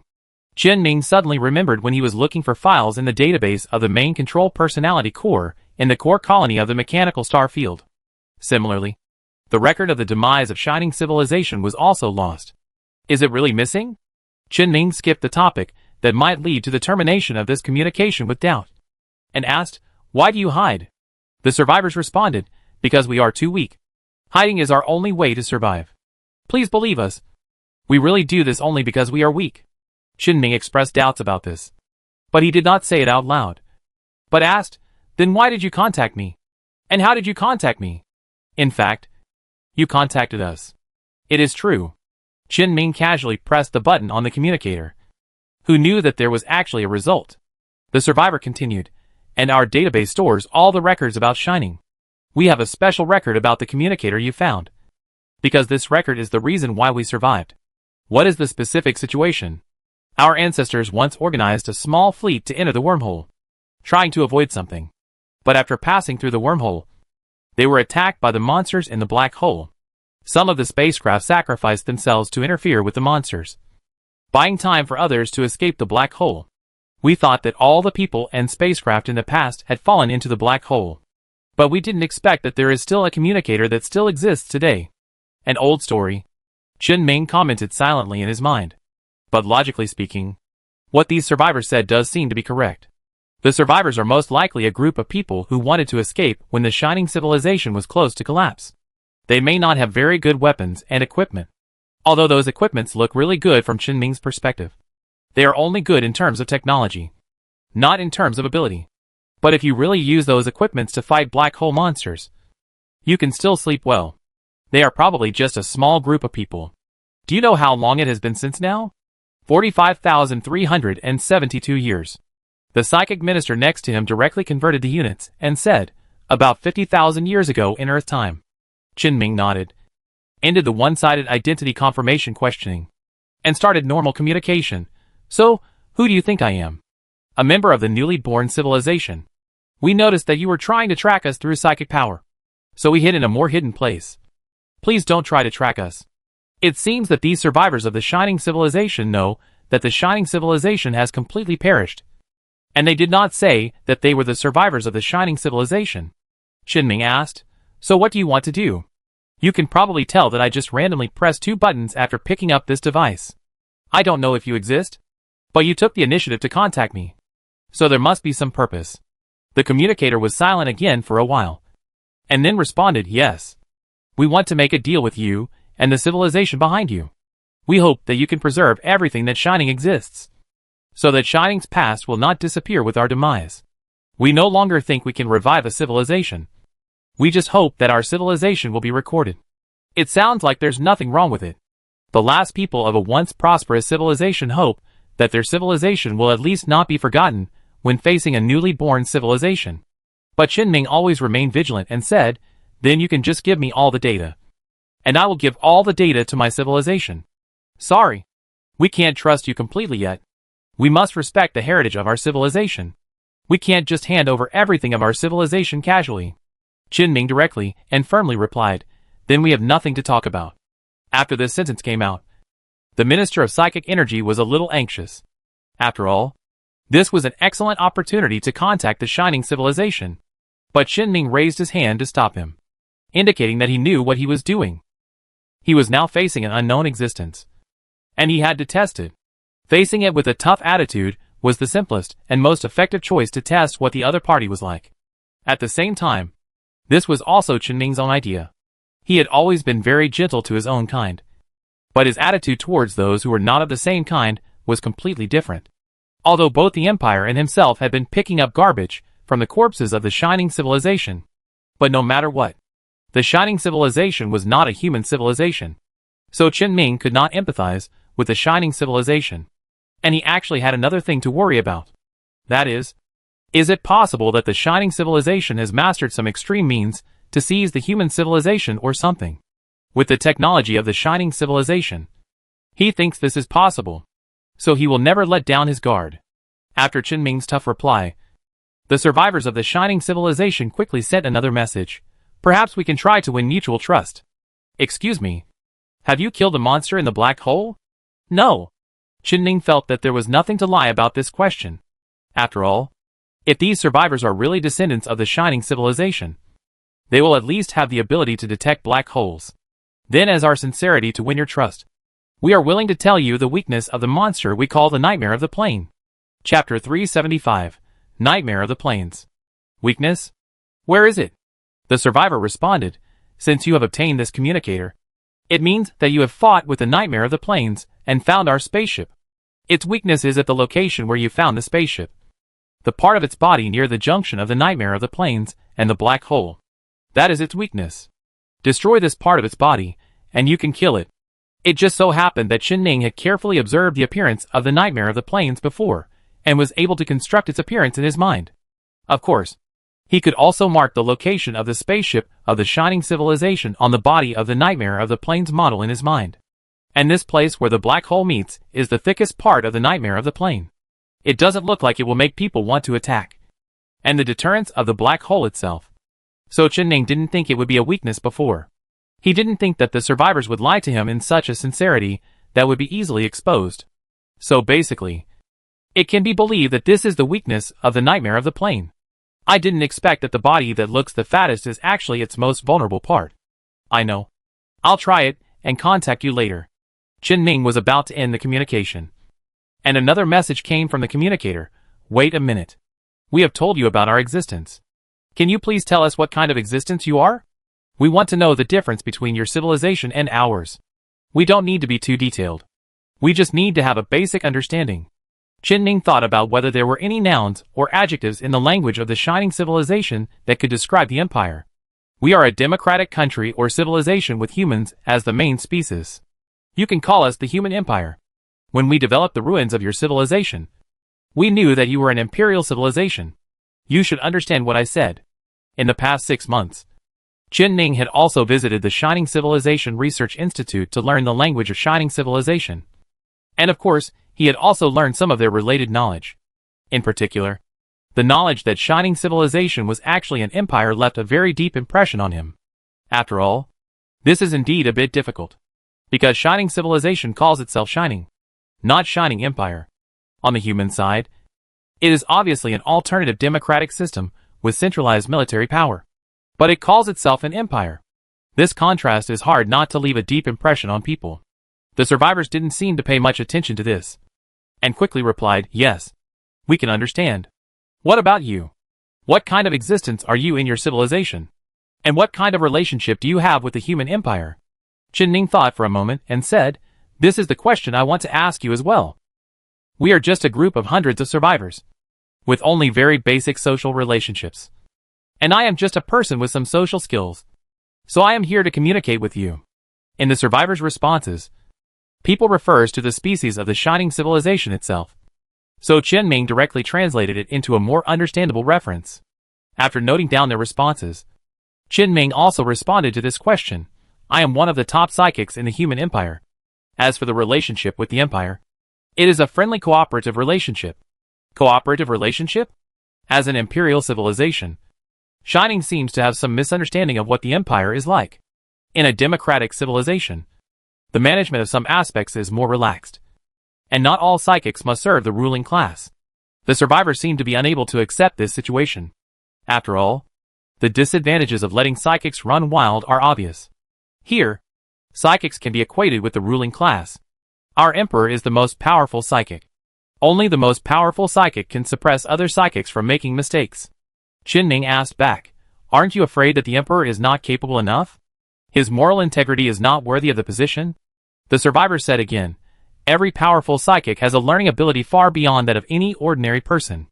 The ability of a psychic who can become an emperor is definitely worthy of his position. Moral issues are definitely not shackles that restrict His Majesty the Emperor. Chen Ming was not interested in arguing with them about such ideological and political issues. So he directly asked a question that he thought might be interesting. Then is there an emperor in your small group of hundreds of people? There was silence on the other end of the communicator. There was silence for a long time. And it was obvious that he was choked by Chen Ming's question. An emperor of the Shining Civilization is indeed worthy of respect. No matter what kind of person he is. As long as he can rely on his skills and power to maintain the Shining Civilization. He is a capable person. At least in terms of ability. However, the emperor of a small group of hundreds of people mentioned by the survivors themselves is simply a big joke. Chen Ming is equivalent to pointing at their noses and scolding them, whether they have an emperor or not. It is a very ridiculous situation. If they have an emperor, it is a joke. If they don't, they have even given up their own system. What qualifications do they have to criticize the political system of the empire to which Chen Ming belongs? The survivors also understand this. So they gave in and said, I am very sorry. It is us who have offended your system abruptly. Chen Ming himself was not interested in this topic, so he did not pursue it too much. I hope we can coexist peacefully, instead of clashing over unimportant things. Yes, that should be the case. Then let's talk about it later. Chen Ming put away the terminal and looked up at the porthole at the highest point near the black hole. The director of the Psychic Power Institute beside him immediately asked, what should we do? First, go and see if the information is true, and then send back the news of the survivors of the Shining Civilization. I will take the communicator. Okay. The director of the Psychic Power Institute had no opinion. Anyway, Qin Ming had the final say on all mechanical-related things that he had touched. It was useless for others to say anything. Qin Ming spent some time compiling the document, recording the whole process of his investigation and discovery of the spacecraft of the Shining Civilization, and the discovery of the survivors. After letting the director of the Psychic Institute look through it and finding no problems, Qin Ming directly sent a copy of the document to everyone in his address book who was qualified to see it, and let them sort it out themselves. By the way, Qin Ming also turned off the terminal directly to avoid being disturbed when he was doing things later. When the news of the survivors was announced, at least a platoon of people would call him. Qin Ming put away the turned-off terminal and asked the director of the Psychic Institute, "Do you want to stay and see the follow-up? It's not my responsibility to research the Shining Civilization anyway. I'm not in a hurry." Qin Ming nodded, gave orders to the Queen of Zerg, and organized a new batch of main fleets. He roughly estimated the combat power of the plane Nightmare, and finally decided to get 300 Zerg main battleships, which should be enough.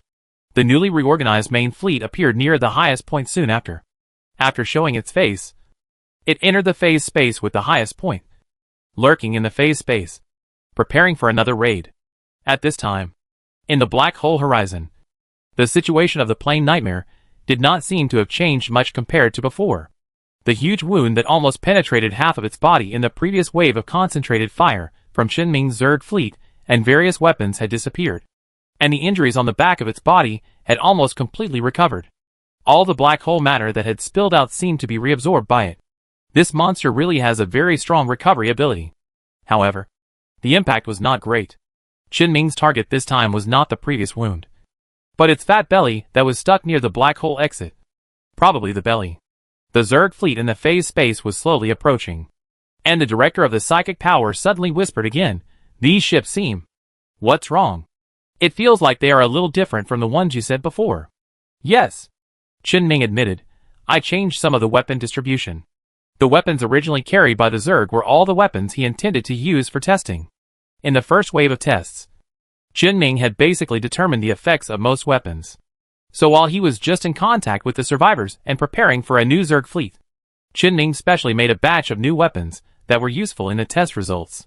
They were evenly installed on half of the 300 battleships.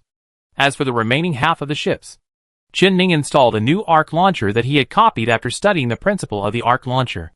The time that had just passed was enough for him to thoroughly understand the technology of this thing. This made the total number of arc launchers increase by hundreds of times. It can only be said that Qin Ming always feels that this weapon has great potential, but lacks a suitable combat environment. Therefore, he intends to test the applicable environment of this somewhat special weapon.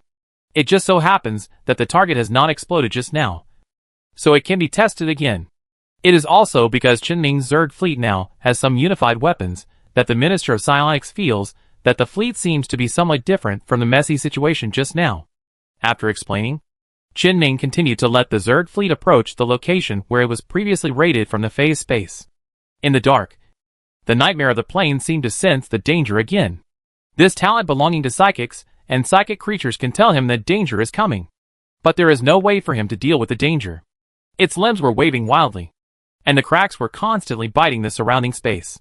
But without direct contact with the phase space, it had no way to tear the barrier between the two spaces. Qin Ming even had the time and leisure to adjust the firing time of each weapon according to the distance of each Hercules in the fleet. Ensure that the ammunition, energy bombs or energy beams fired by each weapon, as well as any form of attack means, can hit at the same time. Strive to take it away directly in one wave, without giving it a chance to counterattack. The Zerg consciousness and the Zerg warships is connected to each other by the hive mind, so there is no problem in doing this. It only took less than a minute for the Zerg fleet to arrange the time to open fire. The purgatory rays began to gather energy, and the other energy weapons began to show signs of charging. All the live ammunition weapons fired earlier than the energy weapons. When the live ammunition that almost formed a wall of steel in the phase space hit the plane Nightmare, and tore the plane Nightmare's gelatinous skin, a red ray accompanied by hundreds of purple arcs that seemed to illuminate the black hole hit the wound torn by the live ammunition weapons almost without any time difference. It penetrated the fat body and came out. The plane Nightmare, who was still turning to defend because he sensed the danger, stiffened his movements, but did not stop. Its corpse was thrown out with inertia, and separated from the half of its body stuck in the black hole. This wave of activation of the Zerg Hercules class directly cut it in half. The lower half of the body was directly sucked into the black hole, and its upper half of the body twitched a few times, and black hole matter flowed out from the gap, immediately caused a gravitational storm within the black hole's horizon. Chen Ming immediately used psychic energy to teleport himself to the black hole's horizon. The psychic energy released dimensional power to block the surrounding space, and all the black hole matter ejected from the corpse was restrained, sent into the phase space, and sent to the origin galaxy at the other end of the wormhole. Although only half of the body of the plain nightmare was left, he still had to ensure the integrity of the body to prevent the remaining half from falling into the black hole like the lower half. He still had a use for this body. The gravitational wave in the horizon gradually subsided. Chen Ming also returned to the highest point and said to the director of the psychic power, "It's solved. There is no problem with the intelligence. That is its weakness. Let's continue to talk to the survivors." Wait. Chen Ming's movements suddenly stopped because he noticed that the position of the wormhole that brought him here on the sensor at the highest point was undergoing unprecedented changes. It was moving. It was no longer being pulled by the gravity of the black hole, but was heading to other galaxies like a spaceship. Chen Ming and the director of the psychic power looked at each other, and it was obvious that neither of them understood what was going on. This strange situation made him alert. He immediately released psychic power to investigate what was happening on the other side of the wormhole. He also observed the situation at the other end of the wormhole. However, Chen Ming did not sense any special situation, nor did he find any changes on the other side of the wormhole. But the wormhole seemed to be just moving, and the nearest galaxy in the direction of movement seemed to be a galaxy with dim stars. At the current speed of the wormhole, it will take at least a few days for it to reach the galaxy. Chen Ming told him that he could come back to see the result and what would happen. Let's continue to talk to the survivors. Chen Ming said so, and the Minister of Psychic Energy certainly had no objection. Chen Ming also took out the terminal that had just been closed and sent a message. "The nightmare of the plane is dead, and there is no problem with the information you provided." The communicator replied quickly, "Okay. Then, in your opinion, have we shown our sincerity?" "No problem. I can have a certain degree of trust in you. So, how do you want me to show my sincerity?" The survivor seemed to have thought of a solution and said, "We can trade. You know our situation. Our ancestors came here to avoid some unknown things, and because of the nightmare of the plane, they can no longer return to the original world.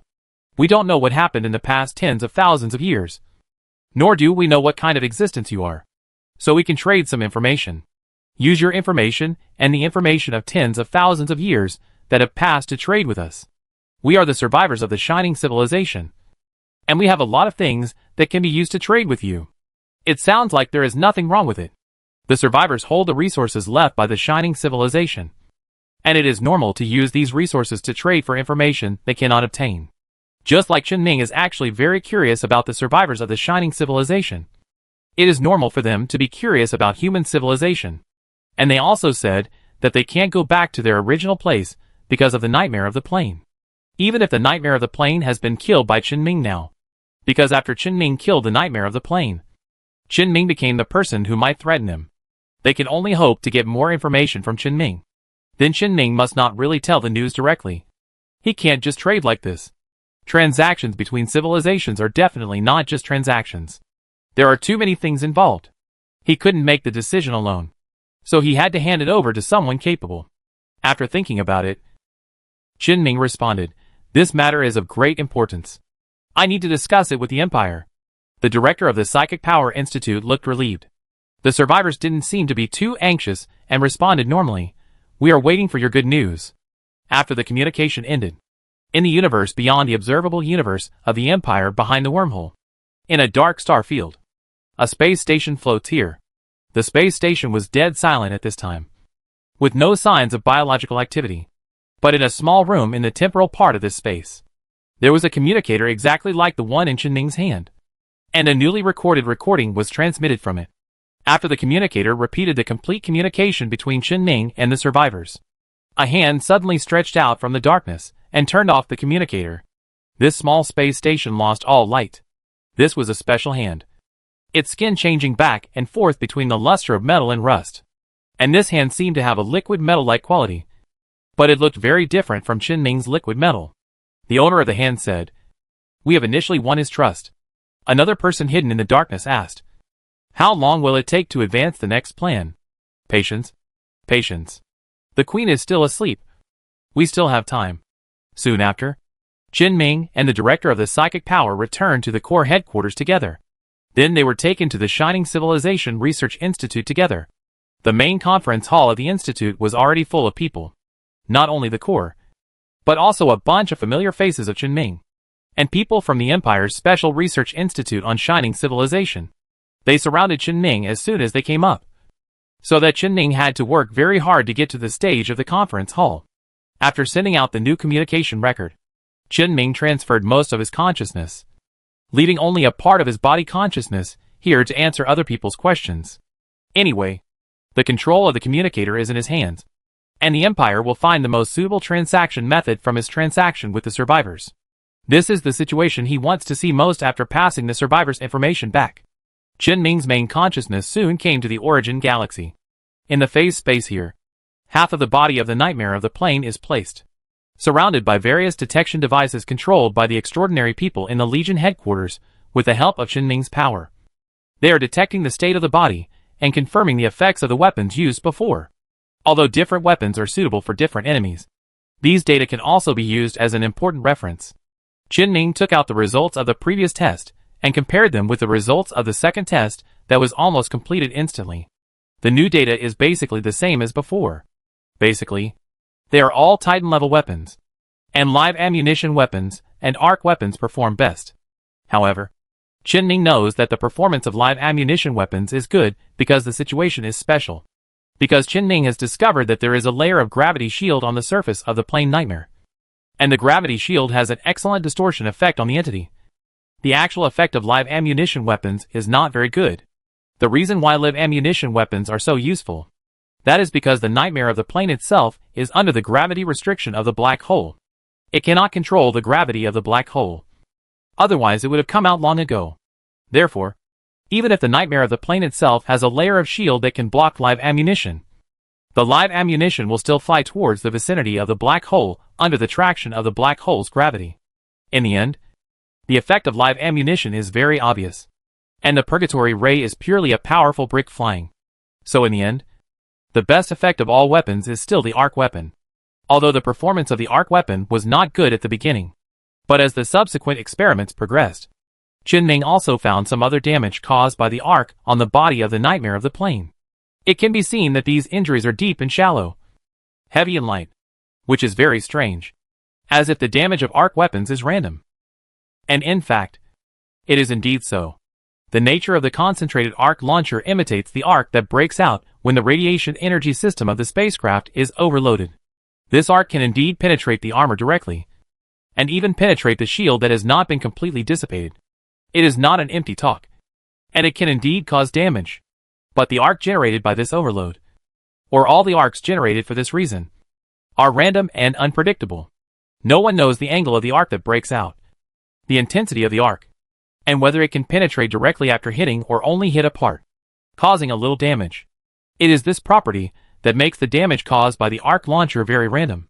When it is weak, it may not even penetrate the steel plate. When it is strong, it can directly penetrate the limbs of the nightmare of the plane, and even kill it directly after concentrating firepower. So Qin Ming feels that this weapon is really one of the most valuable and potential weapons he has ever seen.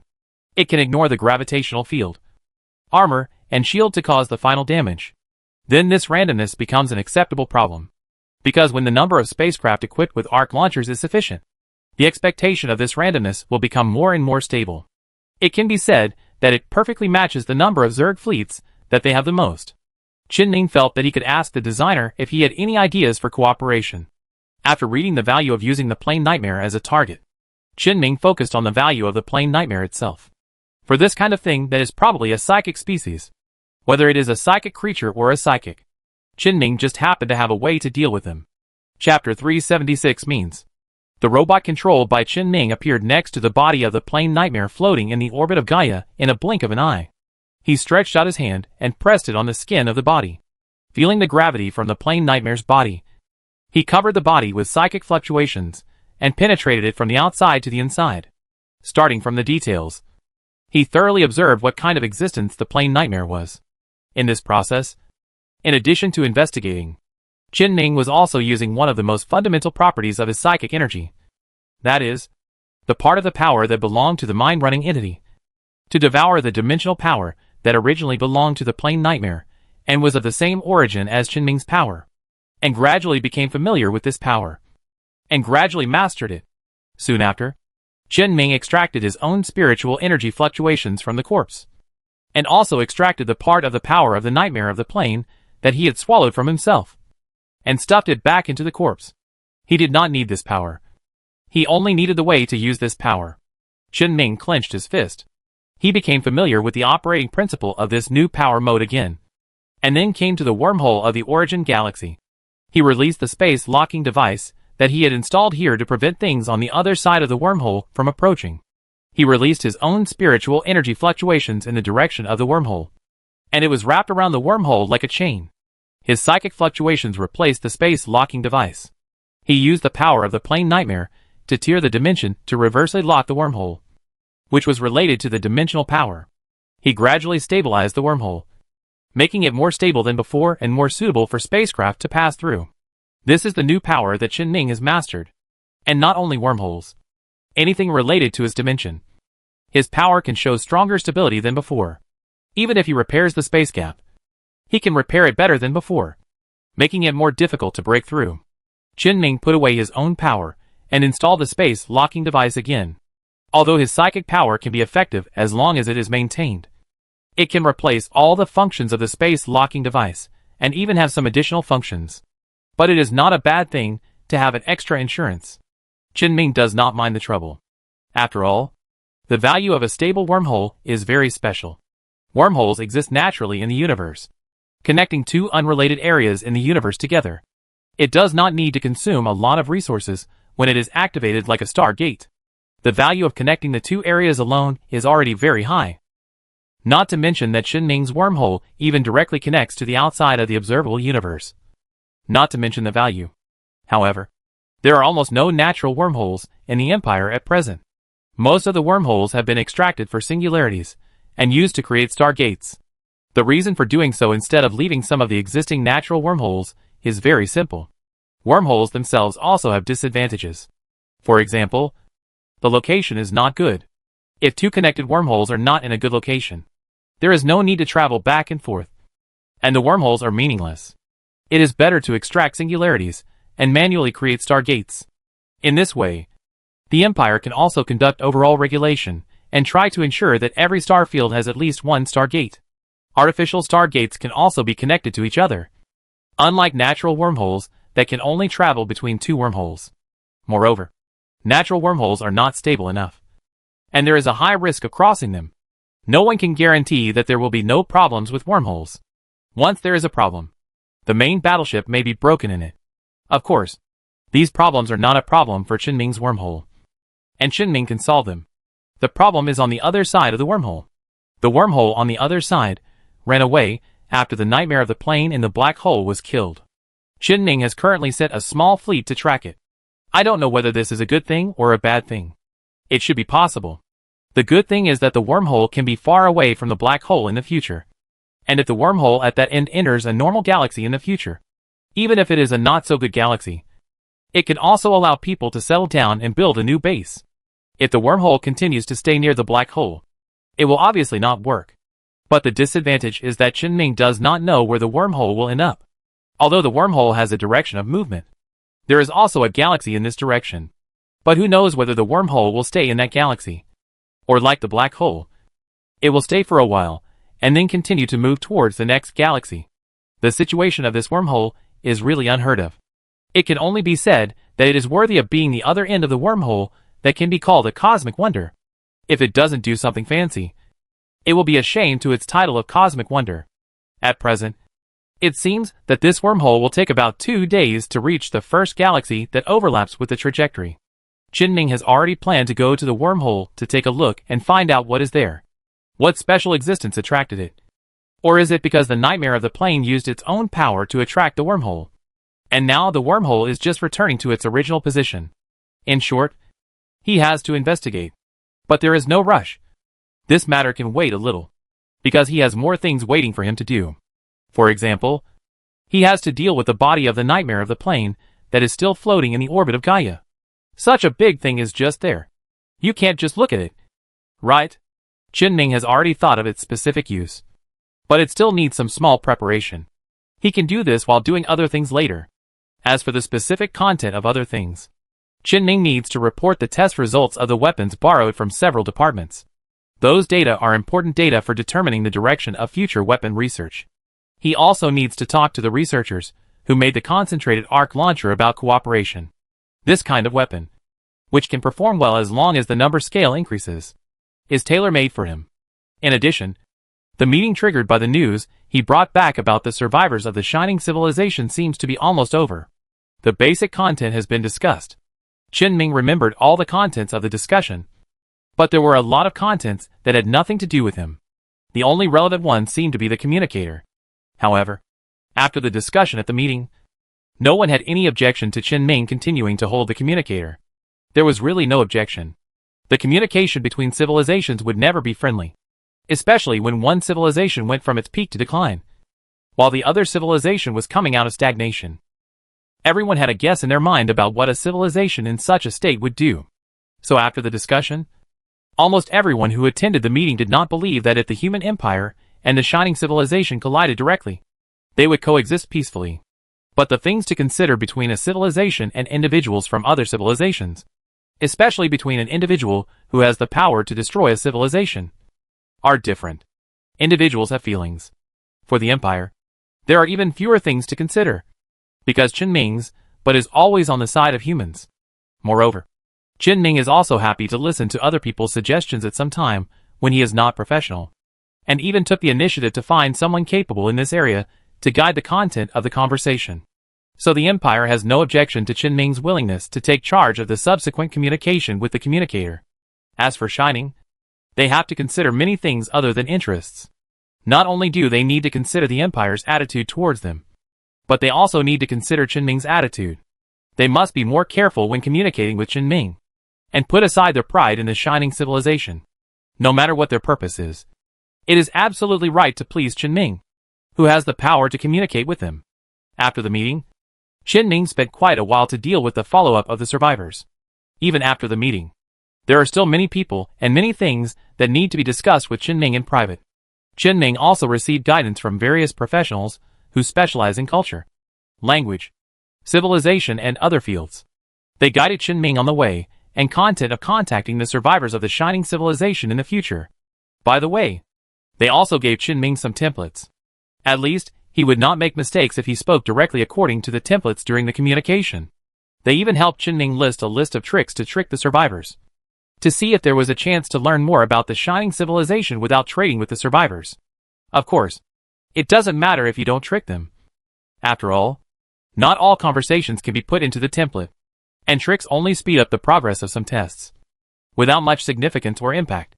Anyway, from Qin perspective, no matter who in the Empire, even himself, actually has no idea of obtaining intelligence from the survivors through normal transactions. Instead, they have some more efficient and quick ways to obtain this information. It's just that the survivors hid well, and Qin had no way to try to track them. So for the time being, he still communicated and traded with the survivors normally. But once the opportunity to catch the survivors is available, neither the Empire nor Qin will miss it. After being busy with the survivors for a long time, Qin finally returned to the space station of the Research Institute in the galaxy he rented. And the first thing he did after returning to the space station, he ran back to his office to package the weapon research data and sent it to the project teams that provided the weapons. And by the way, sent a communication plan about arc weapons to the headquarters Ship Research Institute. At the same time, he began to write a document. The document recorded various information about the plane nightmare. It included the fact that it was a psychic species, had the ability to control gravity, had very strong combat power, was relatively ugly, and other characteristics. Even if people had never really come into contact with the plane nightmare, they could still have a basic understanding of it. And they could also know that it was an unprecedentedly powerful species that the Empire had never encountered. And it involved various complex technical aspects, and had extremely high research value. In addition, Qin Ming also attached several records of battles with it in the document, which showed that in addition to controlling gravity's psychic power, it even had the ability to tear apart space barriers. Of course, Qin Ming deliberately concealed a little information. That is, the news that the nightmare of the plane is dead and the body was recovered intact by him. However, Qin Ming brought back the broken limb he had lost in the first wave of raids, and he specially arranged a new area for placement. And all kinds of facilities that might be used have begun to be dispatched. Anyone with a little ability would notice this little move of Qin Ming. Then he sent this document to all members of the Institute who participated in this project, and asked everyone if they were interested in participating in the new project. The new project was not clearly stated, but he was of course referring to the research project on the limbs of the nightmare of the plane. As a result, Qin Ming immediately received hundreds of replies waiting for him to deal with. He immediately made a list and began to screen the people who were suitable to participate in this project according to each person's profile. All capable people should have been allowed, but if they were important members studying Qin Ming's battleship project, he would first confirm whether they had the ability to take care of two projects at the same time. If not, he would refuse. However, even if he refused, he hinted at the corpse of the plane nightmare in his reply, which was also a little trick he made to attract people. Although the development behind the wormhole was temporarily blocked, there were not so many messy things in front of the wormhole. The research colony planned by Qin Ming, which was built by Hui Wang, is developing little by little, with almost unlimited resources and technical support. It is absolutely no problem to build a research center that Qin Ming needs to meet his research direction. And along with the construction of the research center, of course, there is the infrastructure that can provide people who may join this research center in the future. With the research center and supporting facilities, the rest is to recruit people, relying on these free resources and various luxury goods, plus the corpse of the nightmare of the plane for research. It should not be a problem to increase the attractiveness of Gaia Star and attract some professional researchers. Although the psychics of the Psychic Research Institute may not be able to be completely attracted. After all, there is a fairy tree that covers the sky and the sun at the headquarters of the Psychic Research Institute, which is very attractive to psychics. Even Qin Ming occasionally goes to the Psychic Research Institute to feel the spiritual comfort of the ancient fairy tree and learn how to cultivate the fairy tree. After all, he also has a fairy tree. Although it is only half a person's height now, he also wants to cultivate the fairy tree to the scale of the Psychic Research Institute. Just as Qin Ming was selecting the current people with his hands and thinking about the future in his mind, the two directors, who cooperated more with Qin Ming, suddenly opened the door of Qin Ming's office and broke in. After they came in, the two old men sat on the sofa without saying a word. When working on the project, Qin Ming always put aside his status and just treated himself as an ordinary researcher. When getting along with other people, at least with the two directors, there are not too many rules and regulations. Instead, it is very casual. So Qin Ming didn't care what the two were doing, and continued to pick the people he needed. As a result, the director of the psychic power saw that Qin Ming ignored him, and he took out a box of fairy leaves from the cabinet next to him and made himself a cup of tea. While drinking, he coughed from time to time to attract Qin Ming's attention. Now Qin Ming knew why the two came. It was normal for the poaching to be discovered, but he pretended not to notice and continued to send replies to those who were willing to participate in the new project. When almost everyone had sent their replies, he finally looked up and asked, "What are you doing?" The director of the ship department spread his hands, indicating that he didn't know why he was here. He pointed to the director of the psychic department next to him, indicating that he was the one who brought him here. The director of the psychic department drank tea and said to Qin Ming in a dull voice, "I know what you want to do." Qin Ming asked back, "What should I do?" "Poaching. First, release the severed limb to the people in the entire project. And then when the time is right, release the news that you have a complete body. And there will definitely be a group of people running to your side." Qin Ming shrugged. He didn't deliberately hide this matter. It was normal for the poach to come and cause trouble for Qin Ming. But Qin Ming also thought of a way to deal with it. It's just an academic exchange. The journey is a little far. It's reasonable for me to prepare some accommodation for them. Right? My environment is good and there are many resources. If they want to stay, that's their business. That's the truth. The director of the psychic power said, "But the procedures for your colony." "My colony has been declared. And it's a legal colony," Qin Ming said, and directly took out a paper document that he had obtained some time ago when the colony had not yet come out. It is a registration document for a colony. Although most of the space on it is still empty, it has been stamped by the Empire's Colonial Development Department. You can fill in any of the empty spaces on it. As long as he fills them in, his colony will be a legal colony. The Minister of Psychic Energy stared at the document for a long time and asked, "Why don't I remember that there is a law that allows legal colonies outside the Empire?" "Because it uses the pioneering law." The director of the Psychic Energy Institute almost spit out a mouthful of tea. The pioneering law was a law that the Empire once promised various benefits to encourage pioneering. And the management of pioneers to establish colonies on their own was very loose. But after the end of the pioneering era, it gradually stopped being used. As a result, Qin suddenly said this, which sounded strange. Although what Qin said sounded absurd at first, it was actually correct. Restarting the pioneering era has already been decided by the ruling class of the Empire. The restart of the pioneering law is also a foregone conclusion. As long as the war with the mechanical race is over, the Empire will start its steps again, even if the pioneering era is not restarted. Qin has the ability to ask the Empire for such a document. This is the privilege Qin has. Qin continued to say to the director of the psychic power, "And you have to know that my place is quite far away from the Empire, and the sequelae of the dimensional infection have not yet spread there. In my place, people can give birth to the next generation normally. Although with the development of cryosleep technology, the age gap between people in the Empire has caused irreversible damage to some close relationships, and marriage is no longer a fixed process before secular reproduction. Although it will not disappear, the people do not pay much attention to it. To be precise, it is the people in the more developed areas who do not pay attention to it. Some underdeveloped areas still pay attention to it. After all, the people in these places do not have many opportunities to leave the mother planet, nor do they have many opportunities to use cryosleep technology. Some other high-level officials of the Empire also pay more attention to these relationships. For example, Qin himself was considered to be valued and was pulled into marriage. After all, power can benefit those around you, and a circle of power is more stable than a single source of power. However, reproduction is the instinct of living things. Most people are willing to leave their descendants. But if the conditions are not suitable, they can leave them. Just like now, the entire Empire is still affected by the sequelae of the dimension infection. But under the overall improvement of the Empire, it is not too serious. It is precisely because of this that the Empire did not collapse directly because of the sequelae of the dimension infection when it was entangled in a twilight before. But that was because the conditions were not suitable.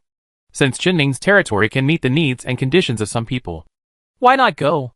Therefore, Qin's colony is very attractive to many young researchers. It even has certain pioneering laws. The director of the Psychic Institute found it hard to imagine how many people would follow Qin if he really spread the news of what he could provide. He had personally followed Qin to the vicinity of the wormhole, and saw what kind of preparations Qin had made. So he was very worried. Qin continued to add, "And I can open the Stargate 24 hours a day." 24 hours? Yes. I have the resources to open the Stargate like this. There is also a Stargate at the headquarters. It only takes more than 10 minutes to get to my place, which is faster than running back and forth in the Institute. You can go back anytime you want. I won't make any restrictions. Qin said so. But the director of the Psychic Power Institute knew that everyone knew that the world behind the wormhole had countless unknown things. How many people would really come back after going there? Although Qin opened the passage for people to go back and forth, if they really went there and came back, their weight in Qin's heart would definitely decrease. Is there really anyone willing to bear the cost of jumping back and forth? Seeing that the director of the Psychic Power Institute seemed to be thinking about something seriously, Qin continued, "In addition, the climate in my colony is quite good. And remember the fairy tree I took away before? It has also started to grow. I remember you are quite old. Right? If you find a place to retire, then I will." "Stop." The director of the Psychic Power Institute waved his hand and said, "Are you trying to pry me away? I have to give it a try." "Right. Actually, I don't have to snatch people from the Legion or your side. But the capable people I know are all in the Legion. And I don't know the people I contact outside well." The director of the Psychic Power Institute had no way to deal with Qin.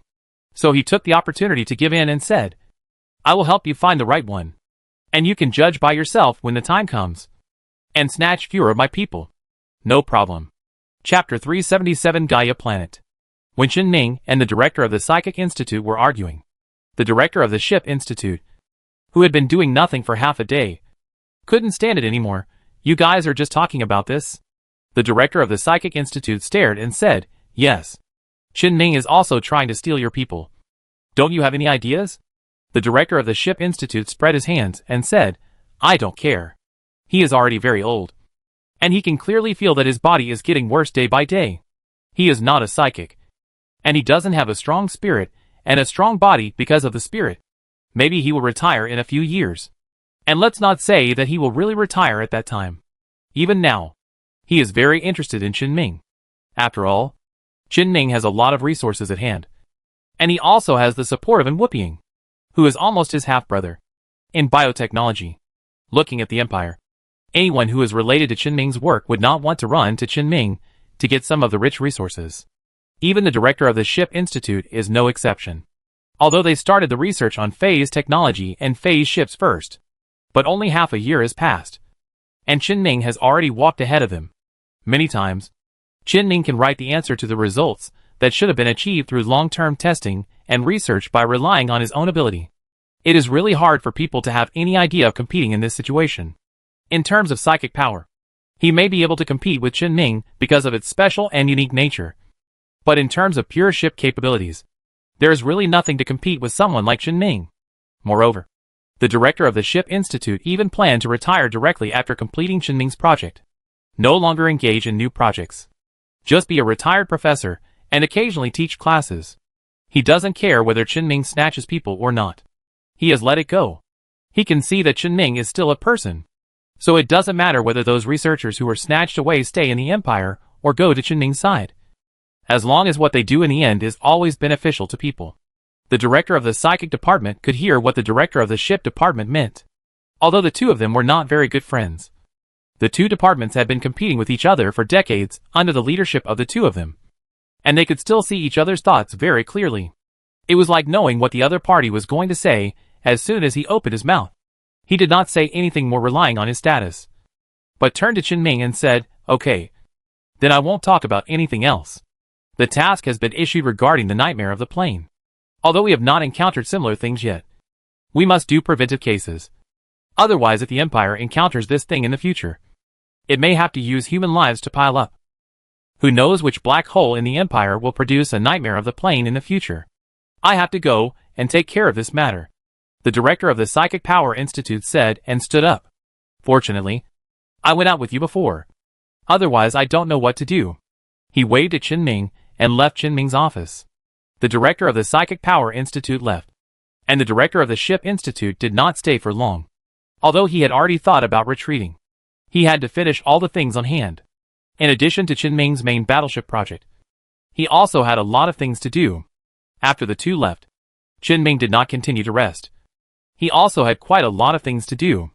He first spent half a day to gather those who he had agreed to participate in the Plane Nightmare project and held a meeting. Then he did a secondary test and screened out some researchers who looked good on paper but were not necessarily suitable in actual ability. Of course, it was not that they were not capable, but just not suitable. After all, the research direction of the Plane Nightmare Corps must be psychic armor, psychic weapons, psychic creatures, black hole technology, gravity technology, space technology and the like. You can't put the people who were originally responsible for the research of the automation system in Chen Ming's main battleship project into this. And the Plane Nightmare can't be automated. Its corpse is full of black hole matter.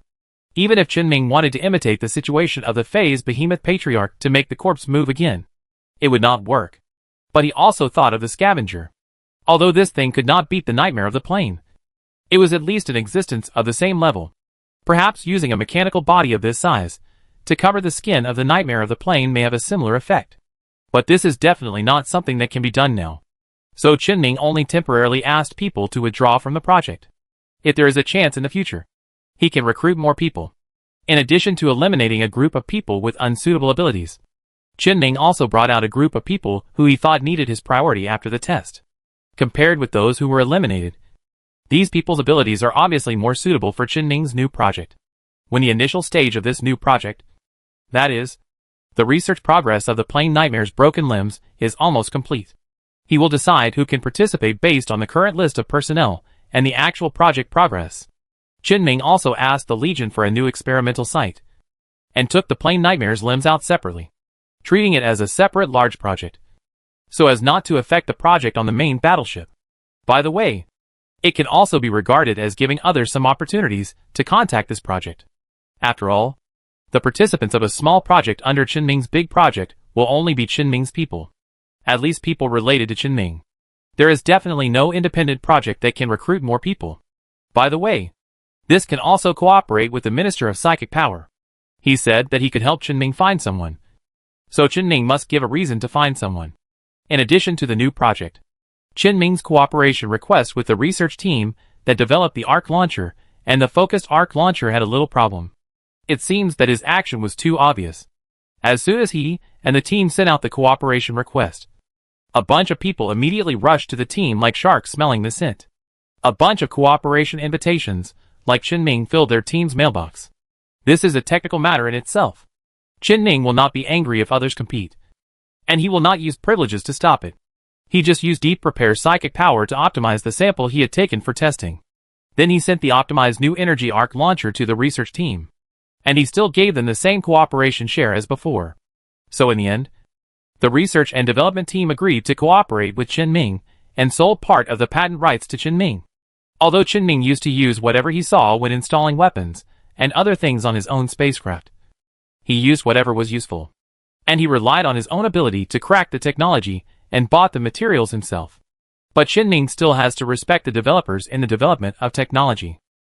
Moreover, Qinming did think that the arc launcher was a very interesting weapon, and he was very optimistic about the market prospects of this weapon.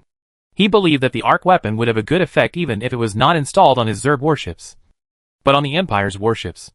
After being busy for most of the day, Qinming finally finished the things around him.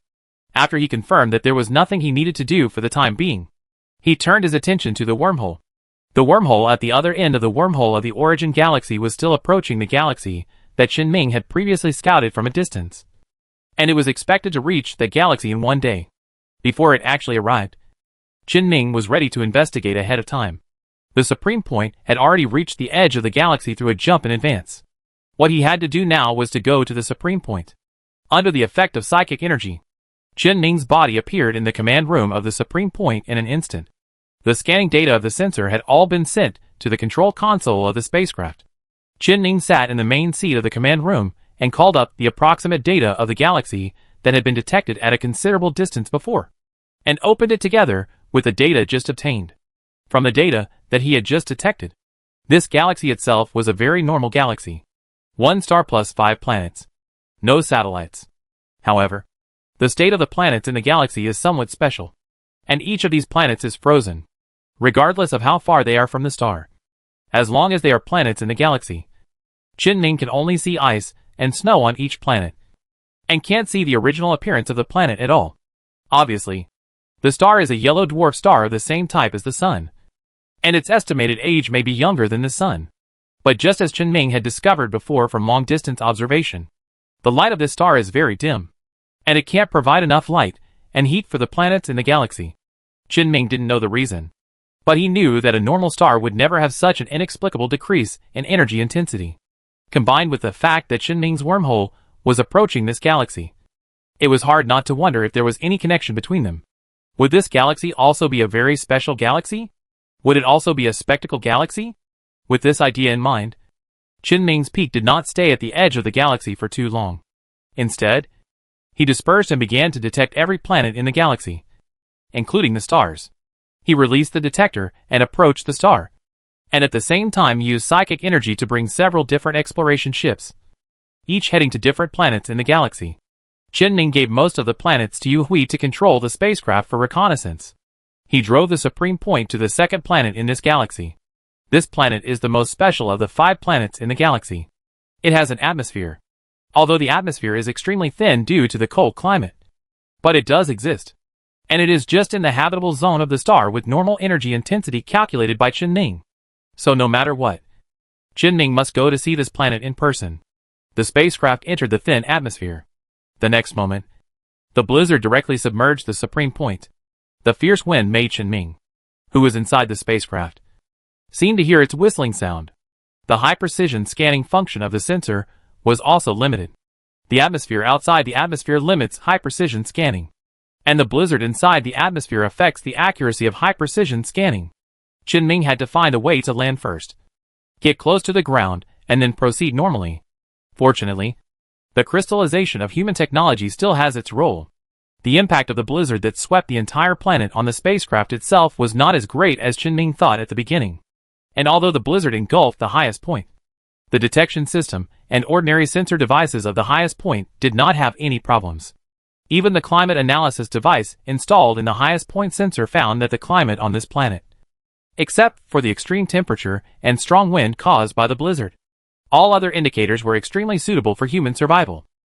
After confirming that there was no problem with the sensor, Chen-Ming was a little confused for a while. He didn't know whether this was a good thing or a bad thing. But whether it was a good thing or a bad thing, Chen-Ming had to go and take a look after landing. Soon, as the altitude of the highest point decreased, Chen-Ming found that the problem he had to face was not the blizzard on the planet, but the problem of landing at the highest point. When the spacecraft landed, the buffer engine nozzle at the bottom of the spacecraft would melt the snow on the surface of the planet. If it was only a few meters or tens of meters of snow, it would be fine. The highest point would shake a little to melt all the snow under the spacecraft and land. But the average depth of the snow on this planet is at least hundreds of meters. And after a rough scan of the highest point, Chen-Ming also found that the terrain under the snow was obviously uneven, and there was no place to land. And the unevenness of the terrain is not due to the rugged terrain or the influence of solid ice. It is because under the snow in the area where the highest point landed, there is an ice-covered jungle. A jungle with countless trees hundreds of meters high.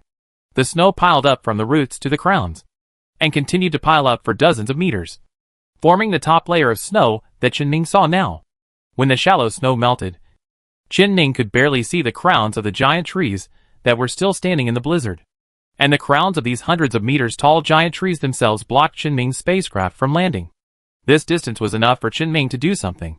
He immediately increased the output power of the sensor, trying to figure out the scale of this giant forest, and then find a suitable landing location. But the results of the spacecraft scan did not tell him a suitable location. All the areas within his field of vision were jungles covered by these giant trees. However, the scan results of the spacecraft also told him another thing. That is, underground, deep underground in this jungle, there is a vibrant world hidden under the ice and snow.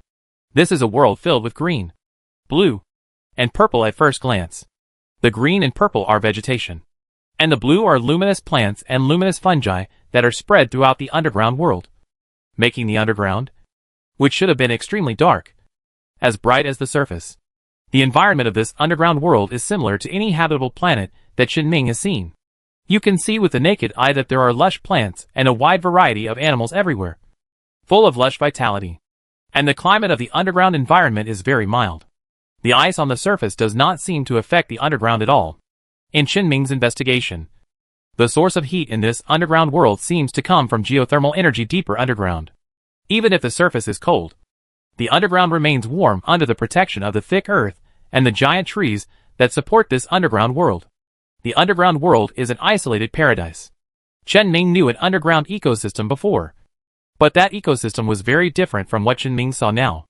That ecosystem was born according to the natural geographical conditions of the planet. It is an ecosystem located deep underground in the underground hollow area of almost the entire planet. The main color of that ecosystem is darkness.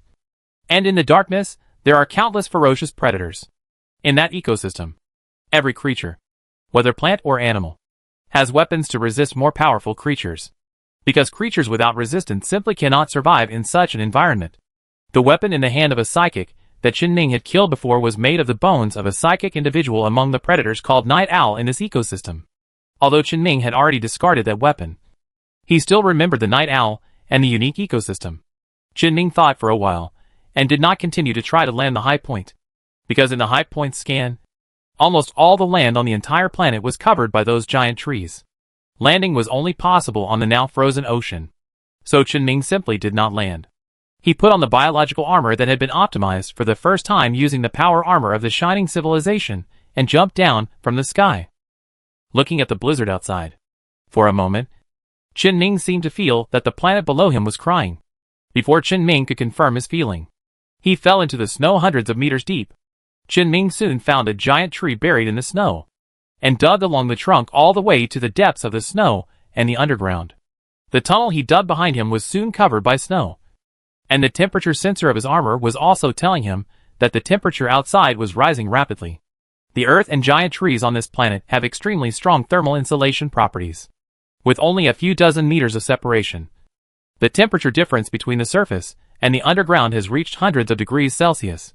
Chen Ming recorded various data from his field investigations, and at the same time, he was constantly analyzing the soil of this planet and the samples of the giant tree he had just obtained. It can be said that the composition of the soil on this planet is not significantly different from any habitable planet, but it does seem to be very suitable for organisms to survive. Among those giant trees, Chen Ming found traces of a unique and powerful natural chlorophyll. This shows one thing. That is, these giant trees once survived by photosynthesis. And the world was not like this before. Chen Ming continued to move underground. He continued to dig for dozens of meters. He followed the roots of the giant trees and finally arrived at the underground world. Looking around, he only saw luxuriance and vitality. Even through the protective suit, he could feel the vitality of this underground world, and a feeling that made people indulge in this world. After the armor system confirmed that the outside environment was an environment where humans could survive, Chen Ming tentatively removed the armor he was wearing. An unprecedented sense of comfort, as if he should have been born here, grew up here, and lived here, completely surrounded Chen Ming. Chen Ming's expression suddenly froze, because Chen Ming had never experienced this feeling before. He was not sure whether this would be a precursor to some kind of attack, but he soon relaxed, because he felt that his consciousness was becoming clearer and his fatigue was gradually disappearing. He just stood here, as if lying on a comfortable warm bed. The whole world seemed to be changing to make him more comfortable, so that he could stay on this planet longer. This is not some unknown spiritual power, or some other means interfering with his perception, giving him such an illusion. This is what really happened, because the detector Chen Ming carried with him was reporting that the oxygen and carbon dioxide content in the underground environment and various invisible values closely related to the environment were undergoing obvious changes, becoming more adapted to his body and more adapted to his consciousness. The world is adapting to him. This planet is alive. If Chen Ming guessed correctly, this planet should also be a cosmic wonder. It is a planet shrouded by the consciousness of the real Mother Earth. And it is a real Gaia planet. Chen Ming's feeling when he just arrived at the planet was real. The planet was crying. It sensed his arrival and placed some hope on him. Of course, gods and spirits do not exist. Chen Ming just had such a feeling. In his understanding, this planet should have a certain consciousness, and this consciousness will protect everything on the planet. Just like Chen Ming believes that the phase space itself has consciousness, and will create species such as phase behemoths to protect itself. Anyway, in this universe, abstract concepts such as dimensions can give birth to consciousness, and man-made dead objects such as spaceships can give birth to ship spirits. It is normal for a vibrant planet to have consciousness. It is also normal for a self-conscious being to try to save itself. At this point, Chen Ming finally confirmed one thing. That is, the ecological environment in front of him definitely did not exist underground and under the glacier from the beginning. It is more like after the environment in the galaxy changed dramatically. Countless creatures, under the guidance of the planetary consciousness, followed the underground roots of the giant tree to find a way out again in the underground, where the geothermal heat maintains the temperature, because he noticed that the creatures underground have certain characteristics of adapting to the cold environment. But they have not evolved completely. Instead, it seems that they have evolved for a period of time and then stopped evolving. This can explain what Chen Ming saw. The giant trees on the surface would never grow without sufficient starlight. The climate on the surface was absolutely no different from that underground in the earliest times. It was not until the star began to cool that the creatures on the surface were forced to evolve to adapt to the environment. After a period of evolution, new vitality began to appear underground. So all the creatures still struggling on the surface hid underground. They started their lives again underground. So why did the starlight become dim? Chen Ming didn't know. But he didn't mind helping this planet regain everything in the past. He really wanted to see what would happen to the planet after it was restored to its original state. And he happened to know a technology. Climate modification technology. Perhaps this technology could be used on this planet to make up for the fact that the stars in this galaxy were too dim. Or perhaps he could start with the stars in this galaxy? Chen Ming was just thinking about whether to start investigating the sudden climate change in the galaxy from the stars. The detector he had just sent out to approach the star suddenly sent back a message. On the dim star in the galaxy, there was a very bright light spot moving rapidly. Chen Ming's first reaction was that it was a stellar flare. And from the photos sent back by the detector, it is indeed an irregular bright spot, accompanied by a large amount of stellar material erupting. It seems to be just a flare.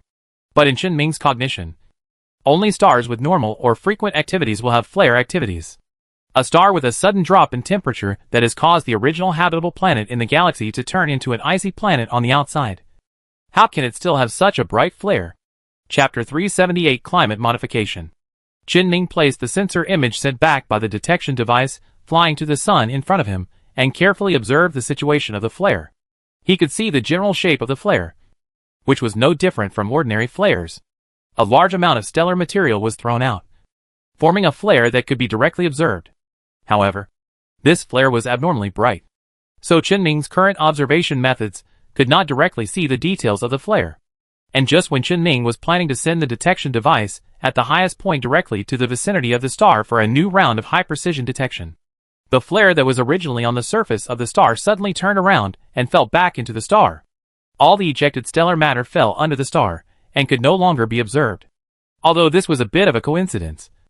The erupted flare, that is, the stellar matter ejected by the star, could indeed fall back into the star. Moreover, as Chen Ming sent the detector to the vicinity of the star, he scanned the star and did not find any subsequent abnormalities. Although due to the nature of the star itself, it is unlikely that any reconnaissance equipment can directly penetrate into the extreme depths of the star. But if we only look at the outer layer of the star, there is indeed nothing to doubt. This really seems to be just an ordinary flare. Although Chen Ming's doubts still linger in his heart, he can only choose to leave more detection equipment to monitor this dim star. As long as there are new changes in the future, he will be able to receive the news in the first time. Chen Ming spent a little mental energy to install a large number of detection devices around the star. At the same time, the exploration ships he sent to other planets for reconnaissance have also obtained preliminary reconnaissance results. The conditions of those planets are similar to those of the Gaia planet that Chen Ming personally inspected, except for the outermost planet in the galaxy that is farthest from the star. Other planets are not frozen planets like they are now. They are all affected by the temperature drop of the star, which eventually formed the frozen appearance they are now. Even Chen Ming's exploration ship found traces of life under the ice layer of a planet. However, it was just traces. That planet is not like the real Gaia planet where Chen Ming is now, and it does not have such a strong ecological self-regulation ability. After the planet was frozen, there is no living life on it now, and there is only death on it. But even so, this planet is still a planet worth researching and developing. The same is true for other planets in the galaxy. Although the resources are not as rich as those of the planets in the origin galaxy, both the planets covered with snow and ice, and the planets that were once covered with ice and snow are very good planets. Even if there are no other frozen planets in the galaxy, the Gaia planet alone has attracted Chen Ming to develop this galaxy. Chen Ming now has the origin galaxy as a colony before the wormhole. Then of course there is also a need for such a place after the wormhole. This is something Chen Ming had thought of before. It was just that when he entered the wormhole and arrived at the world after the wormhole, he happened to encounter a black hole next to the wormhole. And there was a nightmare of the plane in the black hole. It's okay that there is a black hole. The black hole itself is also a certain deterrent. The exit at the other end of the wormhole is near the black hole, which will also increase the importance of the origin galaxy in disguise. The colony built by Chen Ming in the world behind the wormhole can only be farther away from the black hole. But what he never expected was that the wormhole ran away directly after he solved the nightmare of the plane. Originally, Chen Ming didn't know whether this was a good thing or a bad thing. But after arriving at this galaxy faster than the wormhole and confirming the situation of the galaxy, Chen Ming thought it was a good thing. He can try to build a colony behind the wormhole here, although the two colonies are actually separated by a universe in physical distance. But they are actually equivalent to being in the same galaxy. This special situation brings additional benefits to both galaxies. But Chi-Man is still unclear about one thing. That is, since the wormhole is still moving, there is a possibility that the wormhole will continue to move after reaching this galaxy. If the wormhole runs away again, it will be very troublesome. Of course, Qin is not without a solution, but it will take a little more effort. But Qin looked at the self-conscious Gaia planet where he was at this time. When he felt that he was on Gaia planet, the entire planet was changing itself for his appearance. Just to make the planet's environment more suitable for his feeling, he really needs to find a way to protect Gaia and make it part of his colony. This planet and galaxy are worth it. Qin doesn't know much about climate modification technology, so he needs to find time to ask about it. It will take some time to apply this technology. However, he has survived for several years to build a colony, so this is not a big deal. Moreover, the consciousness of Gaia will definitely try its best to cooperate with Qin to improve the planet's climate, and the effect of climate modification will definitely be shorter than expected. And to be honest, this matter itself will not take up too much of Qin time. All he had to do was record the detailed data inside the galaxy, and then send the data to a department of the Empire called the Pan-Habitable Planet Ecological Environment Department. By the way, prepare some funds to support this department in climate transformation. The rest is just waiting. Anyway, the process is not important. Someone will help Qin prepare everything. It's just that some people may need Qin help to take them to the now frozen Gaia planet to carry out the actual process of climate transformation. That's also a small matter that can be done easily in the future. Qin did it when he thought of it. All the data obtained by several exploration ships and star exploration equipment were recorded and saved by him. All the analysis data of the necessary climate conditions were recorded according to the requirements on the official website of the Ministry of Environment and sent directly.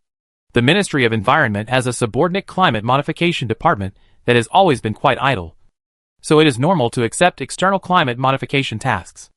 After all, there is no shortage of habitable planets in the Empire, so the demand market for climate modification technology itself is not large. The only planets that really need climate modification are those that exist in galaxies with development value, where the climate conditions are not suitable for human survival. But there are landing needs. There are not too many such planets in number, and there are no tasks to do, whether it is a task assigned by the Empire, or a large company building a new colony, or some wealthy individuals. At most 1 or 2 people come to the climate modification department throughout the year. So this department is basically supported by the Empire's annual allocation of funds, and is specifically responsible for researching climate modification technology. There is nothing else. As a result, Qin heard that they seemed to have been bored and started to study automated climate modification technology, relying on specially modified equipment or organisms. They can adapt to the ecological environment after being deployed to improve the planet's climate. It is said that their goal is to strive to transform all the planets in the Empire that can be climate modified into habitable planets at a very low cost. They also named this project the Seed of Life Project. At present, there is no sign of it, and it sounds extremely unreliable. But Qin still decided to trust this department. Of course, Qin was not referring to the seeds of life, but climate modification.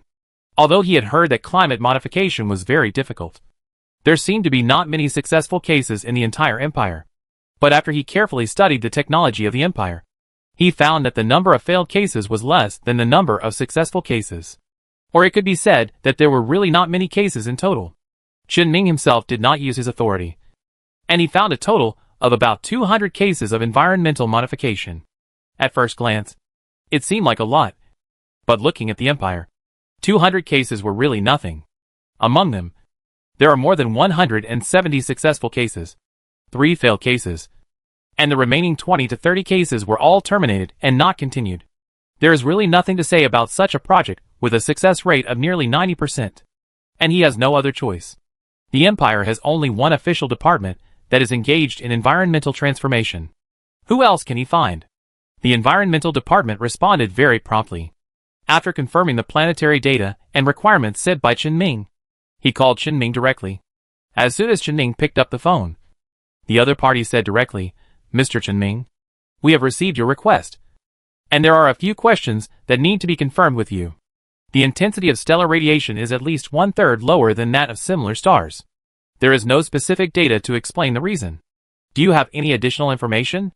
It seems that the person on the other side should be a researcher or something." Qin responded, "When I arrived there, the galaxy was already like this. I can only send you the integrated data based on the situation on the planet. I am not sure about the rest. Chen Ming really did not know the reason for the sudden change in the environment in the galaxy. At most, he roughly estimated that the construction time of this underground ecosystem was about 3 years ago, and the weakening of stellar light was about 5 years ago based on the snow accumulation and underground ecological conditions on the planet. I don't know anything else. The only thing that is suspicious is the sudden flare that was just discovered. But he sent the record of the flare he observed. Since the people in the climate modification department didn't mention it, it probably won't be an important situation. Although the star is very weak, it doesn't mean that flares are completely impossible. Maybe it's just an occasional phenomenon. I see. The next question is that the planet you want to perform climate modification on already has a stable underground ecosystem. If you perform climate modification, it may cause the underground ecosystem to collapse or have unpredictable consequences. This consequence is very likely to be negative, and we must tell you about this. We will also conduct an on-site inspection to determine the situation of the underground ecosystem and whether the planet is suitable for climate transformation. Chen Ming seemed to hear a little arrogance from the professional on the phone.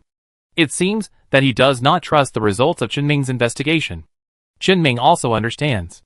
After all, he found out that the underground ecosystem only lasted for a few years at most, and the fusion of the entire planet's ecology only lasted for a few years.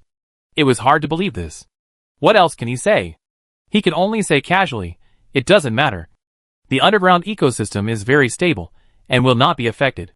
The people from the climate modification department seem to want to say something to correct Chen Ming's words.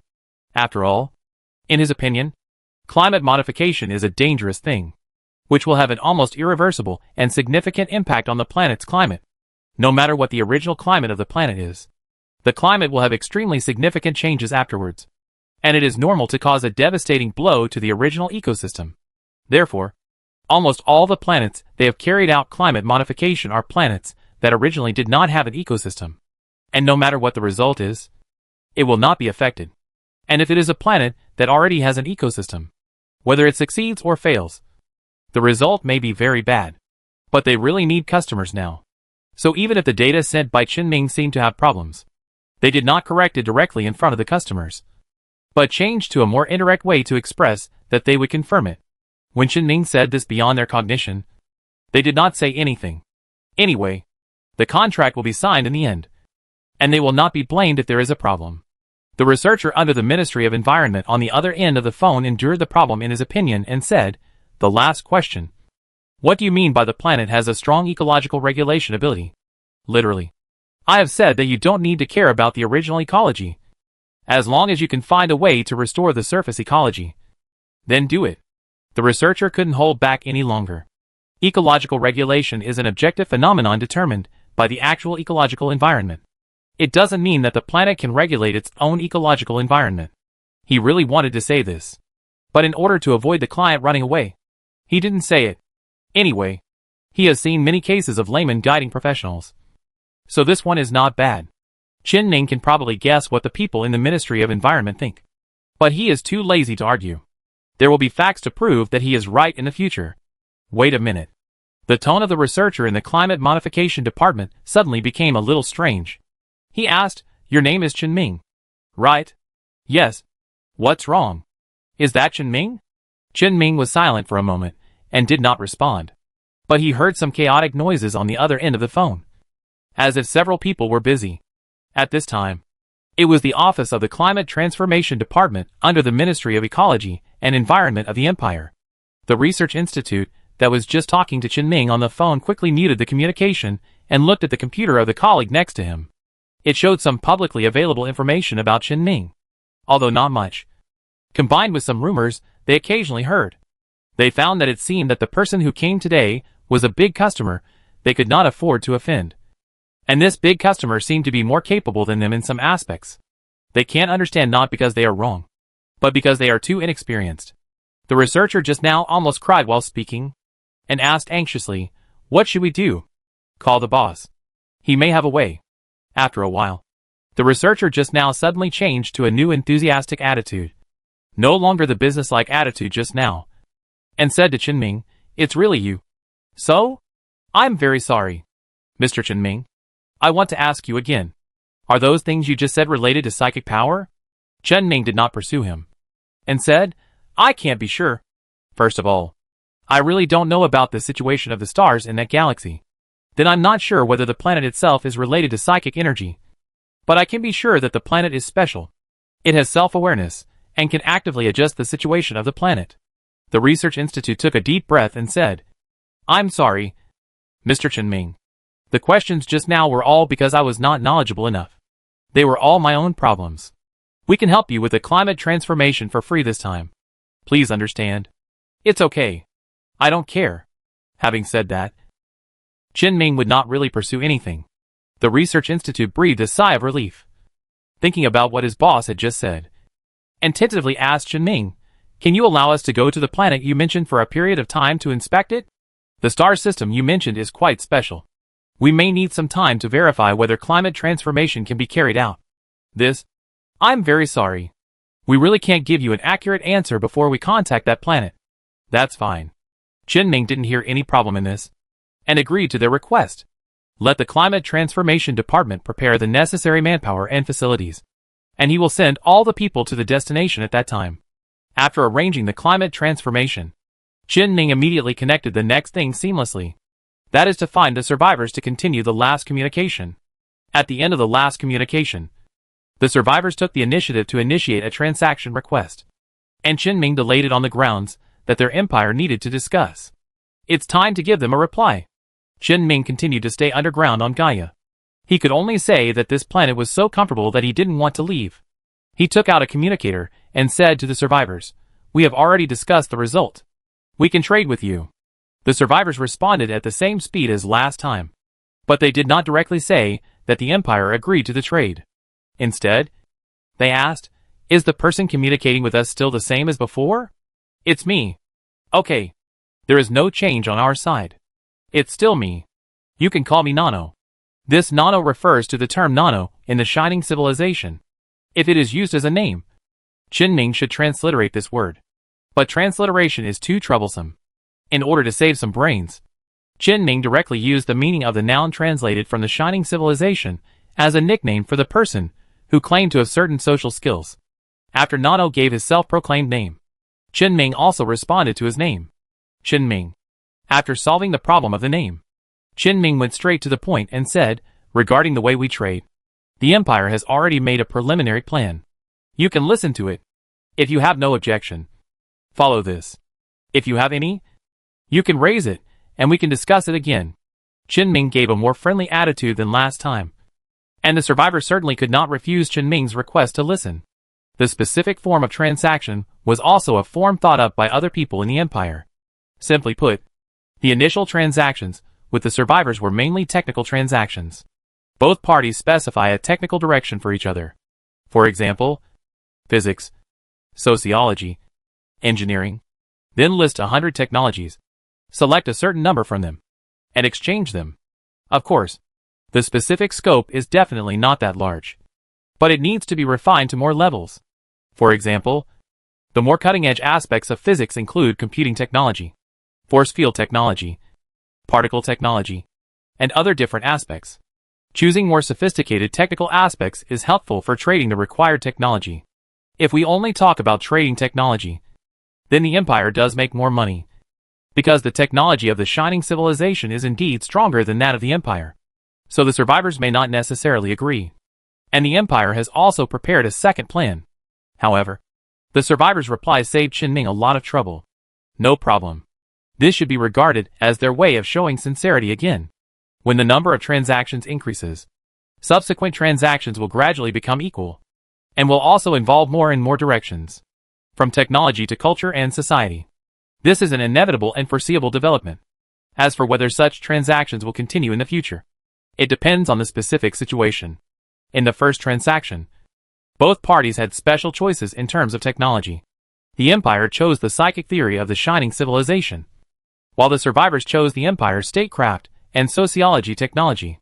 Chen Ming felt something was wrong when he heard the technology the survivors wanted. When he sent the technical direction of the transaction to the Minister of Civilization and Culture, who was expanded from the original Ministry of Culture after the Empire confirmed the existence of the survivors. The gloomy atmosphere and attitude over there seemed to indicate the seriousness of the problem. It is not something a friendly civilization would do to directly ask for another civilization's national policy. Although there are excuses, such as the Shining Civilization is curious about this aspect of the empire, because of its different political inclinations from the empire. But between civilizations, everything cannot be thought of in a good direction. However, the face is not torn now. Although the statecraft is important, it does not mean that there will be problems if it is announced. Before the real face is torn and the bottom line is broken, the empire and the Shining Civilization will continue to trade like this. The transaction with the survivors ends here. But Qin time is still not done. Not only the previous things. Even after Qin talked with the people from the Ministry of Civilization and Culture, he had one more thing to do. The director of the Psychic Power Institute still remembered Qin needs. And in just a few hours, he helped him find a group of researchers to be selected, and sent the list to him for review. Qin decisively accepted the file. He quickly finished the work before his wormhole reached the information about the location of Gaia. There might be a lot of things to do when the wormhole arrived. The list of personnel given by the director of the Psychic Power Institute seemed to be found by mobilizing connections. And there were people from all over the place. But when Qin looked at the list at first glance, he only saw a name that made him a little unhappy. The 5th Legion. Chapter 379 Reasonable Use of Superliminal Technology. Qin carefully looked at the resume of this person from the 5th Legion. He was originally a researcher trained by the 5th Legion. He left the 5th Legion after the chaos in the Kamo Star region. He himself had no connection with Zhujiang. But because he had a close relationship with someone who had a close relationship with Zhujiang, he was not brainwashed like other people, but a very senior believer of Zhujiang. Therefore, he was forced to retire. From this resume, it seems that this person is indeed fine. It was just because he was too deeply involved with Zhujiang that the 5th Legion had no choice but to force him to retire, and then arranged a civilian job for him. As long as he did this job, he could keep in touch with the Legion, which was considered as a background of the 5th Legion. But for this researcher, such a gap seemed a bit difficult to accept. So he did not go to the company arranged by the 5th Legion, but chose to build a new small laboratory by himself and take over other projects. It seems that he still wants to work in a place with status. However, he certainly can't go back to the 5th Legion. So in the end, there was one more person in the talent pool of the director of the Psychic Institute. Overall, there was no problem. But the title of the 5th Legion made Qin frown. He and the 5th Legion had conflicts before. Although there was no direct conflict, the relationship was definitely not very good. Even though Qin current ability was enough to threaten the empire, the other side still had no attitude. Qin was too lazy to run across most of the empire to investigate these issues. But the fact that the 5th Legion's people showed up in front of him still made him a little unhappy. Although it was not a bad thing to steal the 5th Legion's people, this researcher was still given special care by the 5th Legion after being forced to retire because of his deep involvement in Zhujiang's affairs, which showed that he was at least a capable person. After knowing that he could not return to the 5th Legion, he still chose to work independently temporarily, which also showed that he would definitely not be bound by the 5th Legion. And it would definitely be no problem for him to join other research institutes with military or government backgrounds. The director of the Psychic Institute definitely thought so. So he also added this person to the list. But Qin really didn't like the 5th Legion. After all, the things that happened before were still vivid in his mind. Whether it was the earliest thing or the last thing. Although the impact was quickly suppressed, Qin still remembered what they had done. In the end, he now didn't trust anyone in the 5th Legion. Qin would not doubt a person without reason under normal circumstances. But the project he was recruiting now was about the research on the nightmare of the plane, which was very important and very dangerous. Qin thought about it and simply called out the list of everyone again, raised the review standards, and looked at it again from the beginning. Confirm what needs to be confirmed, and review what needs to be reviewed. It's a skill to pass, but it's not worth mentioning if you can't pass. After that, Qin has to give travel expenses to all those who pass, to ensure that everyone can reach the new galaxy he rented. Enter the project team for which he has arranged the research direction and the team leader in advance. However, he only trusts them a little bit at the beginning. Most of the project team members have to open their own or join a project team after they are familiar with the limbs of the nightmare of the plane. The laboratory will provide them with resources and environment. So the final benefits of their achievements will be shared by the project team members and the laboratory to which the project team belongs. This is also one of the manifestations of the development of Chenming's extraordinary laboratory. A mature laboratory must have a similar structure to ensure the long-term operation of the laboratory. He will always pay attention to a few key projects, including the psychic shield. After all, these technologies are what Chenming can really use. After reviewing the list of personnel sent by the director of the Psychic Institute, the people in the Climate Transformation Department also gave Chenming a prepared reply. Chenming prepared a little, and drove a new Supreme Point prepared for them to the space station where they were stationed. The Supreme Point had just entered the port.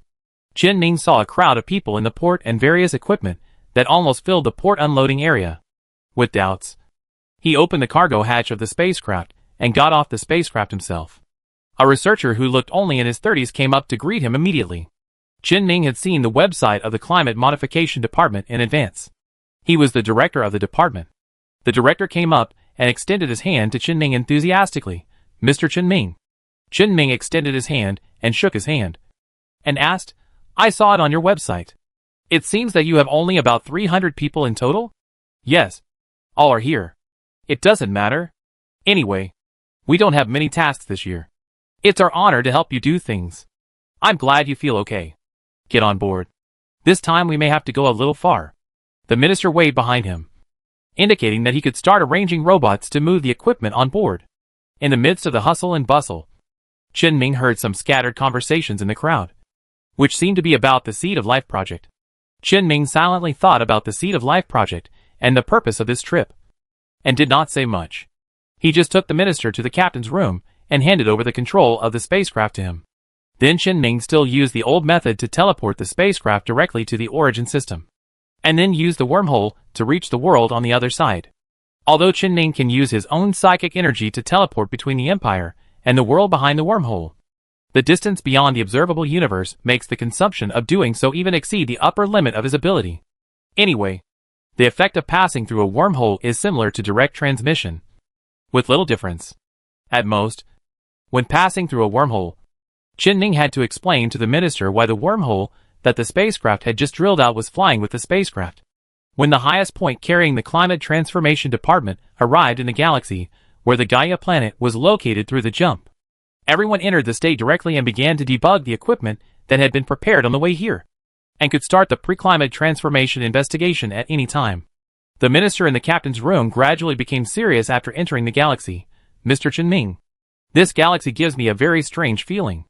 Chenming had a look on his face that said the minister was talking nonsense, and there was no need to elaborate on his thoughts on the state of the galaxy. "I know that, but I don't have the right means to investigate now. No. I'm not talking about the stars being strange now, but other aspects. From the data you obtained before and the data we have observed now, the changes in the state of stars in the galaxy are very drastic, and they only happen in a very short time. And then, they are over. Such drastic changes in stars cannot leave no traces. Apart from other things, where did the energy of the star that suddenly decreased go? Flare? It is definitely related to that solar flare." The minister said a little embarrassedly, "We did not look at your data carefully when you gave us the task just now, but we have checked it carefully later. There is definitely something wrong with that solar flare, but we are not sure what the problem is. We need a more detailed investigation. Among the equipment we brought this time, there is equipment for observing stars. As long as the solar flare phenomenon appears again, we will definitely be able to figure out what it is. When modifying the climate of a planet, the influence of stars must be taken into account." Chenming was not surprised that they had these equipment. It can only be said that things that should be left to professionals should be left to professionals. Chenming nodded to the minister and talked about another thing that might have an impact on the investigation of the galaxy. "Oh, by the way, do you remember the wormhole we just came out of? It will be here in about half a day." "Ah?" In the minister's daze and Chenming's explanation, the highest point quickly approached the planet Gaia. It began to descend from the orbit of the planet to the surface. At every certain distance, the people from the Climate Modification Department would release a detector fixed at a certain height. There were detectors left at different heights from outside the atmosphere to the surface, just to obtain the most detailed planetary data. At the same time, it can be regarded as a comparison with the data tested by Chenming last time. Although the Minister of Climate Transformation Department has already believed that there is no problem with the data given by Chenming, the procedure should be followed. This is a respect for the work. According to the various data fed back by these deployed equipment, the environmental conditions of the planet are really good.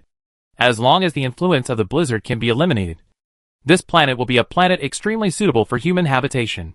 However, the minister still cannot see the specific manifestation of the conscious existence of the planet mentioned by Chen Ming. Chen Ming did not directly answer his question, but just asked him to record the data first, and he would know later. The spacecraft lowered its altitude all the way to the snow layer of the planet. All the data on the surface and in the air have been recorded. Only the data underground needs to be recorded. Chen Ming had already mentioned the existence of the giant forest. Therefore, the underground operation needs to deploy external working equipment, pass through hundreds of meters of snow, and continue to dig underground.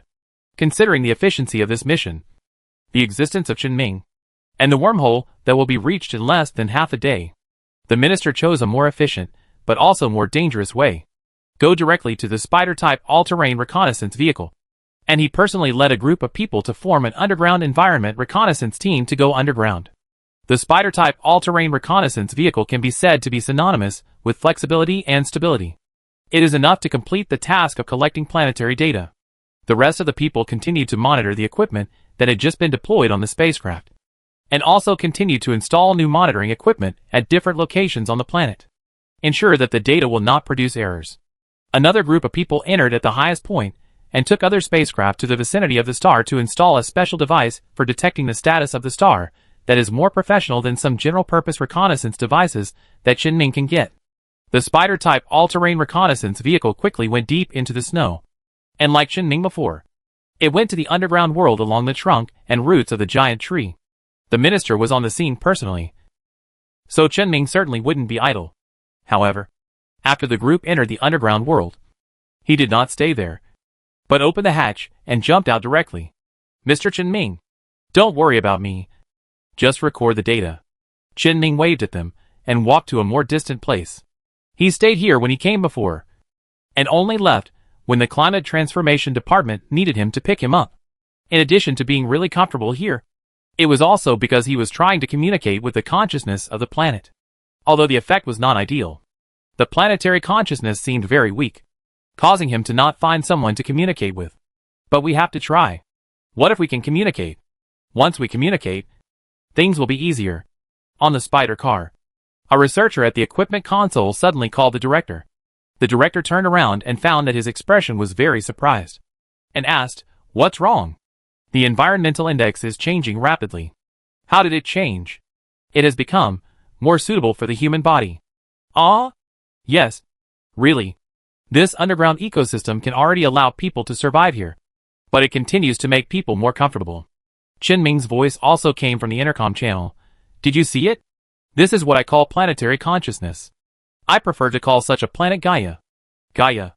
The Minister of Climate Change still knows the well-known mythological figures, especially those closely related to the Earth. Of course, he also knows that mythological stories are just for listening. In fact, this situation is closer to psychic power or similar existence. Although the minister is not a psychic, he also knows that these things that exceed the limits of normal people have existed for a long time and have ways that ordinary people can understand. So he asked, the concept of planetary consciousness is still too general. Since it can adjust the environment, there must be a means of adjustment. Right? Indeed, there are. Chen Ming said, it should be those luminous plants, which produce most of the light and the living things in the environment underground. The luminous plants may be controlled by the planetary consciousness, but these plants don't seem to be able to connect to the planetary consciousness in reverse. So I am also trying.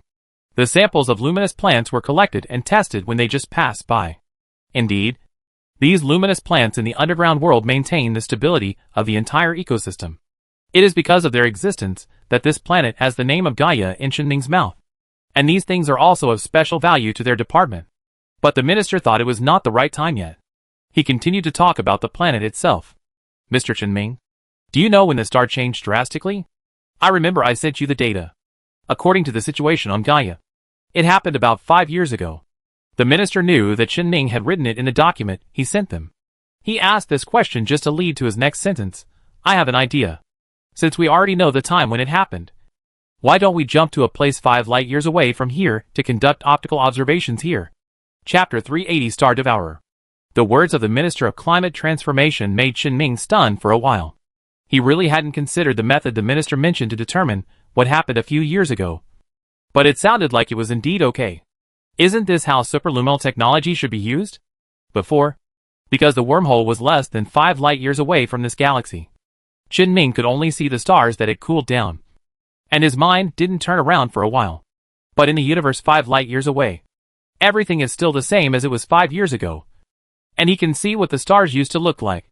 Although the accuracy of optical observation at such a distance is definitely not as good as close-range sensor scanning, it is definitely enough for the scale of stars.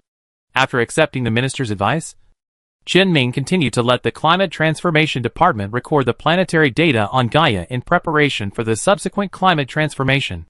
He left the planet, boarded his own supreme point, and jumped to a location about 5 light-years away from the galaxy where Gaia was located. Since Qin did not know much about climate and other knowledge, he could only roughly know that the drastic changes on Gaia occurred about 5 years ago. Therefore, the distance of his jump must not be so accurate. There is no way to accurately jump to the time when the star underwent major changes. However, this did not affect anything. He only needed to point the ship's sensor direction to the galaxy of Gaia, and then jump multiple times in a straight line to adjust the precise distance. Soon, about 5.3 light-years away from the Gaia galaxy, something happened on the star that Qin observed with an optical sensor. At the location where the light 5.3 years ago now traveled, Qin saw a huge flare with a tail, moving straight from outside the galaxy to the star inside the galaxy. After processing the photos taken, the full picture of the flare appeared in front of him. It was not a flare. It was a giant creature with an appearance similar to that of a bacteriophage, a virus that devours bacteria. It has a head that is as regular as a bacteriophage, a 20-sided head, a different proportion structure from that of a bacteriophage, and 6 thick tails separated from the end of the trunk to support itself. The flare quickly approached the star. The seemingly heavy beast did not sink directly into the star, but stood on the surface of the star with ease, only piercing its 6 tails into the star. It used to maintain the balance of its thick body and huge head. At the bottom of its trunk, a cone-shaped organ like a mosquito mouthpart gradually extended out. Or it was probably some kind of organizational structure of the organ, piercing down into the star. Then a large amount of stellar matter was sucked away from the star itself by a suction force and entered the body of the monster. The light on its body became brighter, and on every edge of its head, there was a substance that seemed to flow with the vitality of the star.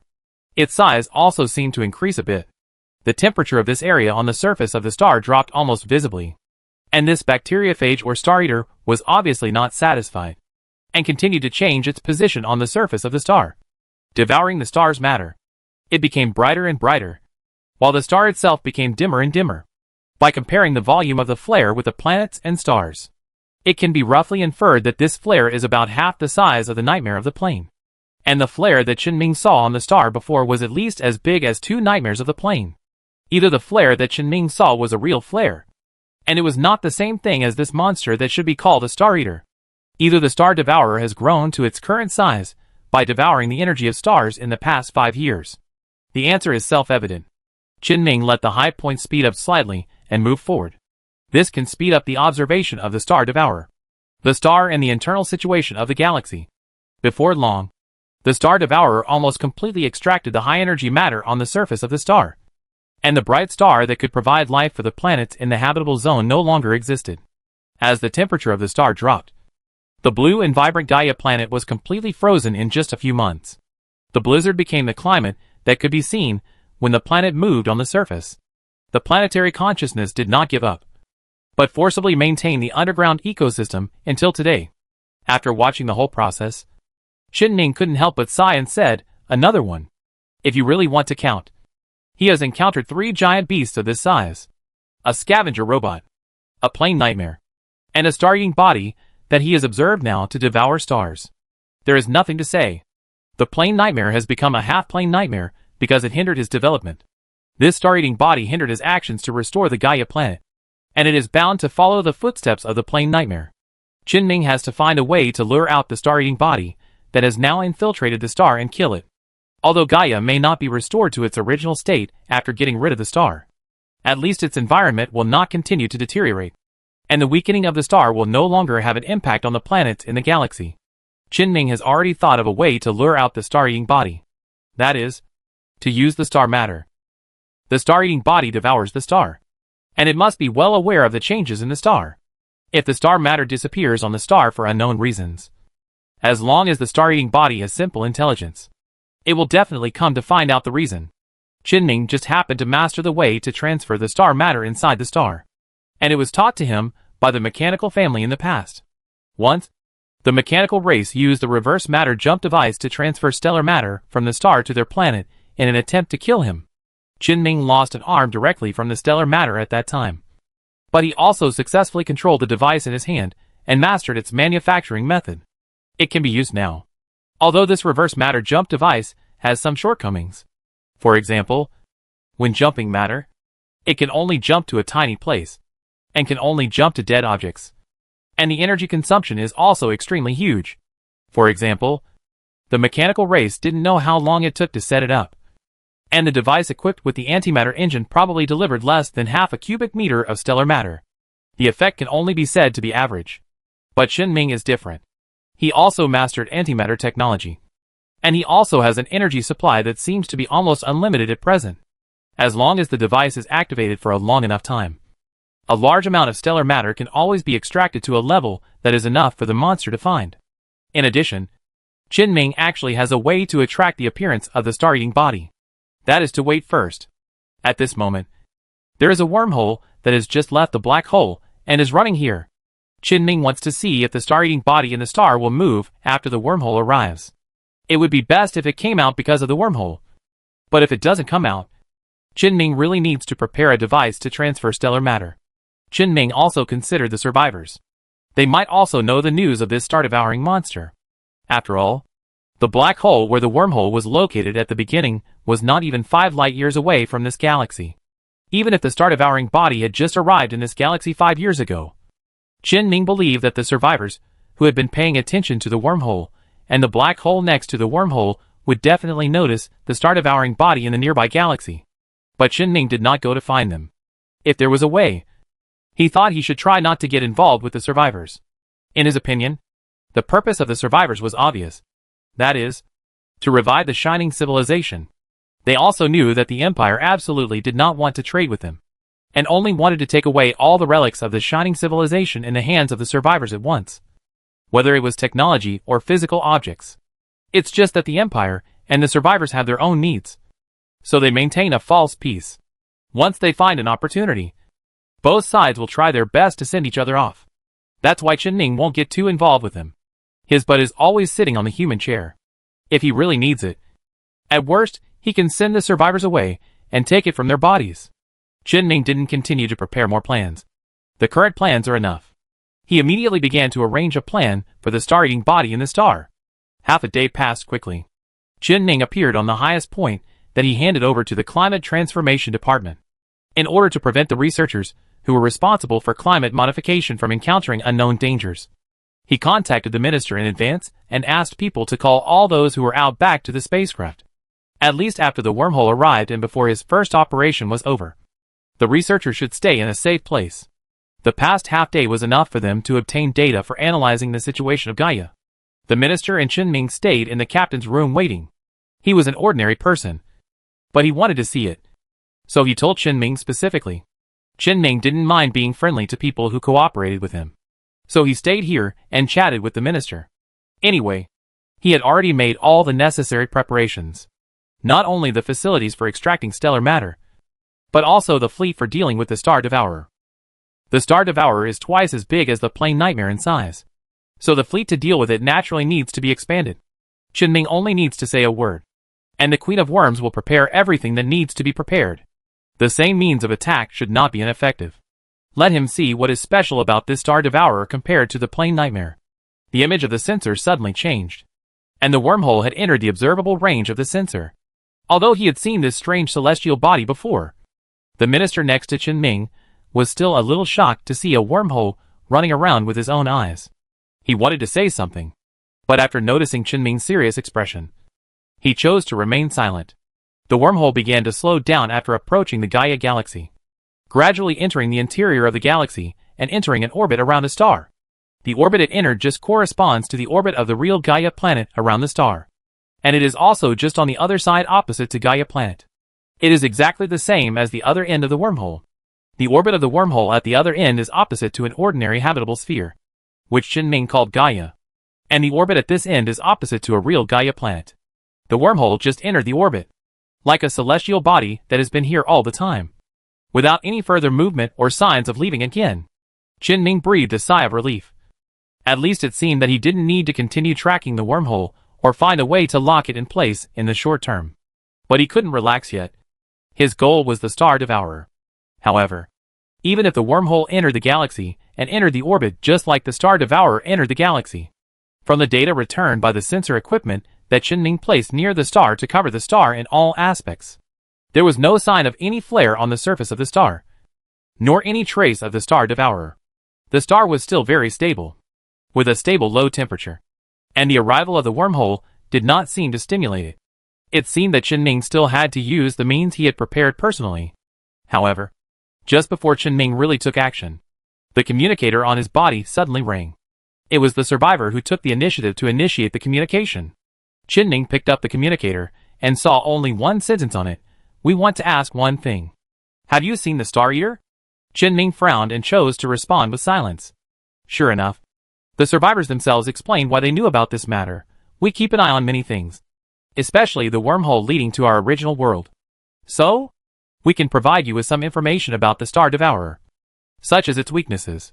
Before the survivors could continue to state their terms of the deal, Chen-Ming directly refused. No thanks. Chen-Ming's plan was halfway prepared, and he couldn't follow the pace of the survivors. And last time he fought with the nightmare of the plains, he didn't use his best tricks. And this time with the Star Devourer, it was even more impossible. This time the communication ended at the speed of light, in the extremely dark space station of the survivors. The arm that flashed with two metallic colors of light, and Russ put down the communicator that had just been closed.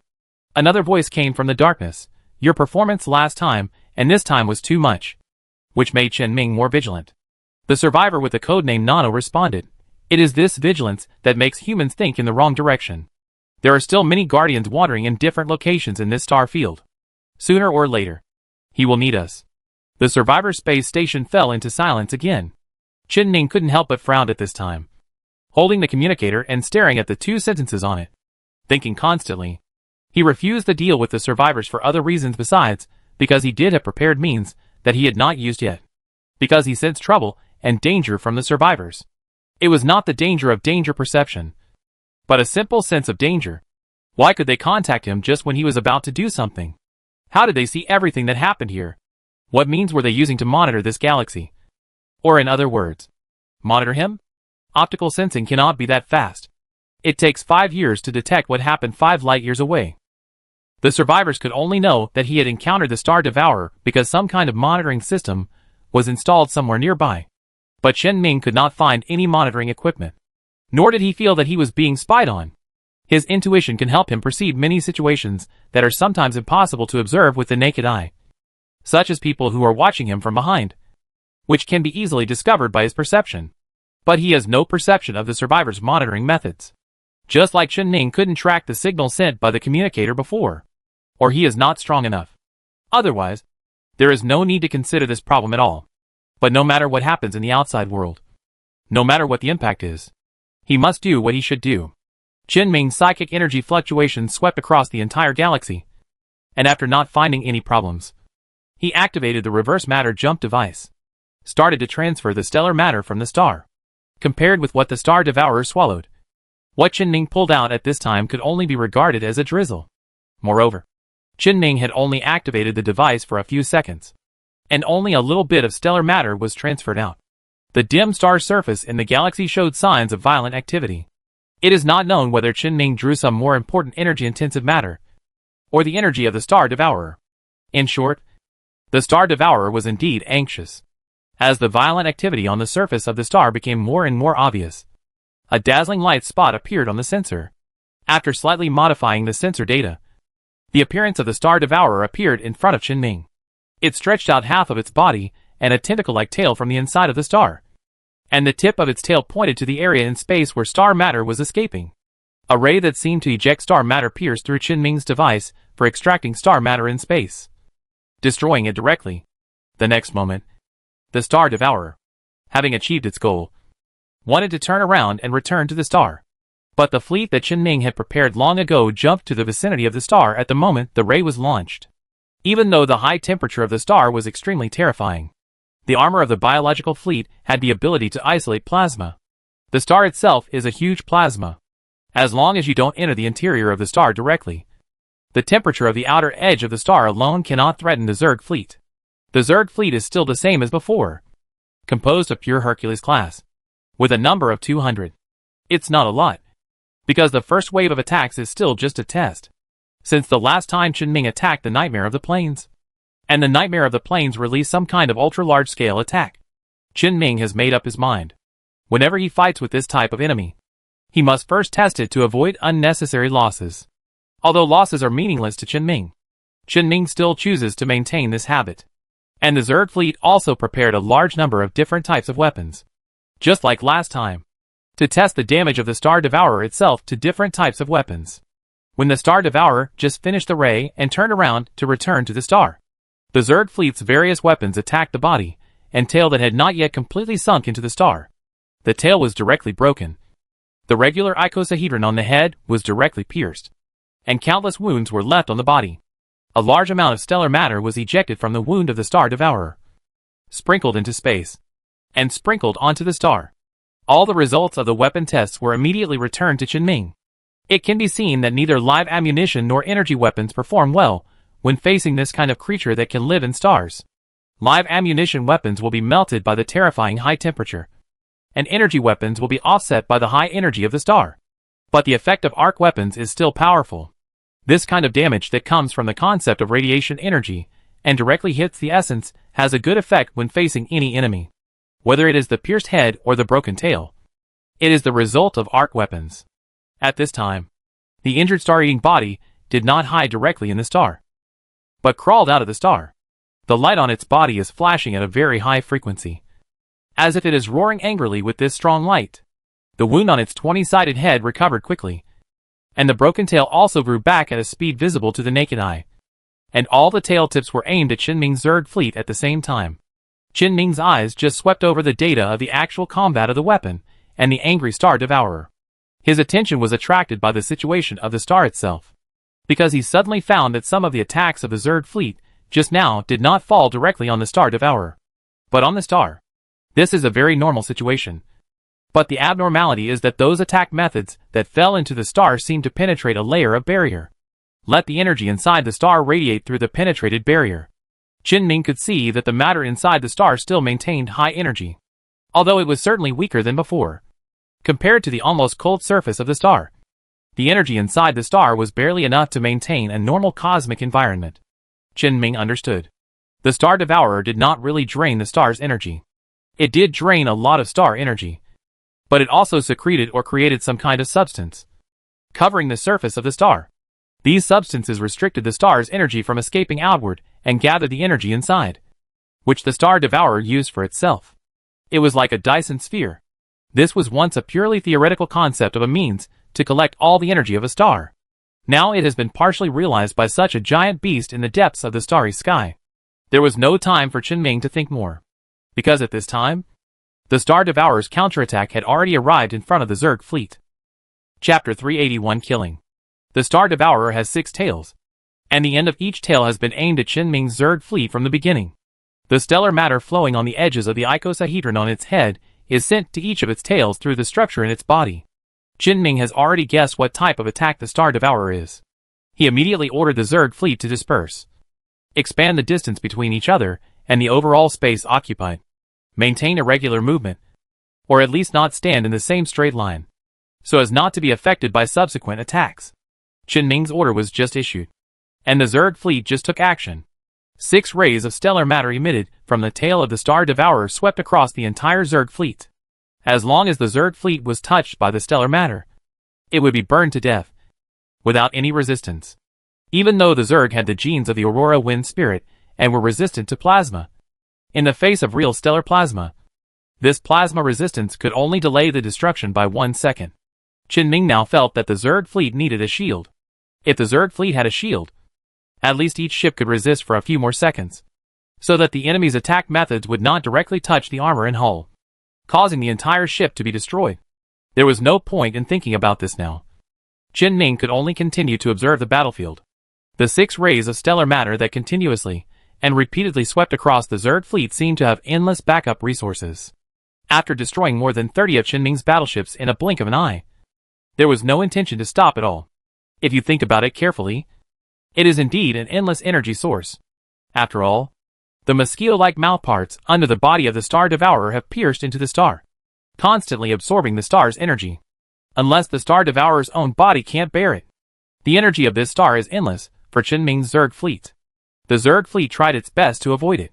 If you simply dodge, it is basically difficult to escape the fate of being hit by the star matter rays and being burned in space. But the Zerg is not helpless. While dodging the attack of the Star Devourer, the Zerg fleet is constantly trying to focus fire on the Star Devourer's tail to cut off its attack means. The Star Devourer has only 6 tails in total, and the Zerg fleet still has hundreds of ships left after a wave of star matter rays. The firepower of this number of capital ships is enough to break the limbs of the Star Devourer, and only 2 of its tails need to be broken. And the remaining 4 star matter rays it releases will not be able to effectively suppress the Zerg fleet. The Zerg fleet can then suppress the Devourer with firepower, and cut off all its tails like a snowball. The recovery speed of the broken tail cannot keep up with the speed of the Zerg fleet cutting off its tail. The Zerg fleet can even draw out firepower to attack the Devourer's body. For a moment, Ming even thought that he could slowly suppress the Devourer to death. But he immediately changed his mind. Because a giant beast like the Devourer has its own unique abilities, like the Nightmare of the Plains. The edges of its head suddenly began to grow. To be precise, it was not the edges that were growing, but the blood vessels inside the edges that were responsible for transporting stellar matter in its body, that broke through the edges of the Devourer's head and grew outside its body. The head, which was almost a regular icosahedron, suddenly grew bright yellow tentacles with dazzling orange-red light, and the originally beautiful geometric shape turned into a chaotic and twisted cluster of tentacles.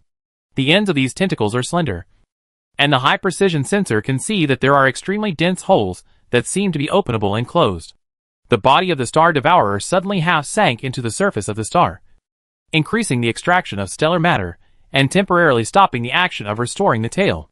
This caused the large amount of energy absorbed by the Star Devourer to have nowhere to go, and all of it accumulated inside its body, causing its head surrounded by tentacles to expand to the extreme and reach the extreme brightness.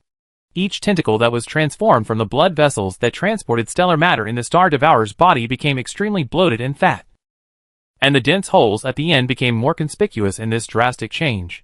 The stellar matter was compressed in these narrow and dense holes.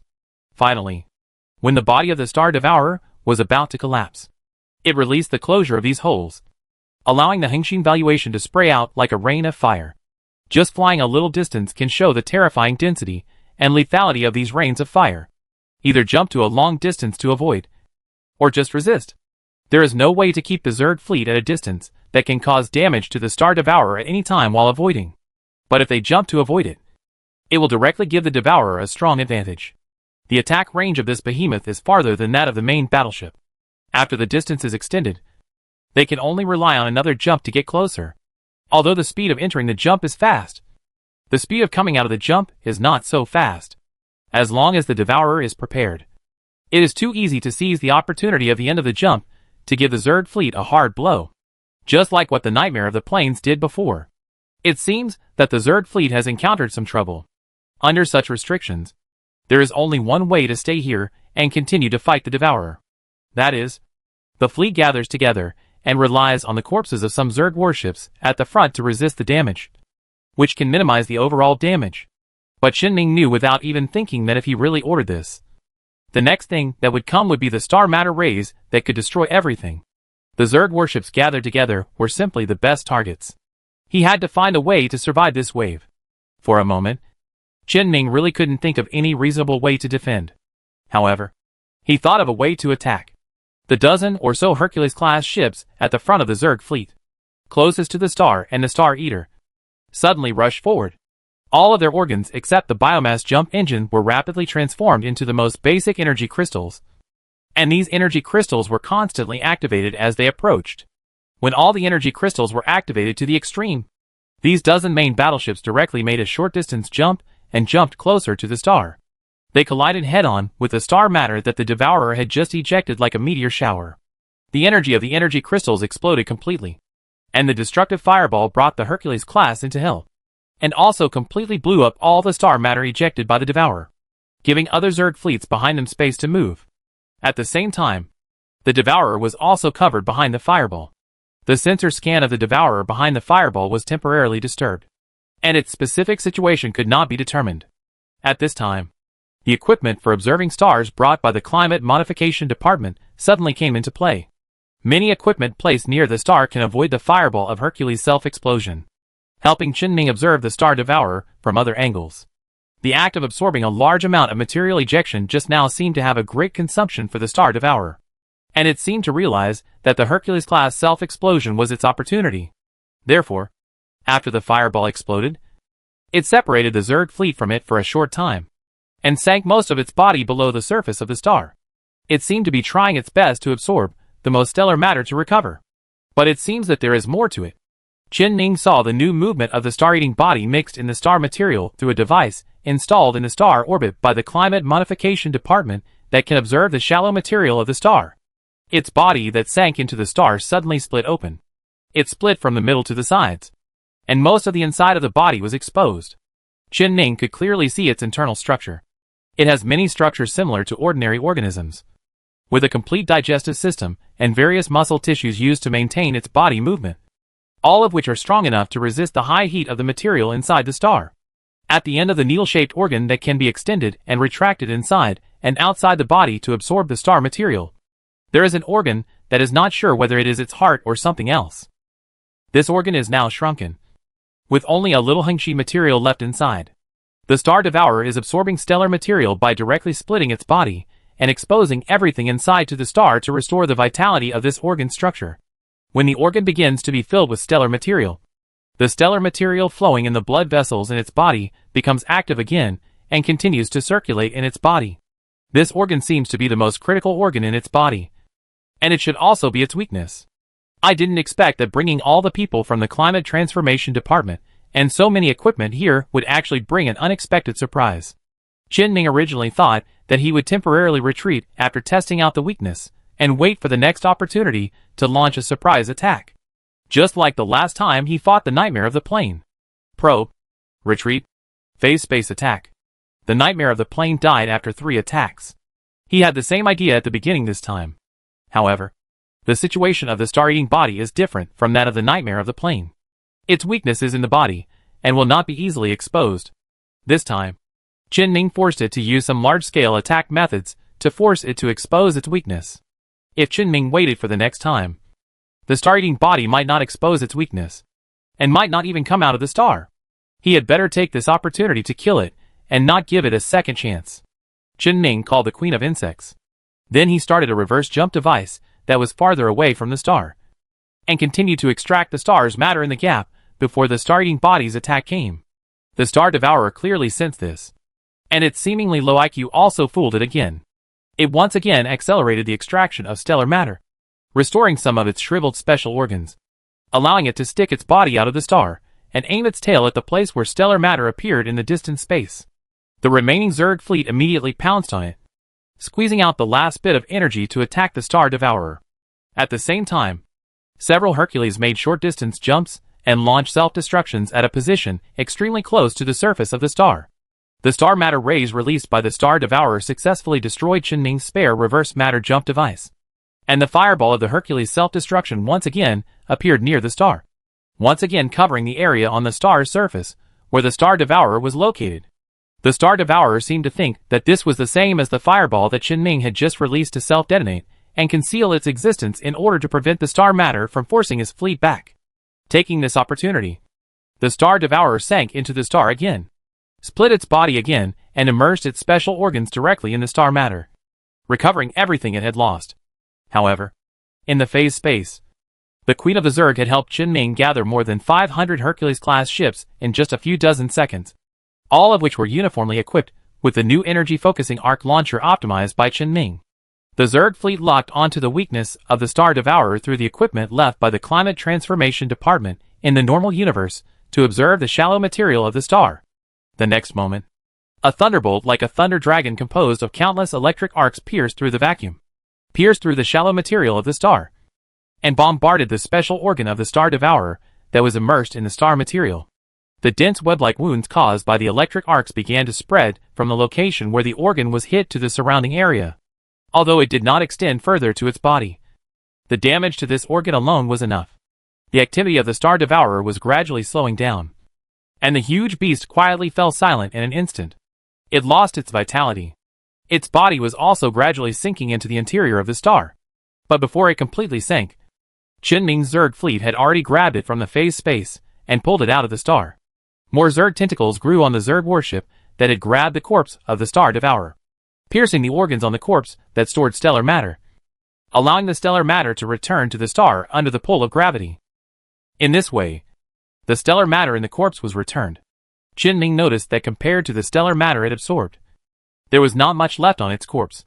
However, he also noticed that in the lower abdomen of the columnar body inside the cracked corpse, there was a place where the blood vessels that transported stellar matter from all the edges of the head icosahedron were finally connected. There was a tightly protected thing there that emitted a brighter light than a star, judging from its appearance and the material inside. This is the egg sheath of the Star Devourer. It is full of highly compressed stellar material. The stellar material taken away by the Star Devourer is basically here, and the missing ones are used to maintain the activities of the Star Devourer. Qinming gave the Zerg warship an order to tear open the body and extract the egg sheath. Although the Zerg cannot directly contact it, the Zerg is not just the Zerg, and Qinming provides support. Qinming has tools to capture the egg sheath from a distance, including various means such as force fields and magnetic fields. However, just as he gave the order, the body of the Star Devourer suddenly changed. As the star matter in its body was expelled, its body seemed to begin to melt due to the sudden drop in temperature, melting into a colorless, tasteless, and almost impossible to directly observe extremely clear colloid with low viscosity. Qinming immediately soaked the body again in the star matter, barely saving the remaining part of the body. However, in just a dozen seconds, only the upper half of the Star Eater's body remained. The lower half, except for the egg sheath, had all melted into that colloid substance. Fortunately, the Zerg fleet reacted quickly and took action before these substances fell into the star, preserving most of the substances. Qinming tentatively let the queen worm eat a little bit. As a matter of course, no genes were obtained. This is normal. The Star Devourer is obviously not a carbon-based organism, but it may be a hydrogen-based organism. And there is no such thing as genes. Just like the plain nightmare, which should be the product of some negative matter after being materialized. It is impossible to obtain what Qinming wants directly and conveniently through eating. However, the situation this time is better than that of the plain nightmare, because the queen worm understands the properties and structure of this substance. It means that the queen worm can try to replicate this substance, and this substance can be named Star Devourer fluid.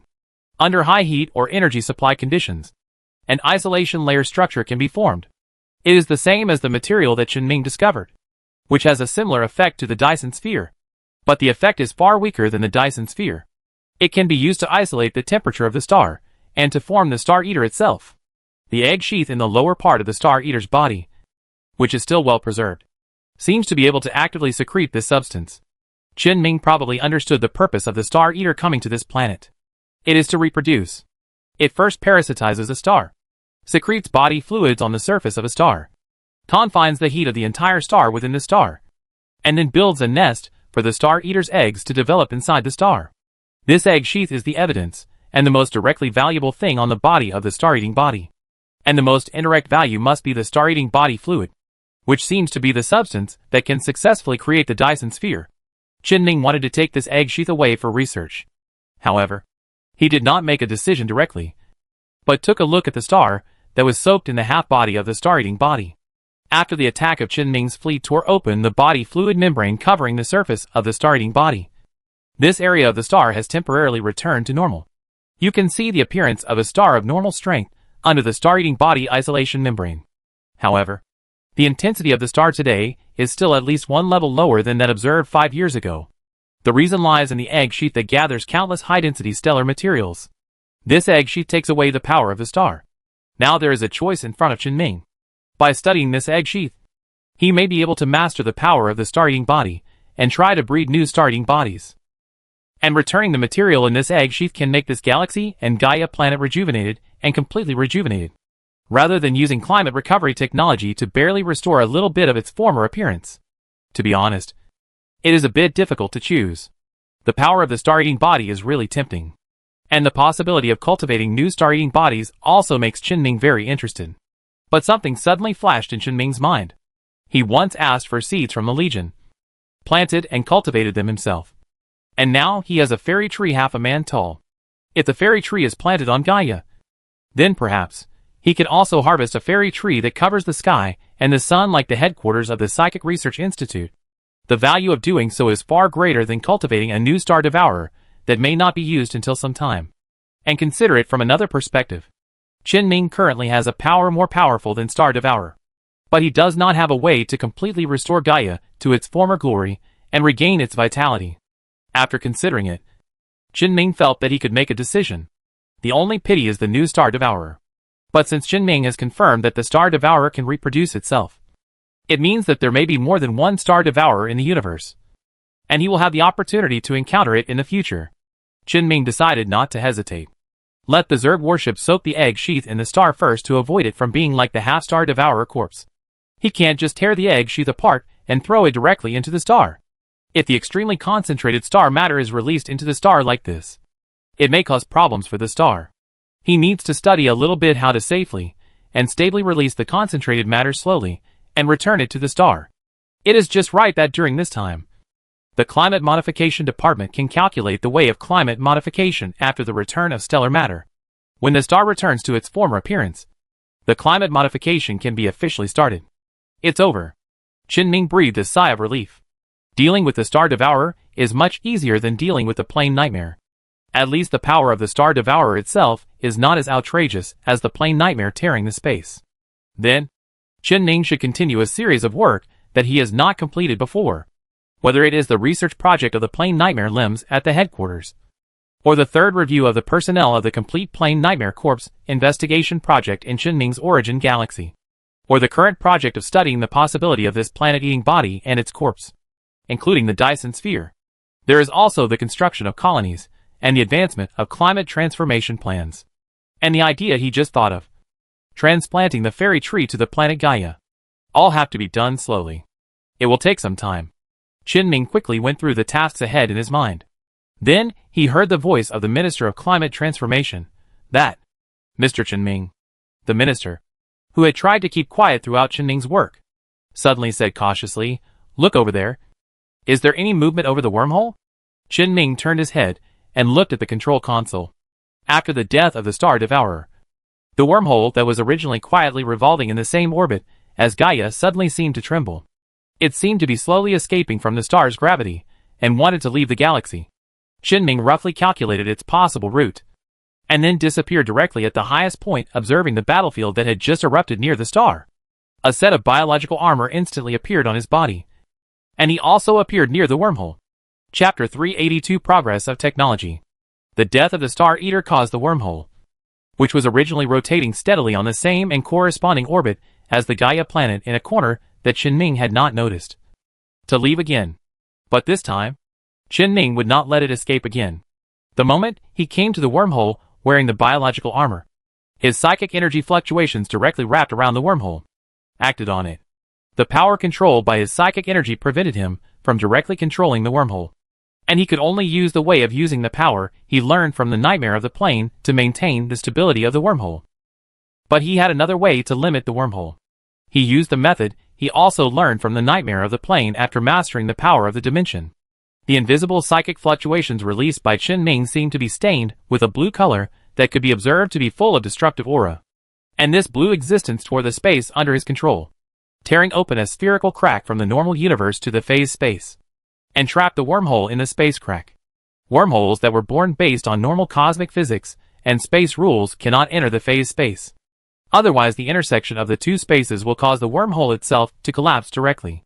Whether this wormhole, which can be regarded as a cosmic wonder, has its own consciousness like the Gaia planet, or is purely acting according to some rules that Qinming does not understand.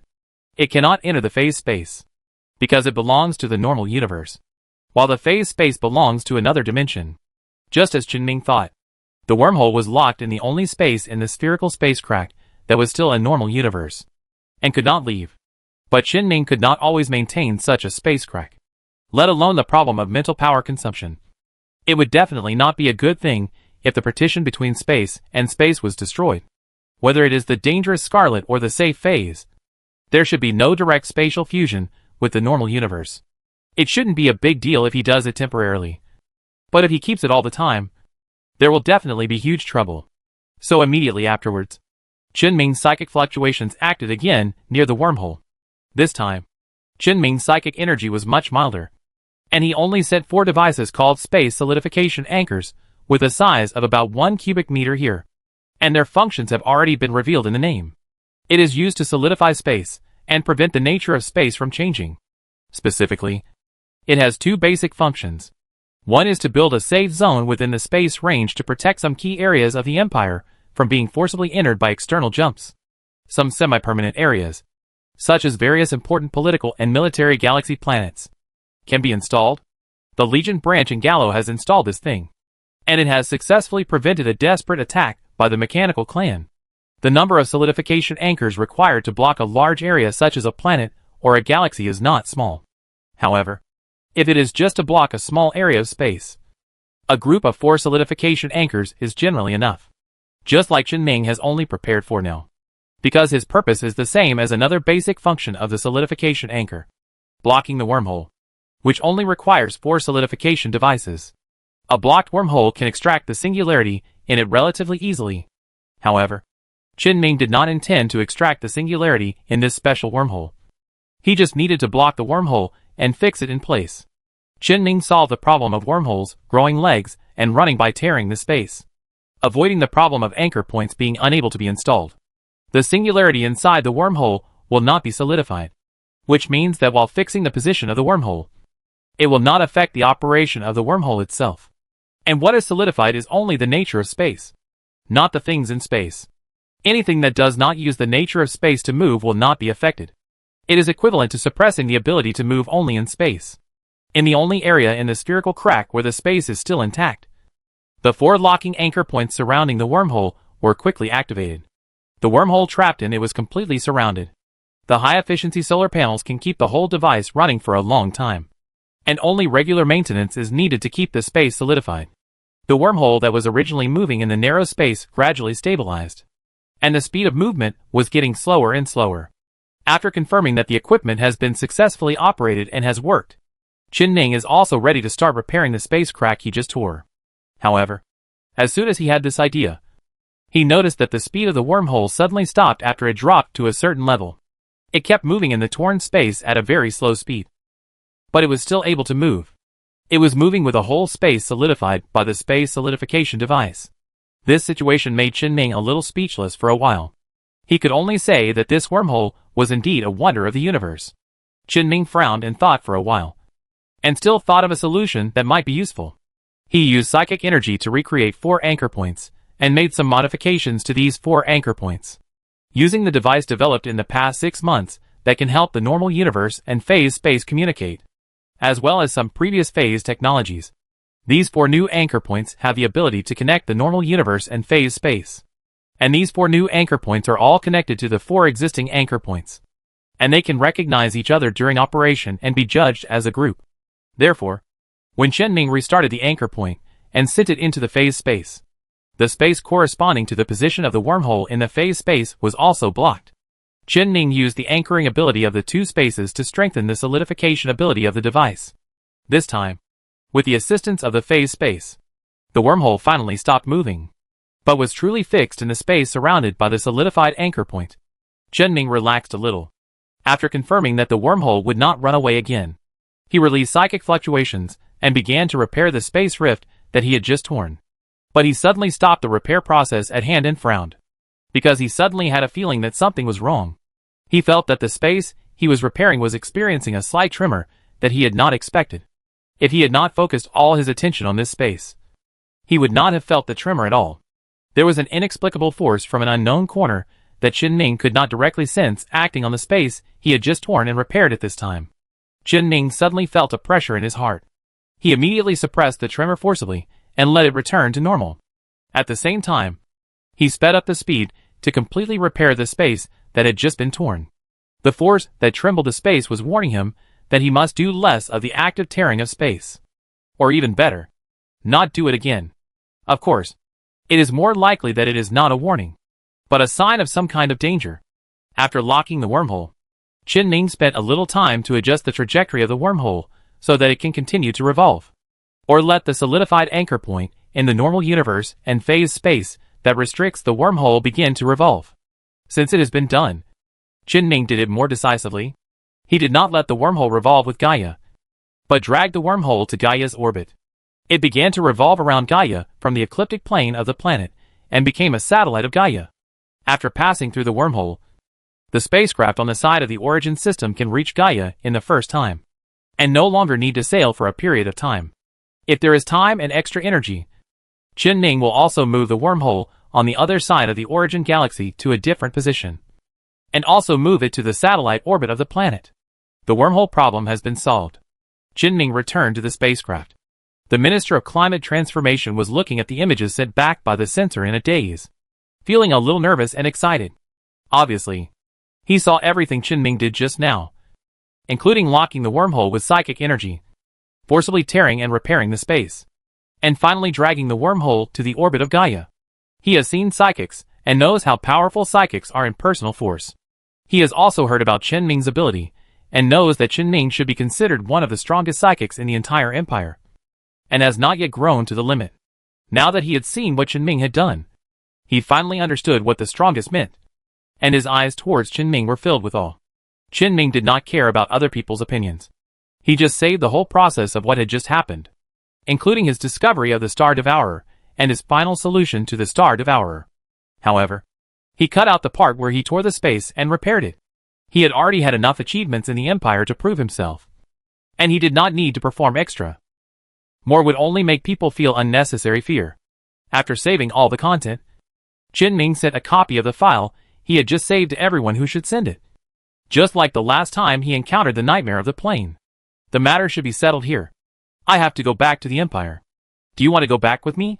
The Minister of Climate Transformation immediately responded to Qin question. Okay. I have to go back to prepare the equipment to be used later. I can go back by myself. Can the rest of you stay here? No problem. I will be responsible for their safety.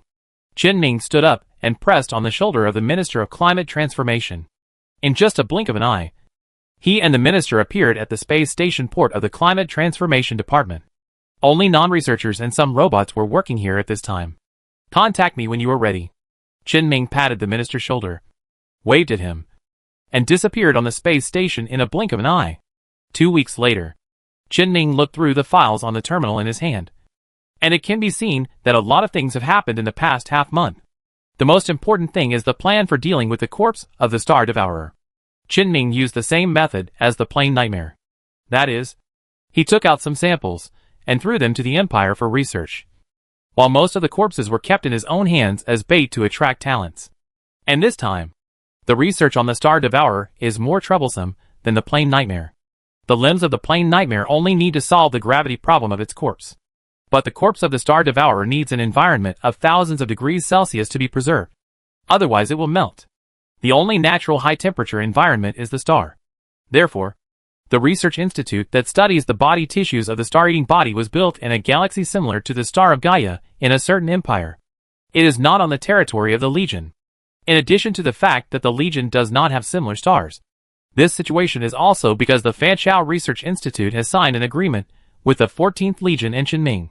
The Fanchao Research Institute is directly under the Empire, so it can also be regarded as an agreement reached between Qinming, the Empire, and the Legion. It can even be directly regarded as an agreement between Qinming and the Empire. At the beginning, it was the Fanchao Research Institute that took the initiative to find them, and they wanted to cooperate with Qinming. They provided manpower, money, and effort. Qinming provided samples for them to study, and the results were shared. There was a thought that Qinming wanted to get rid of the Legion and become independent. The Legion remained silent throughout the process. because the Legion's scientific research resources were indeed not as good as Fan Chao's. It would definitely not be a good choice to use by Quan's favor to communicate with Chen Ming. So they simply waited for Chen Ming to decide. Of course, Chen Ming rejected this type of cooperation plan given by Fan Chao's research institute, not only because of the relationship with the Legion, but also because of other reasons. The cooperation he wanted was carried out in accordance with the previous cooperation method based on his laboratory and his research center. At most, he could provide some scraps for the Empire's research. But the real big deal must remain in his hands. He wanted to train his own scientific researchers. Of course, Chen Ming did not mean to completely deny others opportunities. He still agreed to fully open his research center in the Origin Galaxy to the Empire after it was officially opened to the public. Anyone who passed the review could participate in the project in the name of academic exchange. Chen Ming could even give some of the same privileges that he had agreed with the 14th Legion in advance to the Fan Chao Research Institute, which was also considered to be some preferential treatment. The reason for his doing so was also very simple. That is, the research center he built on Gaia, which almost covered an entire planet, could not have only his own project team. He must build a research center full of academic atmosphere that can still operate without the various resources he provides. For this reason, in the early stage of the operation of this research center, he must relax some conditions a little and recruit some peripheral members to fill this planet, to prepare for the transition to the future. So Chen Ming is also privately setting up a research fund to support some potential independent research institutes in the Empire. When the research center is opened, the research institutes he has supported will become one of them. So the agreements that Chen Ming wants to sign with the Empire are all prepared for this purpose. Neither Fan Chao nor the Empire could do anything to Chen Ming, because Chen Ming had the most advanced research resources. Fan Chao had no choice but to sign the agreement. After all, Chen Ming gave him some preferential treatment, at least when the institute was only open to the public. The earliest members would include researchers from the Fan Chao Institute. As for how many people would come back after going to Chen Ming, it would depend on the abilities of the Fan Chao Institute and Chen Ming. Anyway, Chen Ming always insisted on sitting on the Empire's chair. He never had independent ideas, so the exchanges between researchers could only be regarded as job hopping, and there would be no strange names involved. Whether or not a researcher can be retained really depends on the treatment. In addition, in the past half-month, on a newly opened research space station near a certain star in the Empire, research on organisms such as the Star Eater and substances such as the Star Eater fluid is also being formally carried out. Research on other forms of life has shown signs of being on the front line of technology. The Dyson Sphere project, which the Empire had once conducted but was not studied due to insufficient technical level, was also pulled back from the grave by the Star Eater part of the organization brought back by Chen Ming. The emergence of the Star Eater indirectly supported countless researchers. In addition to the new research project on the Star Eater that has just been launched, many of the previous projects of the Nightmare of the Plains have also made initial progress after half a month. What Chen Ming is most concerned about is of course the research progress of the Psychic Shield. This is a project to study how the Nightmare of the Plane uses its own psychic energy to build a passive gravity shield near the body. Gravity psychic energy is unique to the Nightmare of the Plane, and using gravity psychic energy to build a gravity shield is also part of its ability. But as long as the principle can be studied clearly, the theory of psychic shield can be extended. Other psychics or psychic equipment can also build similar shields. Chen Ming thought that the Zerg fleet needed a shield before, and this attack on the Star Eater made him more certain of this idea. So he has been paying close attention to this project and continuously increasing investment in it. He needs this technology, in addition to the research that Chen Ming invested in and the Empire supported. There are also some research that Chen Ming is fully responsible for that has made progress. That is, the projects about the scavenger robots. The nanorobots on the scavengers have been self-iterating and updating a digital optimization program for tens of thousands of years. They can analyze and optimize their own functions according to the situation in which they are used, and play an effect similar to Chen Ming's deep maintenance psychic power, constantly adjusting themselves and approaching their own functional perfection. Although Chen Ming has mastered such psychic power, he knows that he cannot optimize everything in the entire empire. He knows that his ability has limits, but his technology does not.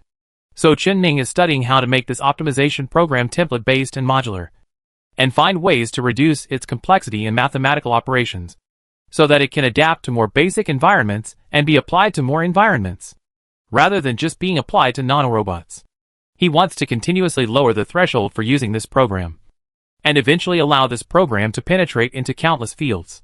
In addition, Chen Ming has another research plan. That is to apply this optimization program to psychic power. But this is more complicated, and he has no idea yet. However, he thinks that if his two ideas are combined, he Gu, who is engaged in the civilianization of psychic technology, should be more interested. It's just that he Gu seems to be still studying those things under Fan Chao's plan to militarize psychic weapons. So he should not be free for the time being. When he is free in the future, Chen Ming will go to He Gu to take over this project. Anyway, the optimization program can only be regarded as his secondary research project. He is mainly studying the nanoforge. There is a broken nanoforge in the body of the scavenger, which has not been repaired so far. The reason is also very simple. Chen Ming's psychic power does not work. It is not that this nanoforge has been attacked by destructive psychic power or similar, but that it has been attacked by time. It was damaged too long ago. And Chen Ming's psychic power cannot work to the ancient times close to 10,000 years ago. So it cannot be repaired to its former appearance. But at least it can still be used. It can also be used for colony construction. With enough materials, it can build a new industrialized colony in a few days. However, judging from the results of Chen Ming's analysis, the industrialized colony that is finally established must be the industrialization of the Shining Civilization. It cannot be directly applied to humans. So he is trying to change the nanoforge from the nanoforge of the Shining Civilization to the nanoforge of human civilization. The progress is also quite obvious, because the iterative update of the scavenger's own nanorobots has also optimized the nanorobots in the nanoforge. They can quickly adapt and learn the technology of the Empire. The industrial buildings built by themselves are also optimized. And this is not the kind of optimization that is completely accepted, but a fusion optimization after integrating the Shining technology and human technology. The final result can integrate the advantages of both sides. Not only can it make the colony more potential, but it can also allow Chen Ming to master more advanced technology to a certain extent. It can only be said that the value of these behemoths is indeed very terrifying. Each one is like a treasure house. As long as their troubles can be solved, the rest will only be good. After Chen Ming brought back the news of the Devourer this time and held a meeting, these behemoths, including the Nightmare of the Plains and the Devourer, are all collectively called Leviathan. The scavenger robot was also included. All these research processes related to Leviathan are called Leviathan projects. They have the highest level of authority in the entire Empire. And the Empire will try its best to meet any needs. It can be seen that the Empire is now really thinking about development, and has not been carried away by the great victory in the mechanical war. The top leaders of the Empire are also aware that there are countless beings in the universe that threaten the survival of the Empire. Chen Ming is of course happy to accept the current situation. In addition to the progress in theory and scientific research, in the past half-month, some substantive plans have also been promoted, such as the climate transformation plan that Chen Ming is most concerned about.